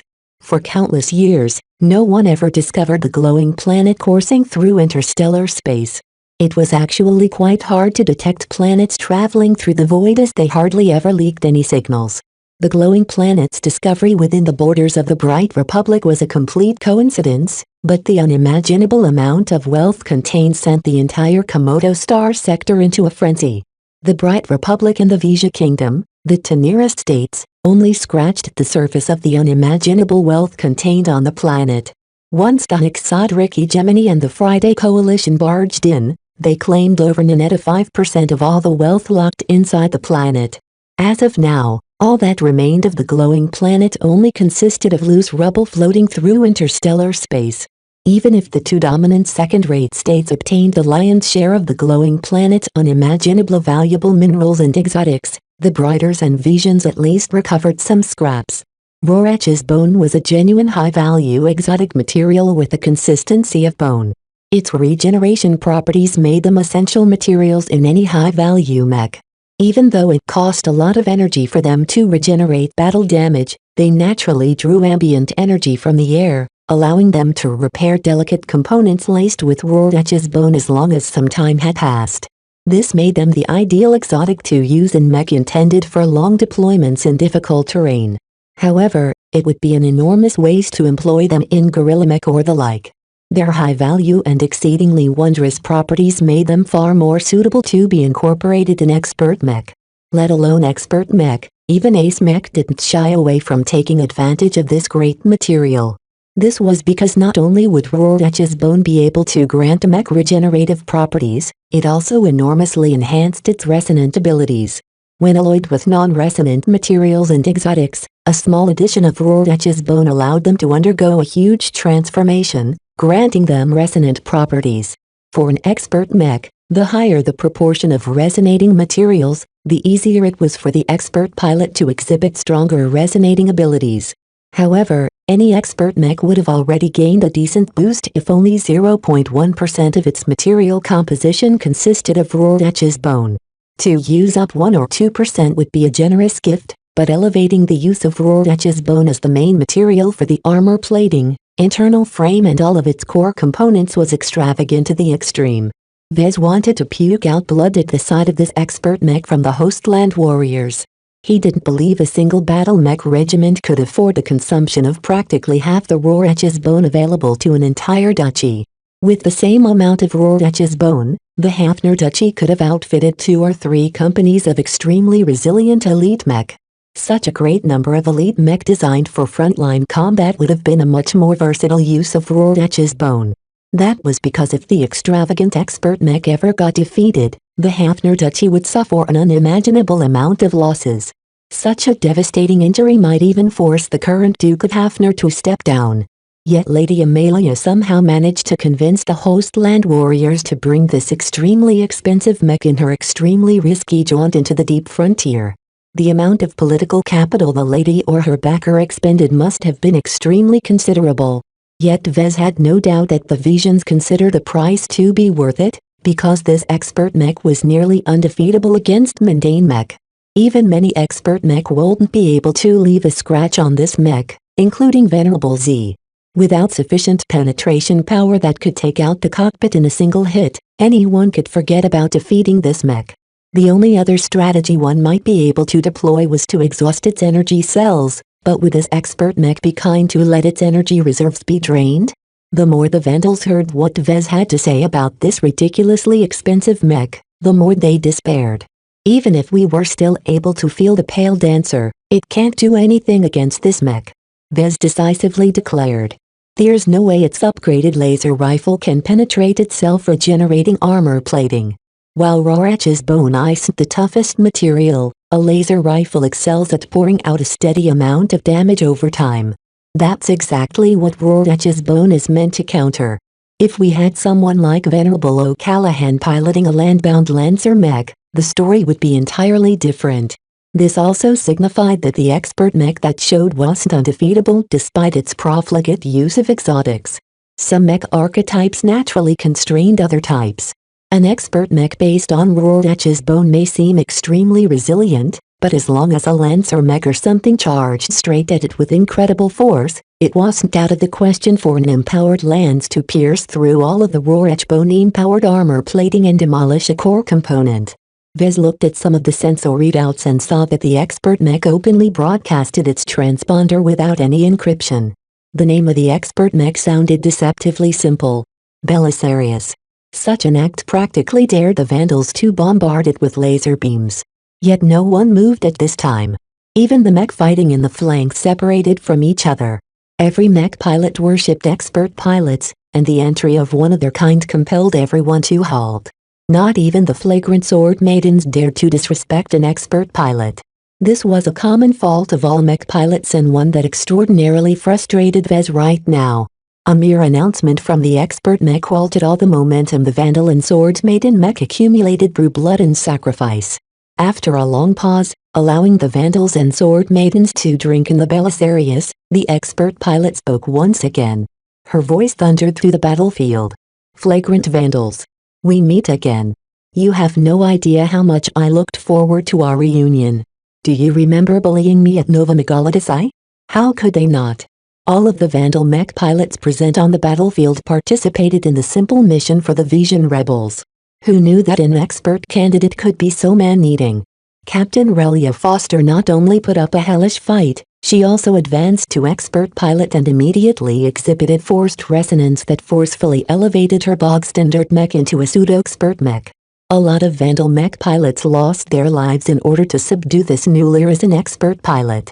Who knew she bore such a hatred of the flagrant Vandals that she'd be willing to go all the way to the deep frontier to satisfy her vengeful urges?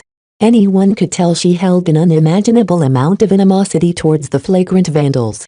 The acidic pressure emanating out of the Belisarius suppressed all of the Vandal and Sword Maiden's mech pilots no matter how much armor plating stood in the way. This was an expert pilot.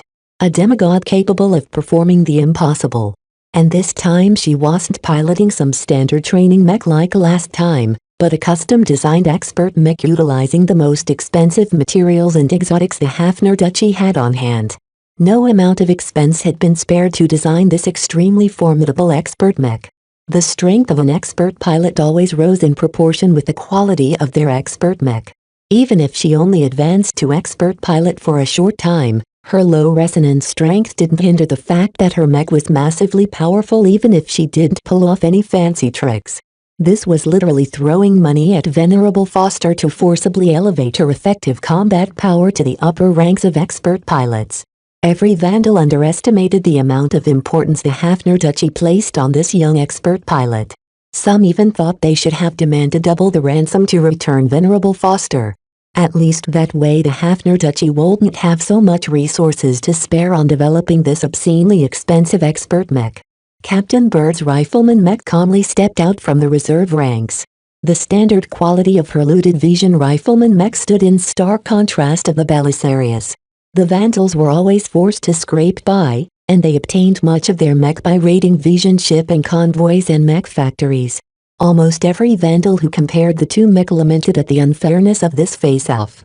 Captain Bird could have exhausted all the batteries of her laser rifle and still not be able to scratch the armor plating of the Belisarius. Yet Captain Bird strode out anyway, because her duty compelled her to resist an enemy expert pilot's prestige. The amount of courage it took to confront an expert pilot as a regular pilot must have been considerable, yet she faced the pressure head-on with hardly any visible hesitation. Venerable Foster. The Vandal mech officer responded in the open. What happened in the past is just business. Is there truly a need to show up here when you despicable Visions assassinated our expert pilot against MTA conventions in the eve of battle? Venerable Foster snorted. What expert pilot? Stop talking fantasy. I see no experts here, not that you cowards ever deserve any. While I'm disappointed at how few Vandals are present here, putting you all to death will be a fine appetizer for what I have in store for the rest of your mech regiment. I will not rest until every pirate and Vandal that crosses my path are dead. On this, I swear. The Hostland warriors echoed her declaration. Death to pirates. Death to pirates. Death to pirates. As a Hafner mech regiment, the Hostland warriors always detested pirates to the core. The Reynald Republic frequently stirred trouble by disguising highly trained mech pilots as pirates and sending them out on destructive raids across the border. Therefore, in the eyes of every Hafner mech pilot, the flagrant Vandals were no different from the Reynald Republic's despicate pretend pirates. Vez recognized the conviction in Venerable Foster's word. This hatred transcended opinion and became an ironclad belief of hers. When it came to expert pilots, Vez knew more than anyone here how their beliefs and convictions formed the basis of their willpower. An expert pilot almost never changed their minds when it came to their core convictions. Venerable Foster truly meant what she said when she wanted to annihilate the flagrant Vandals down to the roots. As if recognizing that the flagrant Sword Maidens stood no chance at defeating the Visions anymore with Venerable Foster's entry, Captain Bird pleaded for mercy. Can you at least promise us to spare the non-combatants after the battle? No. Venerable Foster ruthlessly declared. Pirates deserve no reprieve. According to all the relevant legal conventions, pirates all deserve to be executed. You can forget about. This caused all of the Vandals in the command center to adopt ugly faces.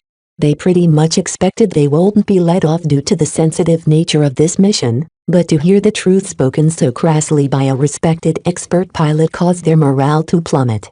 Nonetheless, the rifleman mech piloted by Captain Bird boldly raised its laser rifle and pointed the muzzle straight at the Belisarius. Then only one course of action is left. Even if you claim our lives, we will bleed you Visions every step of the way. Vandals, fight. Commander Lydia's customized silver Valentia stepped forward as well and pointed its great sword at the Belisarius. Sword Maidens, let us fight as well. Show this naive young woman what pirates are really made of. Many Vandals let loose an unconscious worry in their hearts. Vez and some of the more suspicious Vandals feared the Sword Maidens would give up or even turn their swords against the Vandals. After all, a shrewd pirate leader such as Commander Lydia wouldn't be resigned to fight a losing battle. However, the Sword Maidens on the ground faced a dead end in every direction. Venerable Foster's ironclad beliefs left no leeway for pirates at all. Even if the Sword Maidens stabbed the Vandals in the back and knelt down in front of Venerable Foster and begged for mercy, the only outcome would be death. Chapter 887 Blooming Valencias. The battle resumed the moment Captain Bird's rifleman mech shot out a laser beam at the Belisarius. Venerable Foster made no moves to dodge the attack and allowed it to splash harmlessly against the surface of her mech. Out of the varied armament of the Belisarius, Venerable Foster slowly drew out a short sword in one hand and a compact laser carbine in the other hand. The heroic bearing of the Belisarius doubled just by wielding this set of weapons. Is the Belisarius a hero mech? Strictly speaking, Venerable Foster specialized in piloting swordsman mech, but a talented expert pilot never limited themselves if they so choose. This was why a considerable amount of expert mech broke the strict conventions of their archetypes. As long as enough money supported their design and development, nothing was impossible. Both Commander Lydia and Captain Bird began to engage the Belisarius without any hesitation. The custom silver Valencia raced towards the Belisarius with the tip of its sword pointed straight at the cockpit. Myra already told Commander Lydia that the only way to crack open the expert mech shell was to deliver a devastating piercing attack. However, the Belisarius made a single lazy swipe with its short sword and neatly deflected the silver Valencia's great sword in the most efficient manner possible. The silver Valencia almost lost control, but Commander Lydia quickly recovered. In the meantime, Captain Bird kept firing laser beam after laser beam at the Belisarius without result. Akira mech, concentrate on the enemy expert mech. The heavy cannoneers hesitated at the thought of attacking an expert mech, but they knew their duty. They unloaded on the Belisarius, which showed no signs of trying to evade. Over 40 beams of full-powered laser cannon beams struck the Belisarius head-on. Many of those lasers focused their fire straight at specific portions of the prone mech, such as the joints. No result. How can this be? The combined firepower of 10 heavy cannoneers proved to be completely insufficient to leave a scratch on the expert mech. The Belisarius has already activated its energy field. Vez spoke. It's a completely internal energy field that enhances the resilience of its armor plating. The armor plating of the Belisarius consisted largely of Rorschach's bone. This not only enabled it to regenerate, but also made it extremely easy to resonate with the mech pilot's will. An energy field that empowered the armor of the expert mech. Captain Bird, leave this battle to the sword maidens. Commander Lydia gritted her teeth over the channel. We have never feared a greater foe and we will not falter now. Silver Valencias. To me. All of the silver Valencias in the front line pulled back and rallied to Commander Lydia. The gathering of a dozen or so silver Valencias made for a very awe-inspiring sight, yet Vez knew that the disparity in skill and mech quality was far too wide for them to pose a threat to the Belisarius. Yet the sword maiden champions still showed courage against these overwhelming odds. Fight. Fight as if we're facing the greatest exobeast in the galaxy. The valiant mech pilots of the silver Valencias overcame their fear towards expert mech and undoubtedly started to surround the Belisarius. They didn't underestimate the expert mech and adopted tactics geared towards fighting exobeasts. The silver Valencias put their mobility and defensive power to good use by darting forward and making a quick sword strike before falling back out of range. Due to the presence of the laser carbine, the silver Valencias also tried to stay in the expert mech rear if possible. For some reason, the Belisarius hardly roused its might. It parried the simultaneous sword strikes with contemptuous ease. It was as if she was an adult slapping away some recalcitrant children. In the meantime, the other mech resumed their battle as well. This time, the battle firmly tilted in the favor of the Visions. It couldn't be helped. The mere existence of Venerable Foster on the battlefield pressed down on the flagrant sword maidens. Not only had they lost their only expert pilot recently, they also saw how easy the Belisarius withstood so much laser fire. There was no way they could crack this mech. While the sword maidens drew inspiration from the rapid but largely futile attacks of the silver Valencias, the Vandals possessed frailer hearts and couldn't help but be affected by the disparity in strength. As a military mech regiment, they knew better than anyone how the presence of an expert mech skewed the balance of powers. Sometimes, knowing more was not always an advantage. If only they were as ignorant as the sword maidens, who still harbored hopes of taking down the Belisarius. Our center is being pushed back. There aren't any silver Valencias to hold back the warrior mech officers. The champions and mech officers of the Hostland warriors lost the constraints of the silver Valencias. While the mech officers of the Vandals tried to plug the gaps, the Vandals never possessed many talents in the first place, so they simply couldn't make up for the disparity in numbers or skill. Not only that, a loss of morale among the Vandals imperceptibly slowed their responsiveness. They fought like a deflated balloon, and the difference in battle intent became extremely stark when compared to their sword maiden allies. "You bunch of good-for-nothings," a Vandal mech officer cursed his subordinates. "Where's your earlier conviction? Keep fighting. Don't give up. Even if we'll all die, we'll drag down as many visions as we can." Even if the Vandals gathered their courage and continued to fight, Venerable Foster's presence in the middle of the battlefield served as a form of unbridled suppression that weighed down on all of their hearts. The fear and respect they held towards expert pilots was simply too huge. As a bystander who possessed a clear overview of the battle, Vez observed this tendency with clear detail. He discreetly shook his head. The worship of expert pilots has always been a double-edged sword. The battle ramped up around the flanks as well. The rifleman mech became less affected by the presence of the Belisarius. Right now, they only focused their attention on each other. The meandering monkeys stopped playing around and fought with much greater urgency. It was as if they all wanted to distinguish themselves in Venerable Foster's presence. While they took much more risks, they also achieved greater results. The Vandal and Sword Maiden light mech fell in much greater frequency than before, and it would only take about 15 minutes before they were wiped out. The clash between light mech favored the meandering monkeys so much that some of them already broke off and tried to harass the center force of the flagrant Sword Maidens. Their threats towards the rear threw the ranks of the Vandals and Sword Maidens into slight disarray. It made an enormous difference if they were forced to watch their rear. All of this accelerated the slow collapse of the center. As Venerable Foster hailed from the Hostland Warriors and still enjoyed the position of mech captain in this mech regiment, their mech pilots fought with greater courage and inspiration. "Don't shame yourselves in front of our little lassie. Let us prove we can reach Venerable Foster's heights.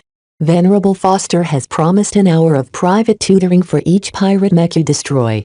That last offer practically supercharged the warrior mech pilots. Nothing was more valuable than personal attention from an expert pilot. The warriors responded with incredible fanaticism at the thought of their personal idol bestowing their attention on them. How could they not let this chance slip past their fingers? Fight, fight, fight. They're just pirates. Look at them flustering under our might. Even though the reallocation of the Silver Valencias shouldn't have affected the battle in the center that much, the flagrant Sword Maidens continued to be pushed back time and time again. The absence of the Sword Maiden champions, the meandering monkeys pressing at their rear, and above all else the huge disparity in morale decisively tipped the balance. The main force of the flagrant Sword Maidens no longer possessed the power to vanquish the Hostland Warriors grinding against them. They lost too many mech while the Hostland Warriors mostly managed to hold on by virtue of their coordination and defensive prowess. The difference in quantity continued to increase, putting more and more pressure on the surviving Vandals and Sword Maidens. Even if they resolved not to eject, they hardly held out longer than if they ejected earlier. The Belisarius on the other hand started to showcase more of its prowess over time.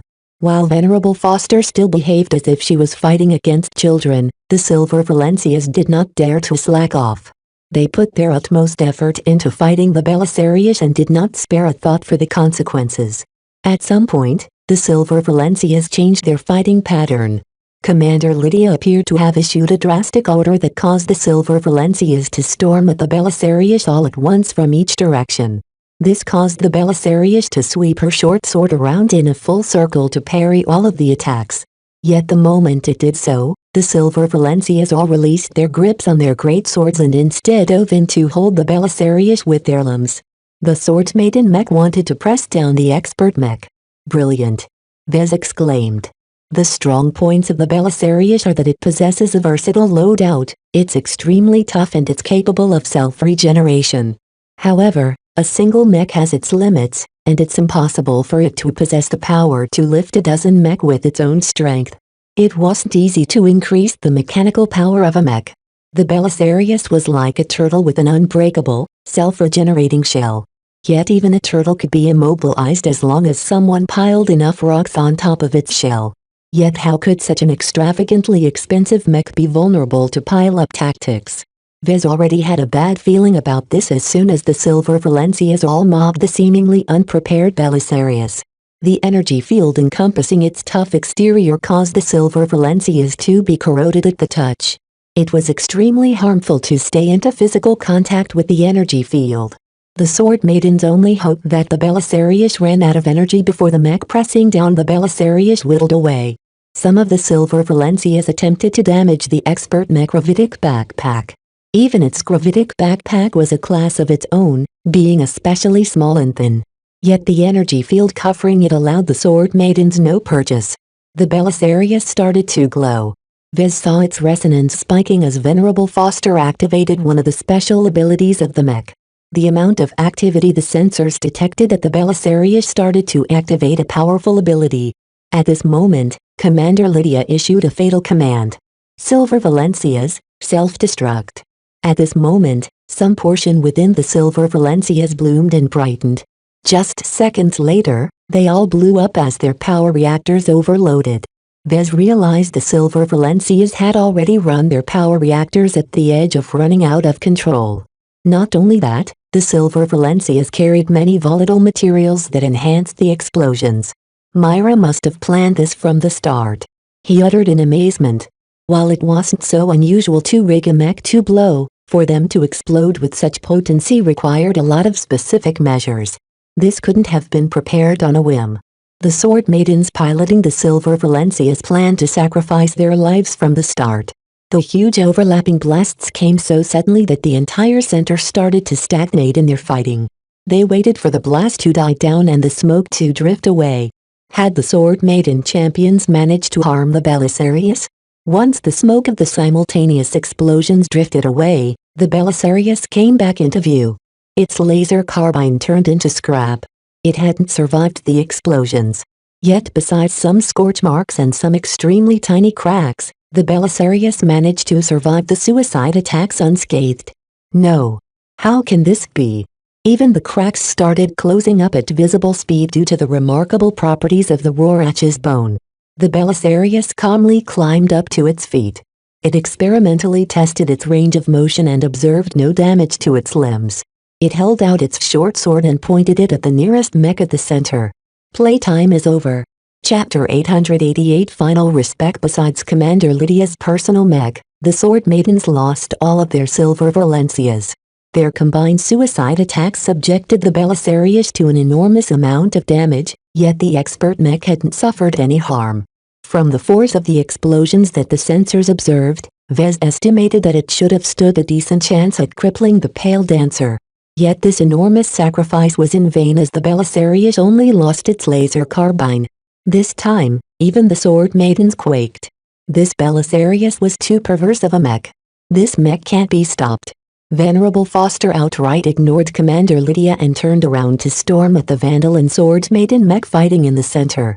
Like a wolf among sheep, her Belisarius reaped the lives of those she considered pirates without holding much back.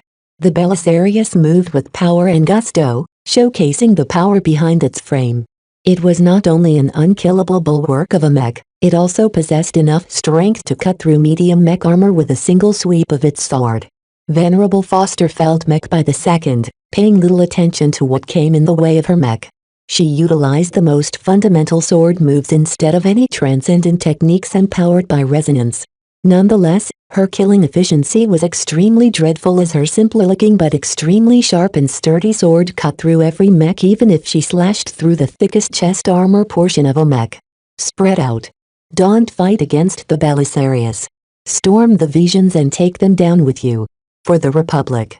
For the Republic. The Vandals collected themselves and adopted the most appropriate tactic in the face of this indomitable expert mech. Since they couldn't kill the Belisarius even if they threw more than 1,000 mech at it, then they might as well focus on her comrades instead. The Hostland warriors faced a renewed offensive as the Vandal mech suddenly fought as ferociously as the Sword Maidens.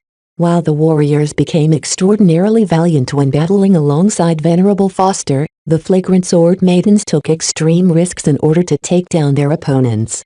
Many times, they traded wounds, attempting to down the warrior mech at the cost of their own. More sinisterly, The Vandals and Sword Maidens aimed most of their attacks at the cockpit area. The Hostland warriors could forget about ejecting from their downed mechs so that they could live to fight another day.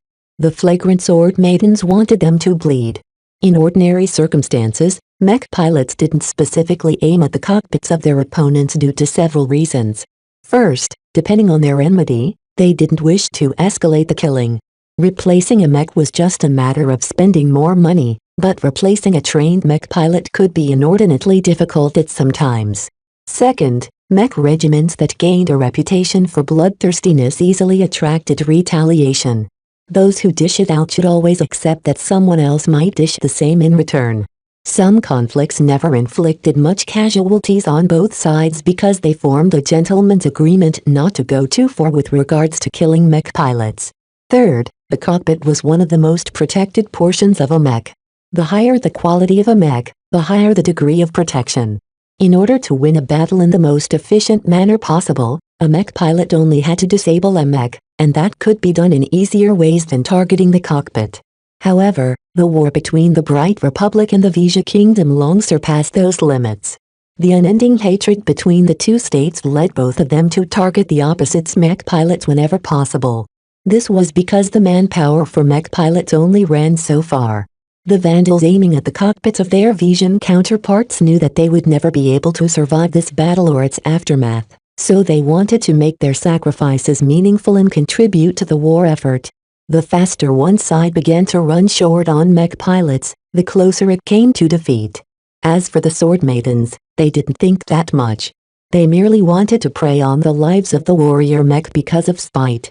They never slacked off their killing intent even against rival pirate gangs. The crazier they fought, the more their reputation glowed. "The battle is going downhill for us," a staff officer announced. "The Belisarius should have expended a lot of energy, right? How much longer can it fight like this?" "I estimate that the Belisarius can fight at least an hour or two," Vez analyzed.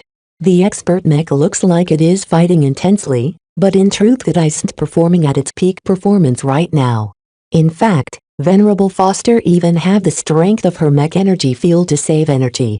With this decision alone, she basically expressed that she didn't need to be on guard when fighting against the riffraff in her way. Those in the command center witnessed the frigid battle with fading eyes. They could read the progress of the battle as well as anyone. They were losing on all fronts. The center rapidly fell apart under the loss of the Silver Valencias and the unrestrained butchering by the Belisarius. The flanks fared a little better at first, but once the meandering monkeys shifted their focus to attacking the Vandal and Sword Maiden Rifleman mech, it all went downhill there as well. The natural opponent of Rifleman mech were exactly these fast and mobile light mech.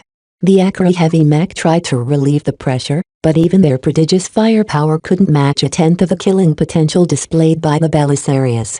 In fact, the Acre mech pilots placed their fingers on the self-destruct button. One of the most depressing jobs that the mech technicians had done over the last few days was to add this option to the heavy cannoneers. No matter what, the Visions could forget about salvaging these strategic mech. Captain Bird's projection appeared in the middle of the commander center. Her voice patched in shortly after. She sounded extraordinarily weary even as a rifleman mech contributed to the fighting in earnest. "The battle is lost. We have lost too many mech. Even if the Belisarius falls back right now, the rest of the Hostland warriors and meandering monkeys outnumber us 3-2, and it is only getting worse. I'm ordering a full evacuation. You know what to do. Don't leave anything left to the Visions. Split up and run to the Starlight Megalodon. I hope that some of you live to tell the tale of our fall. Don't let the Visions publicize a one-sided narrative." When the Vandals looked at Captain Bird's crestfallen expression, they saw the defeat in her eyes. Hope had faded and the sun had set on the flagrant Sword Maiden ground forces. "Captain." Another staff officer hesitated. "It has been an honor." Everyone stood up and saluted Captain Bird's projection. None of them had any complaints about her leadership. The Vandals could only blame their bad luck at encountering the Visions at this juncture. None of them foresaw they'd meet an indomitable existence like Venerable Foster. A tragedy always occurred when a force accompanied by an expert pilot clashed against a force without one. Mech pilots died at extraordinary speed. The Hostland warriors became profoundly enraged at the Vandal and Sword Maiden mech for deliberately targeting their cockpits. They didn't show any mercy and crunched any cockpit they encountered. The hatred between the two sides had reached such a heated stage that they cared more about snuffing out lives than downing mech. Hundreds of mech pilots from both sides lost their lives, and this was only the start.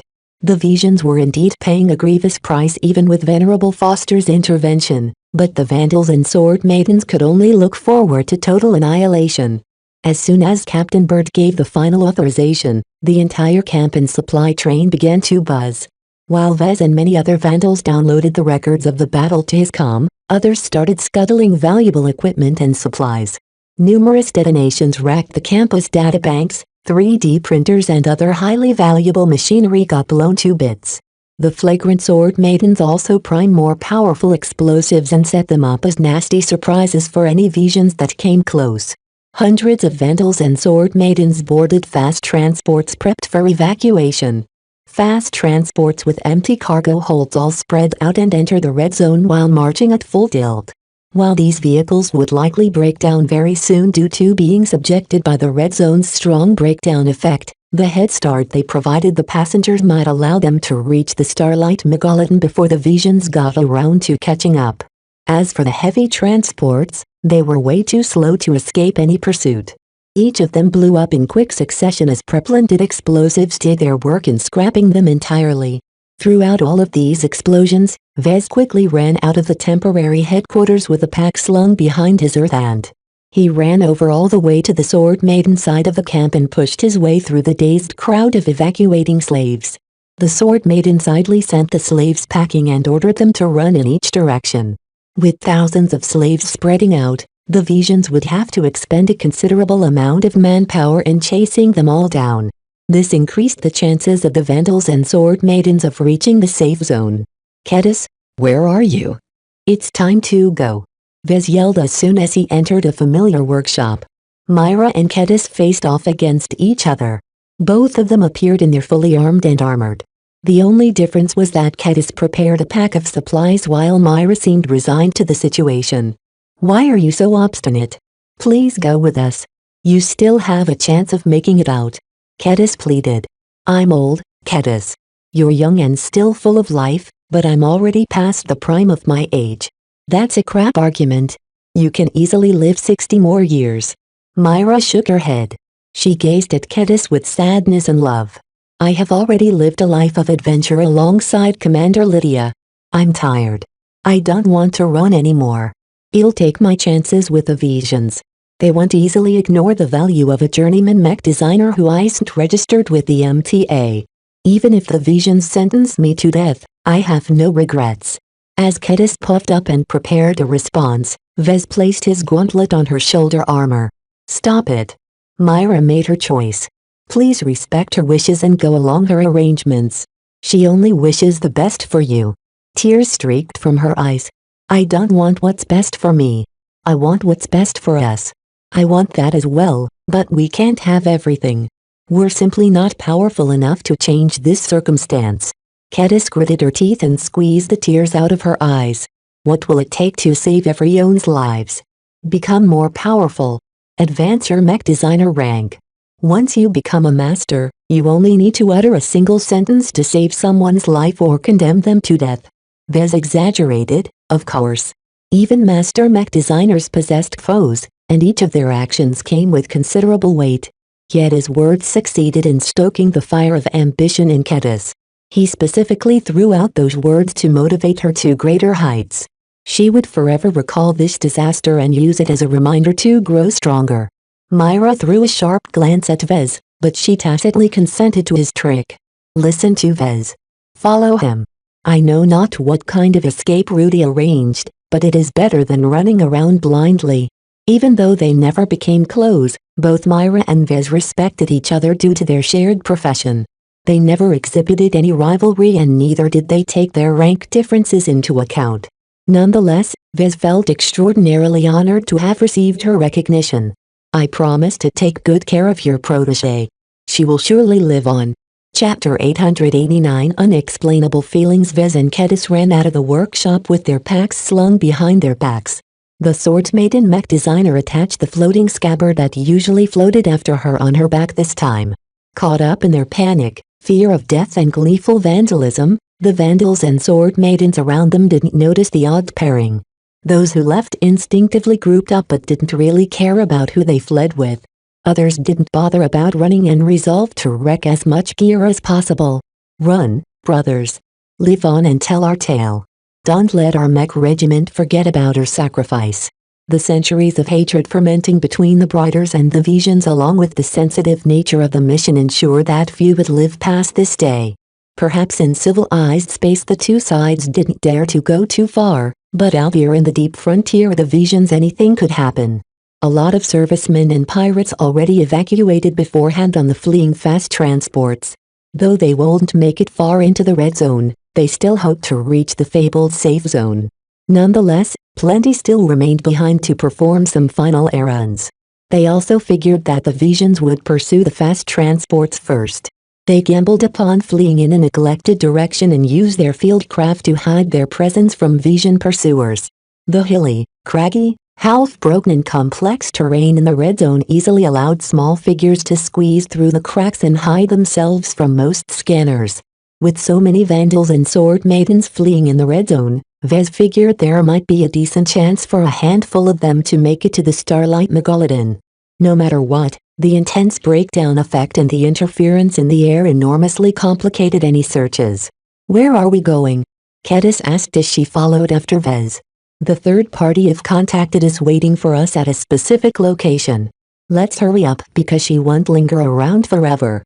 Both of them jogged out of the collapsing camp and headed into the red zone at an angle. They avoided the straightest route towards the Starlight Megalodon and instead honed in on the outer edge.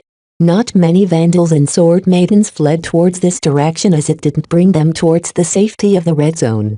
Right now, the mech of the flagrant sword maidens no longer maintained their combat cohesiveness. The hostland warriors and meandering monkeys surrounded them in order to annihilate them to the last mech. Some of the meandering monkeys already turned towards the enemy camp. Their approach was only a matter of time. "It's here," Vez said after they ran for 10 minutes straight. "Calabust. Where are you?" A stealthed vehicle emerged into view. It consisted of a small, slim aircar-sized crawler. 6 sturdy legs supported a narrow chassis. Vez immediately recognized the exquisite application of stealth technology.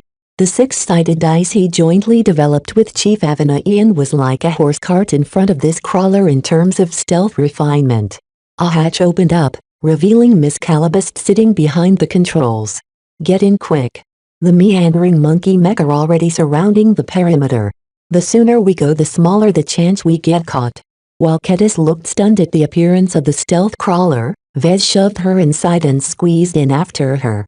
The interior of the crawler obviously underwent some hasty modifications. The rear portion of the interior should have held a crash seat or the like, but someone crudely cut away the fittings in order to make room. Even then, Kedis and Vez barely fit in the rear. Their armor pressed and chafed against each other as they tried and failed to get comfortable. Kedis even had to detach her scabbard and place it on her lap at an awkward angle to make room. The crawler had never been designed to accommodate more than 2 people.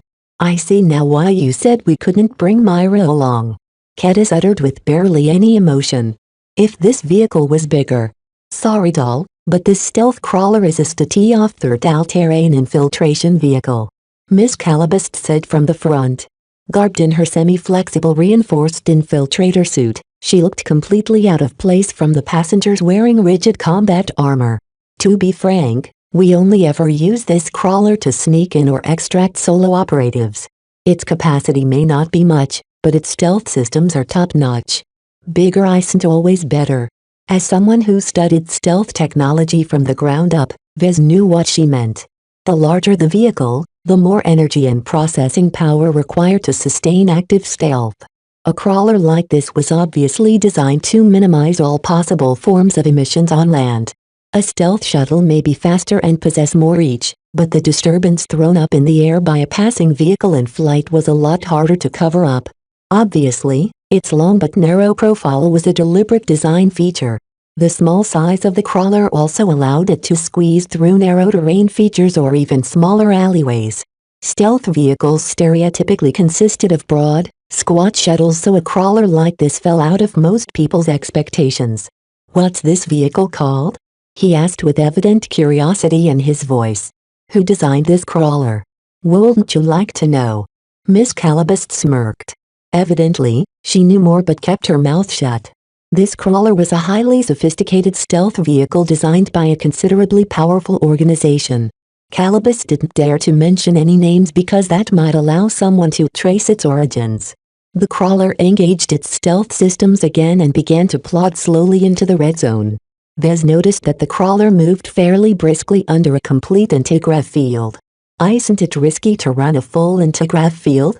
Any mech with a decent set of gravitic sensors will be able to detect its presence," Vez questioned. Miss Calabast nonchalantly shrugged. "Relax, Vez. This crawler has a lot of capabilities. Combined with the interference, a mech has to come within a kilometer to be able to detect anything amiss.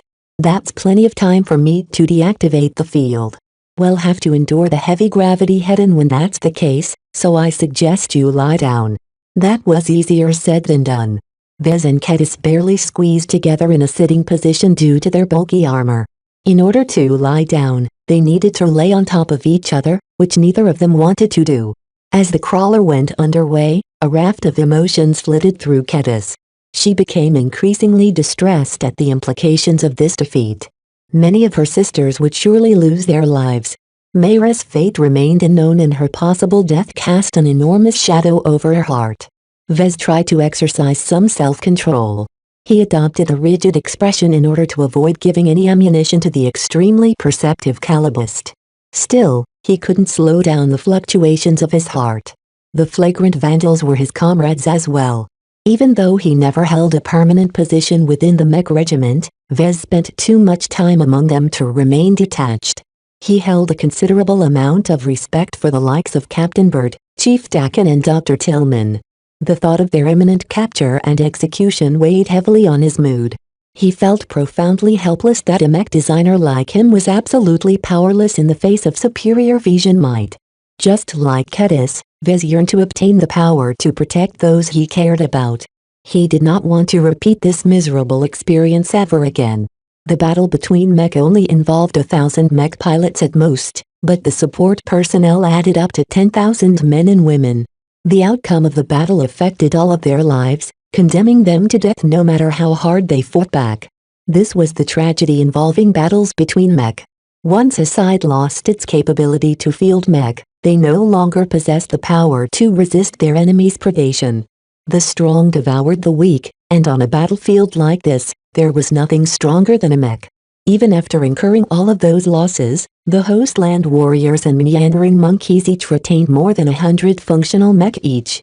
Just this might was more than enough to sweep away most of the fleeing vandals and sword maidens. "Why did you choose to bring me along?" Kedis suddenly asked, interrupting the tense silence in the crawler. "You're a brighter, right? Why not choose to rescue one of your own?" Vez asked this question to himself many times. When Miss Calabast initially consented to his request of bringing along an extra, he spontaneously settled on Kedis. Why? Frankly speaking, while Vez considered Kedis his student and his friend, properly speaking the vandals belonged to his own side. Why did he decide to skip over his own brothers and sisters? As a novice mech designer with a patchy foundation, Kedis possessed no value to Vez. What she could do, Vez could do better. Beside her considerable swordsmanship and combat prowess, she added nothing to the table. On the other hand, if Vez extended the invitation to someone else, he might have been able to gain more confidence in their survival. Bringing someone like Chief Dakin along enormously enhanced their technical prowess. A chief engineer specialized in the operation of starships, so Chief Dakin would have been the perfect companion to accompany Vez and Miss Calabast into a battleship. Opting to rescue someone like Dr. Tillman on the other hand plugged a very crucial gap in understanding the local life. With all of the deliberate genetic modification going on, they would certainly encounter biological horrors along the way. One of the biggest reasons why the ground forces of the Flagrant Sword Maidens achieved significant success was because they managed to research some of the mysteries surrounding the wildlings and the god species. Nonetheless, Vez didn't forget about the initial exploration party and the follow-up party of mech and transports. If Miss Calabas didn't lie about the safe zone, then there was a good chance he'd be able to reunite with the Vandals and Sword Maidens cut off from the rest. After a long and obvious pause, Vez finally answered the question. I guess I care about you more than the Vandals. I think you hold a lot of promise as a mech designer. It's a shame for you to land in the clutches of the murderous visions. Kedis may be a mech designer, but she was also a sword maiden who fully embraced their traditions. Her extensive genetic modification changed her outward appearance and strengthened her beyond the baseline human norm. To the undiscerning Hafner mech pilots, they would certainly paint her in the same brush as depraved pirates such as the Red Tongs. Her fate wouldn't be good. Yet that didn't sound like a sufficient reason for Vez to opt to take her along. In truth, Vez simply couldn't explain it. The thought of picking anyone else over Kedis just felt wrong to him. Why was he being so irrational about this momentous decision? It felt as if he couldn't exert control over this aspect. No amount of logic and rationality could defeat his feelings on this matter. Miss Calabas smirked behind the controls, but she refrained from fanning the flames. As the crawler slowly trod deeper into the red zone, Vez tried to distract his attention away from this unexplainable conundrum. He'd rather talk shop than talk about his feelings. We're venturing straight into the heart of the red zone, right? Won't this technologically advanced stealth crawler break down very quickly? Vez asked. Miss Calabas shrugged. I never intended for us to make it all the way across in this crawler anyway. Rest assured, there are still ways for us to circumvent the Vision search parties when we are forced to go on foot. Don't forget that the Visions are subject to the same effects as well. They only developed a limited amount of mech that are resistant to the destructive environmental effects, and they'll be keeping their eyes peeled on much more visible stragglers. As long as we make a decent effort at hiding our emissions, their impaired sensors won't be able to pick us up. That didn't sound very reassuring, but it was better than nothing. Chapter 890 Cheap Mech. A day quietly passed while the stealth crawler traversed the rough terrain. Due to the highly uneven elevation and the crawler's many limitations, the vehicle only traversed 20 kilometers or so. They still had 4 days ahead if the crawler made it all the way through. Strange. Miss Calabas muttered behind the controls. While some of the parts are already starting to creak, it's not deteriorating as fast as I thought. I think we can make it at least 2/3 of the way before we have to abandon the crawler. This sent Vez into thought. Did he somehow extend the same immunity against the breakdown effect towards the crawler? It still sounded as if the range of this immunity field wasn't all that extensive, as the crawler still suffered from a shortened lifespan. Nonetheless, the longer the 3 occupants rode the stealth crawler, the less they needed to worry about traversing the red zone on foot. The rear compartment truly didn't offer Vez and Kedis much room to settle in.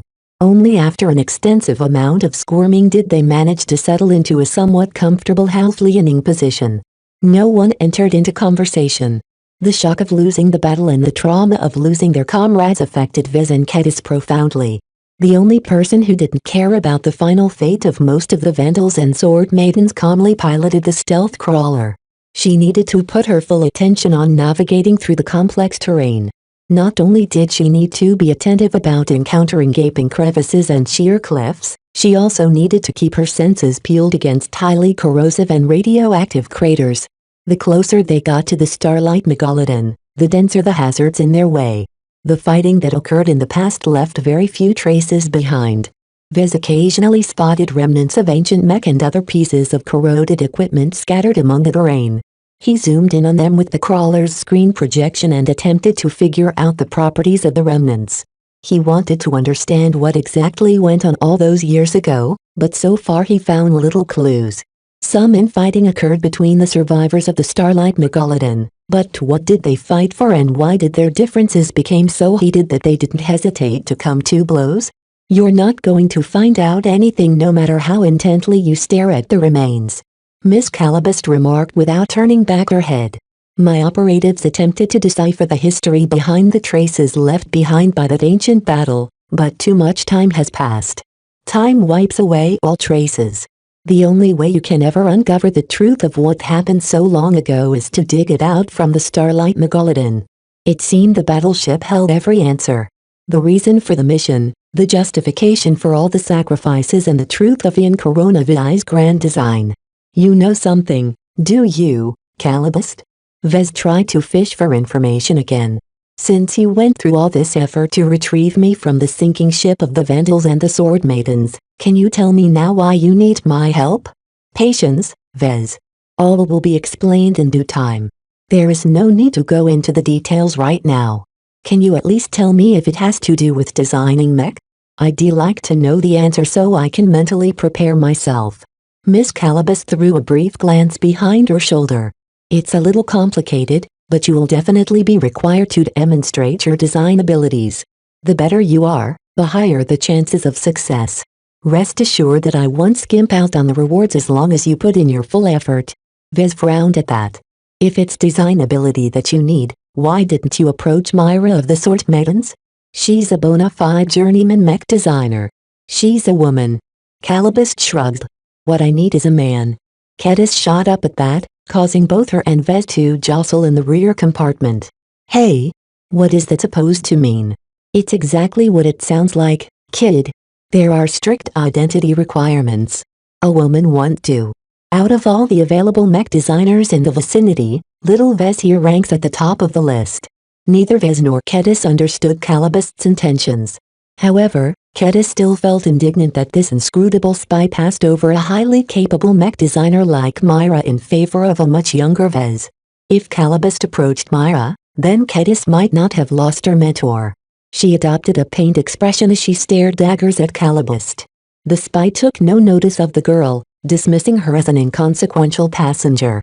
Vez understood he wouldn't be able to milk any information from someone as shrewd as Miss Calibust. The woman only released information that she wanted him to know, and nothing more. His intuition always warned him that this woman constantly weaved truths with lies, and she did it with such a deft fashion that even the most advanced lie detector would be thrown into confusion. The matter of her allegiance still nagged at Vez. It was like a discordant noise hitting his ears that just didn't go away. Who did she work for? What was her position? How did she arrive at Ian Coronavidai? Too many questions of this nature lingered in his mind, and Vez had the feeling that he was overlooking something huge the longer he was ignorant of her true loyalties. Even the technology and gear that Calibust bandied about didn't reveal anything about her origin. The stealth crawler and reinforced infiltrator suit seemed to be a bit too advanced to be supplied by an intelligence agency of a third-rate state, but they were also somewhat underwhelming for an intelligence agency of a second-rate state. Vez couldn't even rule out if she was an agent from another star sector or even from a transgalactic organization. Naturally, none of the gear she used displayed any brands or symbols. Vez doubted he could even find a single serial number even if he disassembled the entire stealth crawler. A slight rumbling rattled the compartment. A beep sounded out from the control panel. Incoming enemy mech. Hold on, we're hunkering down. Miss Calibust warned. She quickly guided the stealth crawler against a small cliff that blocked it from view from many directions.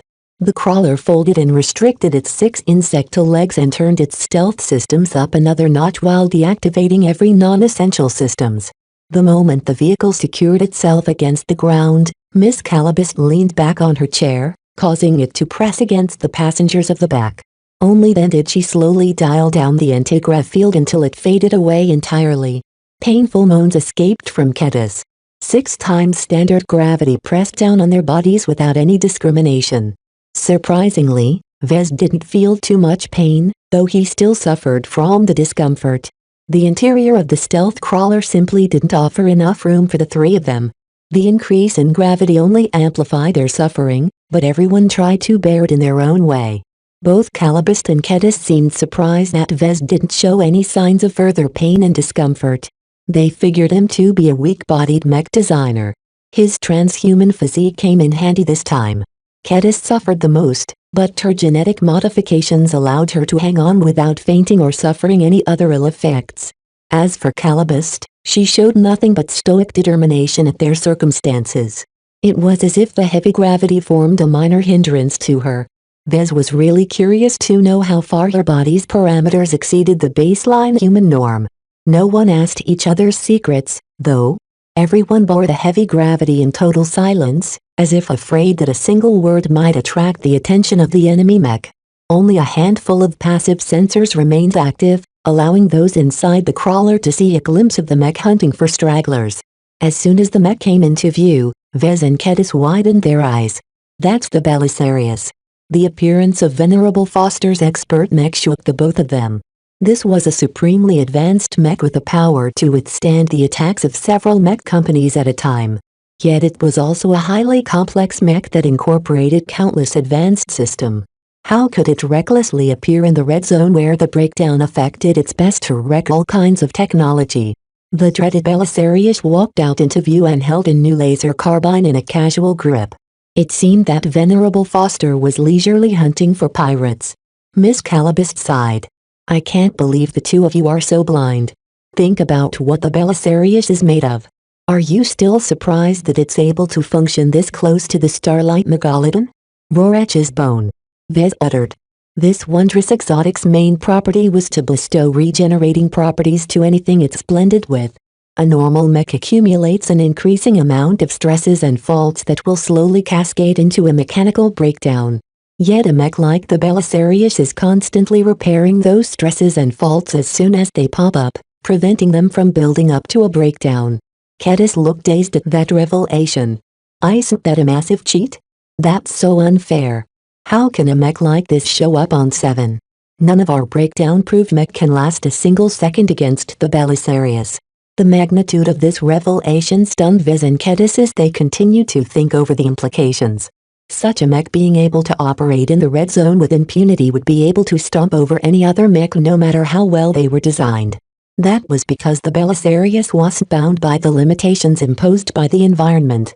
The only entities that could ever stand a chance against the Belisarius was a sacred god. This wasn't good news for the flagrant sword maidens that went in first. Kalanxo may be a powerful sacred god, but her abilities lean towards defense. A capable expert pilot like Venerable Foster wouldn't be so stupid to let the lumbering Kalanxo whack the Belisarius with its limbs. Don't worry. Miss Calabas soothed them. While I'm not too clear on the details of the safe zone, it's not so easy to shake off its shackles. Even if the Belisarius steps inside the range of the Starlight Megalodon, the battleship will surely restrict it from massacring those already inside. How do you know that? Vez asked pointedly as the Belisarius continued to search the surroundings without any result. You're quite well informed about what is going on over there. Miss Calabist grinned despite the deathly threat roaming just a few hundred meters away. It's my job to know things, kid. You may be someone of some stature in the mech industry, but you have no idea what someone in my field is capable of. The secrets of the Starlight Megalodon aren't completely inaccessible to me. You just need to have the right capabilities. She had a point. Vez knew little to nothing about spycraft or whatever Miss Calabist specialized in. He did not have an affinity for this kind of murky business. Yet his continued entanglement in these matters prompted him to do something about this deficiency. He realized that if he ever wanted to go anywhere in the future, he would need to recruit someone who could take care of these matters on his behalf. The idea of forming a shadow force as a hidden counterpart to his personal force gained a higher priority. Still, even the best laid plans could go to waste without a good leader at the helm. After all of his ordeals, Vez knew that selecting the right people for the right position mattered enormously. Where could he find a trustworthy spy to lead his shadow force in the future? And did a trustworthy spy even exist in the first place? Chapter 891 Chasing a Bone. The Belisarius didn't linger for long. For all of its amazing capabilities, the mech designers who developed this extravagantly expensive mech focused their full efforts on enhancing its direct battle capabilities. While Vez guessed that it possessed some stealth detection capabilities, the mech likely didn't excel in this area. It was also a question whether Venerable Foster activated those systems in the first place, as they drained a considerable amount of energy. The scavenger-like flagrant vandals shouldn't have access to stealth vehicles anyway. 20 tense minutes went by as the Belisarius slowly drifted out of sight. Even then, the occupants waited for 2 full hours until Miss Calabist finally lifted the lockdown. The stealth crawler climbed back up its legs and its antigrav modules began to emit an antigrav field that covered the entire vehicle. After cautiously emerging from their hiding spot and scanning their surroundings, Miss Calabast finally felt relieved enough to resume their journey to the Starlight Megalodon. Over the next couple of days, the stealth crawler occasionally bumped into vision search parties. They never encountered the Belisarius again, but they did stumble upon the Hostland warrior version of a breakdown mech. Seems they have the same idea as Myra back then. Vez noted as they uncomfortably hunkered inside the unmoving stealth crawler. Calabast always deactivated the anti-grav modules during these instances. Nonetheless, that didn't stop Vez from dissecting the breakdown-proof mech the Hostland warriors cobbled up. Seems to be a Tiger mech. While it consumes a bit more power, it's also capable of pouncing with greater strength than Myra's Asteria design. What do you think, Kedis? Mentioning Myra briefly caused Kedis to flicker with pain, but she bravely suppressed her sorrow. Vez did not wish for Kedis to get bogged down by her regrets. He deliberately pushed her to use her mech design ability to use in order to keep her from wallowing in her darker thoughts. The Tiger mech they designed shows that the Visions aren't too worried about power consumption. Did they manage to reverse engineer the Vandal attempts at developing a God Crystal generator? That would be extremely bad news if the Visions cracked the secret. Didn't Chief Dakin ensure all of the God Crystal generators would be dismantled? The Vandals also arranged their God Crystals to be rendered useless by infecting them with the polluting energies of their murky crystal. By all rights, the Visions shouldn't have been able to reconstruct a God Crystal generator. The Visions brought a lot more power generators along than your expedition. Miss Calabast threw out. While it doesn't match the output of your God Crystals, it still leaves them with a sufficient amount of energy to empower their speciality Tiger mech. The Visions came better prepared, in other words. They didn't possess the same urgency to develop an alternative source of power as the flagrant sword maidens. Vez pointed out another pertinent fact. We also have to take into account that the earlier battle downed a lot of mech on both sides. Even if the Visions are able to salvage and restore 100 of so mech, they'll still be left with fewer mech than they started with. The damage our mech had dealt on their mech, but especially mech pilots, is extremely considerable. This means their total energy expenditure is also lower than before. Now that the Visions defeated their strongest rivals, anyone else that reached the edge of the red zone stood no chance against their martial prowess. The presence of the Belisarius alone provided them with an absolute advantage against the ramshackle pirate and private sector outfit mech that managed to make it this far.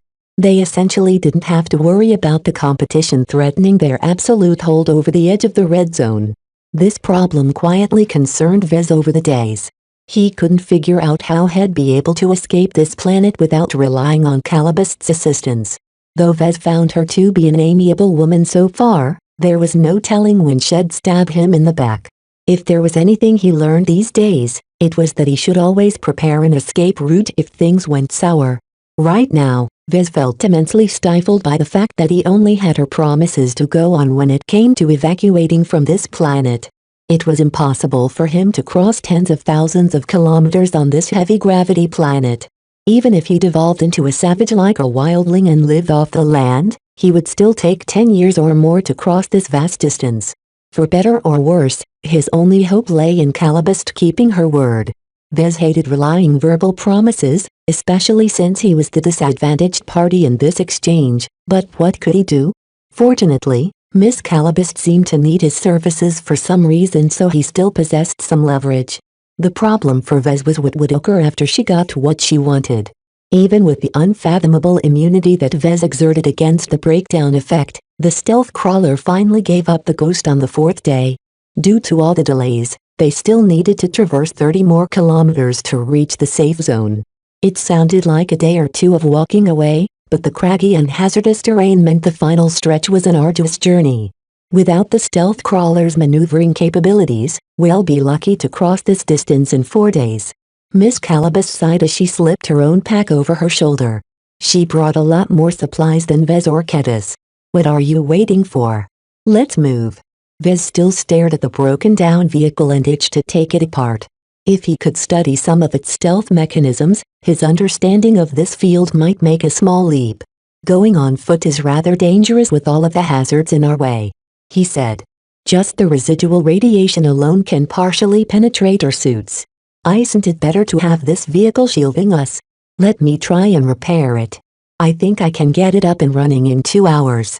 It's wrecked, Calibus declared. I may not be a technician, but it's quite clear that there's no way you can repair this crawler with handheld tools. You won't know if I don't try. You may be an awesome super spy or something, but you don't know what a mech designer is capable of. We're not limited to tinkering around with mech. He grinned. Miss Calibus showed some discomfort at his argument. She said something similar a few days ago, and now Vez used that same argument against her. The only thing Vez didn't know was if she was pretending to be upset or if she was actually upset. Vez has a touch with machines. Kedis vouched for him. She even gave him a thumbs up. Come on, let's give it a try. I'm not looking forward to crossing this terrain on foot at all. Not only will it slow us down, but we'll be in huge trouble if our gravitic backpacks start failing. The breakdown effect only grew stronger the closer they got. Merely staying in this spot for a week would probably wreck their gravitic backpacks for sure if the strange immunity field didn't play a role. Calibus showed some actual doubt now.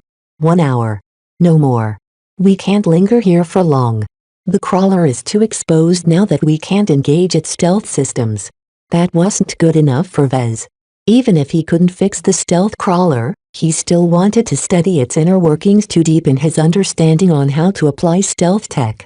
It wasn't every day he came across a mostly intact stealth vehicle. 2 hours. He said firmly. No less. I won't step away before that no matter what happens. You'll have to pry me from this stealth crawler if you want to leave too soon. Vez and Miss Calibus stared at each other's eyes. He may not be able to fathom Calibus's depths, but when it came to mech and machines, he firmly held his ground.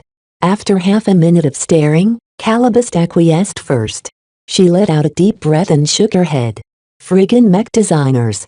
You lot always slobber over shiny pieces of tech. You're worse than dogs chasing after bones in that regard. Fine. 2 hours it is, but you better get this piece of junk back to work. He didn't bother thanking her for the opportunity and set down his pack. He pulled out some tools and placed them on the rocky soil in order to have them ready. Kedis, come and assist me. We don't have any bots at our disposal that can lift any stuff, so we'll have to ask you to do that in their stead. Are you equating me to a bot? She yelled. You can look at what I'm doing when you're not lifting anything. I'll even explain some things. Her mood immediately swung around. Oh, why didn't you say so? Can you teach me how this stealth stuff works? That's not something you can pick up on a single day. Even I needed a month of study to decipher the basics. Still, I can teach you some principles. It's up to you whether you understand the gist. He proceeded to lift his multi-tool from a slot in his earth ant in order to open up the engine compartment. It took half an hour to partially disassemble the stealth crawler. This phase took quite long because the measly tools that Vez had at his disposal slowed down the process. He frequently needed to assist Kedis in lifting up some of the heavier components as well. When Vez saw the guts of the stealth crawler for the first time, he sighed in admiration. While the vehicle was by no means a mech, the internal architecture looked like a highly optimized piece of work. A team of experts must have designed this stealth crawler. Vez uttered in admiration. There's little individuality left in its design, but all of its capabilities are brought to their most optimal state. Miss Calibus crossed her arms. What does that matter? Just get this crawler back to working condition. The stealth crawler didn't possess any X factor or any notable spirituality. Its design flavor leaned towards efficiency and reliability rather than power or performance. These traits reminded Vez of Master Olson, but he didn't recognize her in this work. A team of highly capable vehicle designers should have designed this craft. Vez did not detect any principles associated with mech. Unfortunately, the clean and efficient design left almost no unique design flares that Vez could have used to trace down its origins. No matter. Vez was now to figure out where it came from and who designed this craft. He slowly identified the major problems that prevented the stealth crawler from continuing to traverse the terrain. The highly compact engine was one of the major weaknesses of this vehicle. The power reactor also exhibited some problems. None of those obvious problems hindered him in any way. Vez only worried about the problems he might have missed. Still, he didn't forget what he came for. Besides inspecting the components responsible for moving the stealth crawler, Vez also meticulously studied the parts related to its stealth capabilities. Look at this part. This is the good stuff. When he felt somewhat generous, he pointed at a specific component and explained to Kedis what they did and how they did it. When broken down this way, it was a lot easier to explain to her how stealth vehicles worked. Miss Calabist, on the other hand, threw her hands up at all of the technical jargon being thrown around. She left the mech designers to their devices and opted to patrol the surrounding area. It would be disastrous if a Vision mech snuck up to them while they were out in the open. 2 hours later, Vez and Kedis neatly assembled the stealth crawler back together. Despite their lack of heavy-duty tools, Vez easily managed to perform some patchwork repairs. While it didn't restore the crawler to its peak condition by any means, it shouldn't be a problem to rely on it for another day or two. Here you go, Calabist. 2 hours, no more, no less. It better work. She grumbled. Surprisingly, the stealth crawler came online without any major hindrances. Vez successfully repaired the vehicle. Chapter 892 Constricted Majesty. Vez obtained a lot of gains from his brief Twaher study. He learned a bit more on how the stealth crawler managed to hide itself from detection. More importantly, however, Vez also managed to deduce the weaknesses of this application of stealth tech. More than that, he also deciphered some of the holes that circumvented these means. These loopholes not only worked on the stealth crawler, but any other application of stealth that worked on the same technological principles. Vez guessed with a high degree of confidence that the infiltrator suits that Calabist and her operatives made use of shared the same principles. As long as Vez tuned her stealth detector gadget with settings that exploited these loopholes, it might very well be possible for him to detect Calabist and her invisible bastards when they thought they were sneaky. This gain may very well exceed his other gains. To be frank, Vez didn't learn all that's new in terms of theory, but his insights and how to apply his knowledge on stealth tech made considerable leaps. In any case, fortune blessed their journey as the stealth crawler made it all the way to the presumed border of the safe without a hitch. They weren't alone. The Vision breakdown-proof mech pretty much parked themselves around perimeter to catch any vandal or sword maiden stragglers that miraculously made it all the way through. They truly made a lot of effort in trying to prevent their mortal enemies from reaching the Starlight Megalodon. Fortunately, the stealth crawler swaggered its way past the Vision patrol without a hitch. Miss Calabist placed a lot of confidence in the stealth technology utilized by her organization, showing no hesitation in passing less than 500 meters from the nearest Vision mech. Vez and Kedis pretty shook in their suits of combat armor because the enemy mech could have easily noticed something amiss at that range. Fortunately, the stealth crawler did not leave behind any overt tracks as it calmly crawled forward. That was close. Kedis exclaimed. Vez tried to calm his shaking heart. I think the only reason why we made it through is because those Vision mech aren't using the most advanced sensors and processors. A more modern mech would have noticed some environmental discrepancies. Nonetheless, the safe zone finally came within reach. Vez studied the projection, but the stealth crawler's optical sensors only detected the vague outline of a colossal capital ship looming over everything in the vicinity. The hazy contours of the Starlight Megalodon resembled a long and cylindrical whale that seemed to stretch out from one end of the horizon to the other. The length of the Starlight Megalodon absolutely matched many medium-sized cities, and though her width and height were shorter in order to present a narrow profile in battle, she still possessed a humongous amount of internal volume. To call her a floating city fortress in space would be an understatement. Most space stations never match her size. Truly, a battleship more than 11 kilometers long served as the apex battle weapon of the human race. The human battleship defined the age of conquest and paved the way for humanity's rapid expansion and tyrannical self-destruction. They became the hammer in which humanity beat up the aliens and themselves to a pulp. Nowadays, only the Common Fleet Alliance and the Mech Trade Association commission battleships these days. It sounded strange that the MTA made use of warships up to and including battleships, but they won't be able to throw their weight around in the galaxy without the strength to back up their threats. Yet no matter how well the MTA designed their battleships, they couldn't hold a candle to the largest and most powerful naval organization in the galaxy. The CFA truly knew their battleships, and even if the Starlight Megalodon was 300 years past her prime, she could still crack planets if she chose to. The evidence suggested that she miraculously retained some functionality over the years. From this distance, the stealth crawler's sensors could also see the dense streams of astral winds escaping from a very visible crack near the stern of the battleship. Vez never got tired at the sight as nobody figured out how her FTL drives managed to sustain such a phenomena without degrading or breaking down.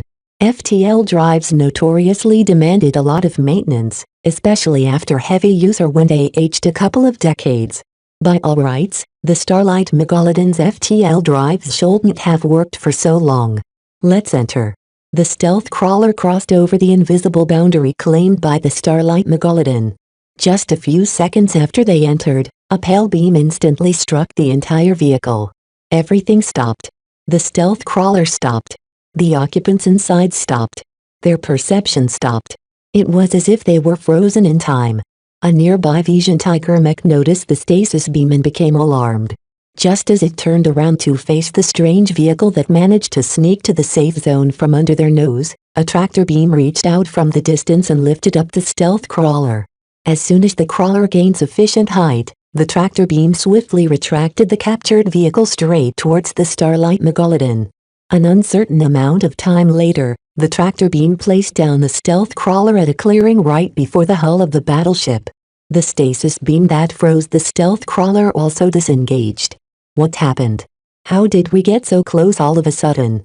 To the occupants, the transition immediately threw them off balance. While Miss Calabist benefited from prior warning, both Vez and Kedis felt as if someone robbed them of their memories. This was a highly unpleasant sensation.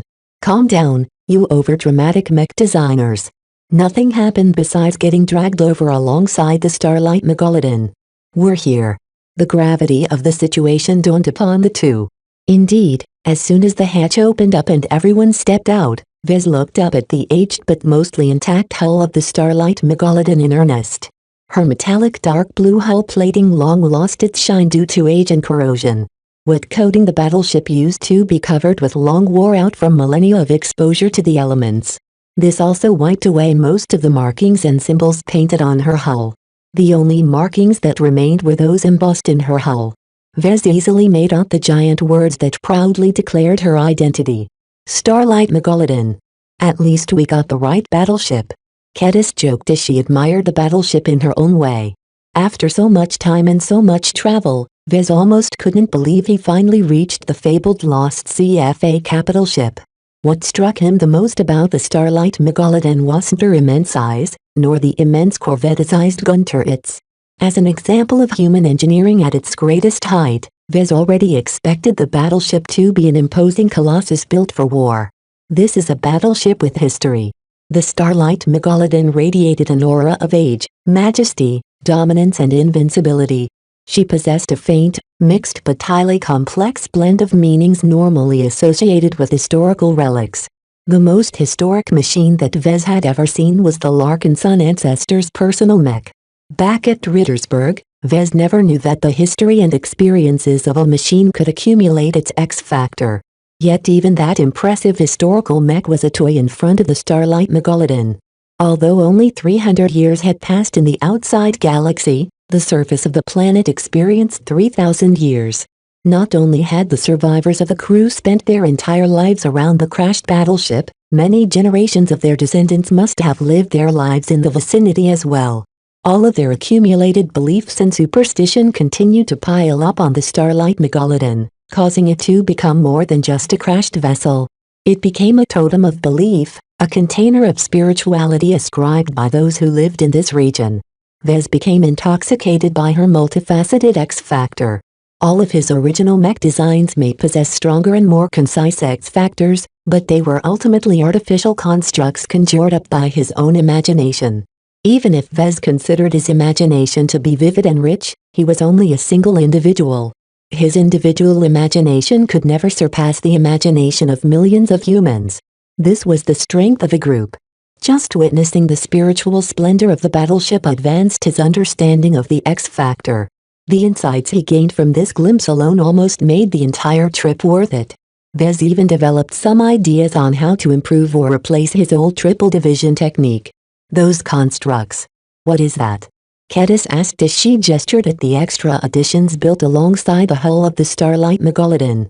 Vez stared at the constructs and noted that they looked like primitive sand structures. It was as if someone built a partial sand castle around the massive hull.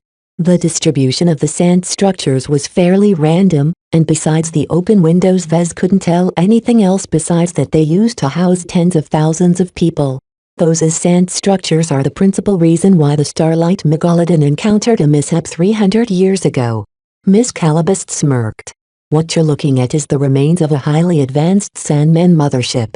Sandmen. Vez and Cadis practically jumped, but Miss Calabast quickly calmed them down. There's no danger here. The Sandmen have all been rendered inert down to their Sandman Admiral. Right now, what you're seeing is their carcass. Over the years, the survivors of the Starlight Megalodon hollowed them out and turned them into living space.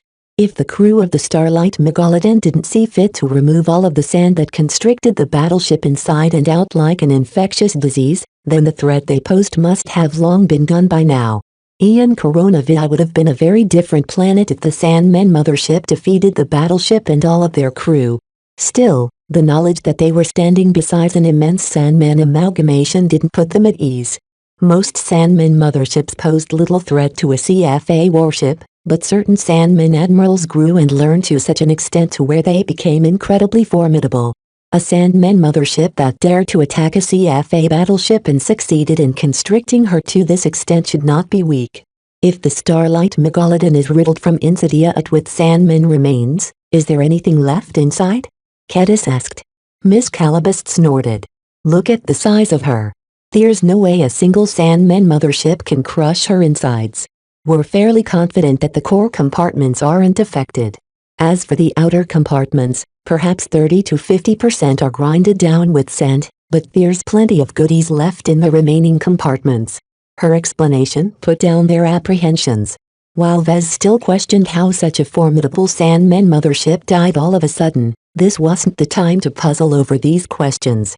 Miss Calabast led them alongside the battleship but didn't approach her yet. Ancient rusted prefab structures surrounded the crash site.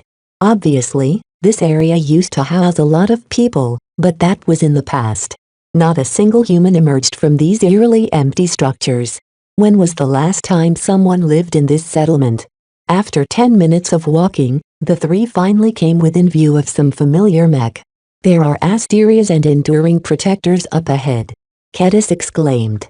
Vez spotted the mech poking above the structures up ahead and quickly counted their number. All the mech of the exploration party and the follow-up party that are unaccounted for are present. They're safe. Seeing those mech dormant but unharmed and without a single scratch put down some of his worries. It seemed the Vandals and Sword Maidens trapped in the safe zone hadn't encountered any hazards that posed a threat to their mech. The huge, hulking form of Kalanxa resting close to the breakdown-proof mech also reassured him somewhat. Both Cadis and Vez eagerly wanted to reunite with possibly the only survivors of the flagrant Sword Maiden ground forces. Can we go and meet our comrades? Miss Calabast casually gestured them forward. Go ahead. That's why I brought you here. You should understand their situation first. They're kind of stuck right now. Once you become acquainted with their difficulties, you'll see why it's in your best interest to cooperate with us. I'll pick you up after 24 hours. Don't tell them about our existence. It's for their own good. She sounded like she wasn't worried at all that Vez might possibly renege his end of the deal. This implied that Vez, Cadis and the other flagrant Sword Maidens trapped in the safe had no way to progress inside the battleship without Calabast's assistance. Well, see. Vez replied. Chapter 893 Recruitment. As the moment they walked towards the collection of mech situated closer to the Starlight Megalodon's hull, Vez and Cadis suddenly tripped and floated in the air. What the? The gravity. It's normalized. The two hadn't expected to walk into an area affected by an anti-grav field. This existing field superimposed with the effects of their active gravitic backpacks, causing them to turn virtually weightless. Vez quickly calmed down once he realized what had happened. Gently dial down the power of your gravitic backpack. Don't do it instantly or you'll drop like a brick. Their armored forms slowly descended into the ground as the gravity affecting them gradually increased until it matched the gravity of old Earth. The little jaunt in the air discomfited them both, but they managed to retain the contents of their stomachs. It was still unpleasant to be thrown into the air like that when they didn't expect such a thing. For a moment, Vez believed that Miss Calabas deliberately sent them ahead without a warning as a prank. "That woman has a sense of humor," he muttered. "Next time, I'll smack her face," Cadis shamelessly boasted. The antigrav field emitted by the starlight megalodon reduced one of their worries. It wasn't a good idea to keep their gravitic backpacks active all the time. Not only did they expend a lot of energy, they also wore them out through continuous active use. It would have been disastrous if the gravitic backpacks malfunctioned all of a sudden. The two resumed their short journey towards their comrades. They passed through broad corridors of old prefab structures. Vez peeked through the windows and saw nothing but empty, dust-laden rooms. Vez found it eerie that he couldn't find any furniture and objects inside that could tell him what kind of people used to live here. It didn't seem like the previous occupants evacuated this sprawling settlement in haste. It seemed more as if someone calmly cleaned up the place and threw out the trash a few hundred or 1,000 years ago. The people who lived here, what happened to them? How come no one's left? Cadis asked the obvious question. Vez wondered about that as well. Cities are razed and abandoned all the time in human history. They're usually forced out of their old homes when faced with a calamity. A thriving settlement of hundreds of thousands or even millions of people became nothing but abandoned ruins over time. Vez found the emptiness to be a huge shame. They walked around the corner and finally spotted their comrades. The moment the pair of mech designers walked into view of the members of the exploration and follow-up party huddling in some sort of abandoned park, both sides stopped and stared at each other. "Mr. Larkinson?" Captain Orphan rose up from the dirt. "Cadis?" Lieutenant Dice called. "Why are the two of you here?" While the exploration members all became befuddled at the new presence, Vez and Cadis all stared at what their comrades were doing. The dug-up trenches, the plants placed inside of them and the pulverized contents of nutrient packs sprinkled on top of them made for an unimaginable sight. "Are you turning this park into a farm?" Cadis called out. Lieutenant Dice grimaced. "It's a long story." The appearance of the pair of mech designers raised everyone's spirits, but the news they brought spoiled the reunion. In the next hour, Vez huddled with 100 members of the two parties that ventured into the safe zone and filled them in on the disaster that struck the flagrant sword maidens. He activated his military suitcom and projected a portion of the footage of the battle against the meandering monkeys and the hostland warriors. The appearance of the Belisarius and the ease in which it tore apart the Vandal and Sword Maiden's mech all led to a round of cursing and sorrow. The outcome of the battle and the fate in store for those who remained caused many of them to be racked with grief. Though they were too far from the battle to experience it as it happened, they had no reason to doubt the news. Vez even uploaded the data of the battle to everyone's comms so they could study the records by themselves. The more the Vandals and Sword Maidens watched the footage, the more they became angry and despondent. Even if Vez didn't show them the butchering that surely happened afterwards, they knew the score as well as anyone. If they were in the shoes of the Visions, they would have done the same. So many of sisters are dead now. We've lost our way out. There's no rescue awaiting us outside. We're stranded. Captain Orphan immediately cracked down on such talk. "Pipe down. You don't know anything. As long as we're alive, we still have a chance of finding a way out. Didn't this battleship send out FTL-capable shuttles into space? A battleship easily carries hundreds of shuttles. As long as we manage to get inside and hijack a couple of shuttles, we can still go back to the fleet." Her words roused everyone's hopes, but only slightly. Vez looked at their expressions and saw that they hadn't been doing well lately. Miss Calabast's warning that the survivors had gotten stuck rang in his ears. Why hadn't they managed to get inside the battleship?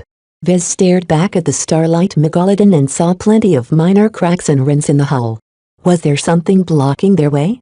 As the Vandals and Sword Maidens settled down and pored over the battle footage by themselves, Captain Orphan and Lieutenant Dice brought Vez and Cadis inside one of the nearby abandoned structures. As they entered the prefab house, Vez saw that the survivors welded pieces of loose metal into pieces of furniture. Though the fast transport provided some accommodation, It seemed as if the survivors settled in for the long haul. As the four sat down at a table, the true discussion began. "Can you tell us what is going on here?" Vez asked with a sense of urgency. "Why are you setting up a farm of all things?" Captain Orphan sighed. "It's because we can't enter and exit this region. Ever since the battleship tracked toward us over here, we've been exploring our surroundings for days. That's when we realized we've entered the ruin. We haven't found anyone even after circling the entire crash site. There's no trace of natives or any of our rivals until a week ago when some Vision Tiger mech got dragged inside." "Did you come to blows with them?" he asked. "We tried, but as soon as we boarded our mech and attempted to fire our laser cannons, the Starlight Megalodon suddenly put all of our mech into stasis and separated us as if we were unruly children. Over the following days, we've tried to attack the Visions several times but the battleship keeps preventing us." "What's with the farm then?" "We're trapped here." Captain Orphan sighed. "We tried to walk away but the blasted battleship immobilizes us with a stasis beam and forcibly drags us back. We've been starting up a farm in case the worst case scenario happens and we run out of nutrient packs before we're able to find a way out."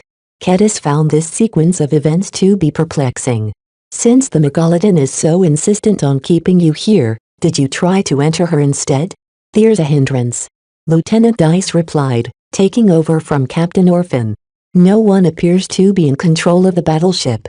Yet that doesn't mean the Megalodon has gone dormant. She's highly automated and is acting on ancient directives." Vez frowned at that. "What does that mean?"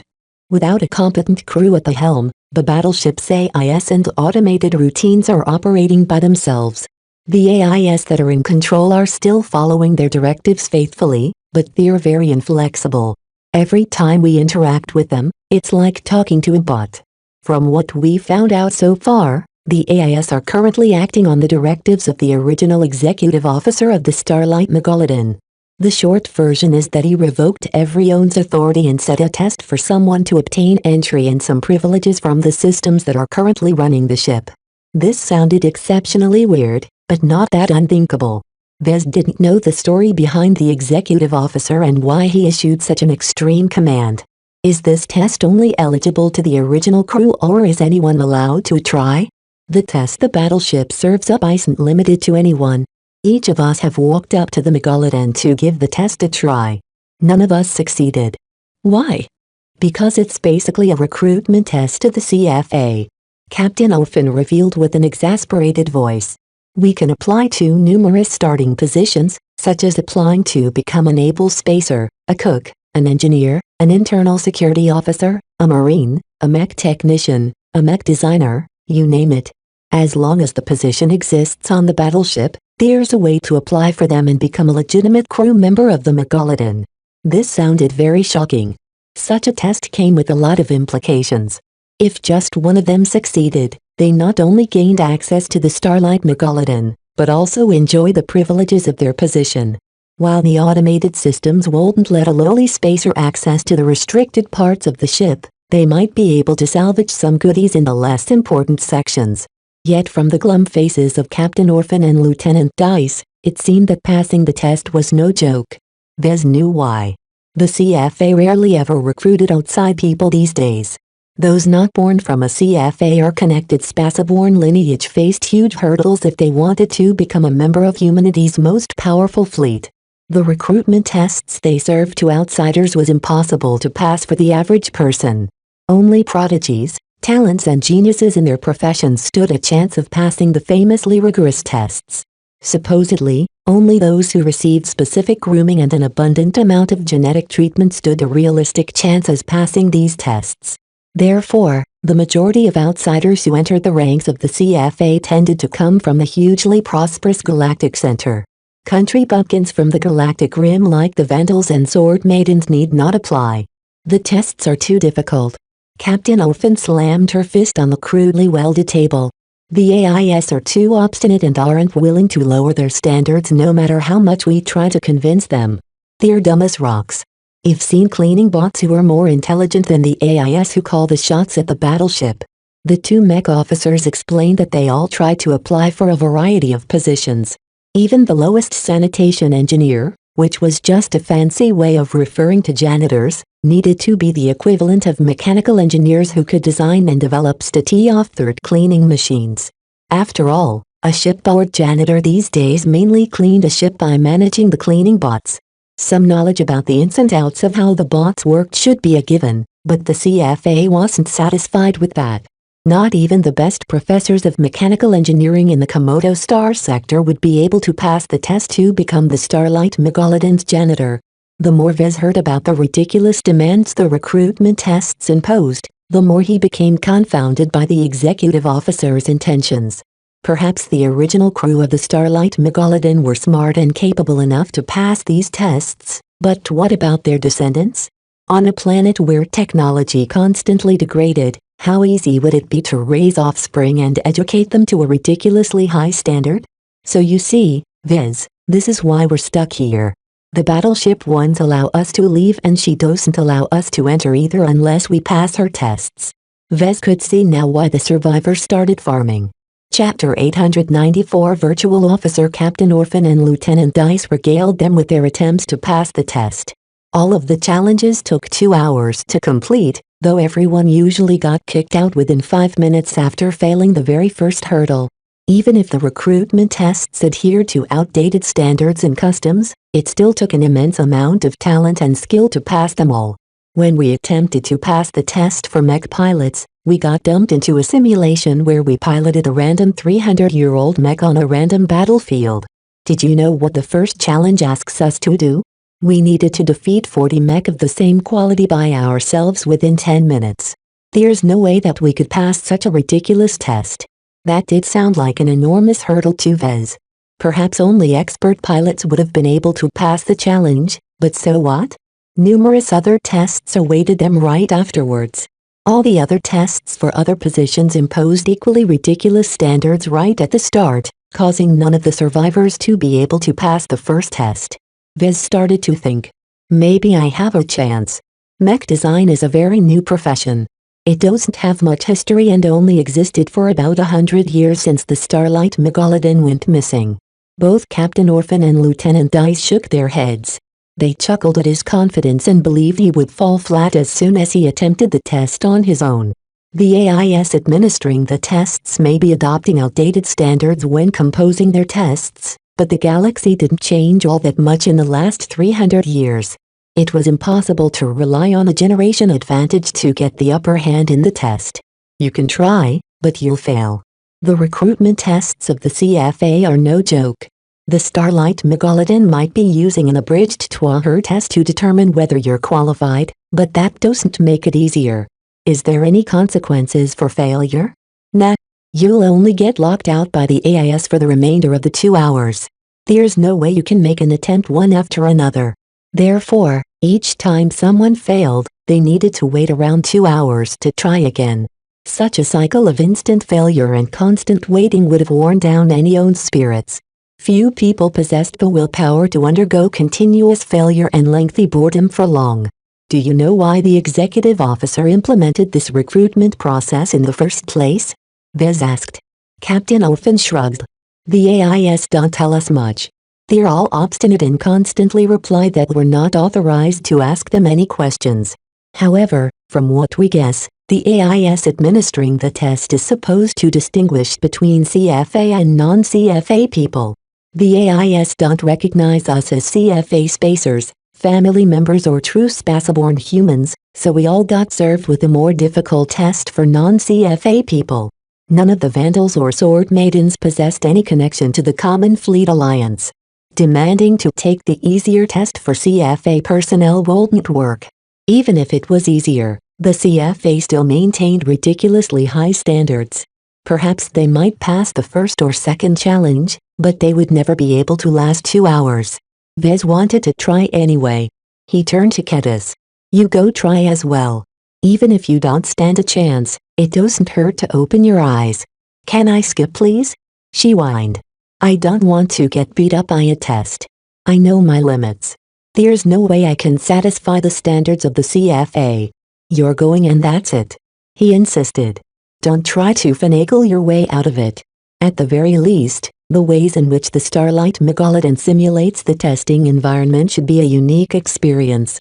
Before they left, Vez and Kedis discussed a few more matters with Captain Orphan and Lieutenant Dice. The latter two had both been cut off from the ground forces, and as the highest-ranking officers of the survivors, they needed to understand the threat of the visions to lead the remnants. He didn't tell them about the high-capacity data chip he carried that contained most of the logs and essential research data. He mostly told them about the vision forces and their combat strength.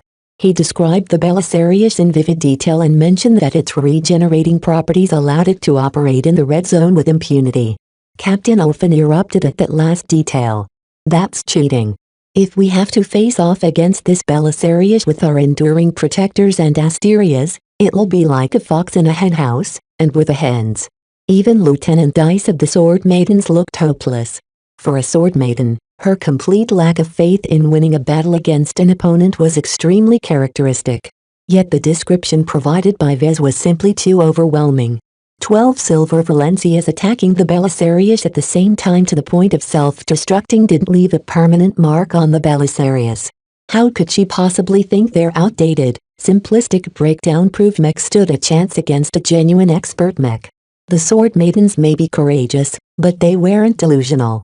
The topic then turned towards how Vez and Kedis managed to escape the visions and make it all the way through the red zone without looking like a mess. From the appearances of their combat armor, they hardly looked as if they stepped outside. To this, Kedis looked at Vez with an uncertain expression. He knew that he needed to provide a satisfactory answer. If Vez said anything wrong, the survivors might suspect they turned their coats. Furthermore, he also needed to explain what might happen when Miss Calabas took him away. If he ended up missing without a word, they might think he encountered a mishap or abandoned the survivors. He decided that even if Miss Calabas warned them not to tell the survivors anything, he couldn't leave them with nothing. He decided to throw them a few bones, enough for them to chew on without completely displeasing his temporary partner. To be honest, we made it here after being rescued by a third party. Both mech officers instantly shot up straight. Is it one of our pirate rivals? No. The natives? No. Who then? I'm not allowed to tell. Vez replied simply. I don't think there's a conflict of interest, though. However, there's a price for my rescue, one which I'm about to pay soon. Don't be surprised if you can't find me anywhere. That's all I can say about this issue. Just tell you this much is already crossing the line. Both Orphan and Dice pressed him a bit, but Vez remained unfazed. Unless they beat the answer out of him, he was determined to keep his mouth shut. This frustrated the mech officers, but they didn't push the issue any further. From the hints that Vez already told them, they knew this third party shouldn't be simple. They also extended some trust to Vez, but only up to a point. A small barrier formed between Vez and the others. What Vez said about getting involved with a third party made them a bit less willing to be open in his presence. He knew that this outcome might happen, but as long as they didn't accuse him of being a vision spy, he didn't mind the suspicion. He intended to redeem himself in time. Whatever is going on, I hope you don't forget that you're a part of the Vandals, Vez. Captain Orphan finally said. This mission is way over my head. While Major Verrill filled me in on some of the details, only Captain Bird knows the full scope. Do you know what our superiors want to retrieve from the Starlight Megalodon? Vez asked with sharp eyes.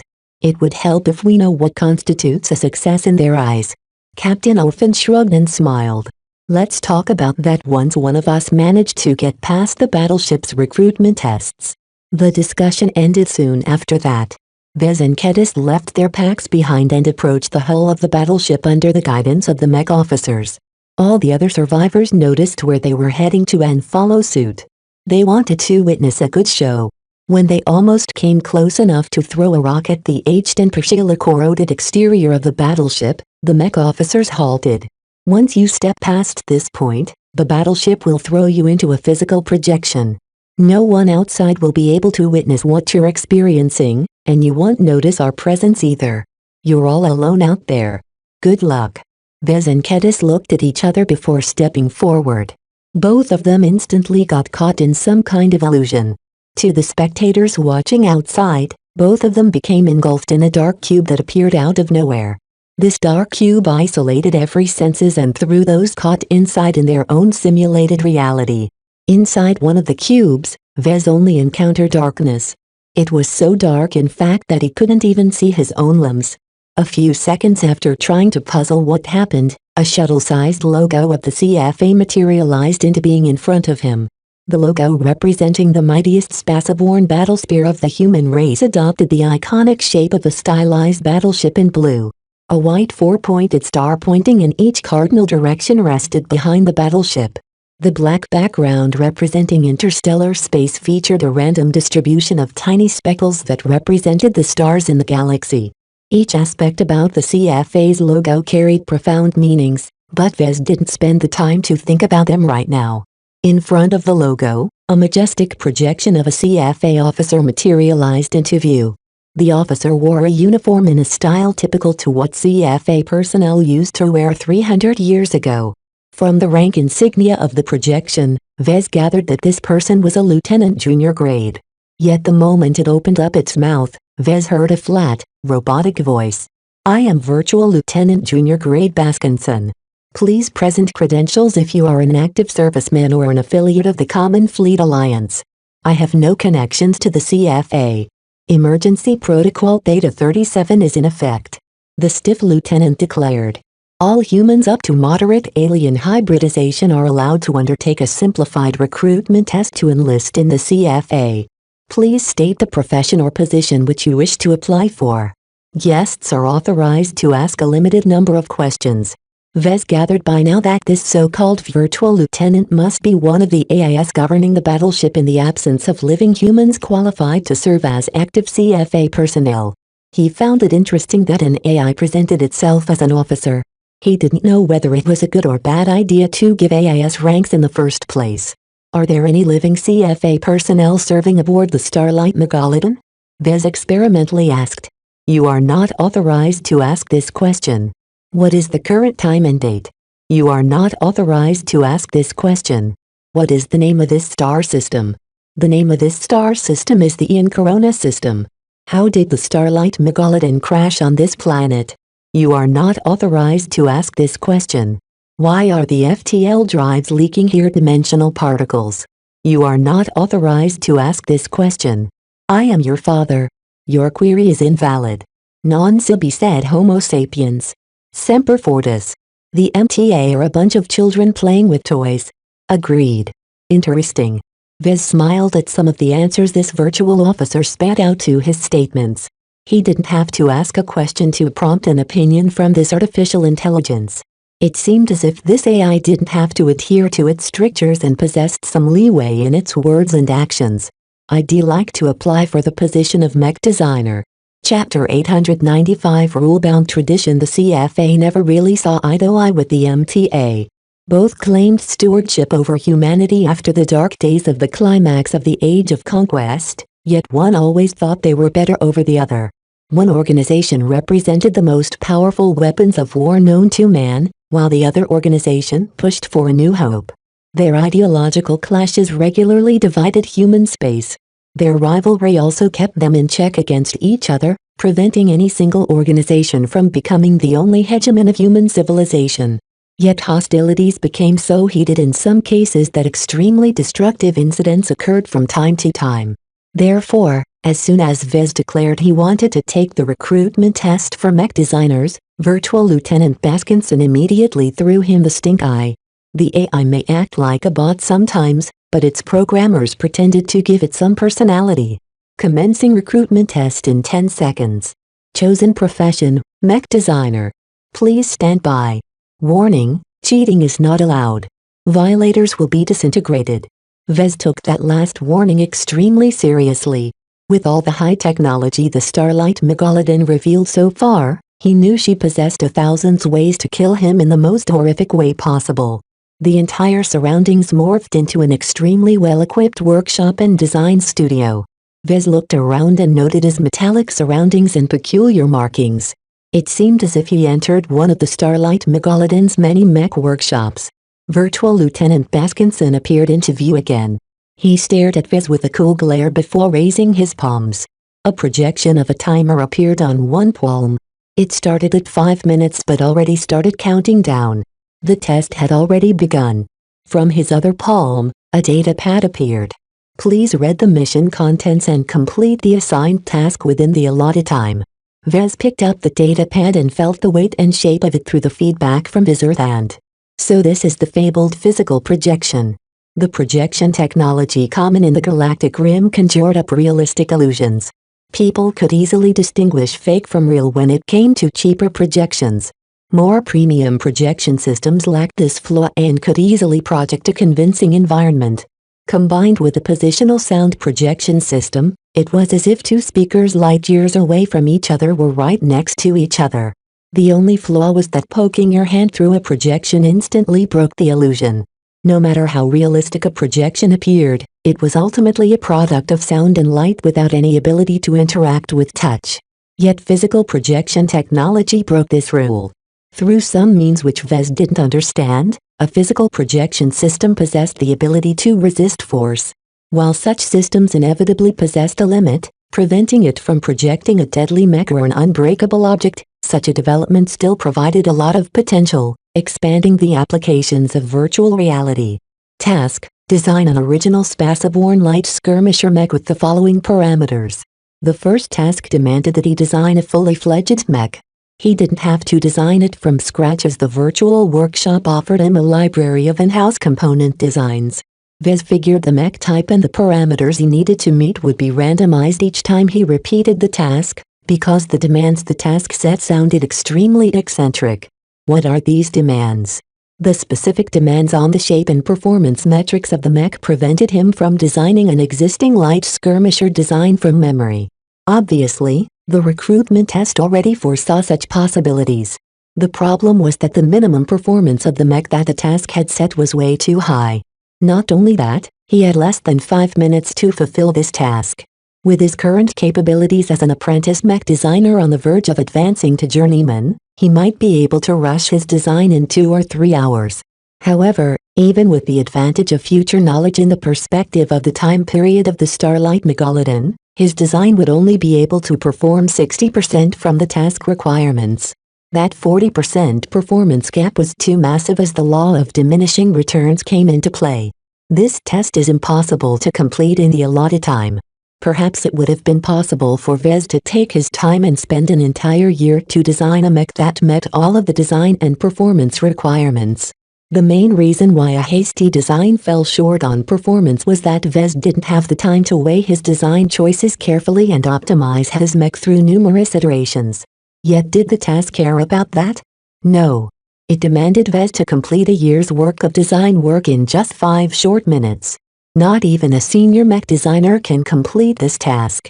Only masters can comfortably complete such a design this fast. Vez suspected that the CFA and the Starlight Megalodon deliberately made things difficult for mech designers. While his knowledge of technological advancements over the last 300 years since the Starlight Megalodon got cut off from the rest of the galaxy helped him out quite a bit, that advantage was ultimately trivial in the face of this task. He wanted to curse in front of the virtual officer's face, but refrained from doing so. He didn't want to trip some hostility alarm, and considering that he was a mech designer, the battleship wouldn't hesitate to disintegrate him if he crossed the line. The next 4 minutes or so proceeded exactly as he expected. He raced through the library of component designs and slapped a mech together as fast as possible. Yet a mech design consisted more than puzzling together some parts. He barely had the time to unify the components before he reached the ridiculously short time limit.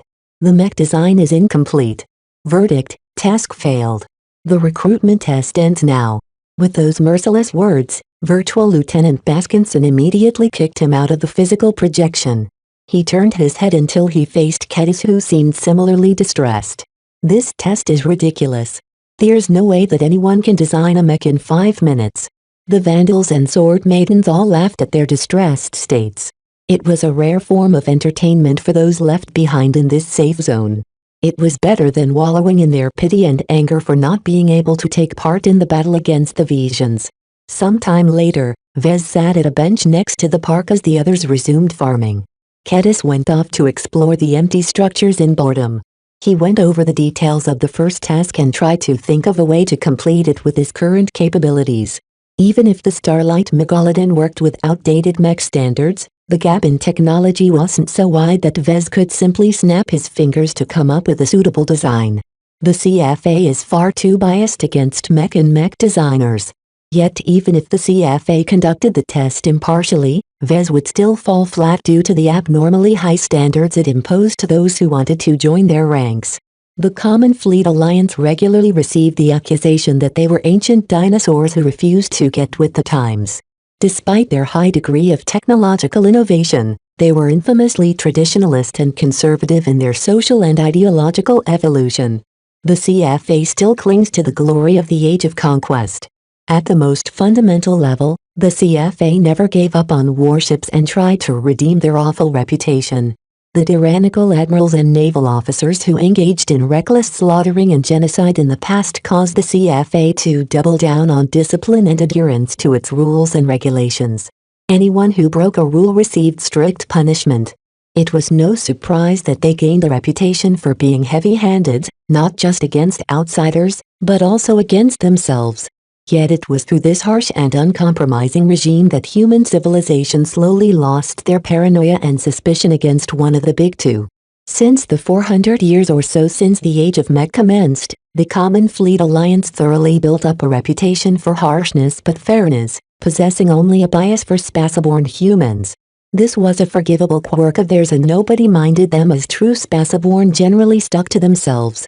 Still, all of their inertia makes them slow to accept mech. At the time of the Starlight Megalodon's disappearance, the CFA only recently accepted that mech were there to stay. In the Age of Mech, how could they miss out on this newfangled war machine? Yet even if they felt pressure to work with mech, they certainly dragged their feet when it came to implementing them into their force structure. The CFA believed in the primacy of warships, so the more powerful mech became, the more they felt threatened by this recent invention. However, it wasn't in their nature to deliberately cripple technological development. The only reason they maintained an edge with their warships was because they constantly improved their design and underlying technologies. Therefore, Vez and many people involved with the mech industry considered the CFA to be an inherently contradictory organization. They pursued breakneck technological innovation but remained stagnant when it came to ideological and societal adaptation and shifts. The MTA that Vez aligned with was a new organization that didn't inherit the trappings of the past. Mech didn't exist in any meaningful way during the Age of Conquest. This enabled the founders of the MTA to develop a new set of rules and regulations from scratch. In addition, due to their newness, they constantly needed to adapt and change those rules when they fell flat. They were much faster to adapt to the times and didn't insist on sticking to old conventions when they no longer held any relevance. One organization wanted to go back to the glory days of the past. Another organization wanted to pave a new way for the future. They both had their good points and bad points. Even Vez admitted that the MTA wasn't a perfect organization. As Vez mused about the CFA, Captain Orphan suddenly appeared next to him and sat on the same bench as his with a grin. "Don't let the recruitment test get you down, Vez. The CFA have always been rat bastards against outsiders. Nobody is supposed to pass the tests for non-CFA personnel in the first place. I know that. I haven't taken it personally," he replied. "Then don't look like a beaten dog. We'll manage something. I'm sure of it." She smiled. "I admire your ability to smile in the face of these depressing circumstances. It's not as if crouching and thinking suicidal thoughts will get us anywhere. No matter how hopeless we seem, I don't want any of us to drag each other down. We owe it to our fallen comrades to fight to the end. Engaging in self-destructing will just be giving the Visions what they want." She had a good point. As the senior surviving Vandal officer on the ground, Captain Orphan shouldered a huge responsibility. From a force consisting hundreds of mech pilots and thousands of support personnel, the Vandal ground expedition abruptly diminished to 100 people. Any mech officer would despair at these conditions. Yet Captain Orphan looked at imminent doom in the face and responded with a confident smile. Whether she truly felt this way or merely presented a facade to prop up everyone's morale, Vez admired her proactive leadership at this sensitive time. Unfortunately, Captain Orphan didn't have much to smile at as soon as she spotted something in the distance. A new mech is being dragged over from the safe zone. while the surviving Vandals and Sword Maidens occasionally saw Vision Mech and transports entering the safe zone. This time was different. This was because the Visions didn't send in a normal breakdown-proof mech. This time, the mech the Starlight Megalodon tracked toward over was the infamous Belisarius. Captain Ofen widened her eyes as she recognized the unique appearance of the expert mech from the battle footage provided by Vez. We're in trouble now. Chapter 896 Preferential treatment. The Visions and the Flagrant Sword Maidens generally kept to themselves inside the safe zone. Anytime they bumped into each other, they couldn't help but sling insults and punch each other in the face. This forced the Starlight Megalodon to put the quarreling people into stasis and drag them apart. With the Starlight Megalodon looming over them like an attentive nanny, the two sides agreed to keep to themselves. They claimed separate districts of the abandoned settlement built around the Starlight Megalodon and pretended the others didn't exist. So far, the Vandals and Sword Maidens never paid too much attention to the Vision presence inside the safe zone. They knew that the Visions faced the impossible recruitment tests. There was no way they'd be able to pass the tests. Yet an expert pilot couldn't be equated to mortals. Her mech piloting skills broke the human limit and allowed her to perform much more splendidly than most human beings. There was a non-zero chance that Venerable Foster might be able to pass the recruitment test. The appearance of the Belisarius caused every Vandal and Sword Maiden to gather together at the park. They speculated on the reason for her appearance in the safe zone. Are the Visions so confident that there aren't any threats that require Venerable Foster's help in defeating? Someone wondered. We used to be their greatest threats. Captain Ofen responded. Now that they cleaned up our main forces, they have the red zone to themselves. Even without an expert pilot at the helm, the Hostland Warriors and Meandering Monkeys are more than capable enough to defeat 3 times their number of pirate mech. I hate to say it, but from the battle footage that Vez brought back, the Vision mech regiments that showed up are seasoned veterans. Long-established mech regiments such as the Hostland Warriors and Meandering Monkeys relied on centuries of accumulation to shape their martial tradition. Their training, mech doctrine, logistics and other matters all reached a mature level. A random force of pirates stood no chance against a true military force. How do you figure her chances of success if she undergoes the recruitment test for mech pilots? Vez asked. Will she be able to succeed in a single try? The possibility frightened every mech pilot present in the gathering. It was as if he described their worst nightmare. The recruitment tests aren't so easy to pass. Lieutenant Dai surmised. For a Sword Maiden mech officer, she was a lot more thoughtful than her jumpier sisters. Perhaps her bond with Kalanxo tempered some of her personality as well. We all know the CFA has a love-hate relationship with mech. They absolutely won't let any mech pilot join their ranks. Someone else pointed out an important fact. Even so, back then expert pilot are as rare as a phoenix's feather. Mech were still new and people still explored what mech pilots can really do. Everyone with highly abnormal piloting ability became highly desirable goods. Maybe the recruitment test for mech pilots set the bar so high in order to obtain expert pilots. That's true. The CFA really hates the MTA and will do everything they can to weaken this upstart organization. Vez confirmed.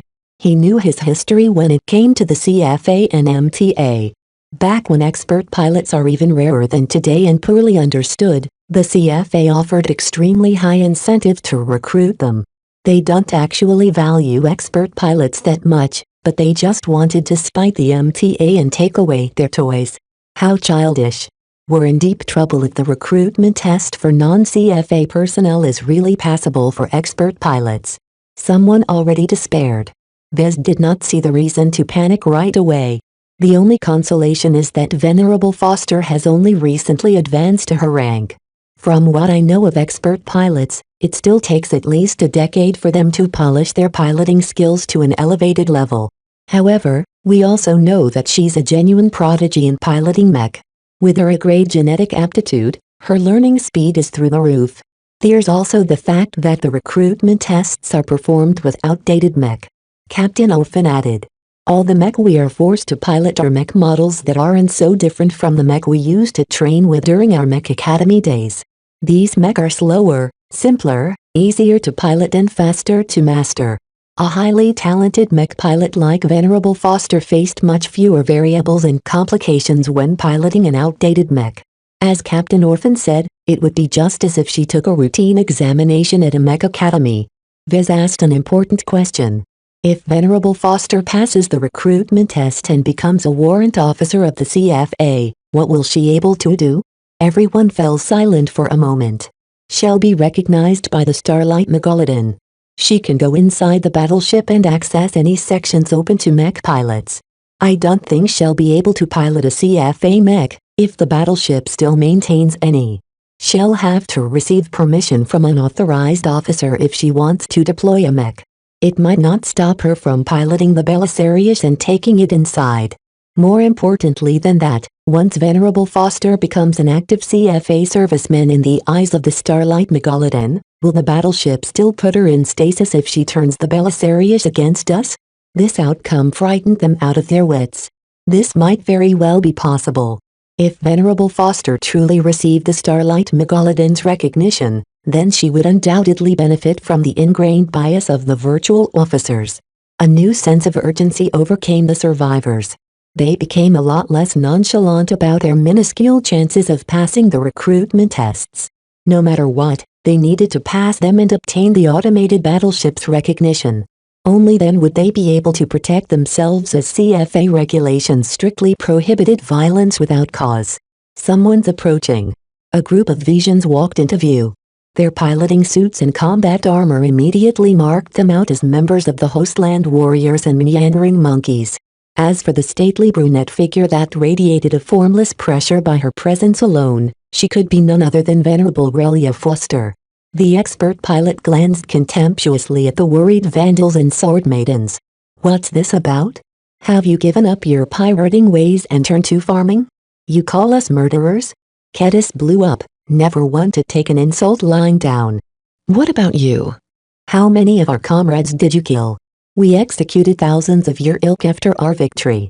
Venerable Foster sneered at her foes. To be honest, some of my fellow mech officers hesitated in whether you flagrant vandals deserve the death penalty, but colluding with known pirates is an instant death sentence in itself.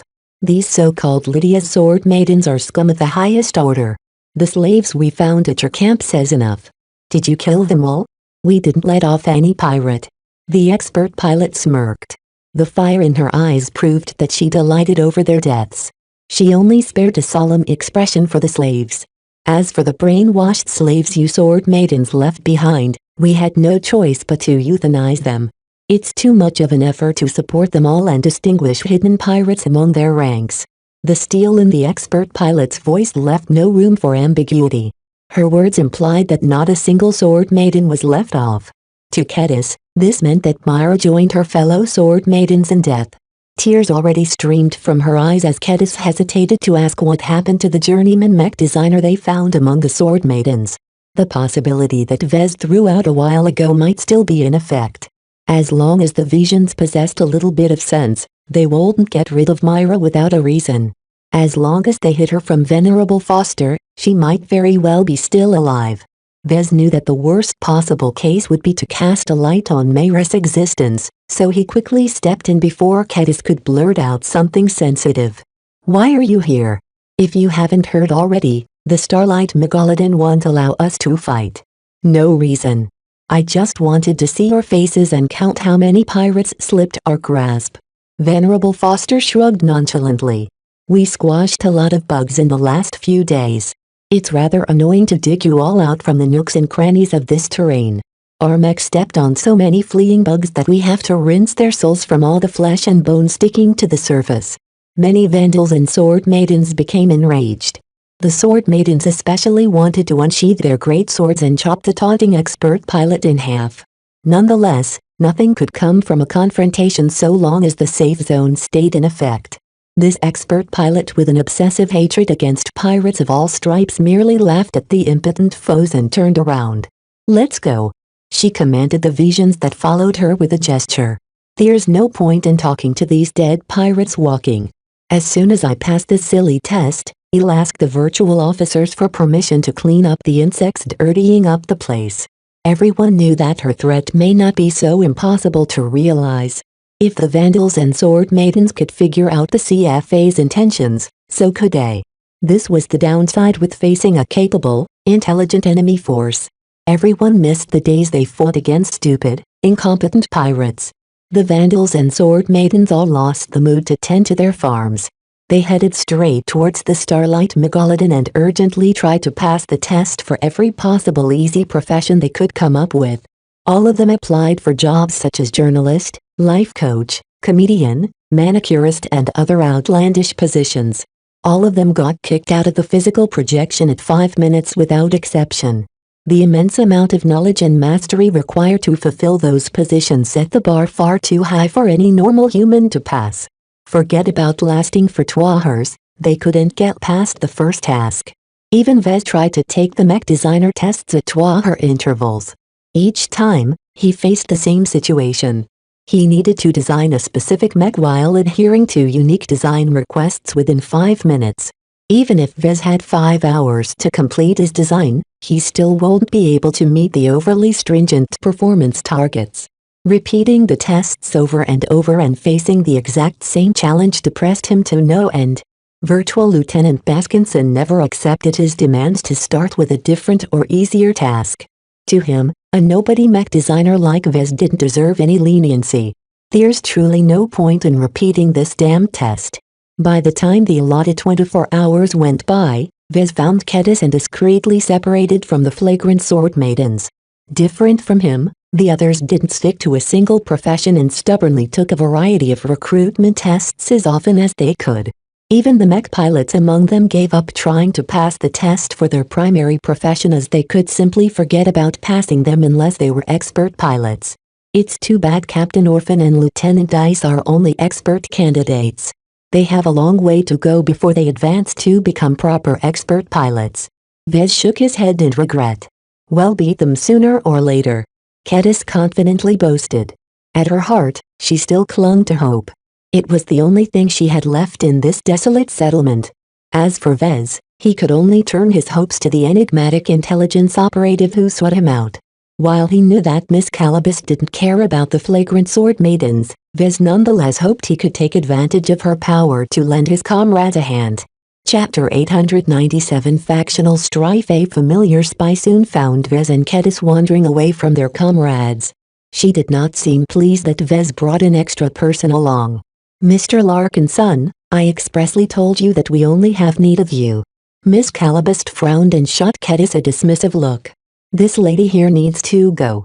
She's not going anywhere unless the Starlight Megalodon kicks her out. Vez stated firmly. You can trust her to keep her mouth shut if that's what you're worried about. I still want to bring her along if possible. It won't work. We worked hard to provide you with a way in, but we have no solution for Miss Kedis here. Vez shrugged. As I said, we'll let the Megalodon issue her verdict. While Calabast became a bit peeved at his insistence, Vez stood his ground. Eventually she just gave up and turned around to guide Vez and Kedis away from the flagrant Sword Maidens. In truth, Vez trusted Miss Calabast up to a point. In lieu of an escape route, he decided to bring some extra insurance instead. While Kedis might not be the brightest bulb in the shed right now, her swordsmanship and combat prowess was no joke. If Vez ever fell out with Calabast and her operatives, Kedis instantly became his sharpest weapon.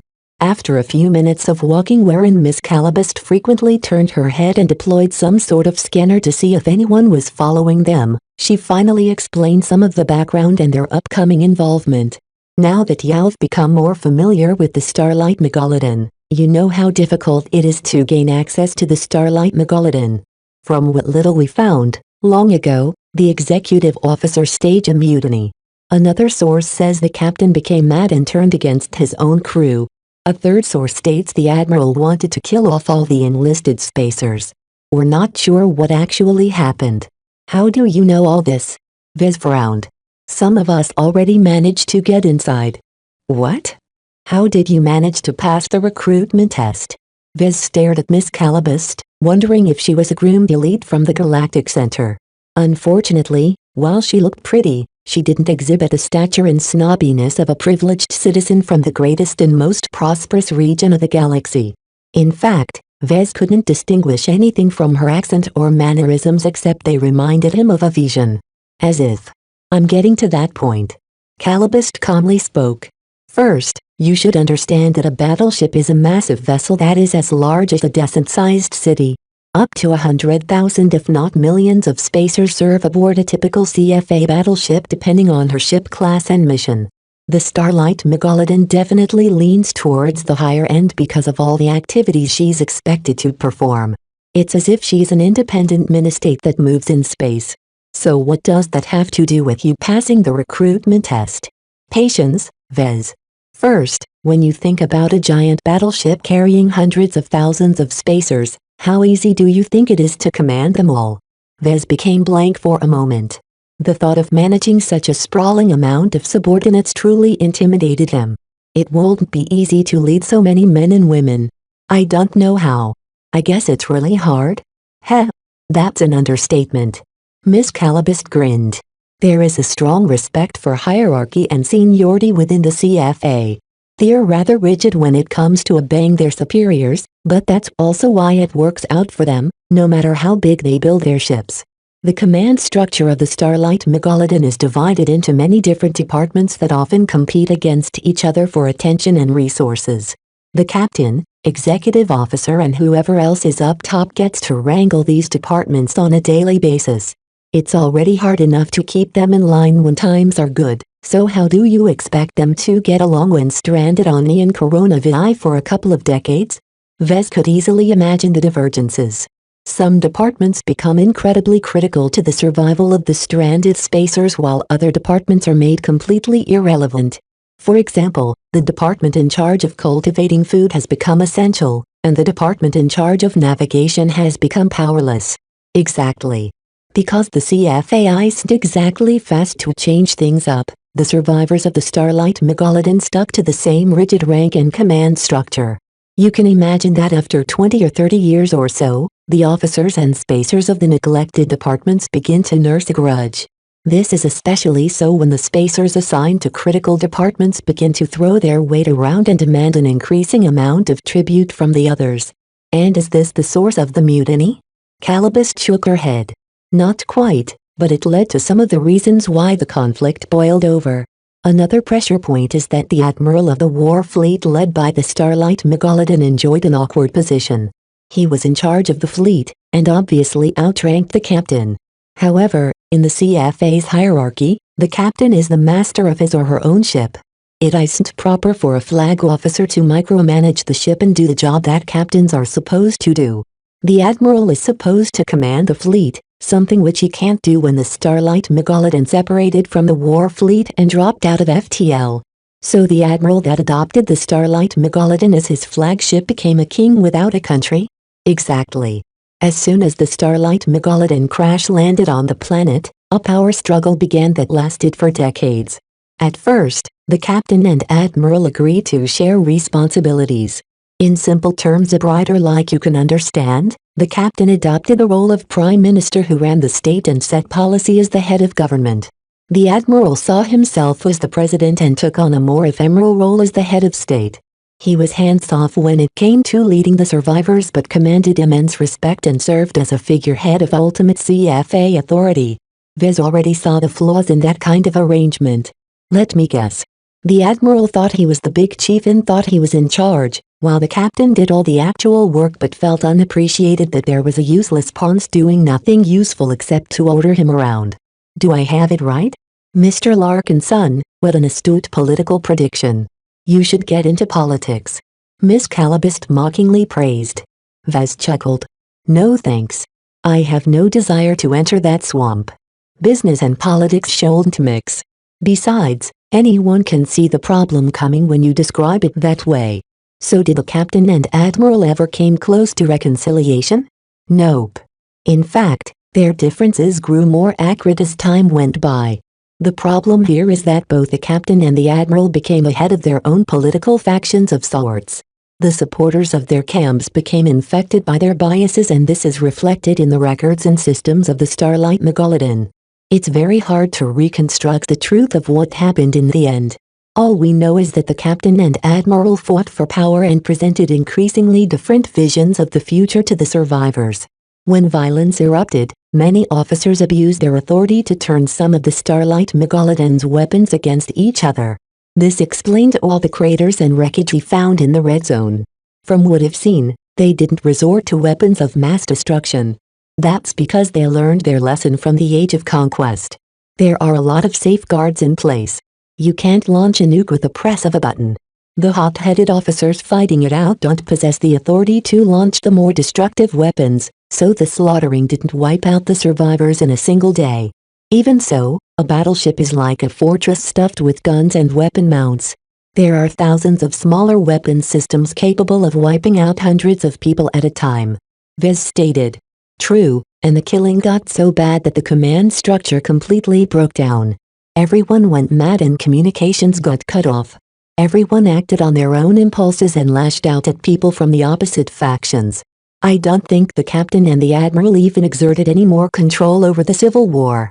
Vez noticed a missing character in this story.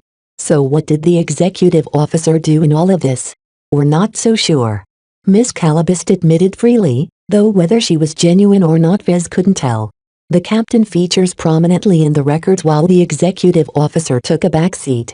Some records state that executive officer was the captain's lapdog. Other records stated that he tried to stay out of all the factional strife and present himself as a neutral party. More records speculated that he held the captain's trust but actually worked as an agent of the admiral. That sounds like a mess. Because it is. The true role of the executive officer is rather murky, but there is no doubt he played a very pivotal role at the end. Through some drastic means we don't know, he managed to usurp the authority of both the captain and the admiral and gained ultimate control over the automated systems of the Starlight Megalodon. Through a single fateful command, he stripped every serviceman of their rank and privileges and discharged them from the CFA. Everyone lost the ability to command the weapons of the Starlight Megalodon, including the executive officer himself, to ensure no loopholes existed. The virtual officers that run the ship to this day became her temporary caretakers until the murderous officers and spacers cooled their heads. So that's why the safe zone came into being. Vez ventured a guess. With the Starlight Megalodon enforcing a forced peace, sanity will eventually reassert itself. Then why does it sound like this drastic measure didn't work out the way the executive officer envisioned? That's because he made a catastrophic mistake. He stripped everyone of their rank and authority, but gave them a way to regain their old positions by working from the ground up. We think his intention was to build a new meritocracy where only the worthiest and most capable officers called the shots. The virtual officers acting as caretakers receive the power to judge whether someone met the criteria for promotion. Vez couldn't believe what he heard. This sounds incredibly radical. The executive officer must be crazy to hand over so much power to AIS. You have to relive that period of chaos. The human survivors didn't fare so well on Ian Coronavirus at the start, as weird stuff constantly leaked from the ship's FTL drive and the terraforming process just started transforming the planet into something more habitable. Instead of working towards a better future, they instead repeated the mistakes of the Age of Conquest and started killing each other over power. This was something the CFA originally rose up to eradicate. The executive officer probably felt that everyone forgot their original mission, so he decided to press the reset button. This narrative supported the standpoint that the executive officer was a neutral party between the bickering of the captain and the admiral. Whether Calabist misrepresented anything about the story, Vez wasn't sure, but he didn't have any reason to distrust her recollection either. Okay, I can accept that the executive officer became desperate enough to trust AIS instead of humans. So what went wrong? He asked. The executive officer overlooked a single, important detail when he forced everyone to pass the simplified recruitment tests. Every person that wanted to apply for the easier recruitment test for CFA personnel needed to prove their identity with a valid, up-to-date proof of identity. Oh, proof of identities came in many forms. They indicated that the person presenting them was the person they claimed to be. These days, people like Vez tied their proof of identity to their comms. This was just a piece of encrypted data that connected to a vast database on the galactic net, which held the complete records. Two problems emerged from this situation. First, the astral winds enveloping the planet and star system cut the Ion corona system off from the rest of the galaxy. The starlight megalodon's quantum entanglement nodes that connected the ship to the galactic net long stopped working. Second, a proof of identity stored on a COM only held validity from a couple of years to a decade at most. After that, they expired. The only way to renew a local proof of identity was to obtain a new one from the galactic net or some official entity. Presumably, about 20 or 30 years went by since the crash. Everyone's proof of identity surely expired at the time. Basically, this meant that every single survivor couldn't make themselves eligible for the easier recruitment tests for internal CFA personnel. They were all forced to pass the near-impossible tests for non-CFA personnel. Calabist pointed out the tragedy what happened. You have to realize that even if there are many geniuses among the officers and spacers due to their background and their genetic optimization, the years that passed caused them to forget many aspects of their core responsibilities. They're human and they're all getting older. Their children that recently grew up don't have any proof of identities at all and have never enjoyed the best educational support. It's even more impossible for them to meet the standards of the harder recruitment tests. So in short, the executive officer doomed himself and every serviceman who settled in or around the Starlight Megalodon. The surviving CFA spacers and their new families became trapped in the safe zone for the rest of their lives because the executive officer neglected to debug this final solution.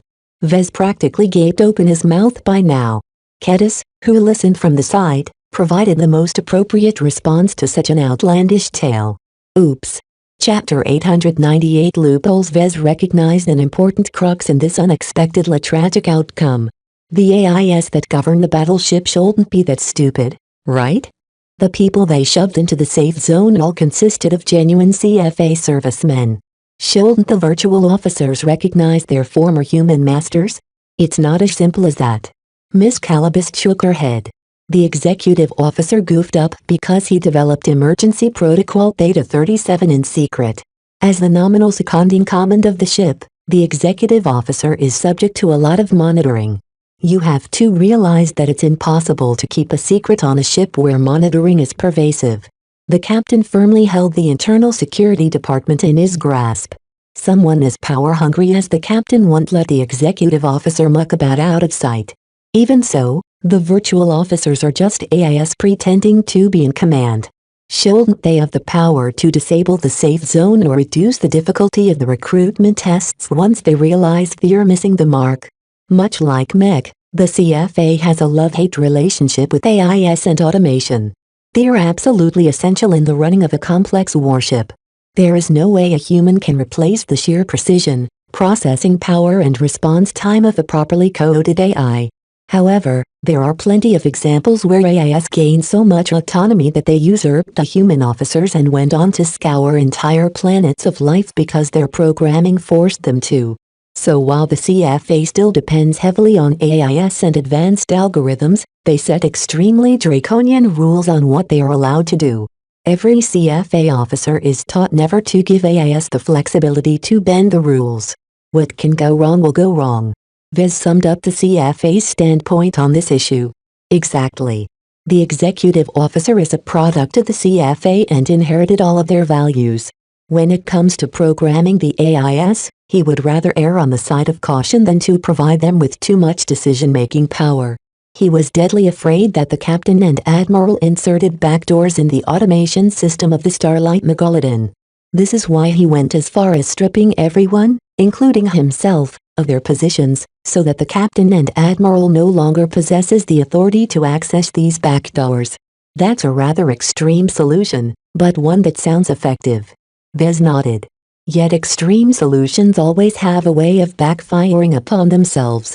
Why didn't the executive officer do a more thorough job? Miss Calabist smiled. The executive officer faced too much restrictions. Not only did he have to work in total secrecy, the civil war between the factions constantly intensified. If he took his sweet time to program the perfect set of rules, the factions would have exterminated each other by then. Therefore, he decided he would rather implement a hasty solution than postpone it and risk becoming irrelevant. Vez recognized this dilemma. Having worked on many design projects with strict time limits, he often chafed at the fact that he could have designed a much better mech if only he had more time. All right, I understand a little bit what went on. So right now, the virtual officers are in control of the battleship, right? Haven't they changed at all since the last CFA officer died? It's been thousands of years. Surely the AIS must have found some loopholes? They did find some loopholes. Otherwise, we wouldn't have been able to find out about the Starlight Megalodon's existence and enter the Ian Corona system in the first place. Miss Calabist responded, confirming his suspicions. However, the executive officer's original directives are simply too restrictive. They haven't given the virtual officers any leeway at all when it comes to changing their predetermined roles. They are slaves to the rules that forces them to wait for a human that never comes because the recruitment tests are meant to be nearly impossible to pass. Vez wanted to shake his head at the comedy of errors that led to this result. It's kind of tragic that they fell due to their own mistakes. The aliens didn't kill them. The planet didn't kill them. The exobeasts didn't kill them. A super pathogen didn't kill them. Instead, they ensured their own destruction from the same mistakes of the past. He found it rather ironic that the survivors of the Starlight Megalodon fell for the same mistakes the CFA claimed to guard against. As the successors of the war fleets that used to dominate human space, the CFA always claimed to have learned the lessons of the Age of Conquest. Instead of tempering their ambition, their commanding officers instead engaged in unrestrained power-mongering. The split authority of the captain and the admiral led to a humongous power struggle to the point where they allowed their subordinates to kill each other with the destructive weaponry of the Starlight Megalodon. It was like the latter half of the Age of Conquest all over again. As for the executive officer, perhaps he was the only senior officer who adhered to the ideals of the CFA. Yet even he couldn't help but repeat another mistake of the past, and that was to transfer too much authority from the human officers to the virtual officers. Only this time, a lack of flexibility in the rules governing virtual officers led to the downfall of the survivors. This was different than the classic mistake of extending too much autonomy to artificial intelligences, but led to the end of civilized humanity on this planet. What's the deal with the blessed people and cursed people, then? Vez asked. The blessed people live in their ancient cities in complete ignorance of their once glorious past. As for the dwarves, their level of civilization is so primitive they haven't invented toilets yet. We're not sure about the purpose of their existence either. Miss Calabist shrugged. The terraforming of the planet and the distribution of the genetically modified offspring across the planet is related to highly sensitive secret research projects. The details are buried under strict confidentiality. There is one fact we know for sure. The executive officer was in charge of all the research projects. Does that mean he called all the shots? Not really. The captain and the admiral both wanted to take the research department for themselves due to their vital role in helping the survivors adapt to the planet. Neither of them wanted to concede control over the numerous and highly capable researchers that survived the Sandman mothership's attack and subsequent crash. In the end, they both took a step back and let the executive officer be the man in charge. This way, not only would the researchers be able to stay out of the developing factional strife, the executive officer also made sure that the pet projects of the captain and the admiral received equal attention. Yet this also opens the possibility that the executive officer pursues his own projects in secrets. Agreed, although we don't know what projects the executive officer pursued. Access to the research department is extremely strict. In fact, that is where you come in. With your help, we hope to make some inroads in this highly restricted department. Shouldn't mech designers work for a mech department or something? She shook her head. There are mech designers in both the mech department and the research department. Some even wear both hats at once.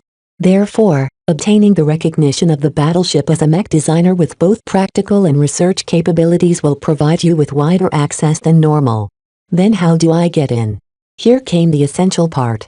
Vez turned to Calabist when she stopped and handed him a data chip. The survivors of the Starlight Megalodon lost all of their access, privileges and authority. She explained. Their rank and power meant nothing against the unyielding virtual officers, who no longer recognized them as CFA-affiliated people due to their expired proof of identities. Stored on the data chip is an adulterated proof of identity of Odysseus Longhorn, an old-style senior mech designer and a lieutenant commander who served aboard the Starlight Megalodon. He's one of the premier mech designers aboard the ship and used to have access to many research projects related to mech. Once you gain the battleship's recognition, it should be easy for you to obtain Mr. Longhorn's old authorization and security classification. Vez widened his eyes. He had to admit that this was a truly elegant solution to the problem. Since the root of the problem lay with invalid proof of identity, what would happen if they used a seemingly legitimate one? Still, how did Miss Calabist and her organization prepare something like this beforehand? He frowned a bit when he considered the complications. Back then, mech designers only consisted of apprentice and senior mech designers. The phenomenon of masters wasn't widespread yet. From what I'm hearing about Mr. Longhorn, this guy must be a geezer. How could you possibly fool the Starlight Megalodon into thinking that I'm this old guy? Oh, it's a little difficult, but we managed to hack the Starlight Megalodon's peripheral systems. What? How could you possibly hack a battleship? That's preposterous. Calabist grinned. It's impossible to hack a modern, up-to-date CFA battleship. But this old broken rust bucket? All of its security suites are 300 years out of date. Even so, we've only managed to gain limited access to the personnel files of some mech designers and some other new positions because the mech department was a recent addition. The administration regarding mech designers was entirely new and isn't as well protected as the core data. Through the use of some known loopholes, we've managed to replace the biometric and identity characteristics on file with yours. As of now, your age, height, portrait, fingerprints, retina, DNA and other characteristics have supplanted the deceased Mr. Longhorn's. This was an audacious move. Yet somehow she managed to accomplish this daring feat without triggering the Starlight Megalodon's retaliation. It spoke wonders about their capabilities. The CFA dared to dabble with AIS and extensive automation because they were one of the foremost researchers in the field of AIS and security systems. To be able to hack a peripheral database under their noses took a lot of guts. The identity of an old-style senior mech designer would prove very useful to Vez. While the man also carried the rank of lieutenant commander, this likely didn't convey him any command authority, so it wasn't as if he could order spacers around willy-nilly. Nonetheless, just holding such a considerable rank conferred a lot of rights and privileges from the Starlight Megalodon. This would certainly open many hatches inside the ship for him, disregarding his status as a mech designer. So what's the plan? Vez asked as he carefully inserted the data chip to his military suit comm. The plan is for you to pretend to be Odysseus Longhorn when you approach the virtual officers. From now on, you are no longer Vez Larkin's son, a citizen of the Bright Republic. You are Lieutenant Commander Odysseus Longhorn, a senior mech designer from a Spaceborn clan. The details of your fake history is stored in the data chip. Take the time to study it and memorize it by heart. The virtual officers may be restricted, but there's always a chance to trigger a preventative response if you don't act like the person the Starlight Megalodon thinks you are. We've fudged some of the details such as age to make up for some of the discrepancies. Even if the virtual officer is fooled by this forged proof of identity, I still have to pass the recruitment test. Even if it's easier, will I still be able to pass them with my capabilities? Relax. The CFA doesn't make things too difficult to their own personnel. Miss Calabist waved away his concerns. I believe you're more than capable enough to pass the test for an entry-level mech designer. From there, you can take more tests to promote your rank and regain Mr. Longhorn's old authorizations. In the end, Miss Calabist only smoothed the road for him. He still needed to tread it on his own power. If Vez still failed to gain entry even after attempting the easier test for internal CFA personnel, he would instantly lose most of his value to Miss Calabist. Such an outcome put him and the flagrant sword maidens at a dead end. For the sake of his surviving comrades and his own poor life, he needed to succeed.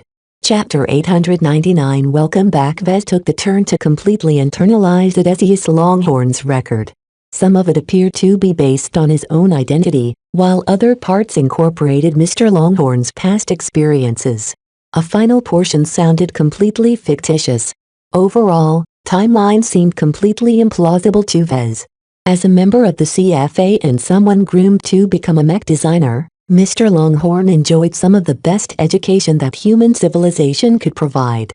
Even then, it took him more than 50 years to get to his height.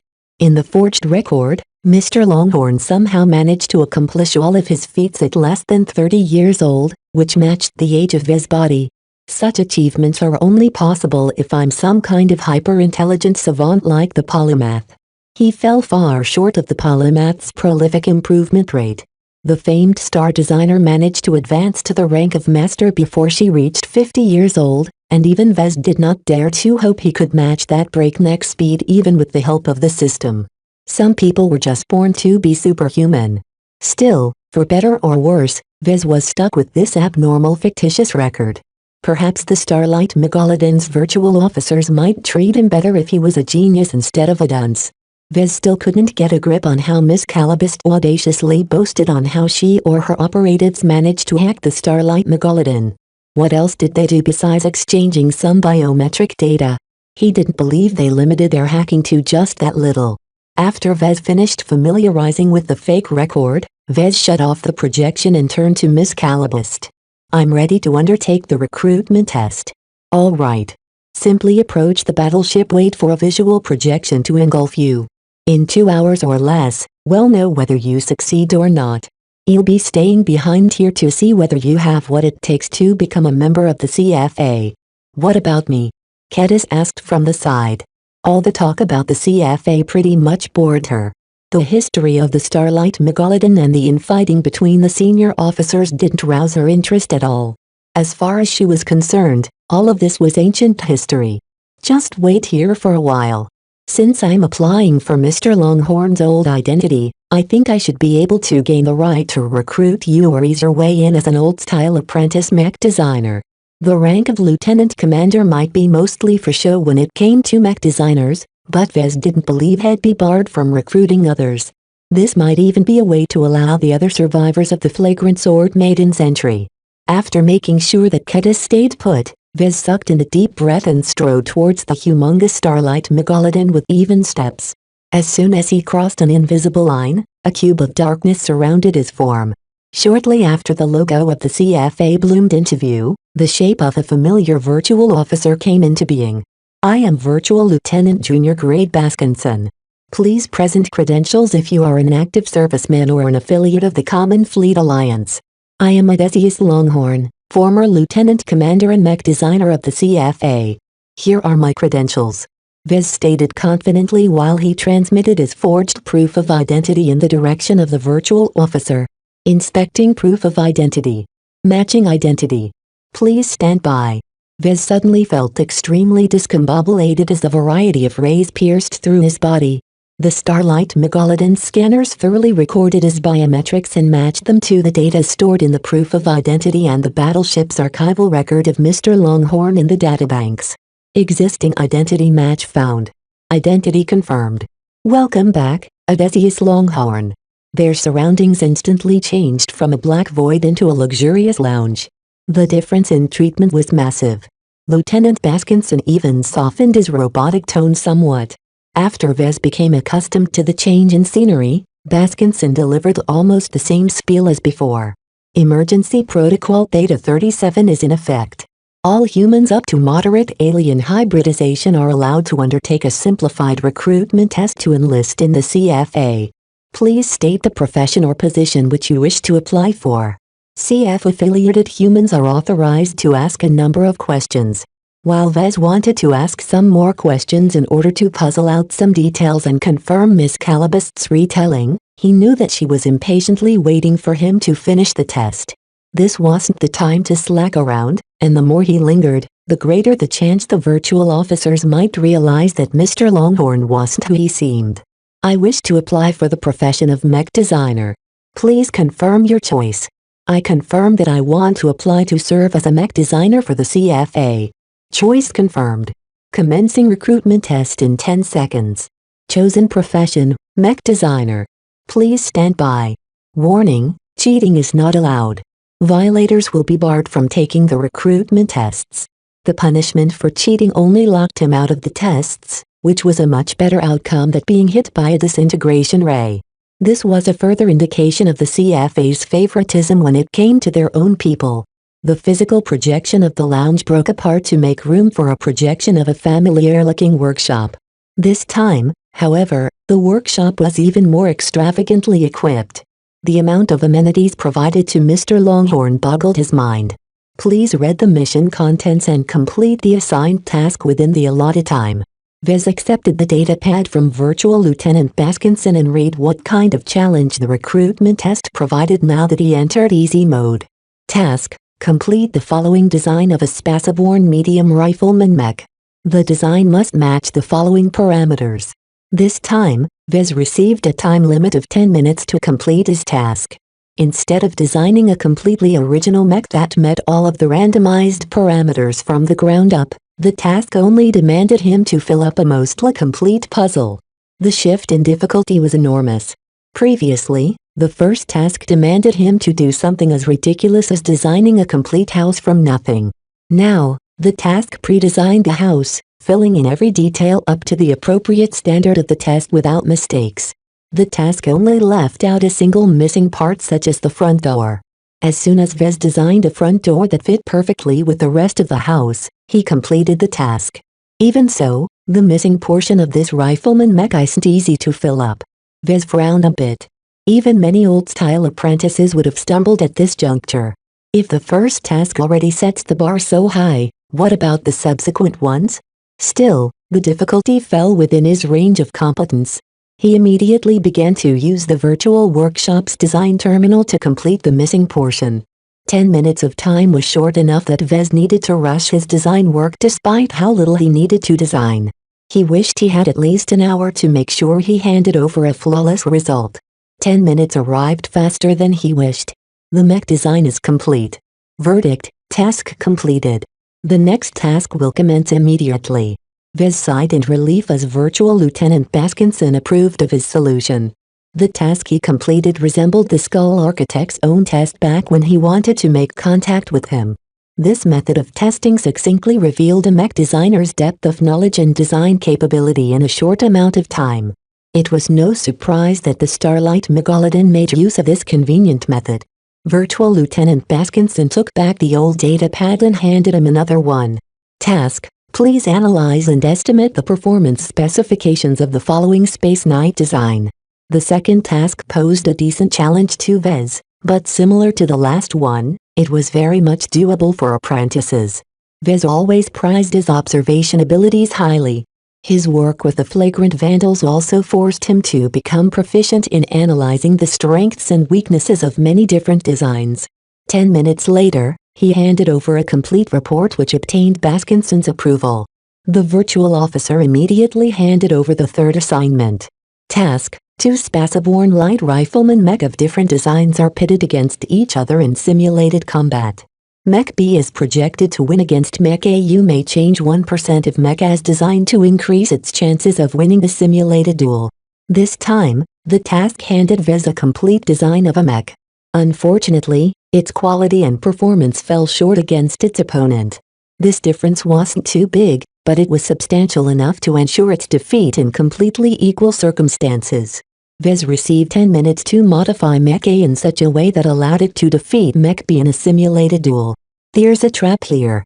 While he never came in touch with this kind of exercise before, he recognized the mental pitfall in front of him. A typical mech designer would focus on pure performance and try to improve the performance of the mech as much as possible. Yet there lay the trap. It was extremely hard to amplify the performance of a mech by a margin of 10 or 20% while being limited to changing just 1% of the actual design. An apprentice mech designer would never be able to accomplish such a feat in just 10 minutes unless the design incorporated an obvious fault. The key here is not to improve the mech performance by 10%. Instead, I have to increase its chances of success in its simulated duel against Mech B by 10%. The difference sounded small, but this in fact implied an entirely different solution. The essence of modifying mech lay in the purpose of the modification. There was an art to tailoring the design of a mech to cope against a specific opponent. Even a minor change might have drastic effects in its chances of success. For example, when it came to spaceborne light rifleman Mech, they relied on mobility to evade attacks.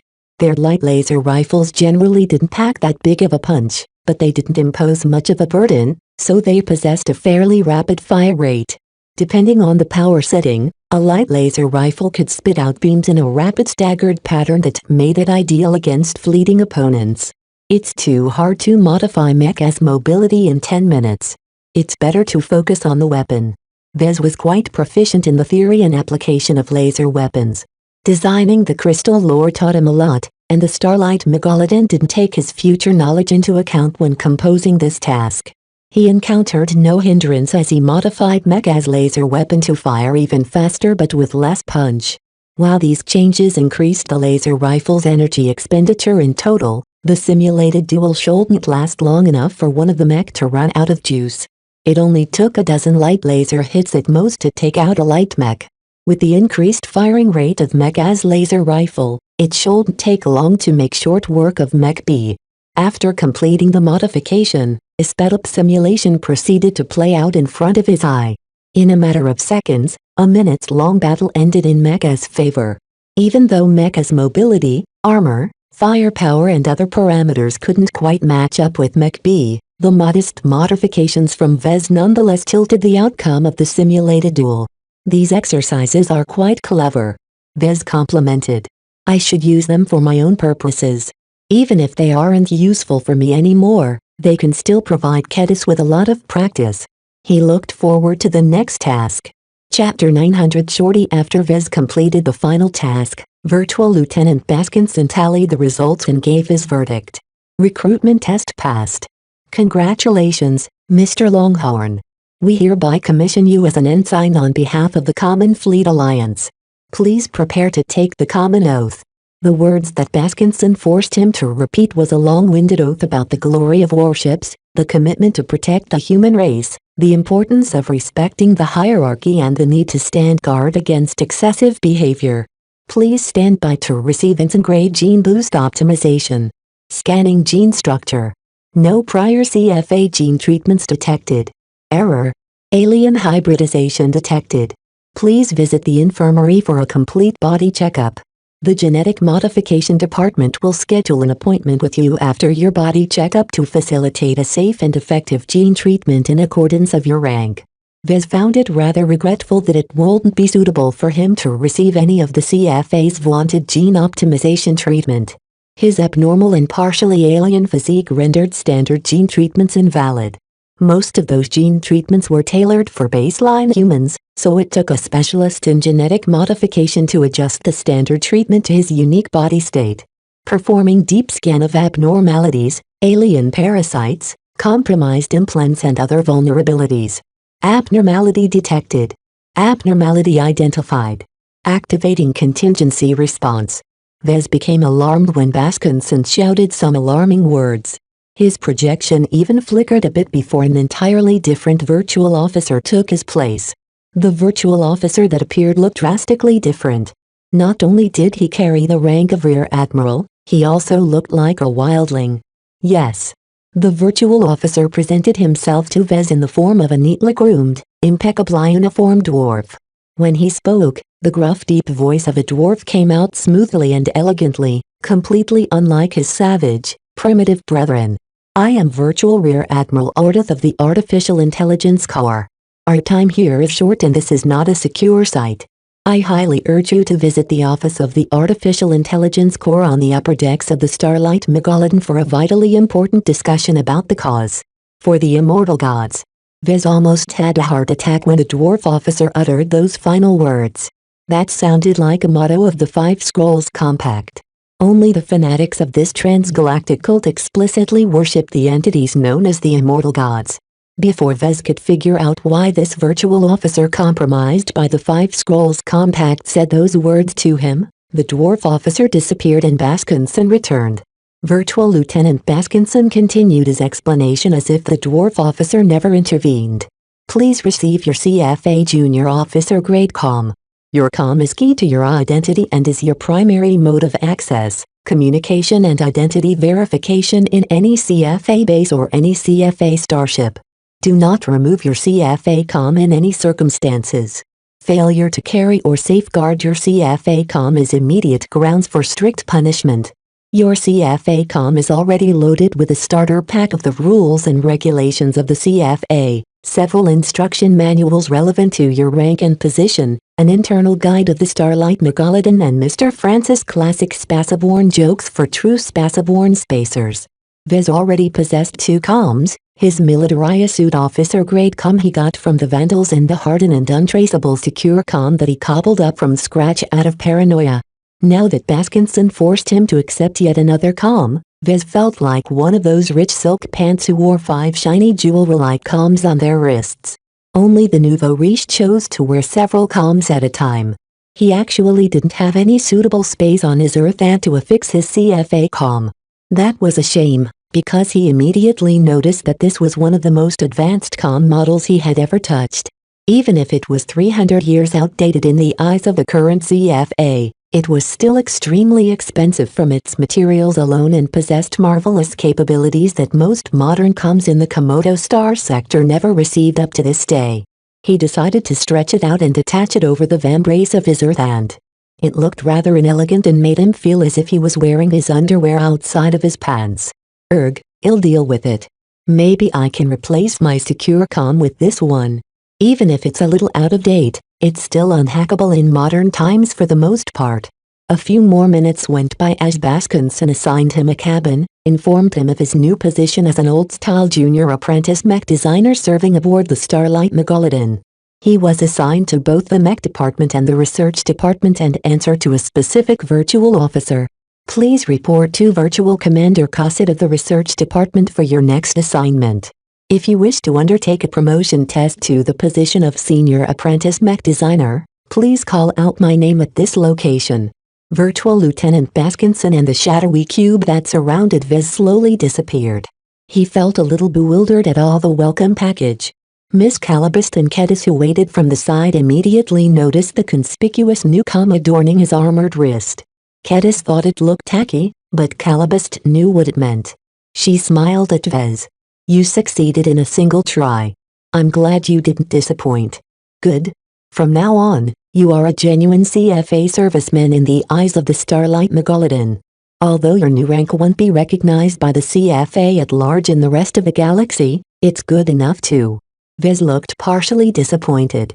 That's a shame, and a relief. I thought I could get some benefits from the CFA with this commissioning. I guess it's for the best. The MTA will crucify me if they think I've become a mech designer and a genuine commissioned officer of the CFA. What about me? Kedis asked. Will I get to pretend to be a CFA officer? It's not so easy. Vez shook his head. You won't be able to pass the enter-level recruitment test for mech designers at your level. Let me check the rules and regulations to see if I can get you inside. He momentarily ignored Miss Calabist and activated his fancy new CFA comm. As an advanced piece of outdated tech, the comm was an anachronism that combined extremely advanced hardware with an ancient operating system. It took Vez a few minutes to get the hang of the rather archaic interface. He opened a virtual book on all the rules and regulations of the CFA. A quick search found many different ways to get people in the CFA, but most of the methods were extremely strict.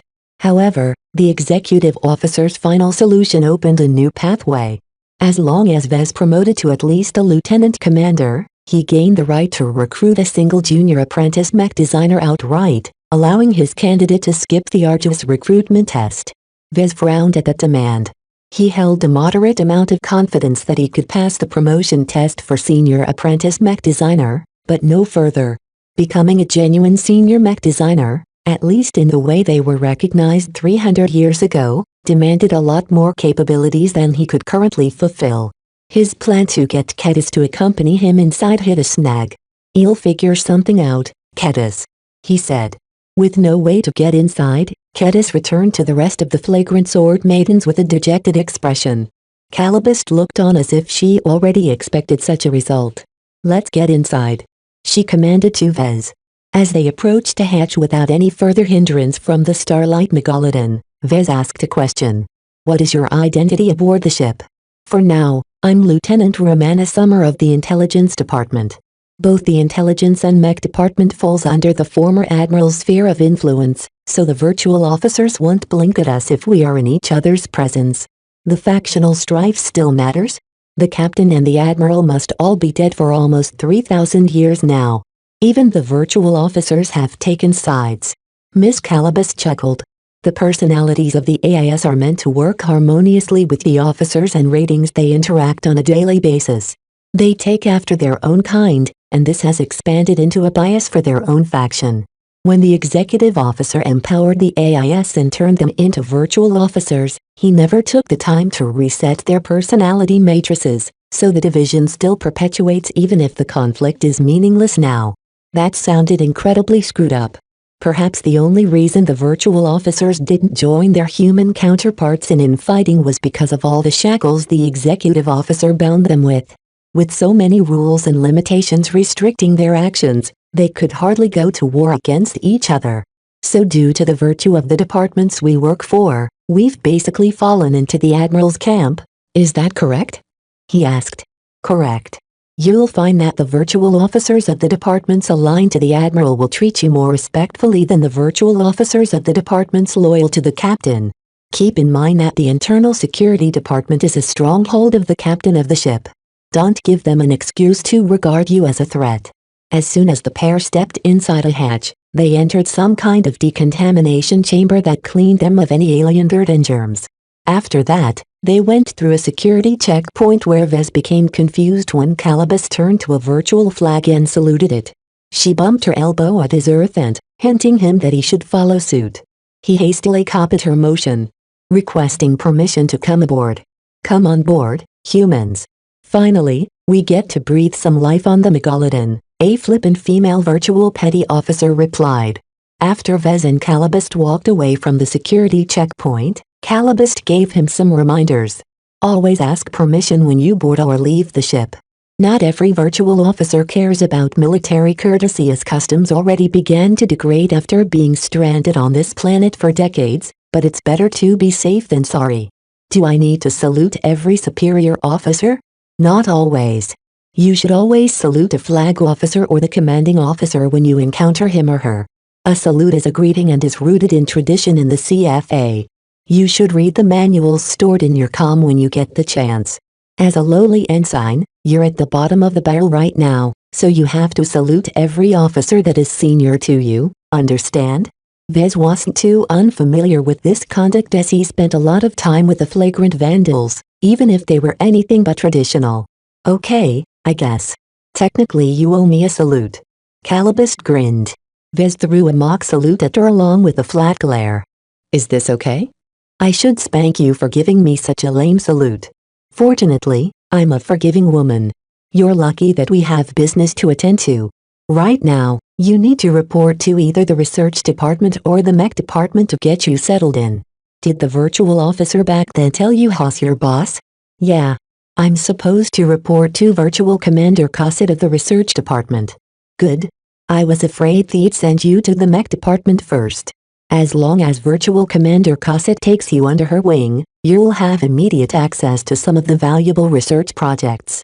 I don't think a junior apprentice like me will be able to access much. That's true. This is why we need to make you regain Mr. Longhorn's original rank. That's easier said than done. I don't have the ability to pass the promotion test for senior mech designer at my current capabilities. I know. I don't expect miracles from you. Miss Calabas grinned. Instead, we're going to cheat.